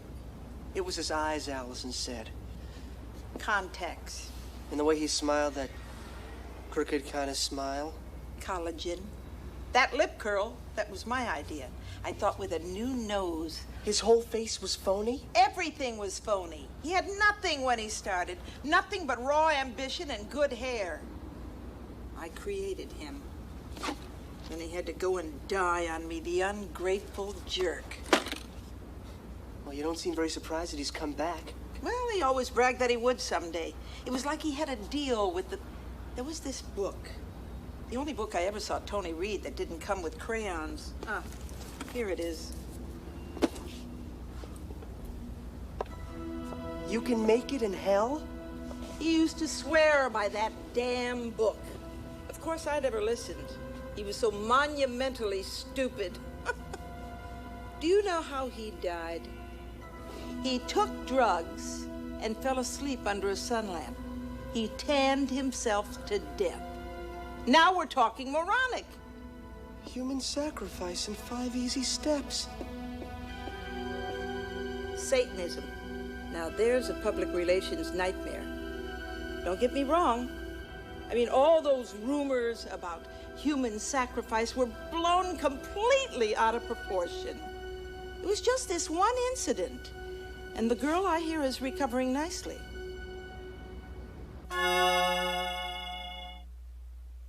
So she has a minor neurological deficit. Cost us a bundle, but we settled that one out of court. I've seen this. Those were Tony's. Part of a promotional campaign we launched last summer to pre-sell Rebel Angel. It was brilliant, really brilliant. We used to strap Tony on a motorcycle and send him into certain target areas. He would walk into a diner or a Piggly Wiggly and just pretend like he was passing through. Then he'd take the ring off his finger and give it to some wide-eyed girl behind the counter. We even wrote a line for him. I mean, the man could not improvise. He used to say to the girl, "I'll come back when you least expect me. I won't forget you so-and-so. I couldn't if I wanted to." I'm sure 3 months turnaround in hell hasn't improved his character. He was a parasite, like one of those eels that attach themselves to the bodies of sharks and suck out their life's blood. I should know. I was one of those poor sharks. Tell Tony to call me. Dead or alive, he signed with me.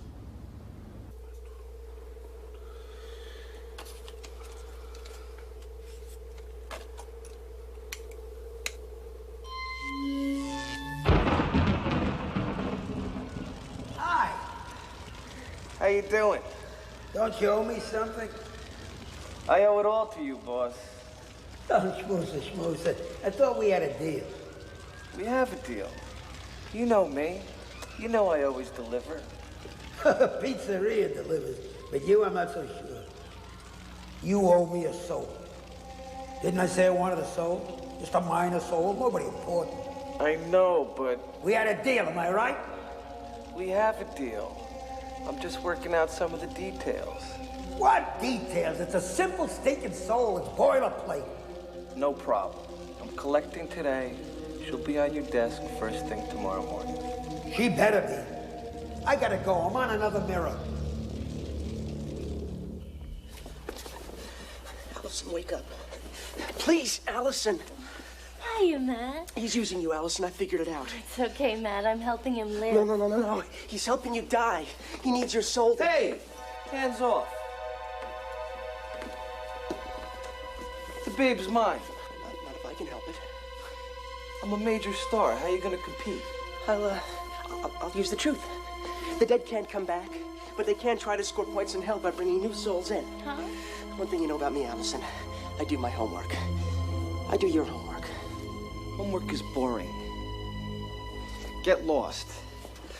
I found out that you were a user, a sleaze, a coward. You were afraid of your own motorcycle. They had to give you training wheels.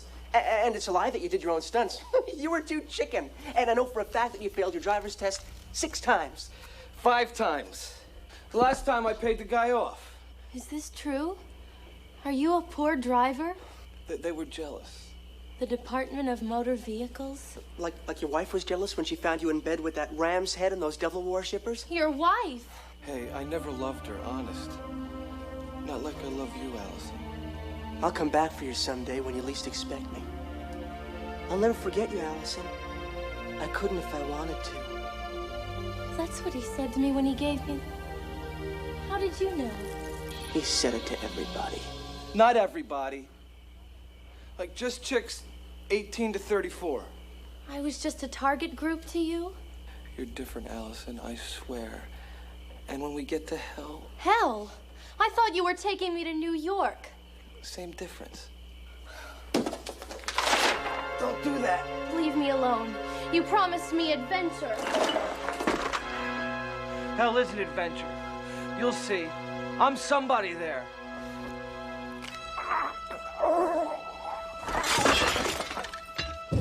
So what if I'm dead? I can still have a career. You think this world is the only market? I'm on the fast track down there. I'm in with the boss. Send him away, Allison. You brought him here. You have to send him away. Go away. I don't want you, you creep. You said you loved me? And now I'm a creep? That's pretty pathetic, Allison. Stop it. Leave him alone. Get rid of him, Allison. I don't know how. Go to hell.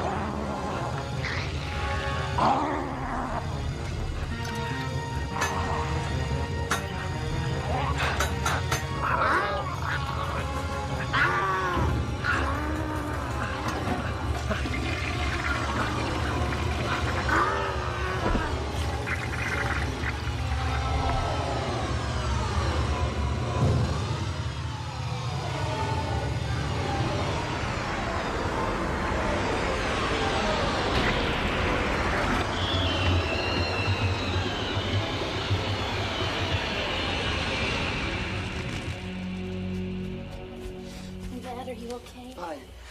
I'm fine. Your neck. Let me get you No, a towel. it's no big deal. You're amazing. You saved my life. Yeah. I guess I did. Thanks. I've been such a fool. Oh, it's not your fault. You didn't know he had the soul of a giant eel? Actually, a lamprey. As indicated by the suctorial mouth and the horny teeth. For boring. Mom. Yeah. Be quiet.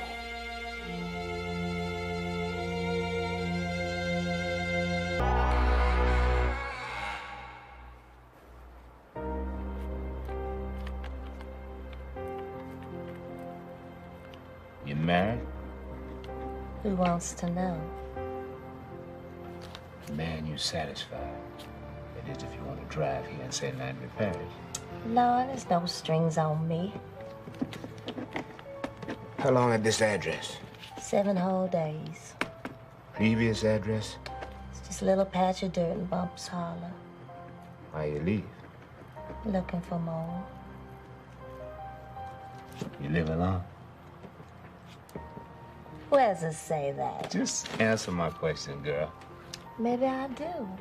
Maybe I don't. Maybe I ought to stop by and find for yourself. Maybe I'll do just that. Maybe you will. Vance, don't forget the daily report. No, sir. Organ donation. Say what? You heard me, girl. I hereby make an anatomical gift of any needed organs or parts. See, I done already did. Vance Waddle, registered organ donor. You gonna donate your organs and your parts? That's mighty generous of you. Good deeds his own reward. Now that's pretty. Like the sound of tinkling silver bells. Sweet talk, man. Dress fine and soft hands. Even smell clean. Make them men back home. How's one of them gonna satisfy me now? They ain't.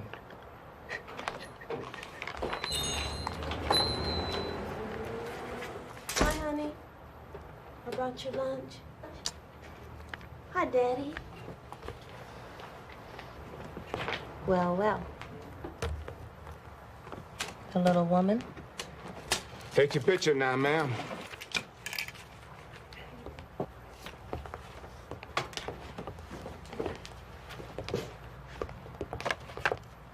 Best you keep a tight rein. Whew. Jewel, this don't happen every day. Well, I feel the same way, Vance. We'd be fools to let it slip away. On that thing, Cora at home, my daddy at work. Don't give a man much free time. Maybe I could work something out.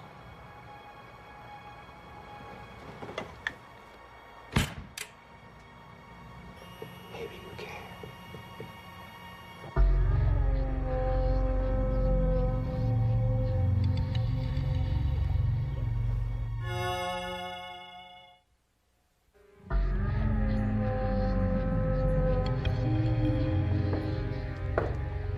Is that you?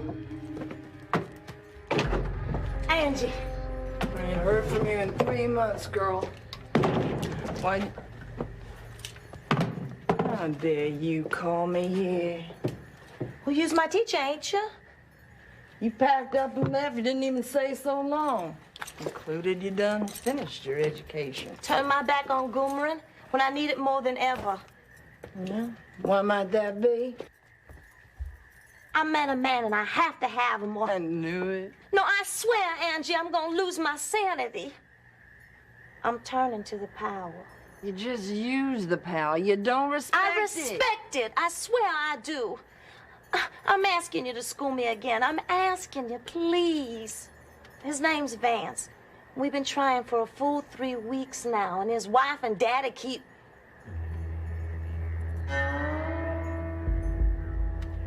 I want to goomer the red agni on him. But I can't remember the spell. Did you bring the book? I could do the red agni, my eyes closed, standing on my head, half asleep. I help you. But it's for the sake of the goomer, not no man. Now, the agni only lasts a day. That'll have to do. Cora, your face look like a turkey's neck. Vance, this hurts. Not you, too. I just hope it doesn't hurt the baby. I hope it ain't catching. Honey, we both best go see Doc. My first sick day in 2 years. Vance, you handle things? Yes, sir. Whatever you do, make sure that daily report goes out. Come on, honey.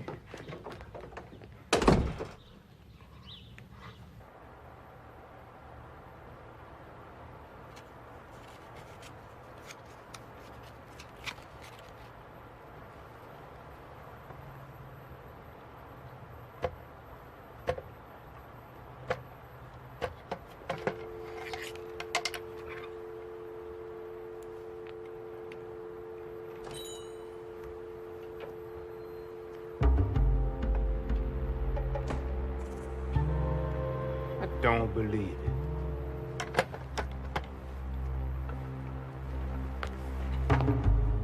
Hi, Vance. You realize you read my mind? I was just calling you. No. Strike me dead if I wasn't.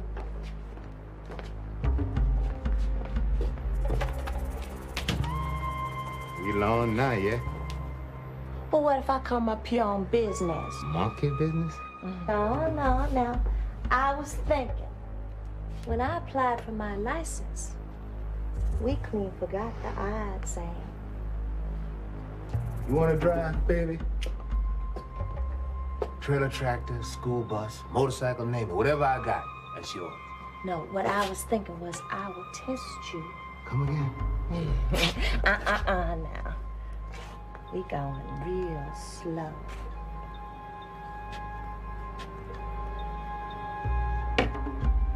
What's that? Tea. Come here, girl. Now stay playing. I want to see how long it takes you to bloom.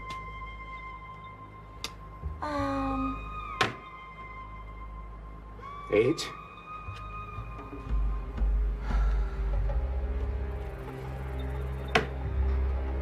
Ara?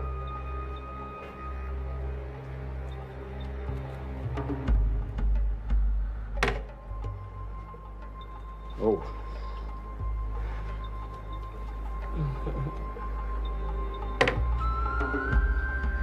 B.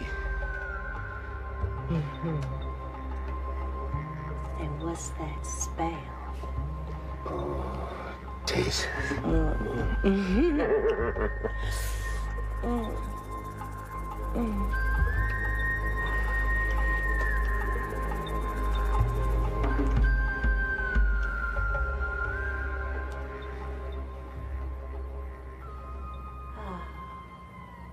You know, I always wanted that movie star life.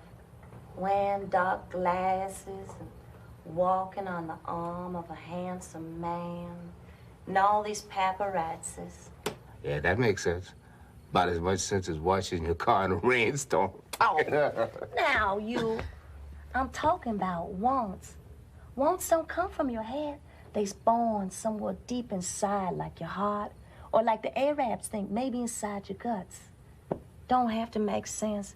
Just has to be satisfying. Kind of where I want you. And what sense is in that? You got any wants, honey? I want to be free. Like I used to be. Had my place over the bowling alley. And Lord, talk about excitement. Every night of my life, a party. Championship tournament. And I had the hot hand, baby. I could not miss. Then, municipal employees got a team up. Invited DMV. I met Cora. Got her balls ever since. But what I really want, I don't really want his daddy Ronnie out to die. I get his money. Can buy me a brand new Cadillac. Cadillac? V8 engine, red, plush interior.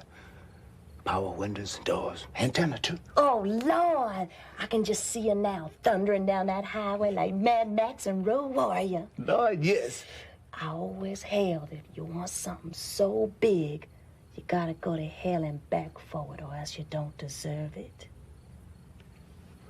What about I get you that Cadillac? What bag you fixing to hit, baby? No, I'm serious. If I could make it come to pass, would you take your freedom in your hands and drive down that open road? Bring me with you. You betcha, sweet cakes. You betcha.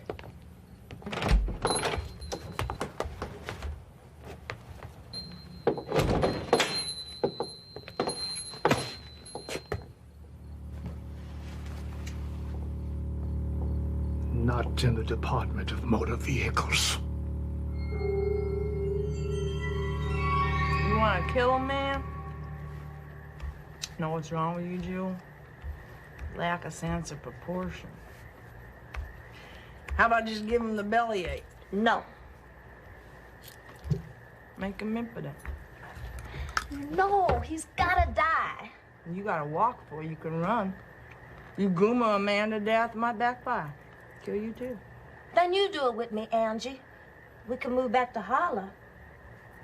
You could school me, right? 5 minutes. Not 5 minutes! I got a right to know! Vance! You see the shape she in? Baby coming. Think twice, Daddy Brownell. You gonna see that woman again? Of course not. Then make a clean breast of it. Somebody better tell me something that makes sense, and I mean right now. Nancy.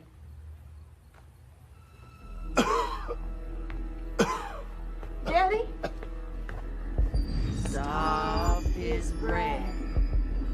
Soft his breath. Soft his breath. Soft his breath. Daddy! Daddy! God, please.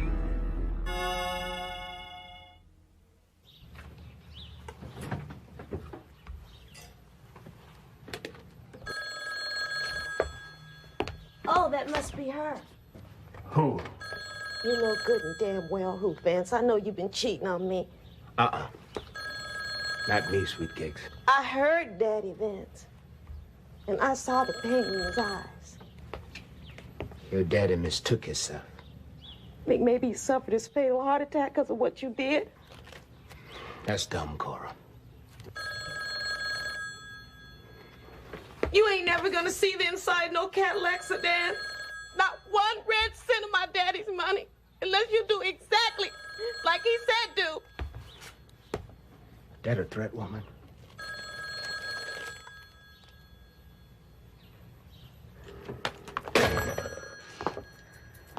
What comes of loving men?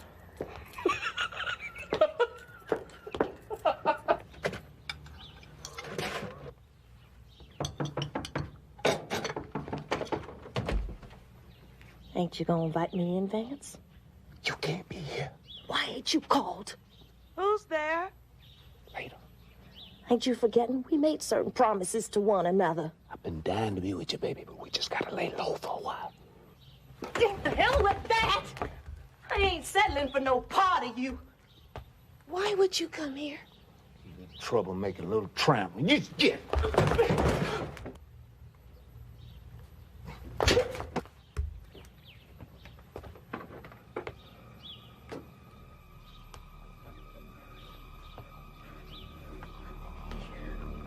You ain't never gonna be rid of me, Vance Waddle. I'll have you.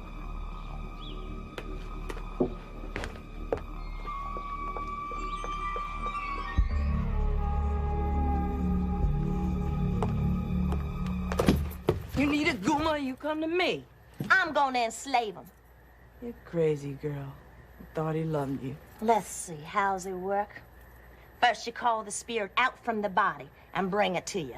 Then you make love to the spirit and bind it to you. And when you send that spirit back into that body, that man is yours forever, body and soul. Henry Teller, you did it to him. And he hunted you like a stud hound after a bitch in heat. He followed you in a torment of lust until the day they lowered him in his grave. And likely as not, he's horny still. 6 feet under, wiggling in his casket. But I was a gooma woman for 15 years before I enslaved Henry Tuttle. You ain't earned it. You can't do it.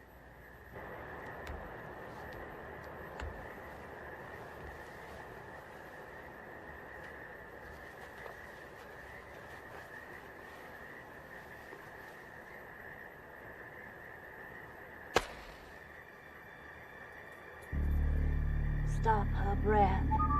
Stop her breath. Stop her breath. Stop her breath. Stop her breath. Stop her breath. Stop her breath. Stop her breath. Stop her breath. Stop her breath. Stop her breath. Stop her breath. Stop her breath.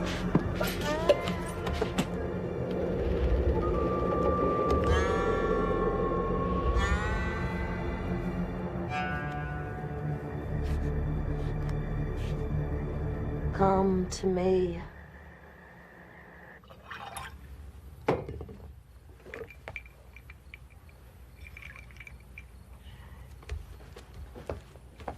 Are you okay, Vance? Are you okay, Vance?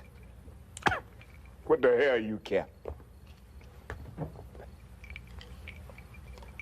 Get the hell out of my face.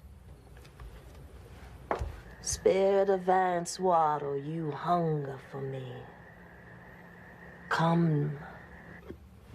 Whoa. I'm sorry, Vance. What did... Vance? Vance. Vance. Vance. Vance. Vance. Vance, wake up. Vance, please. Honey, are you drunk? Wake up. Oh my God, please, you're scaring me, Vance. Please wake up. Oh no. Oh my God, please wake up.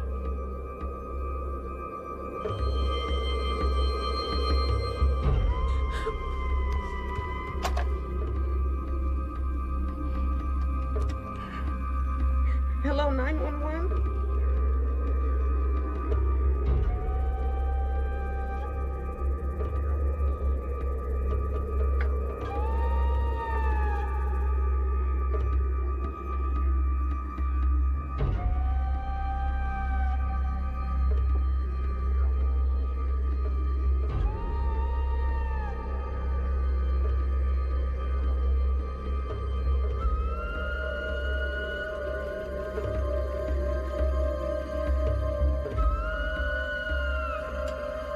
Check breathing. Check pulse. Okay.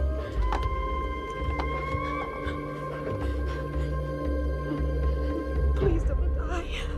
More. More. More.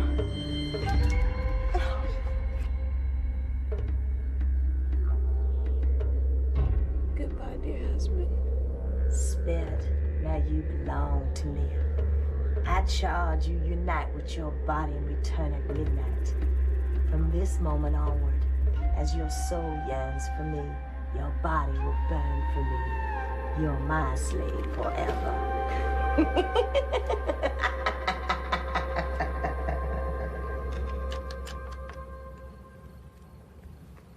Hello. St. Landry Hospital.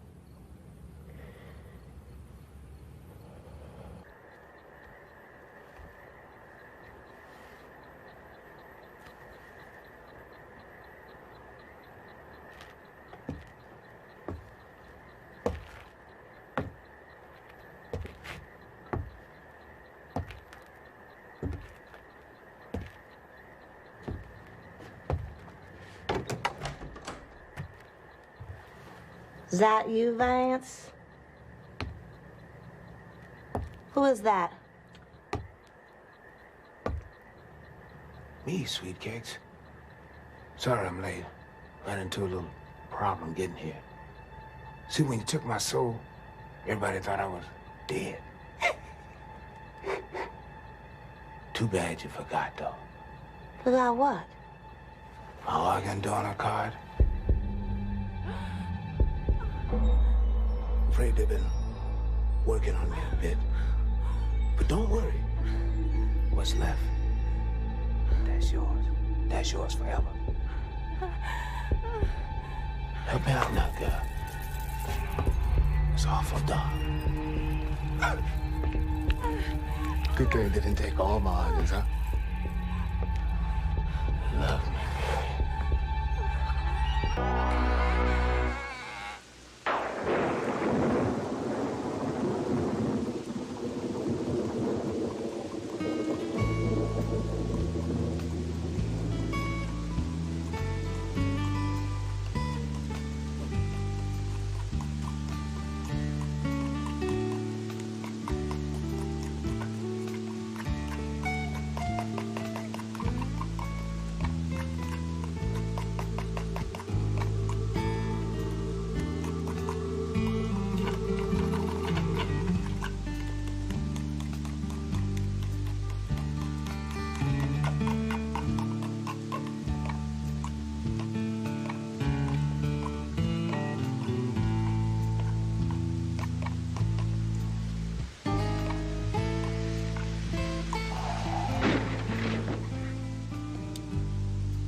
Had yourself a little accident.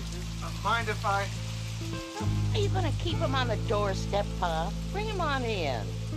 I hate to impose this hour of the night, you see, but my car... Cloudburst are not uncommon this time of the year. It takes the tourists by surprise, especially that hairpin curve. I couldn't see 2 feet in front of me. Take his coat, Pa. Take his hat. Don't look like no tourist to me. Well, the car's total, that's for sure. I dread to think what Mr. Snodgrass will say. It belongs to the company. Company? Why, yes. You folks are looking at Howard Philbean, regional retail rep for Peabody and Snodgrass. Salesman. Pa don't much cotton to salesmen. Well, of course, Howard Philbean is not your average bull in the china shop blowhard. See, the secret of my success is the soft sell. Never hit him over the head with your bill of goods. Cajole him. Start him off with a gag. You know, a knee slapper. Did you hear the one about? Pa says a drummer's a drummer. Showing off their white teeth. Flashy suits. Cracking them stale jokes. Smutty jokes. Whiskey breath. Well, pull up a chair, Pa, before his legs give out. There you go. Cup of coffee. Steady your nerves.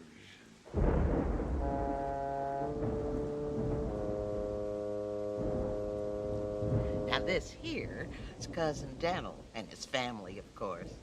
And over here's my nephew Tully, before he went bald-headed. Oh, it's Aunt Eula from St. Louis. Guess who this is? Haven't a clue. That's Ma's brother Elmo, the merchant marine. You mean you don't spot the family resemblance? Anybody comes through that door says to Ma, why, that's Elmo in a dress. Well, it's getting kind of late. The time I pushed on, I'd be grateful for a lift to town. Town? Yes, Aurora. I was due in 2 hours ago. Only thing we got with wheels, son, is a threshing machine. Well, maybe I could use your telephone. Got no phone neither. Pa's dead set agin him. Pesky nuisances. Oh, your poor wife will be fit to be tied. Well, I haven't had the pleasure of holy matrimony just as yet. Oh, well, show him Lucy. Lucy's our little girl. Oh, Lucy ain't so little no more, Pa. True. She ain't little in any direction. Not that this picture does her justice, mind you. People beauty contest winners, some said. To us, she's just our Lucy. More or less. Well, how are we going to get you to Aurora, young fella? Well, under the circumstances, what can I do but bow to the fates? It looks like I'm stuck here. Well, now, let's cogitate on that. Over here's where Ma and me sleep, and that's a tight squeeze for the two of us. You see, there's not much room here. This was an old barn before Dad rebuilt it. Did a nice job, too. Yes, there's upstairs, that's a fact. Except that's where we keep Lucy. Well, I'll be quiet as a mouse. Quiet's not the question. Why, there's only one bed up there. Well, I'll sleep on the edge. She won't even know I'm there. I'm one for hospitality, but... Pa, maybe, just maybe, we could rig up a modesty sheet between them. That is, if this gentleman can be trusted. I don't know, Ma. Look at them beady little eyes. Well, Howard Philbean is nothing if he's not trustworthy. Oh, and look how he's just shivering with the damp. Well, I guess any man's worth the benefit of the doubt. Now, them accommodations upstairs ain't exactly deluxe, but if they suit you. Hush!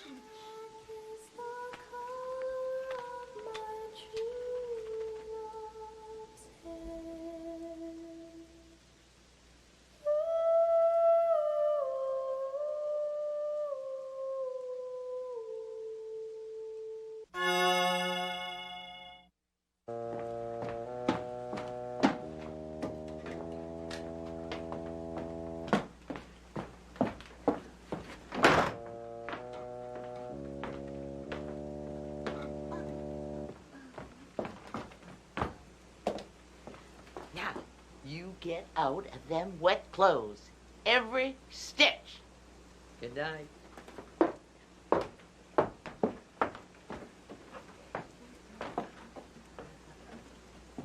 Sleep tight. Don't let the bed bugs bite.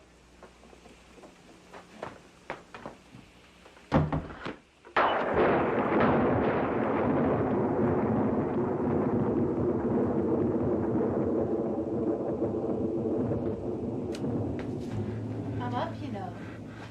It's all right if you introduce yourself. Your pa'll kill me if he hears us.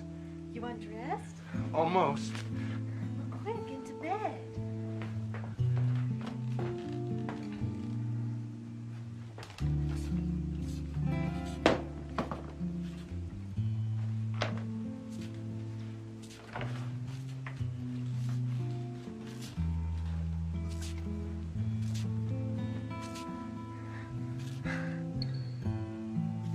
Nice scent. Gardenia. Freshens the air. You ain't allergic. I caught a chill in the rain. I hope I don't keep you awake all night. Most of them like gardenia. Most of who? That is to say, most people do. Was that you under the sheet? Cold feet. Sorry. Cold feet, warm heart. That's what Charlie said. Who's Charlie? Long gone, but not forgot. You must have been on your way to Aurora. No one ever comes to this old holler on purpose. Well, as a matter of fact, I know. I know that darn hairpin curve. You're one of them traveling salesmen, ain't you? The firm of Peabody and Snodgrass, first in our field. This fiscal year, we had the best fourth quarter in the history of the company, thanks in no small part to the talents of yours truly, Howard Philby. I'm Lucy. You have an awful sweet voice, Lucy. I think you're just trying to flatter me, Mr. Philby. And it just may work. Well, you know, a man gets awful lonely on the road, Lucy, you know. Aurora one day, Livonia the next. Nobody to talk to, nobody to... Know what you're thinking? Man needs that, Howard.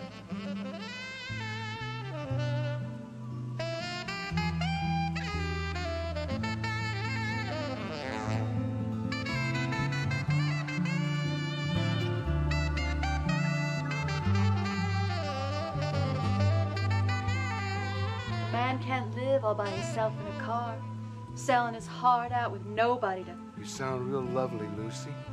I wish you'd let me look at you. I mean, what's the harm in one little look? You're very lovely looking, Lucy. Am I everything you expected? More, much more. Of course, the pleasures of the flesh are mere transitory pleasures. It's the things of the spirit that are truly important. I couldn't say it better myself, Lucy. Lower the sheet, please, lower the sheet. It's the beauty inside that matters, don't you think? I do. Lower the sheet. Do you like my hair, Howard? It's awful long. Like an angel's. Don't touch now. Ma says my shoulders are as soft as... Very soft. And I always have been quite slim-waisted, as you can see. You're perfection, more than I ever dreamed. How's a girl to know if a man's talking with his heart or with his baser instincts? How's a girl to know, Howard? How? Lucy, I love you. Don't say it if you don't mean it. I love you more than... You'll break my heart. You'll have your way with me, and then you'll leave your poor Lucy in the cold light of day. Just like... I would love you forever. Yes, but would you honor me? I would. Would you cherish me? I would. Would you obey me? I would. Then you must kiss me, Howard, and make an honest woman out of me. I must. And then we'll go downstairs, Howard. Uh-huh. And we'll tell Ma and Pa the wonderful news. Uh-huh. Oh, I do so love June weddings. But I don't know as I could wait that long. How about you, Howard? Anything you say, Lucy. Then you may kiss me, Howard. But you may not touch me. One kiss. One one gentle, loving kiss. Please. Patience, Howard. One little kiss and no touching. Say it, Howard. I love you, Lucy. No, say the no touching part. Lucy, I won't touch you, I swear. You may kiss the bride.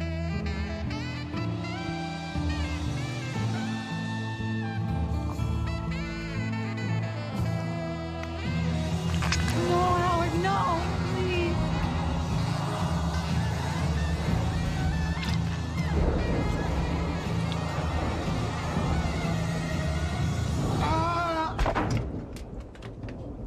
Oh, Howard, now look what you've gone and done.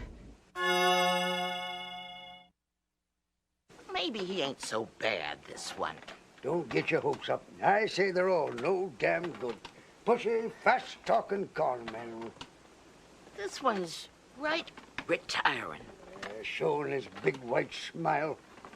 He's got nice teeth. I wouldn't trust him no further than I could toss him.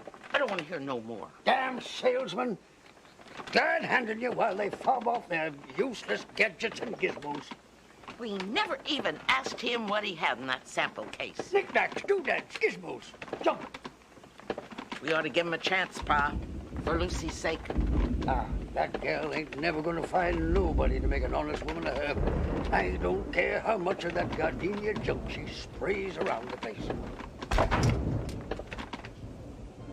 Now, where were we? Oh, yes, I remember. You don't think, you actually don't think, you can't expect me. A promise is a promise. And we in these parts, we don't take lightly to gentlemen who break those types of commitments. I had another beau. His name was Charlie. Talked real nice. Traveling salesman just like you. 5 years this month. There was a storm that night, too. The night Charlie had his accident. You listening to me, honey? I'm listening. Charlie was so handsome. Brown eyes, jet black hair, the color of crow's feathers. If only he'd have been true in his affections, none of this would have happened. I'm sorry, Lucy. But no sooner than he got what he wanted than he betrayed me, just like you. Don't you know Charlie tried the same fool thing when I told him what was expected of him? That in this neck of the woods, when a fella and a girl spend the night together, they're bound to each other for life. Any weddings tonight, Lucy? Should we get out the shoes and the rice? You asked for her, you got her. Looks to me like she got him.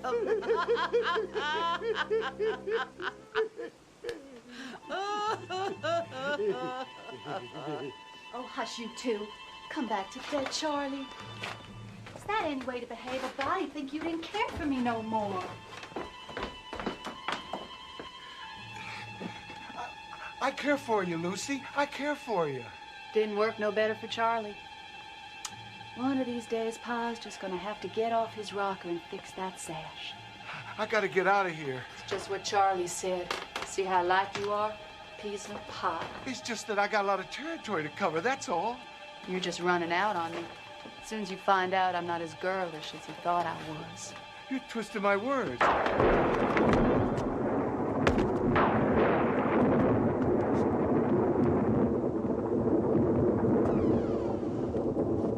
Hey, where are you going? You can't hide from me.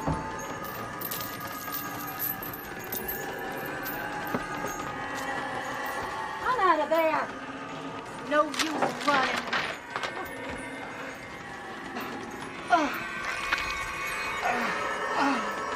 You're acting dumb. It's crazy to fret and fuss. Charlie learned that.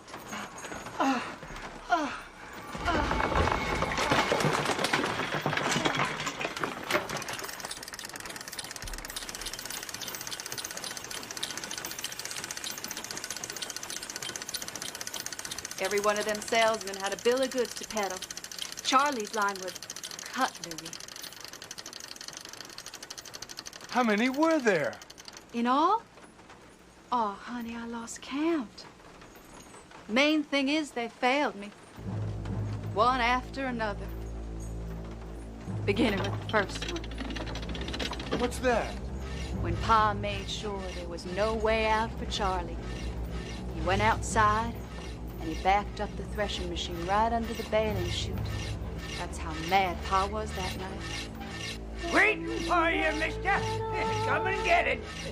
Dum, dum, dum, dum, dum,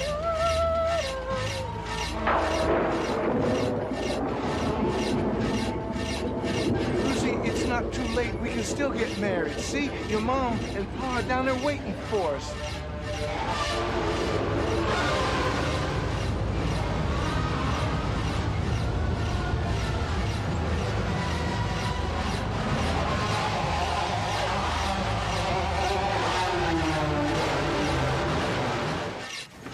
And you can go first.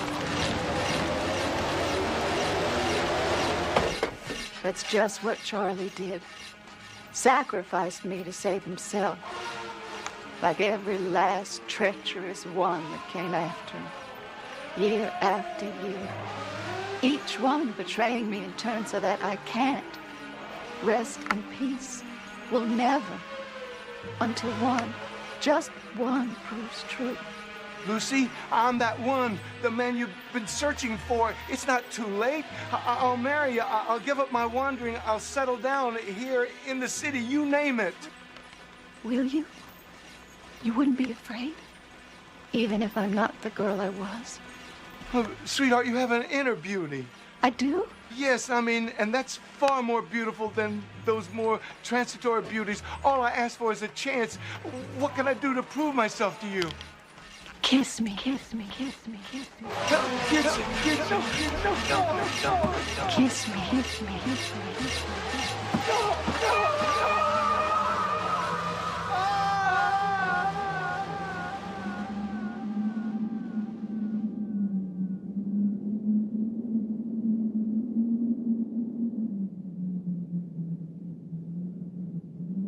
Well, I'll be gol darned.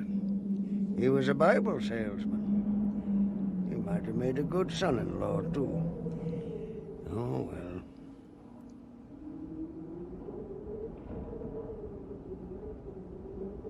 Who knows? Maybe next time.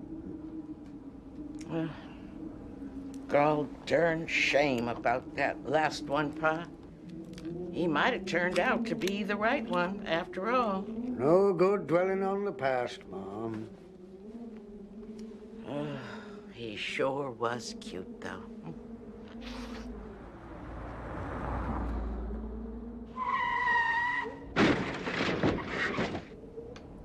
Black is the color of my true love's hair.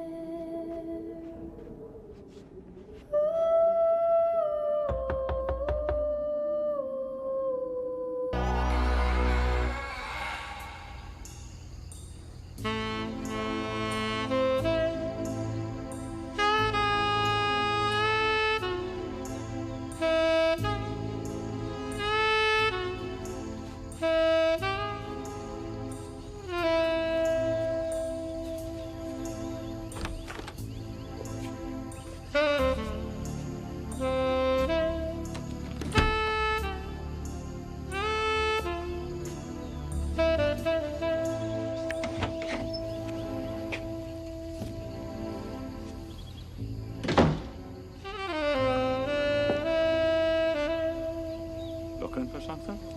Someone, Mrs. Ethel Coomer, is missing for 6 days. You a boy? Her name's Bateman. I'm a private investigator. Well, Miss Coomer.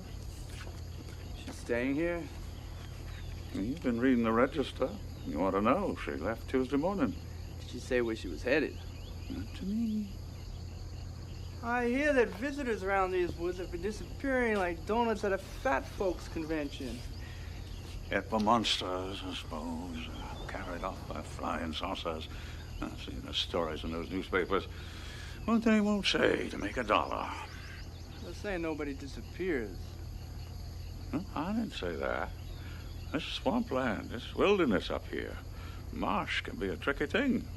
especially those that don't know a sump pit from a swimming pool. I'm saying personally, you have not seen anything weird out there, no UFOs, barring Mrs. Coomer here. And if I had, I wouldn't be fool enough to say so. Business is pretty poor as it is. Now, if you're through... I'll take a room.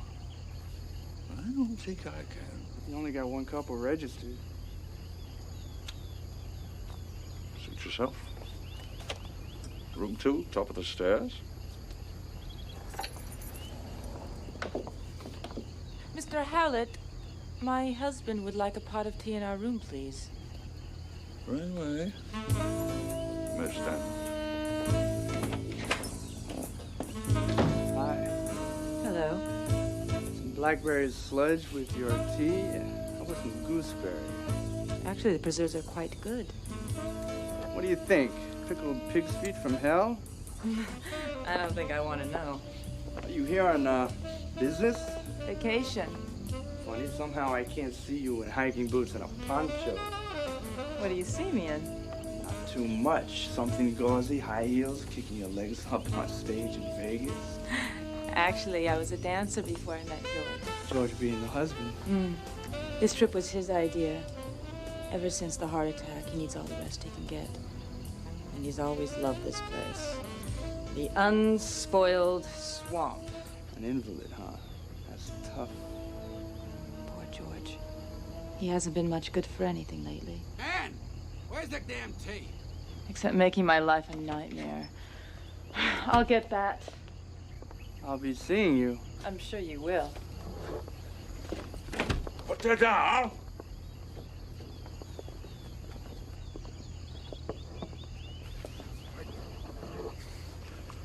It ain't your property.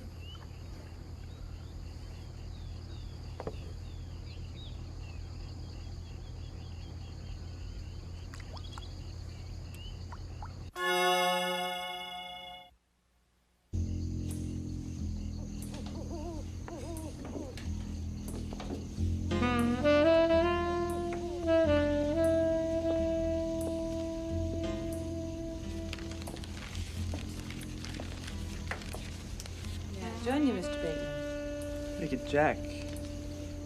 Would you like a drink? No, thanks. I don't drink. It makes me feel sorry for myself. It's a girl like you have to be sorry about. The wrong turn I took somewhere along the line. Let's just say I'm not happy with my career choice. You look like you're well paid. I bet you give good value. I should slap your face. But you won't.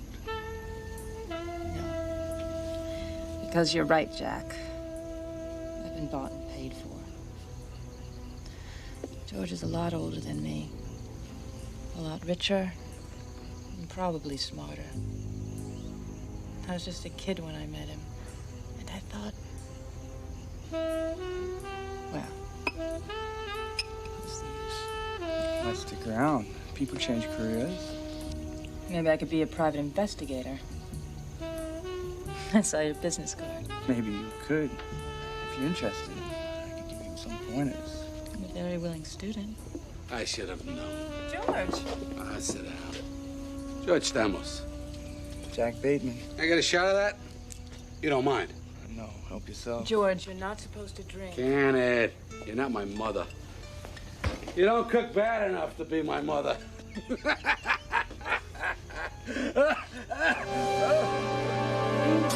George! Your pills!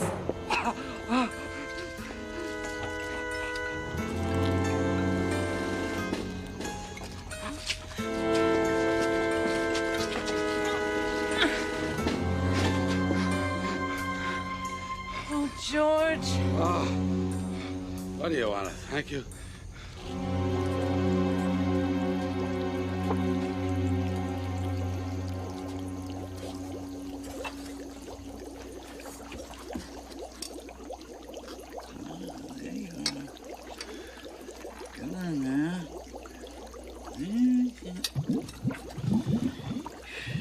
Worm in hot ashes. There you go.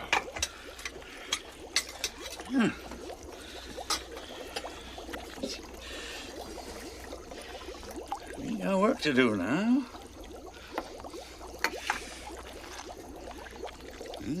rest for the weary.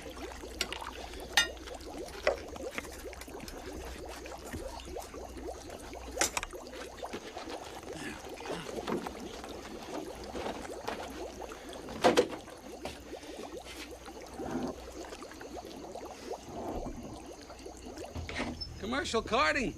It's like anything else in life. You stick it to them before they stick it to you. George, I'm going upstairs. Yeah, Don't be long. Yeah. Good night, Mr. Bateman.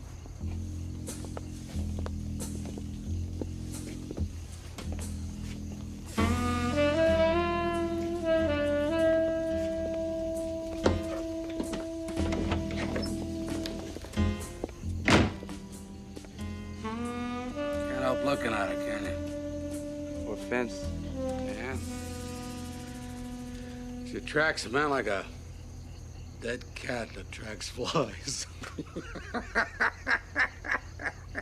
Correct me if I'm wrong, but the woman just saved your life. She saved her credit cards, her Porsche. Look, Bateman, if I die, she's cut off like that. All goes to my sister. Bye-bye goose. Bye-bye golden eggs. You married? Nope. Smart. Bateman, I'll let you know a little secret. When we get back to New York, dumping her. She's history. Drags me up to this place, God knows why. But it won't work. She dragged you, huh? I'm supposed to be taking it easy. You know what that means to me? Atlantic City, 24-hour room service. Look at this dump. Hey. Can't even get a drink around here. You, stayed here before? Are you kidding? I'll bet you that old bird has a drink behind the desk there. Probably blocks it up.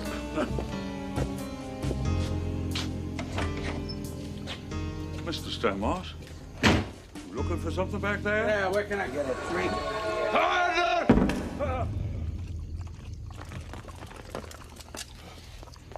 Put it out my tab. You probably will anyway.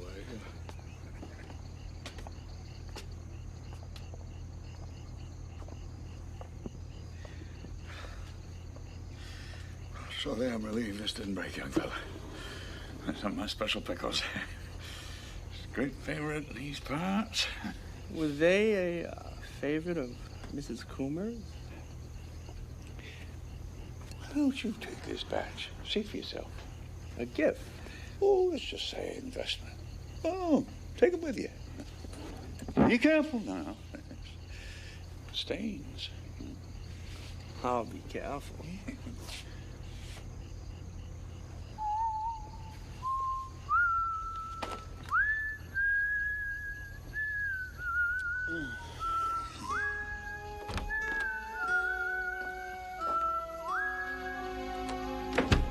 Whoever you were expecting, he ain't coming. You're drunk. George, you really should eat something. You hardly touched your dinner. Yeah, well, your concern is very touching. Why is it I feel you're after something? What's it this time? Jewelry. You're sable. It's the wrong color. George, let's level with each other. I know I haven't been the best wife in the world, and you have every reason not to trust me. But, George, you're not the easiest man to live with. We've both hurt each other, and I'm sorry. What I want is to make it work, to start fresh, you and me. It's not too late, and I'm willing if you are. And I promise you, George, from this night on, you'll never have to mistrust me again.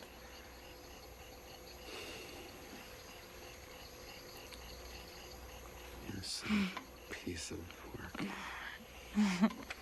You must be starving, darling. What's this? The Last Supper. It's good. And here's some of Hallett's special pickles. I could just get them open. Yeah, give it here. They're extra sour, George, just the way you like them. Go ahead, honey. Pop them open.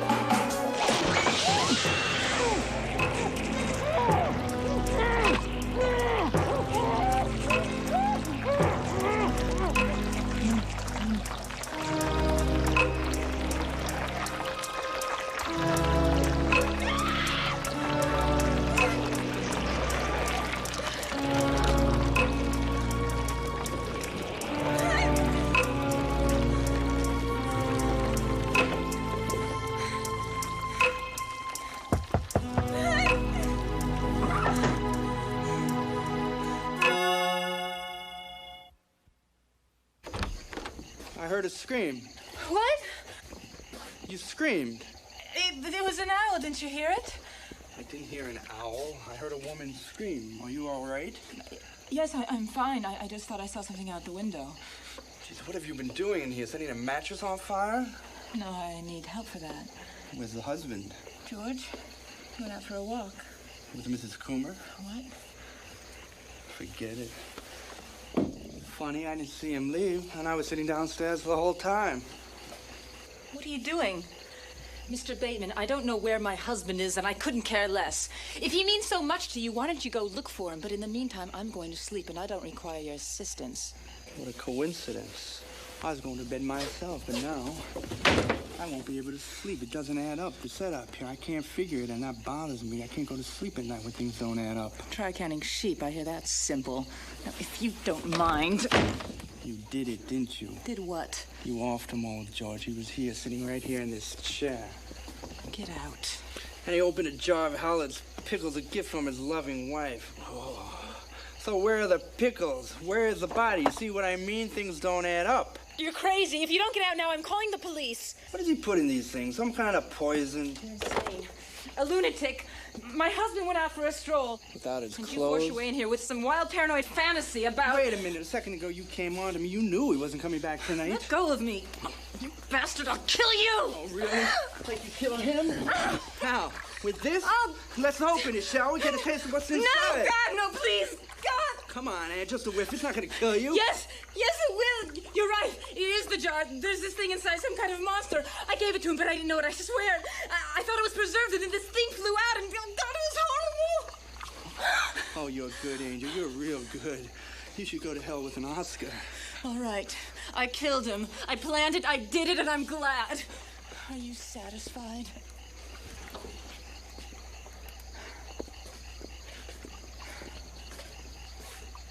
He was a monster. The things he did to me. I hated him. I hated him, and he knew it. But I couldn't leave him. I was too afraid. He swore to me that if I ever tried to leave him, he would do things to me so that no other man would ever want me. And I do need a man. A real man. So much.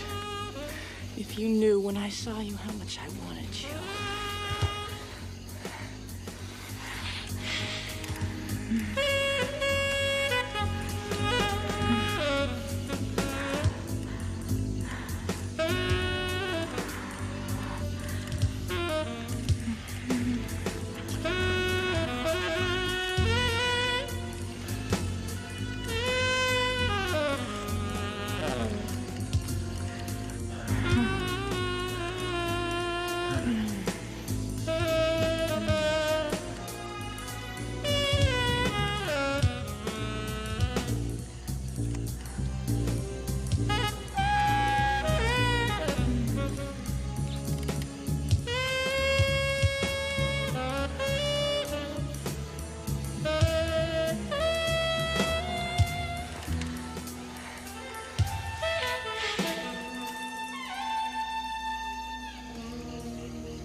You don't blame me, do you?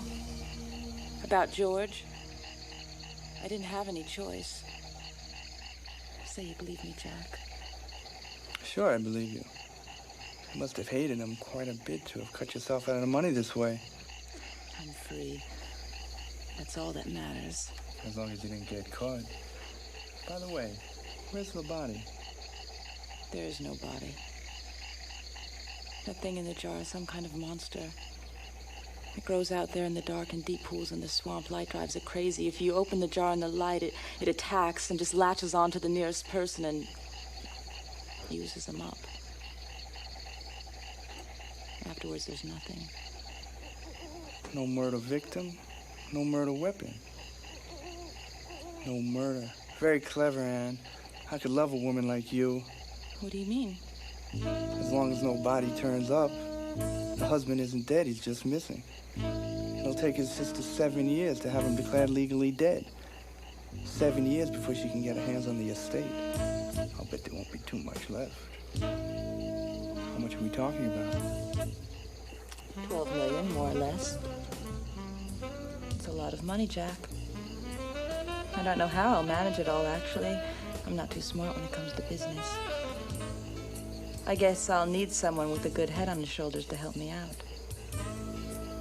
Someone I could trust.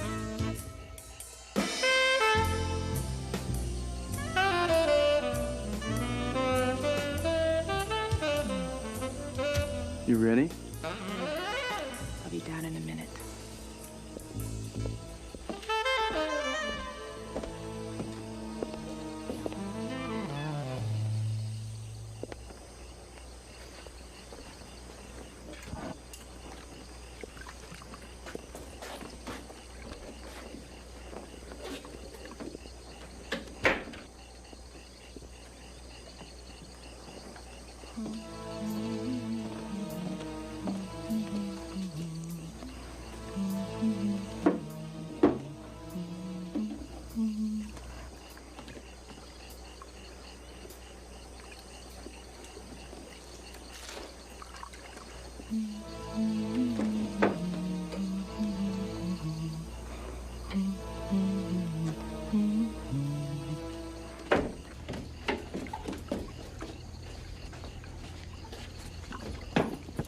Don't look so surprised. Can I get a bag for this? You taking it with? You never know when it might come in handy. Huh.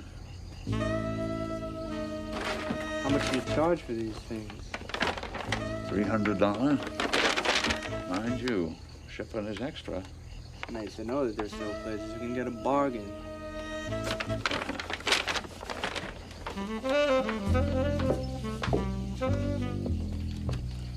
Mr. Hallett, my husband went for a walk early this morning and may be gone all day.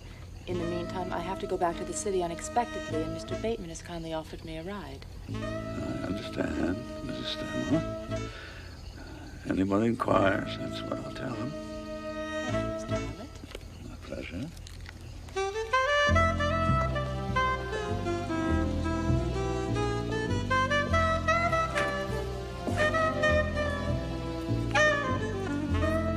Enjoy your pickles.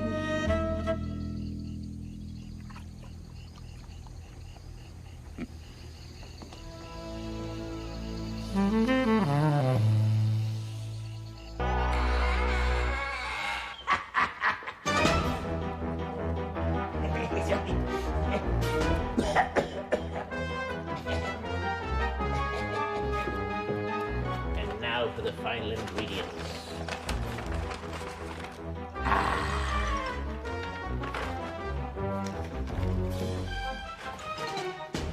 A pinch of sulfur.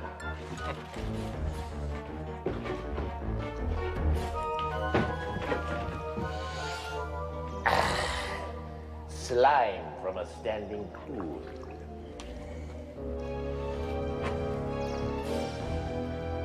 The eye of a murdered corpse.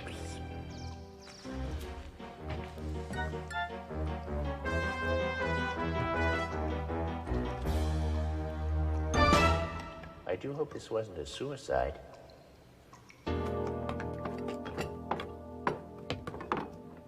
June, I tell you, this fantastic new premium policy is going to increase my sales by 30% in the next quarter alone. I tell you, those boys in Chicago, they really know how to craft a quality plan. Arthur, couldn't we talk about something else for a change? Something else? Why would you want to talk about something else? Is there something wrong with insurance? No, so long as I'm willing to discuss it morning, noon, and night, at our meals, in the car, in bed. You even pitched me a term life policy at my mother's funeral.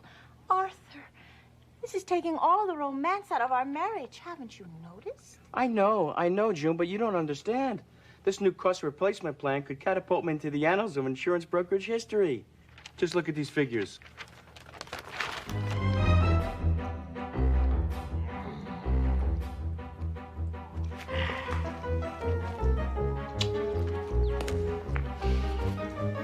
And what else? Graveyard mold. The severed claw of a diseased squellum.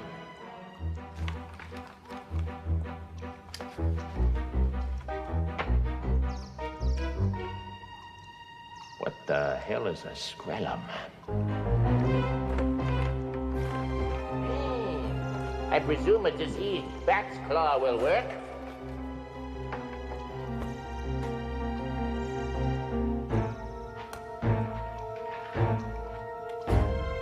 If I will it to work, then it will work. Arthur, please don't work all night again. But, dear, if I could just get a head start on this one, we could be set for life. I tell you what, darling. Isn't there something I can do for you? Oh, boy, there sure is. Be honest with me. What would you think if I cross-collateralized my fire and theft accounts?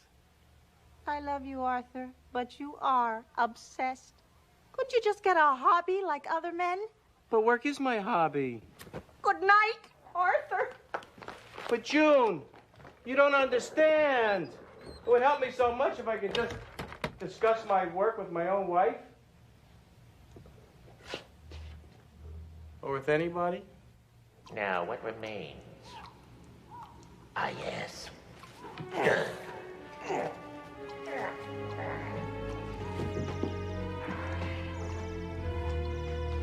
The light from the moons. Halokum halokorum, halokum halokorum. Manata pungo, manata pungo. Huna, huna, huna, huna, huna, huna. Foon, bracapillar. I say foon, bracapillar. Huna, huna, huna, huna, huna, huna. Huna, huna, huna. Huna, huna, huna. Huna, huna, huna. Huna, huna, huna. Huna.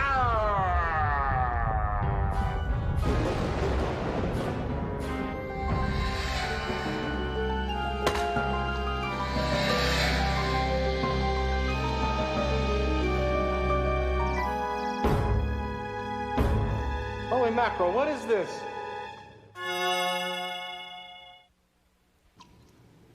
Holy mackerel, what is this? I must say I'm rather disappointed. All our legends say that demons are fearful red things with 6 horns, a dog-like snout, and long, razor-sharp claws. There must be some mistake. Well, I'm not what you're looking for. I'm an insurance agent. I don't care really what species of demon you are. But It won't work! I know a demon is supposed to lie, so let us stop wasting time. I demand that you bring me Dressed. But I don't think you understand. My name's Arthur. Silence!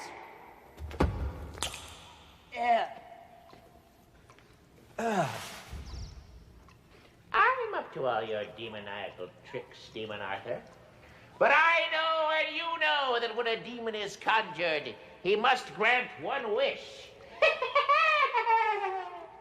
I conjured you, and I want dressed.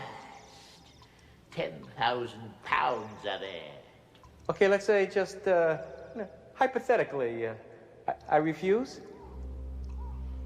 In that case, Demon Arthur, I shall be forced to conjure you again.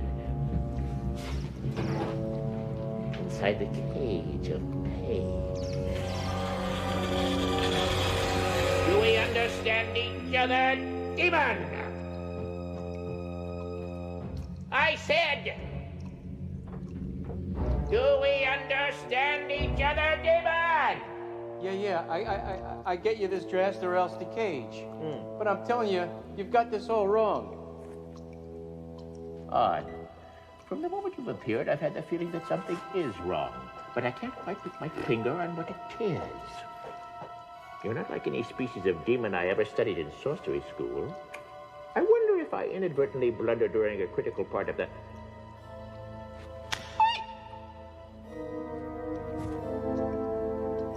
The bat's claw. Where is it? Demons? Demon do's and don'ts? Demon party games? Demon love-making tips? Ah, here it is. Common mistakes when invoking demons. Ingredients. Substitution of organic ingredients may result in the manifestation of dimensional counterparts. Dimensional counterparts? Demon! Your name! What is your name? My name is Arthur. Arthur Gamut. Arthur Gamut? My name is Arcturus of Gamut, and you are a demonic counterpart of myself! How do you know you're not a demonic counterpart of me? I mean, I'm the normal one. Don't try to trick me, Demon Arthur. You call yourself normal with that grotesque tiny head and repulsively smooth epidermis? Are you going to do what I command, Demon, or do you want the cage? I'll get you your dress, but first I'll have to go back to the underworld to get it. Yeah, the underworld. You know that eternal infernal hell place? My boss, Satan, he's a pretty frugal guy, really stingy with the dress. All right, Demon Arthur, I shall have to trust you. Now be gone, and get me that dress!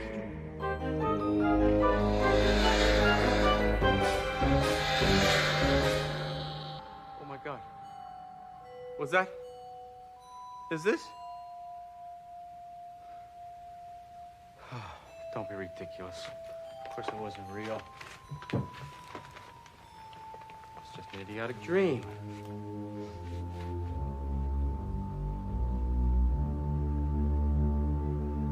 Oh my God. It happened!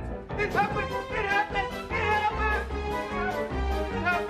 It happened! Arthur, I asked you not to stay up all night working again. I hate to see you like this. What is that all over your new shirt? I sneezed? Next time, use a tissue. I'm late for my train. I've got to run. I'll be back. I have a yoga class later. Arthur, please do something interesting with your time. Oh my God, I don't believe this. Dressed. What the hell's dressed?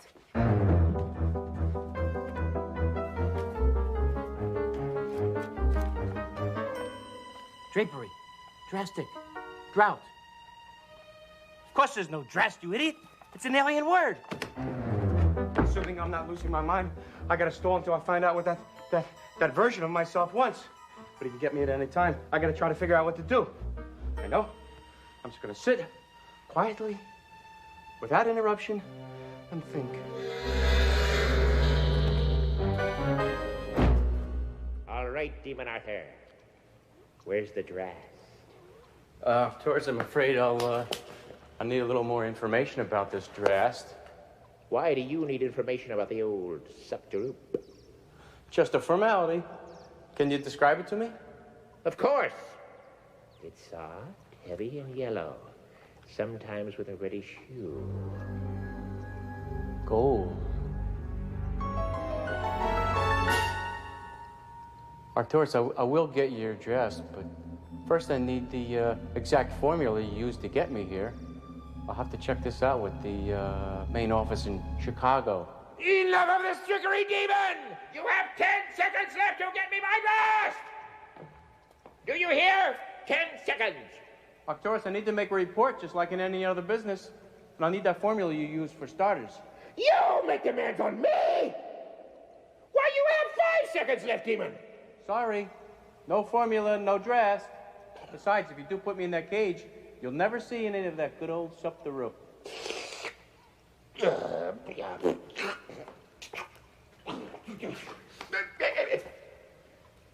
Blah!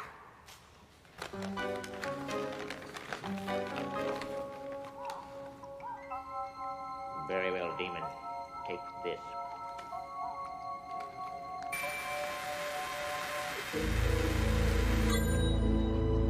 Thanks. So be gone! Yeah, Wicked Shirt Supplies. Yes. Do you carry sprigs of mistletoe? You do? Yeah. How about graveyard mold? You do? Well, do you deliver right away? Really? Great. Listen, here's what I need. I need some sulfur. I need some slime from a standing pool. Some flashlight.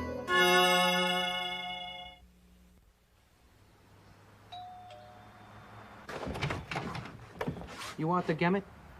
Yeah, you're the man on the phone I spoke to from the city morgue? Shh, keep it down, will ya? You got the money? Yes. 500 cash?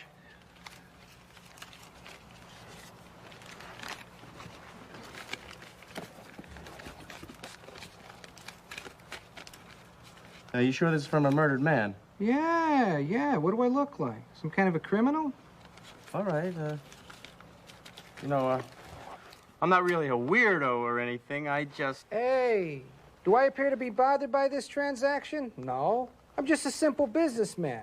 Well, thanks. You know, if you're in the market, I got a veritable cornucopia of items for purchase. Severed hand, or how about a smushed dog? Well, I might need them. You know, I've never done this before. Sure, pal. Okay, you have a good night. Ciao.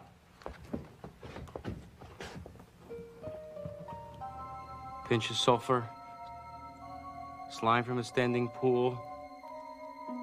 The eye of a murdered corpse. Graveyard mold. Severed claw of a diseased Skrellum. Skrellum? Skrellum's killing me. This chicken leg works. There. That should do it.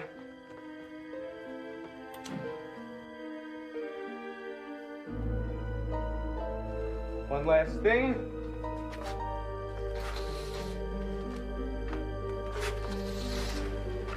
Now, if luck is with me, I can get him before he gets me. Halocum, halocarum, halocum, halocarum, manatapongo, manatapongo, unratifila, huna, huna, huna, huna, huna! Of course, I did it, I got you now.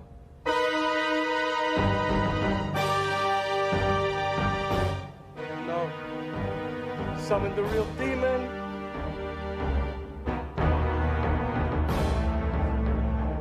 Ouch!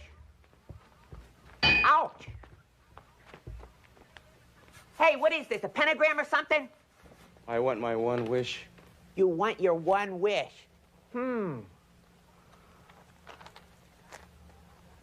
Look, I don't know who you are or how you got me here, but it is clever. It's undeniably clever. Let's not chatter. I don't have a lot of time.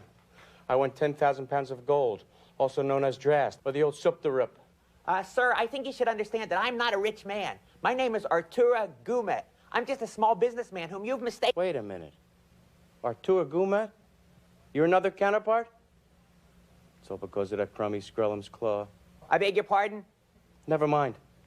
Look, you, I don't care how you get it, but I need that gold. Well, look, perhaps if you give me a reasonable amount of time. I'm sorry, I don't have a reasonable amount of time. Or maybe 1 hour isn't enough. Make it 2 hours. But that's it. Now you bring me that gold, or else you're going into this cage. Interesting. We have stories about people disappearing into thin air. So this is what happened. Silence! Now get me that drast, demon. Now be gone. Ah!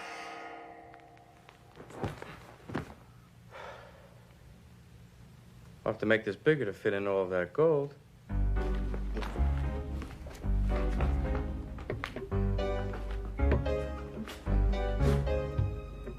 Hi, honey. I'm late for my yoga class and I forgot my gym bag. Arthur, really shouldn't. Read in the dark. It's bad for your eyes. Well, well, well. I guess you're surprised. Well, I wanted you to be surprised because, you see, this is all my new, hobby. Hobby. Arthur, we have to talk seriously. I'm late for my class now, but when I get home, let's go to dinner. Sure, that's a great idea. Nice romantic evening, you and me. In fact, I'll make a reservation at that little Indian place you love. Oh, Arthur, that's wonderful. This new hobby has made a man of you. Bye-bye, baby.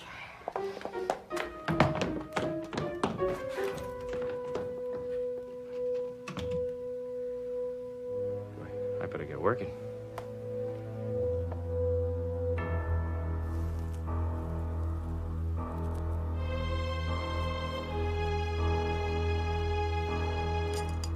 Time to summon a demon.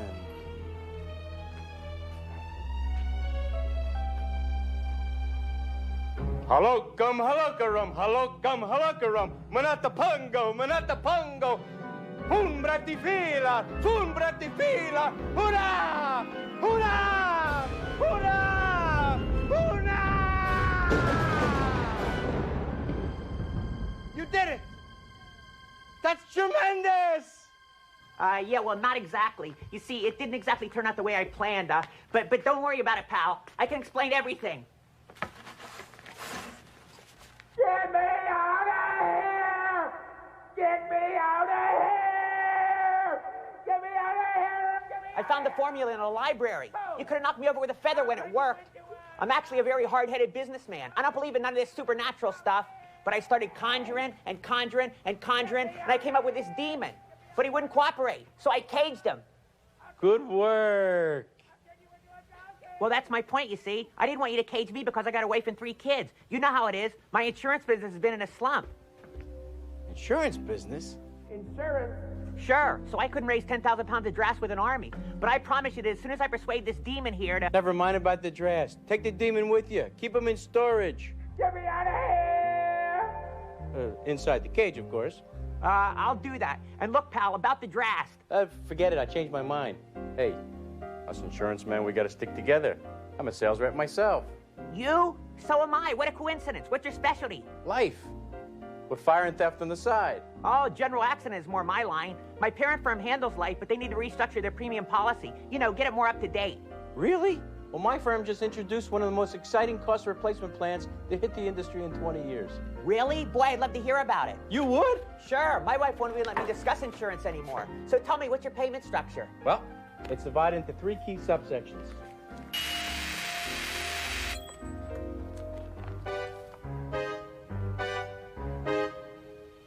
Wow. Look at that quarterly depreciation. And how about the retirement, pension, fascinating. And look at the stock options. The loopholes. You see the stock options? 10% of your money.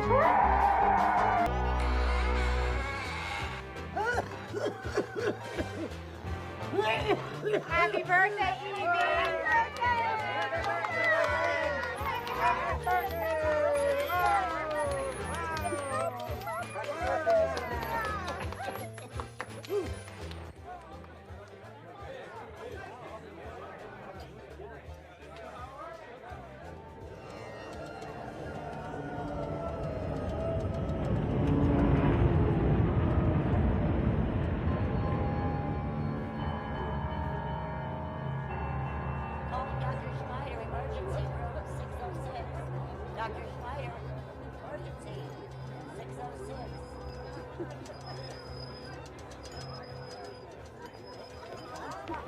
Birthday, Evie.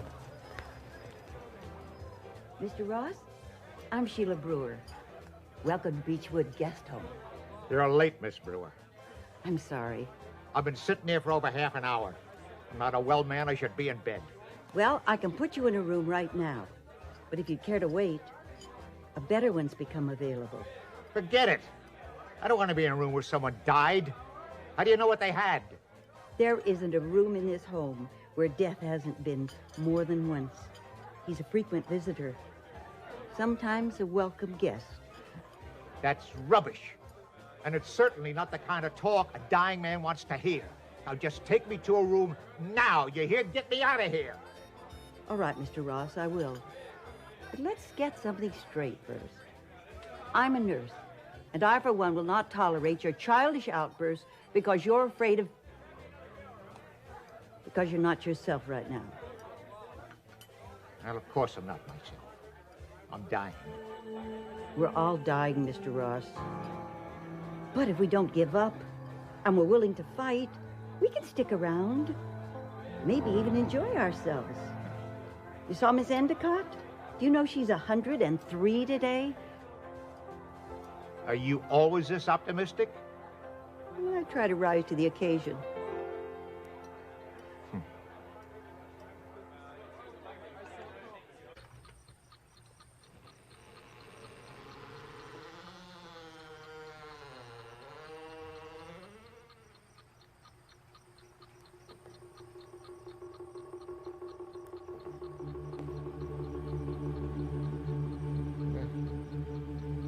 Who's there? Who is it?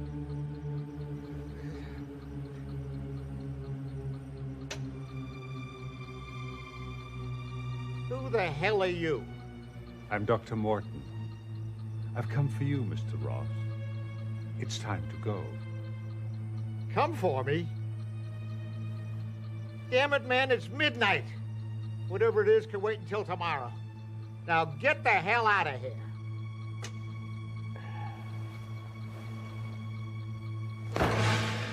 Listen, you son of a... How did you do that? What do you want? What would it be? A heart attack? Cerebral hemorrhage? What is this, some kind of a sick joke? You're a doctor, for God's sakes. Death has many faces, Mr. Ross. Now, if you prefer something more traditional... No! No, please! I don't want to die! Please, no, please! Please, I don't want to die! Please!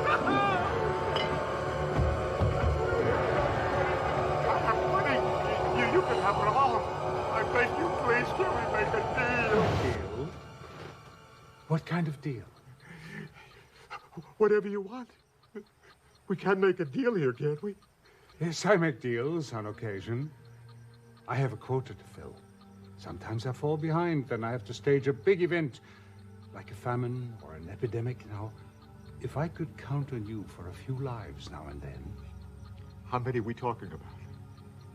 Let's say 3 lives. 3? Who? How and when? When I need them. I'll let you know. Could be tomorrow, could be next week, next year. But when I place an order, you have 30 days to deliver, or you forfeit your life. Okay. We got a deal.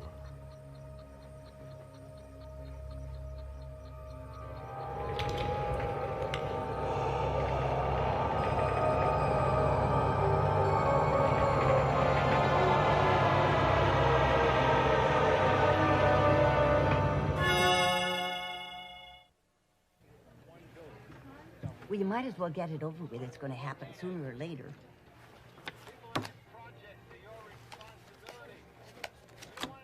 Gin. If you don't stop cheating, I'm not going to play with you anymore. You sound just like my late husband. He hated to lose. Couldn't stand it. What he hated was you're such a happy winner. How much do I owe you? $2,500,000. Take a check. Only if you have 2 forms of acceptable ID. Robert? What is it?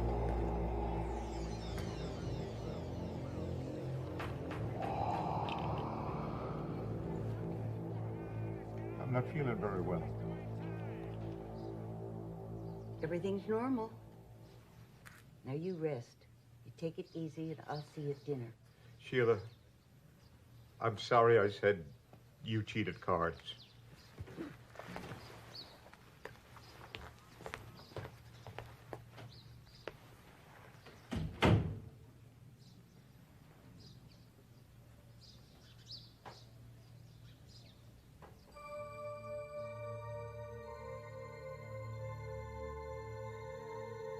think she likes you. You leave her alone. You hear me? Don't worry, it's not her time yet. You, however, have only 30 days. Now listen, I may need a little more time. I haven't exactly been able to find a hitman in the Yellow Pages. Oh, no, you can pay someone to do it. It has to be by your own hand. How the hell am I going to do that? That's your problem. We have a deal. If you can't live up to your part of the bargain... All right, I'll do it. 30 days. I'll be back.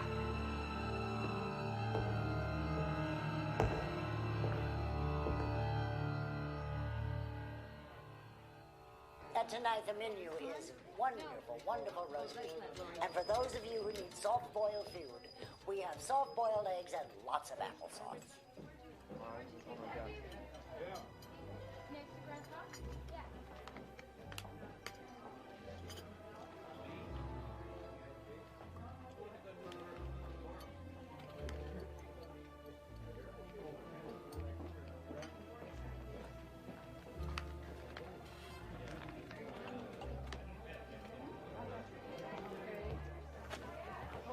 You finish with this?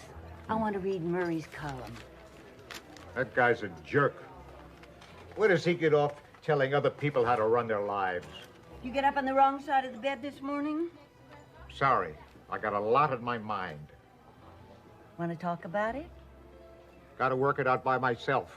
I don't believe in asking other people to solve my problems. I never have. Well, that's too bad, because Murray gives great advice. Do you know that he personally answers everybody that writes to him? He does, really. I wrote to him once. He answered it himself, handwritten. I bet he even licked the stamp. You ought to write to him. Maybe it can help you, too. He loves a challenge. You know, maybe you're right. Maybe he could help me. What have I got to lose?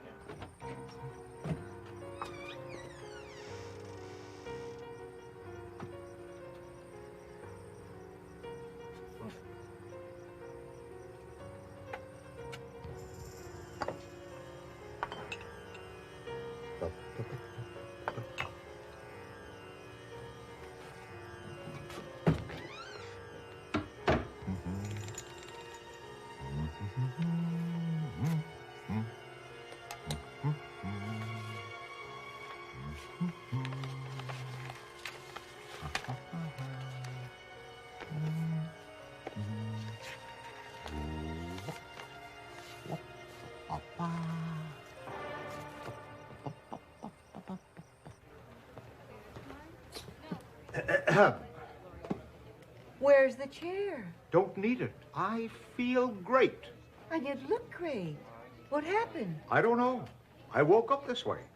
And I woke up starving. You want to have breakfast? Only if you're buying. Right. I'll get us a table. Too bad about that columnist. Oh, what happened? His assistant died last night. Police think she was poisoned, but they don't know how. His assistant? Yeah. She was getting married this week. She had a whole life in front of her. I guess you never know, do you?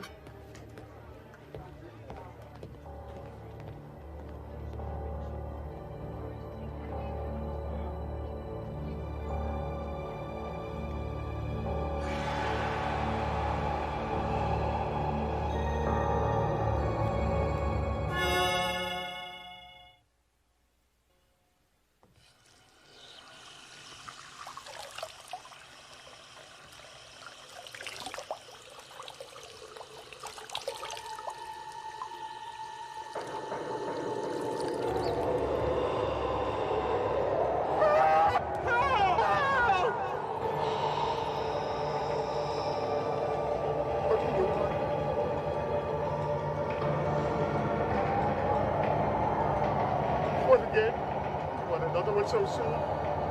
Please, please, please, please.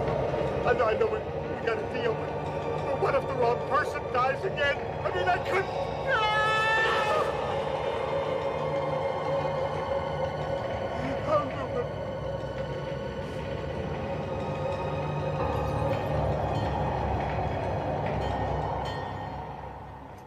Is it painful? What? Thinking that hard. Been at it all morning. Oh, sorry. I was thinking about my apartment. I miss it. I miss my privacy, too. I was never very social. I find it hard to make friends. No kidding. About all anyone wants to talk about is how their bodies are falling apart.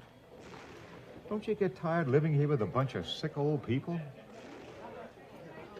Oh, sometimes I miss my house. I loved my garden and puttering around the kitchen, but when my husband died, the house just seemed too big for one.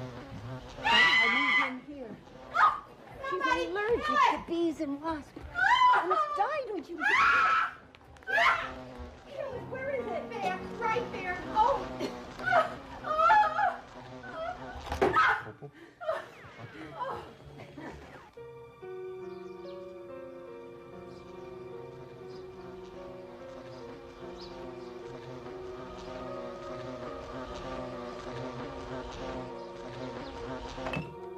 Gotcha.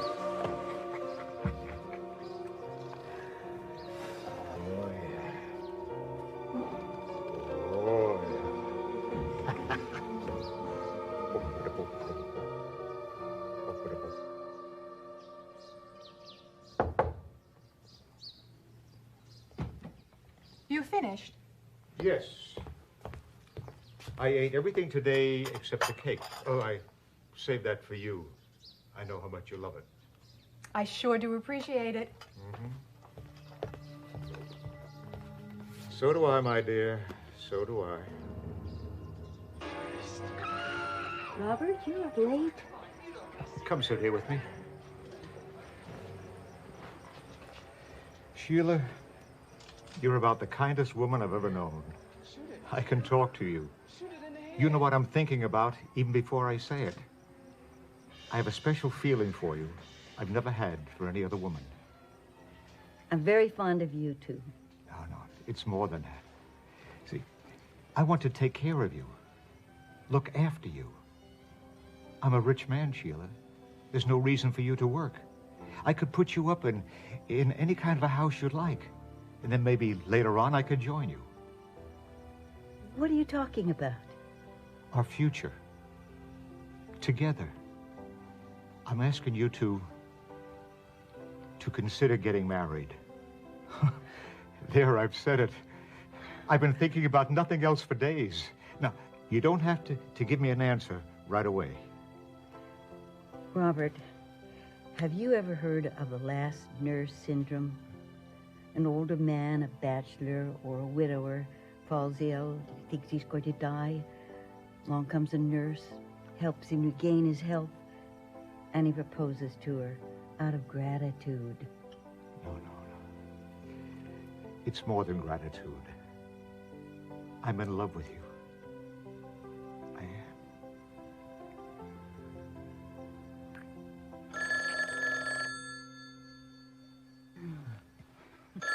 Who could that be at this hour? Hello? Is this Miss Brewer at Beechwood? Yes, it is. Miss Dodd's been in an accident. She ran into a car with a mother and 2 kids, all dead. Oh, my God. When? Around 8. We think she was stung by a bee. Oh. We're sorry. Yes. Yes, thank you very much. Goodbye. Goodbye.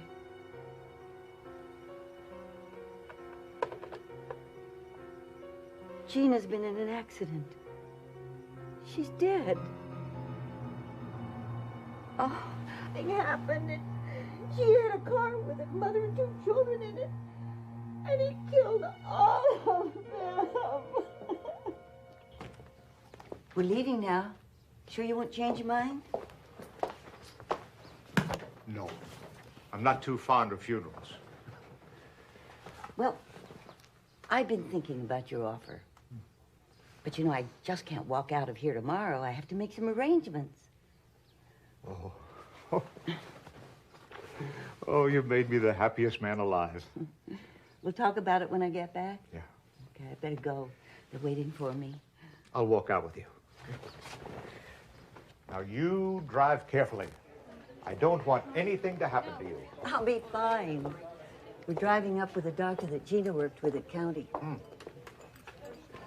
Dr. Morton? This is Robert Ross. Ah, yes. Now, you two talk a minute. I have to go to the ladies' room before we leave.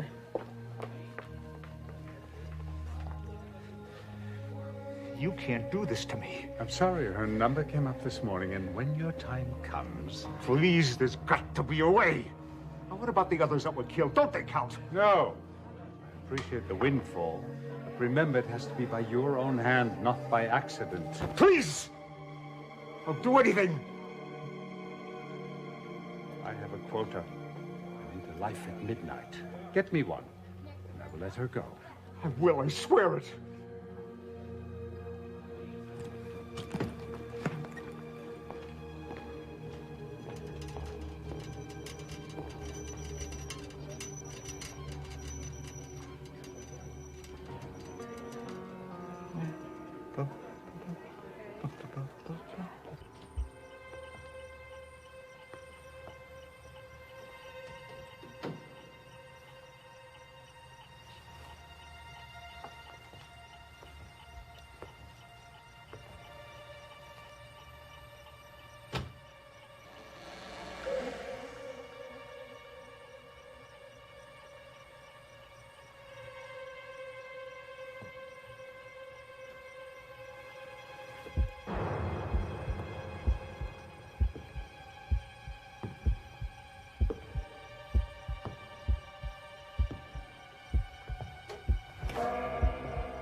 Ow!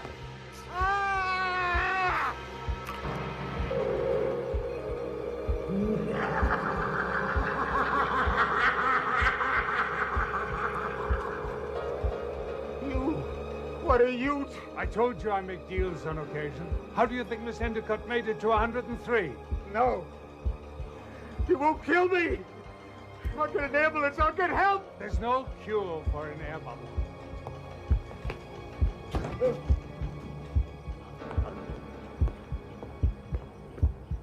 It will be hitting your heart about now.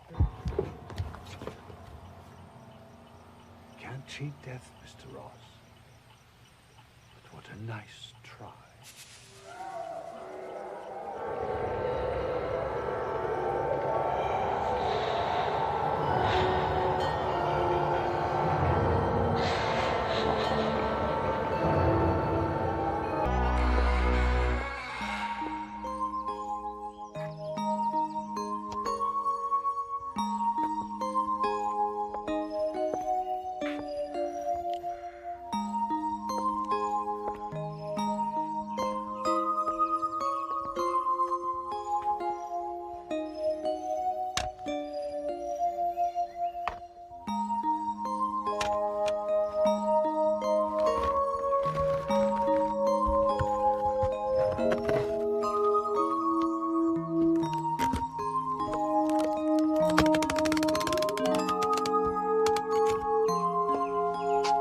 Grandma Muriel.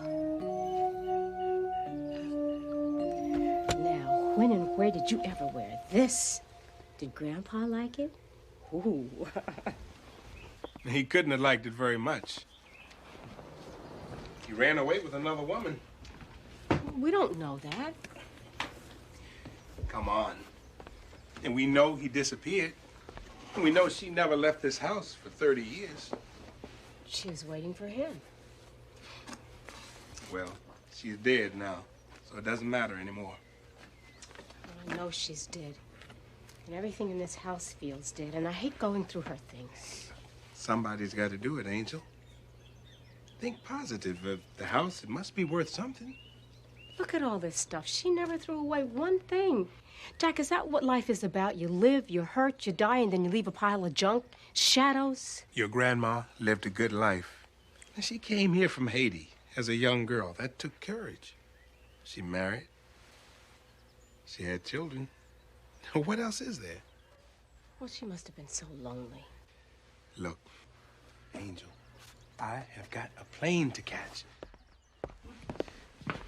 Jack. What, honey? Nothing. Look, you're gonna be fine. You're good at this kind of thing. You just take it one step at a time. Okay. Oh, by the way, when I make coffee in the morning, how many scoops do I use? Eat breakfast out, honey. Good idea. Okay. Safe trip now. Mm-hmm. Call me. Yeah. Okay.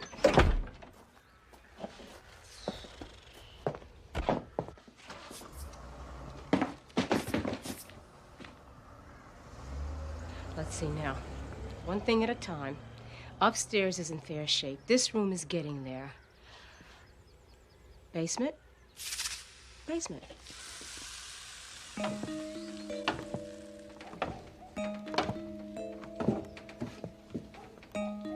This place is like a tomb. No wonder Grandma wouldn't let anybody down here. What a mess.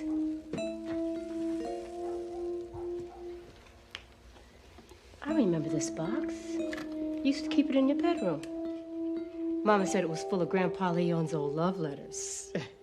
Sorry, Green, I'm going to open it. You know, death is an invasion of privacy. The secret's safe with me.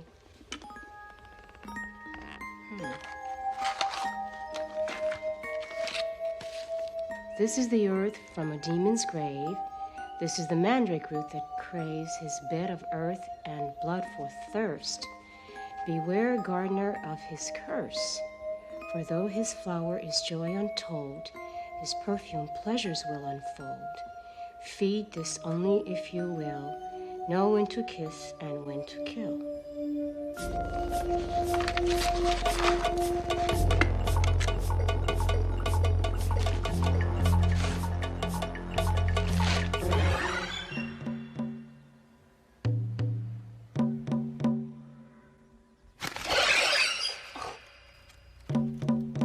Ow! Just what I needed, attacked by a vegetable.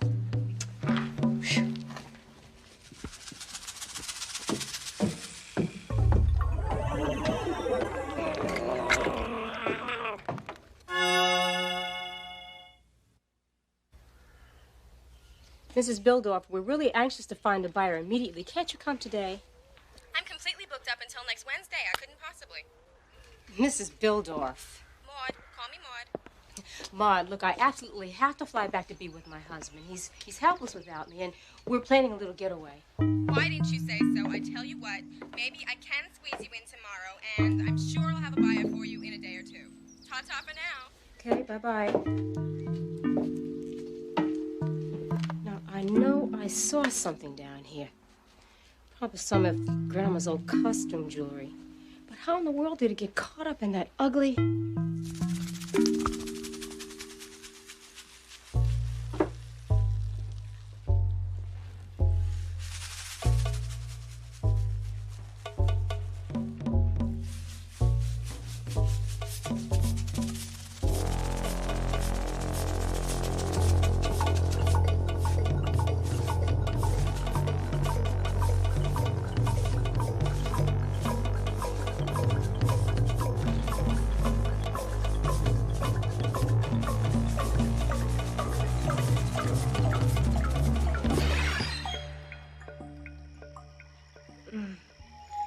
head. God, what a weird dream. Where am I? Hello, Angela Gentil. Angela Gentil? That's my maiden name. Who said that? What in the name of... No, not in his name, please. What are you? A figment of your imagination. Would you like to believe that? Maybe you're still dreaming. No, I'm real. Very real. That's Grandpa Leon's ring. Yes, it was his ring. Muriel gave it to me. He had no further need for it. You are lovely. A lot like her. Your eyes flicker like candles. Your lips. Don't touch me, I'll scream. What begins as a scream can end in a moan. Though its flower is joy untold, its perfumes, pleasures will unfold. Feed it only if you will. Know when to kiss and when to kill. And do you know, Mrs. Lyle? Or has your boring life with a husband who has been more a helpless child than a man blunted your senses? I'm a happy woman. A happy woman? Then take this. Stab it into my body. Cut me to pieces. I can't. What a pity. I thought you could, the way you chop up the days, hours, and minutes of your life in that concoction you call a happy marriage. Angel. That's what Jack calls you, isn't it? His angel? How could you know? Your grandma told me all about you. A sweet, gentle Angela. Let me go. I'm not holding you. You wouldn't want me to hold you, of course. You wouldn't want me to make love to you. I could never. No, of course not. Leave now while there's still time. Let me wither and die. Why should I serve you? I served her well, and what did it get me? You were Grandma Muriel's lover? Yes. And now, will I be yours?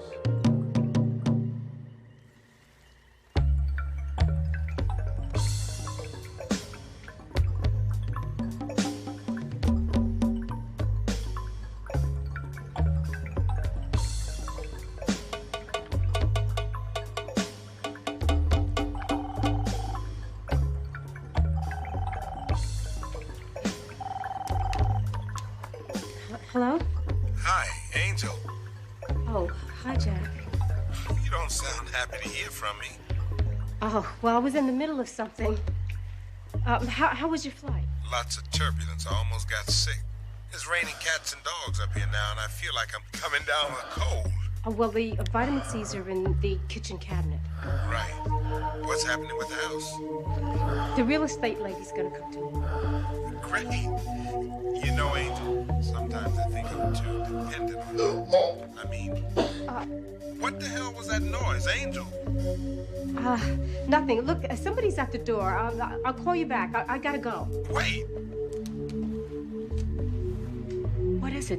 What's wrong? Go. Leave this place. I'm dying. I thirst. You thirst? For blood.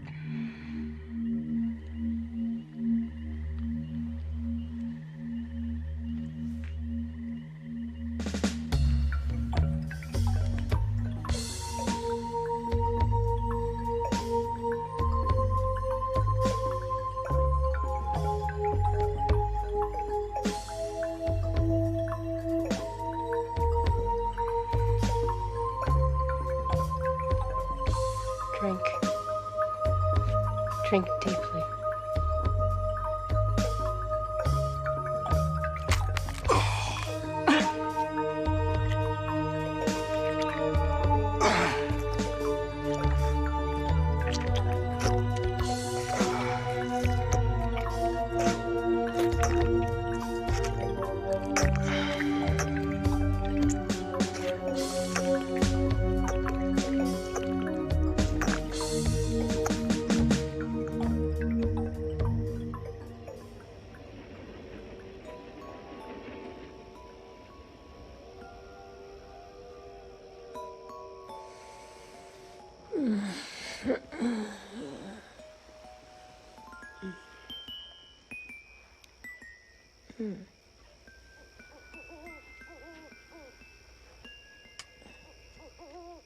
Come here, Angela.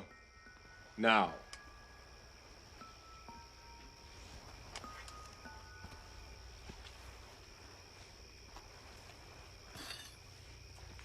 So you wondered what happened to your Grandpa Leon?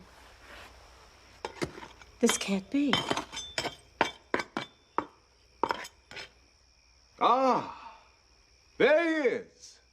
Good old Leon. I don't believe... I killed a man and got what I deserved. Was prepared to serve my time in hell. But your grandma saved me from that fate and then got away with murder. You forced her to kill? Forced? Never! I begged her to return me to death, as I begged you. When she saw I was dying, she offered me blood as you did. But that's not enough. Not after flesh is known flesh. My sustenance cannot come from a lover, you see. There was nobody else. So your Grandpa Leon became my sacred cow, as you can see. She should have let you wither and starve. But I was her reason for living. She made her choice, and so will you. Because it is your fate, my dark angel. Our destiny is sealed in blood.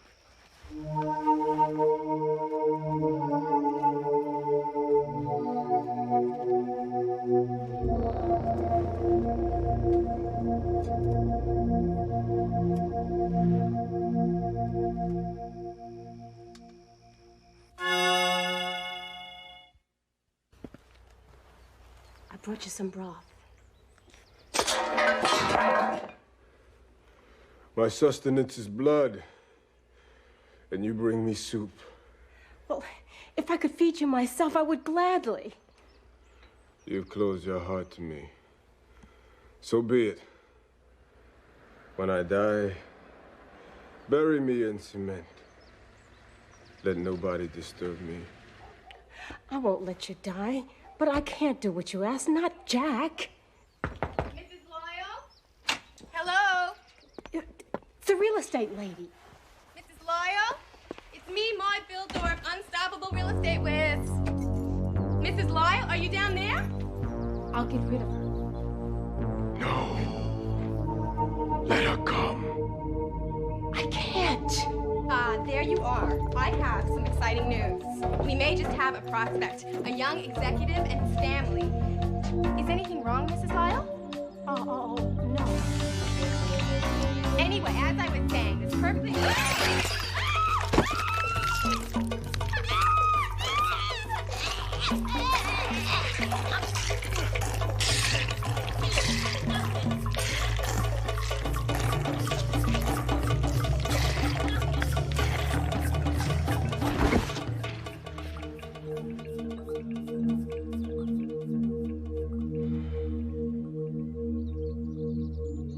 Thank you, Angela.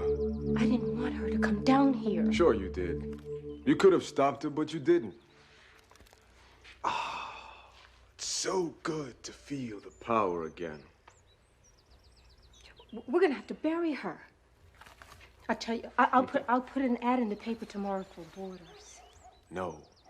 I need a dependable food supply. Like Grandpa Leon? Exactly. I know it's asking a lot, but could you fly back down here tonight? What's the matter, Angel? Well, I guess it's this house. Too many memories. I don't think I can finish up alone. But, Angel, I have an important meeting tomorrow. Oh, please, honey. I'm better than any old hot water bottle. Well, I could postpone. Tell them that it's a family emergency. Well, it is. Believe me, it is. Okay, anything for you, Angel.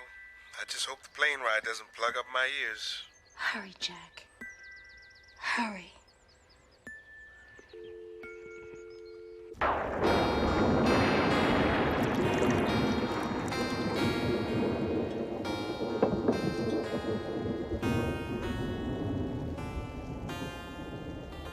What a feast, Angel. You know, this pie is great. Thanks, baby. Ah.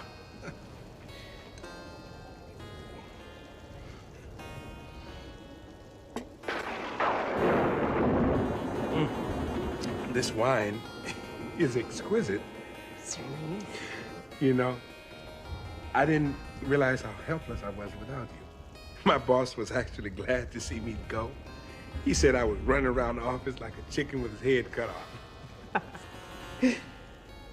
Oh.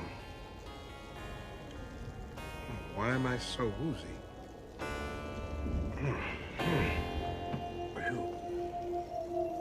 I don't want to fall asleep.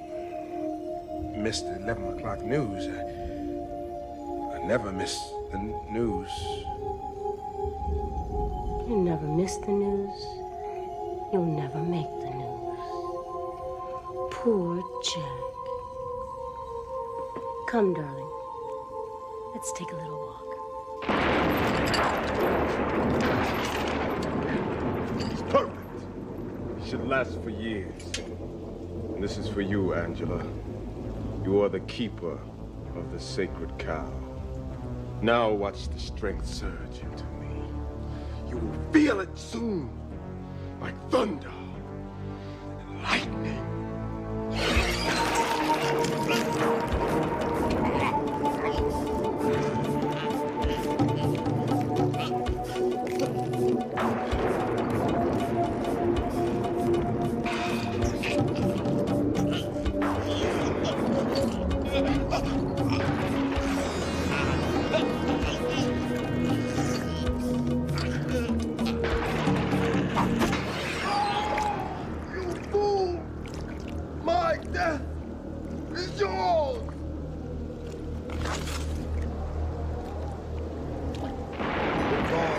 My dark angel, dream of me, if you will.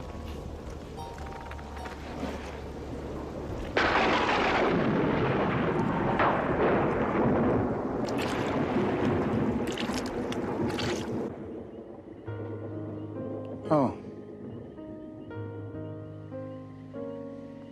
I must have dozed off. Damn. Got some big mosquitoes in this part of the country. Honey, look, I've got a surprise for you. Grandpa Leon used to wear this instead of his wedding ring.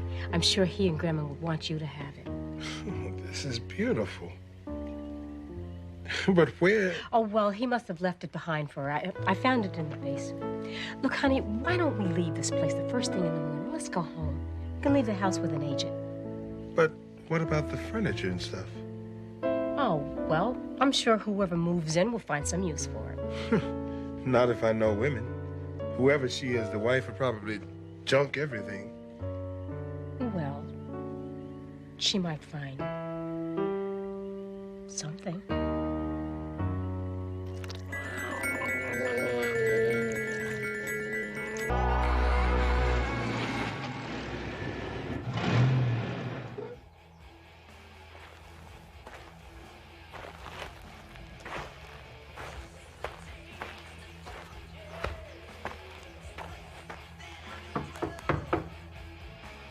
Jake? Jake, I know you're in there.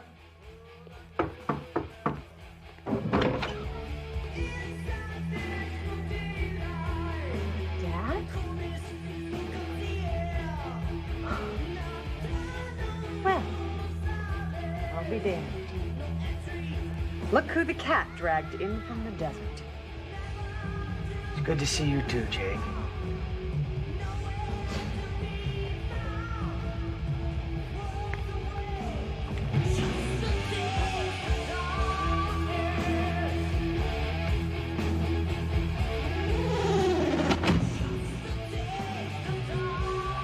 You said that you'd never come back to the desert. Will you please turn that off, Jake? This is my place, Dad. I didn't come here to fight with you. Please.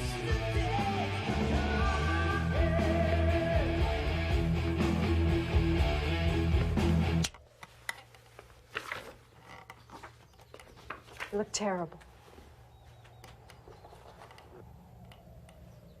What's wrong with your arm? What's wrong with it is that it's attached to a dying man. What? I said I'm dying.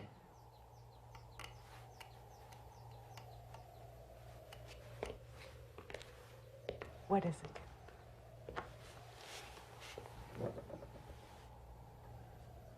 brain tumor. And if I can predict your next question, the answer is any time. Tomorrow, a few weeks, any time. You know the volumes of books I wrote on these Indians. The thousands of things that they kept hidden from me. You've come out to the desert following in my footsteps. I've read your papers. You know more about these tribes than I ever did. Their sacred mysteries. The cave of the Creator, the waters of life. What? All those years they hinted about it. The waters of life are a myth. They never told me where the cave was. Why not search the Everglades for the fountain of youth? But they've told you things I never thought they would tell a white. Father, tell me the truth.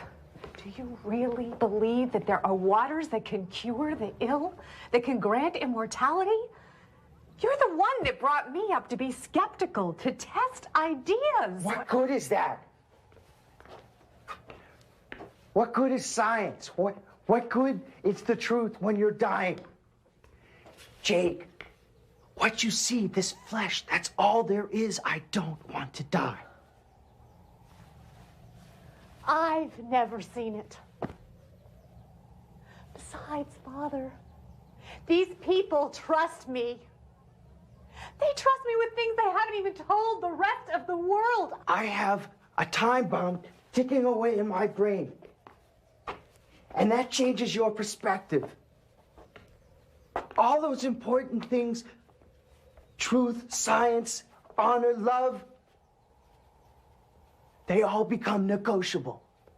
I ask myself what price I would pay to go on with my work, to watch a beautiful sunset,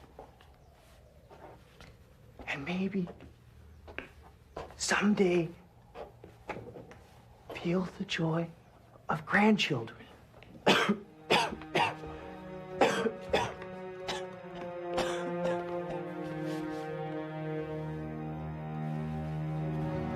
I do love you, you know.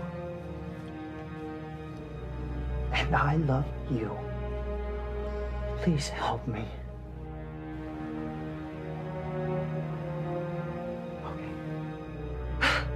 Okay. Thank you so much.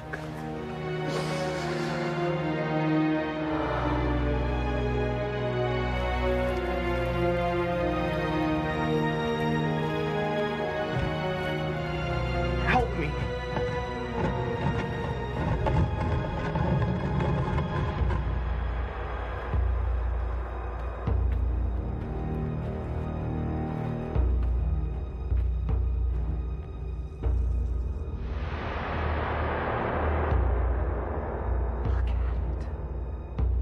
It's real.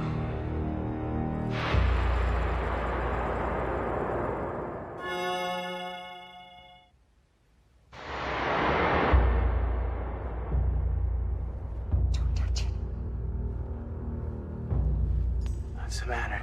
Afraid it's gonna bite? It's a matter of respect. This is a place for worshipers. For those who have faith, Dr. Miner. You know who I am? I thought that you'd left, never to return.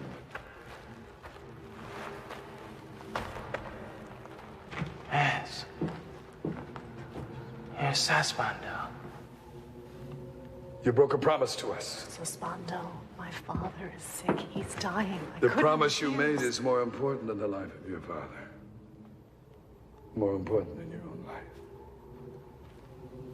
You don't believe these waters will cure him. You humor him. The dying man.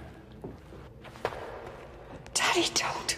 You must have true faith in the miracle, Dr. Miner.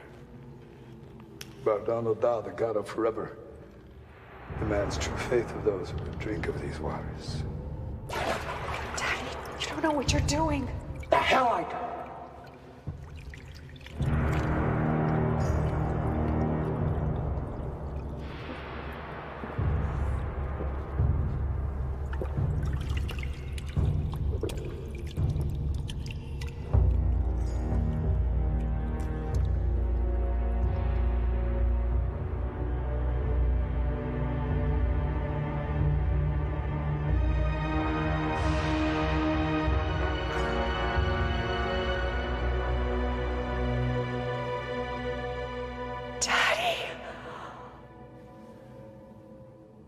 Tell me it's true. You look young again. And my hand. And my eyes. It's a miracle. Now I know what a condemned man feels like after the reprieve came. And my life. I have my life back again. It was like drinking liquid fire. You can't understand. It's as if all the scars and pains of a lifetime have been taken off. And you, why haven't you drunk from these waters? It is not for me to drink, only to guard. This task has come down from father to son since my people first came to this land.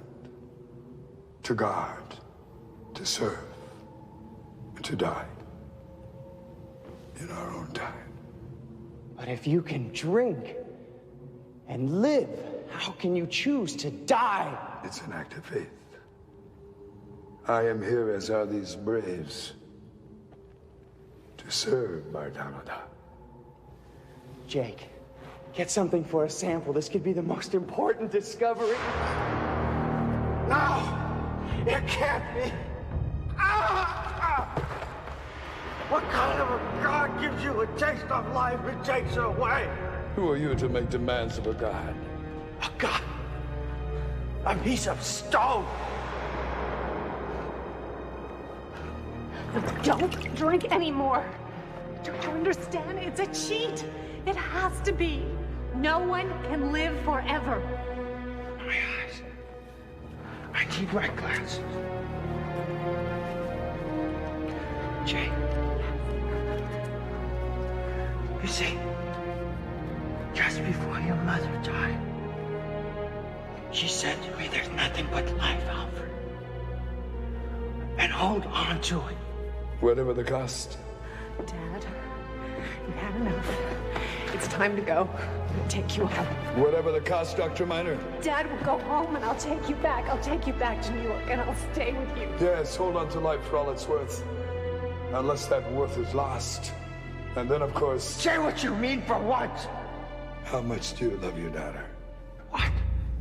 How much? I love my daughter like my own life. How much is that? Don't play the inscrutable red man. Bardanoda wants worshippers. Worshippers who serve.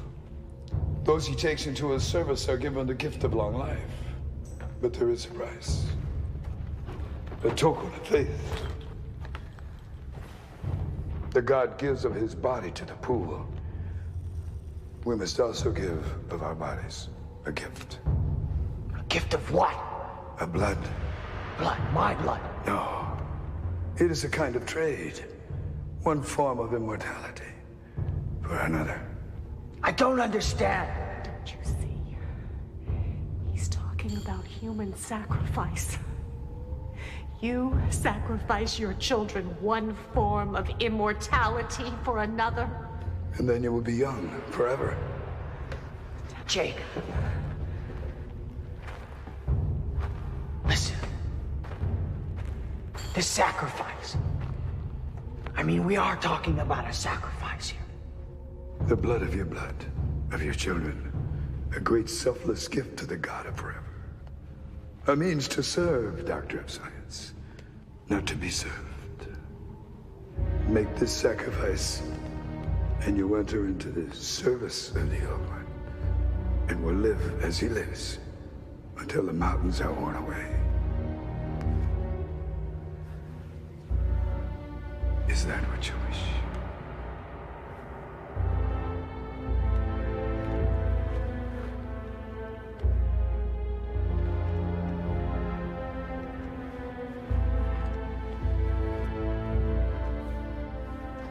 Jake.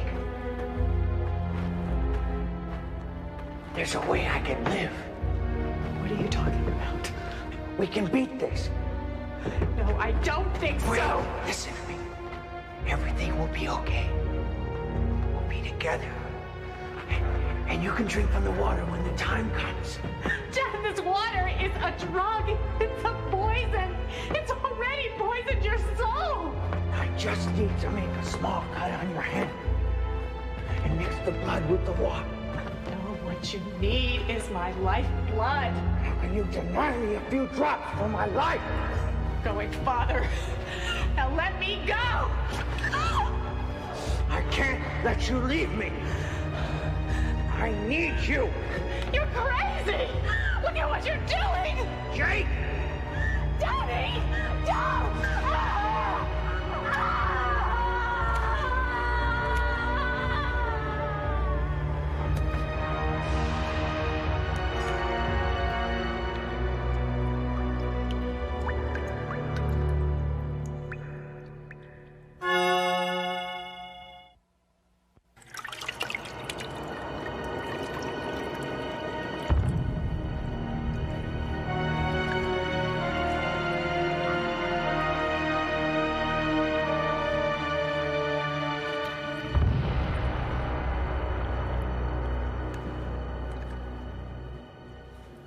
So this is it. I'll never go back to being what I was. No going back. What do you think? How old? 30? God, to be 30 again. To be 30 forever. Everything is ahead of me. The thousands of things, the 10,000s of things I've always wanted to do. The books I've wanted to read, the languages I've always wanted to learn languages. And women. All the regrets, all the missed opportunities of a lifetime. I can make everything all right. I can make everything come out all right. And what is this? Your daughter. A daughter. She'd be grown. She'd be almost as old as I am. She was your daughter. Have you forgotten so soon? Yes, of course. Jake. She was always a disappointment to me. Now I can have more children. And watch them have children. And on, and on. And this is fantastic! How is it that no one has ever tried to sell this stuff? There were those in the past who thought about it. But they didn't like the part about you-know-what, is that it? Yes. The price is high. There's got to be a solution. We can have it analyzed, find out what it's made of. Blood can be transfused, stockpiled. Water can be synthesized. I mean, how complicated could it be? Maybe just a precise combination of minerals in the rock, or just a result of microorganisms that live just in this one place. It's a question of science. Before, you called it a miracle. Miracle. We'll take samples, perform tests, find out what it's made of. We will solve it. Then don't you see? You can drink the water and be young again. I do not drink of the water. It's a matter of faith. Well, suit yourself, my friend. The mystery that lives in this place cannot be solved. Not by your science. I don't believe that. Every generation has its ineffable and solvable mysteries. Until they solve it, then they go on looking for more insolvable mysteries. I am a rational man. You're crazy, Dr. Mike. The fear of death has made you crazy. You did everything to save yourself. Now you're lost. Forever. There will be no grandchildren playing at your feet. There is a time for grandchildren. I don't need to worry about that now. Besides, you gave me the knife. You told me what had to be done. You took the knife. You did what had to be done. And for what? For what? You know my life! And what is that? Greater men than you have lived. Wiser men. Stronger men. Better men. What made you think that God would give you the gift? I am not interested in gods. I am a man of science. You're a fool. You were a foolish old man. Now you've become a foolish young one. You will not take the water away. And are you gonna stop me? You know nothing. And for most men in most places, that is a small thing. But now you stand in a dark place in the earth, before the eyes of a god. Don't speak to me of gods. If all the good and all the evil that the gods have contributed to this earth were added up, the sum would be exactly 0. And if this hunk of stone wants to punish me for my sins, he'd better hurry up, because I am not going to be here for long. Punish his sins. What does Bardano Da care about the little crimes of men? That's for the invisible God of your churches to worry about. Good and bad. You white men have forgotten to fear your gods, but we have not. A god is a thing of blood, fire, terror. Yes, a god is a savage thing. A god is a scarecrow built to chase away men's fear, but I am not afraid anymore. I have no need for gods or scarecrows. Look, this is business. Now get out of my way. No business, Dr. Miner. You spoke to me about my fear of death. Now how about yours?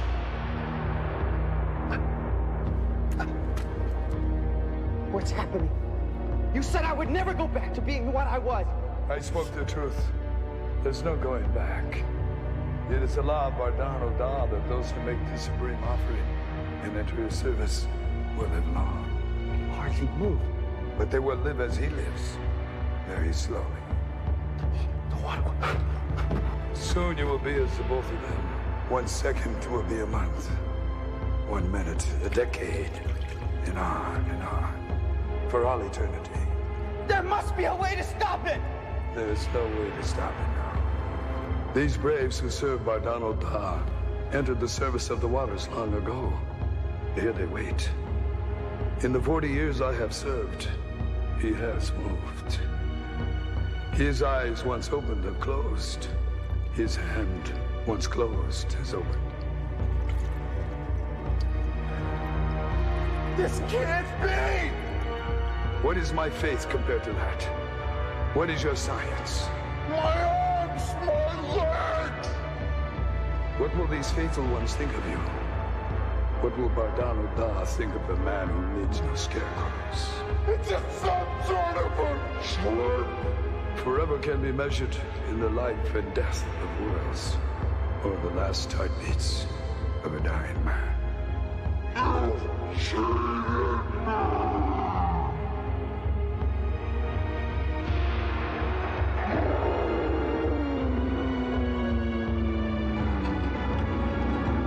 One second will be a month, 1 minute a decade, for all eternity.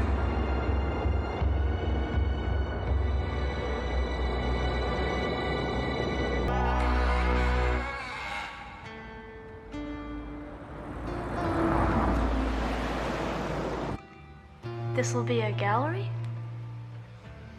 Right, with Stone Age stuff. Relics, tools, arrowheads.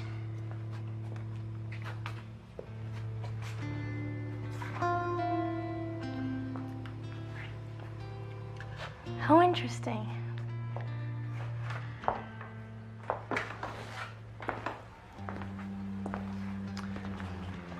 I thought you'd like it. Oh, yeah? Can you read my mind?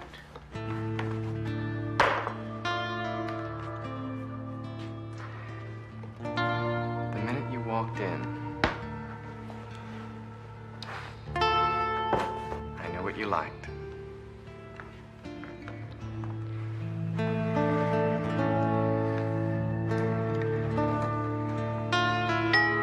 The museum will close in 10 minutes.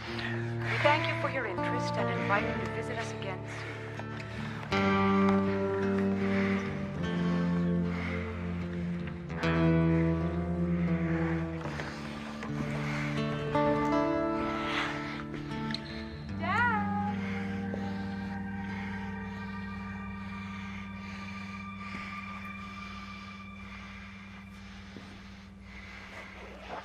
Rise and shine, darling.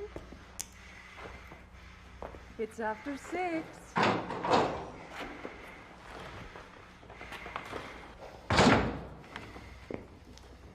Oh, you're up. Time to go. The museum's closed. Did you have a good nap?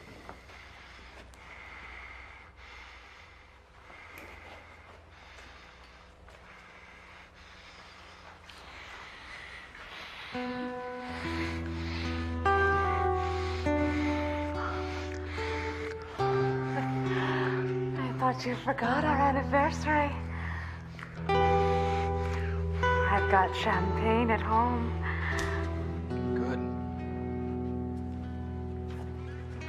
Edwina, this is Cheryl. Hi. I was showing her the new galleries. What else were you showing her? Let me guess, is it smaller than a bread box? Just Oh, really? easy, babe. Danny, who is this girl? Who am I? Oh, just another one of Danny's bimbos. The one he's lived with for a year. Hey, I just gave her the tour. Did you have to do it today? Are you that heartless?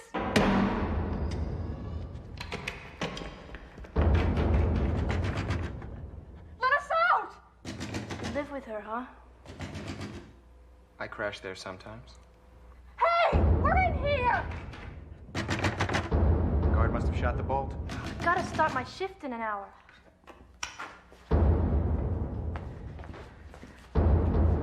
We're locked in.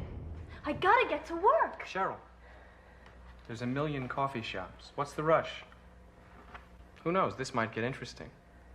3 of us in here. Wish we had that champagne. You shut up and get us out of here. Just trying to think positive.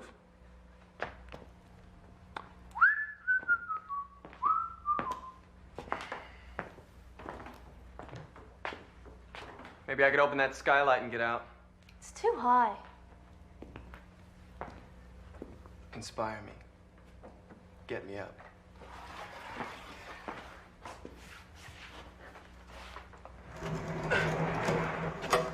Okay, that's good. Ready for a quick 2-pointer?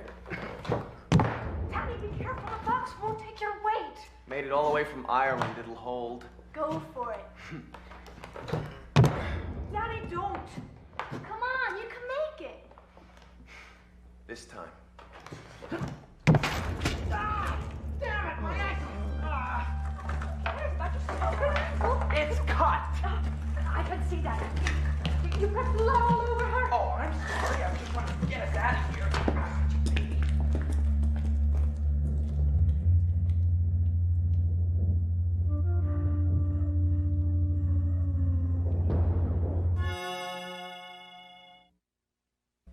Was she really alive? 2,000 years ago. She's our bog woman. Now look at her. They'll have Danny's job for this. Hey, I'm not the one who locked us in here. What's a bog woman? She was buried in peat. The acid in the soil preserved her skin. How do you know that? It's my job. Crate contains the remains of a druid priestess. I'm bleeding to death, and you're giving a history lesson. Specimen was placed here after a storage area was flooded. Oh, so she can't swim. Or maybe she loosed the flood tide. These women were the model for the witches in Macbeth. Read it. You really have to know a lot to work here, huh? No. We have some minimum wage jobs for mindless cretins. I wish I'd gone to college. You still can? No. In high school, I wasted my time on sports. You know, the football team, the basketball team. Was it fun? Fun? No. Sometime I'd like to find those guys and pay them back. What are you doing? Just looking. I have a thing for older women. Leave her alone.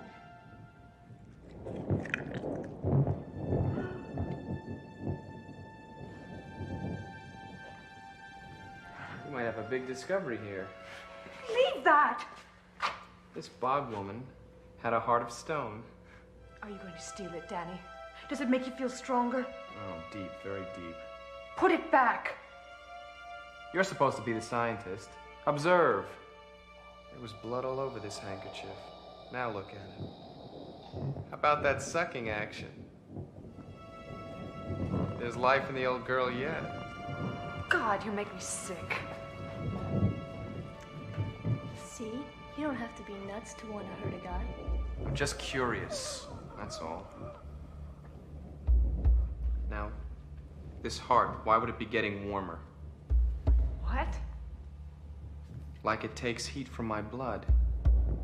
He's being funny. Feel it yourself.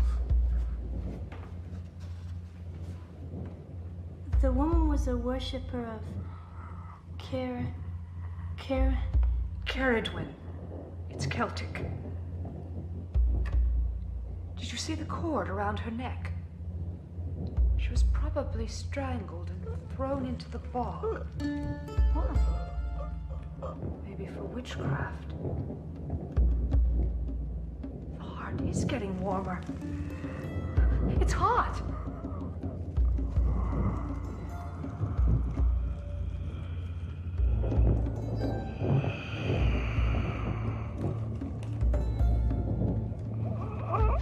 Get out! Hurry! Run!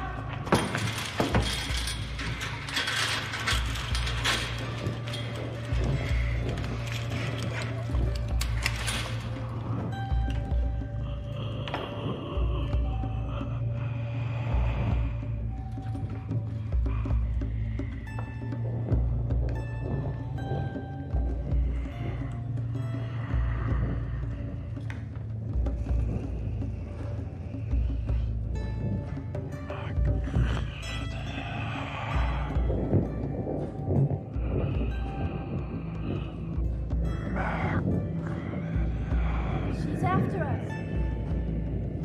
She's really ticked off. It's okay, it's okay. Please, somebody! Let us out! We're safe here. You can't get near us. She wants her heart back. Well, she's not gonna get it. It's hers. Do something! And what if it makes her stronger? Let us out! Maybe that's why she wants it. Help! Somebody help! Give me that. You want this? Well, back off. Or, I break it now!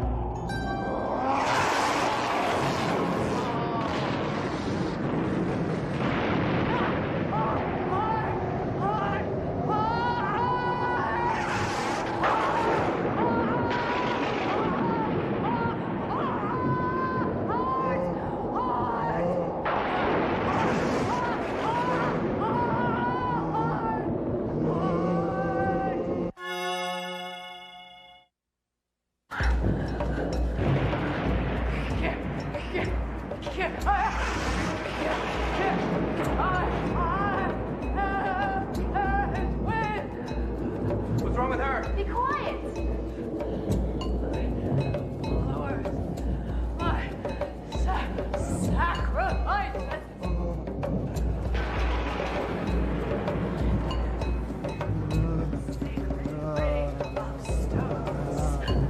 She's losing it.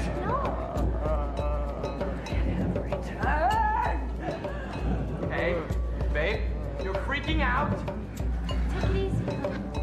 You'll be okay. She's coming. The cage won't stop her. What is she talking about? She's Caradwin, the spirit of woman who seeks the blood of man. She's coming again. Look!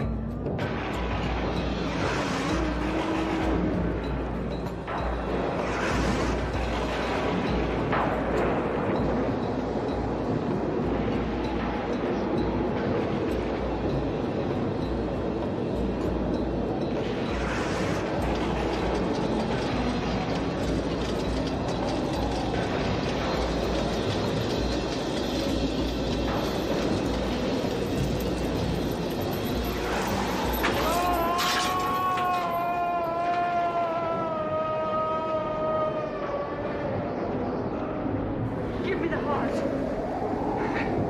think that might be a good idea.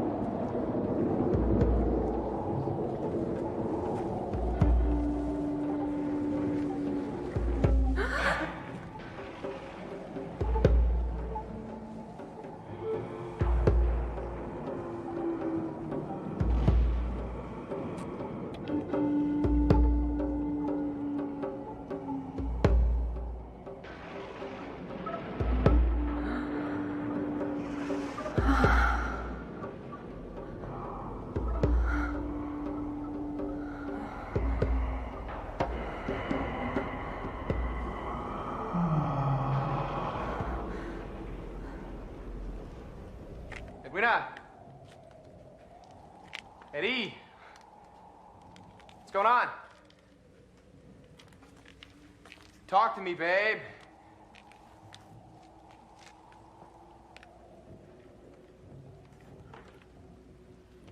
You okay? As if you care. Oh, come on out of there. No. Cheryl must come. She's not going anyplace. Let go. I'm not afraid. You go in there. You're nuts. It's her time, Danny. Come. Nothing bad will happen. She's waiting for us.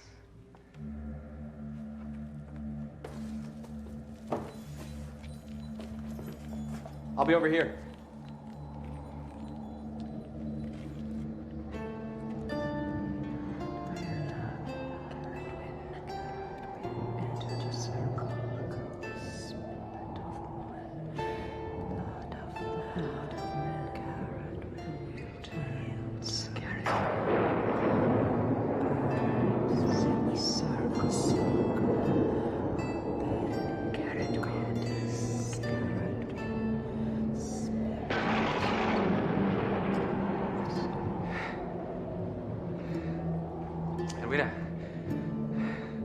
What's happening?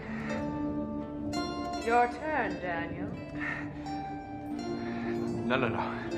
You can't resist. We're stronger now. This is your time to enter the circle.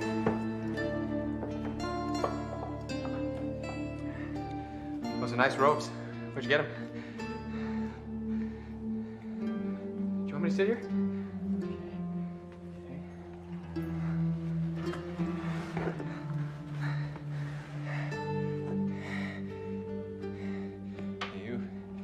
Two beautiful ladies aren't gonna hurt me now, are you?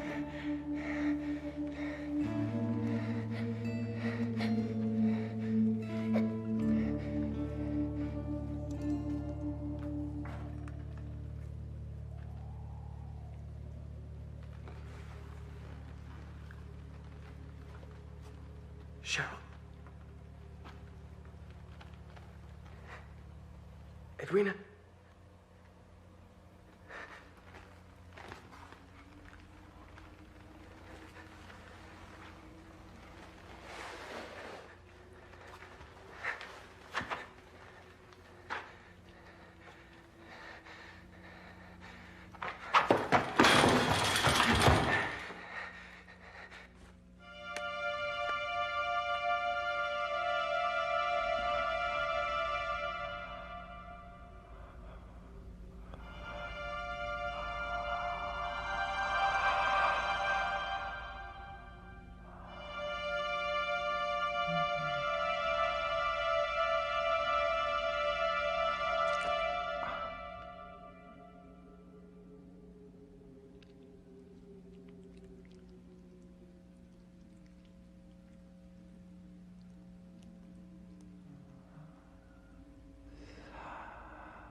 Oh.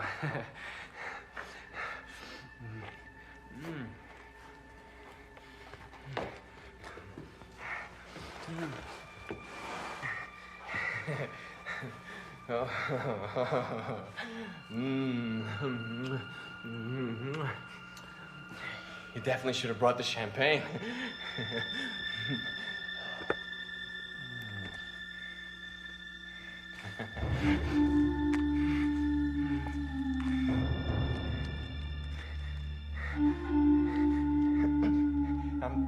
I'm sorry I stole your heart.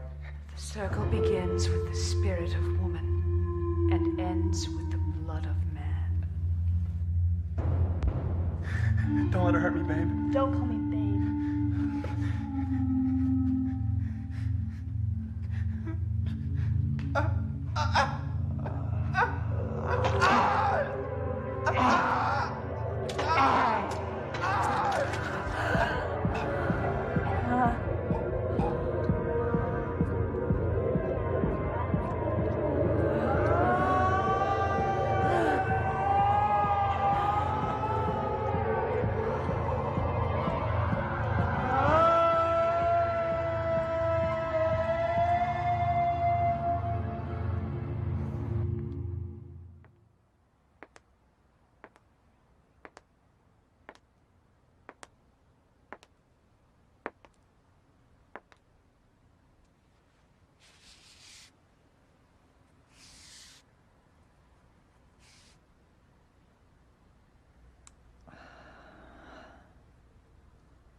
Shall we three meet again? In thunder, lightning, or in rain. Fair is foul, and foul is fair. Hover through the fog and filthy air.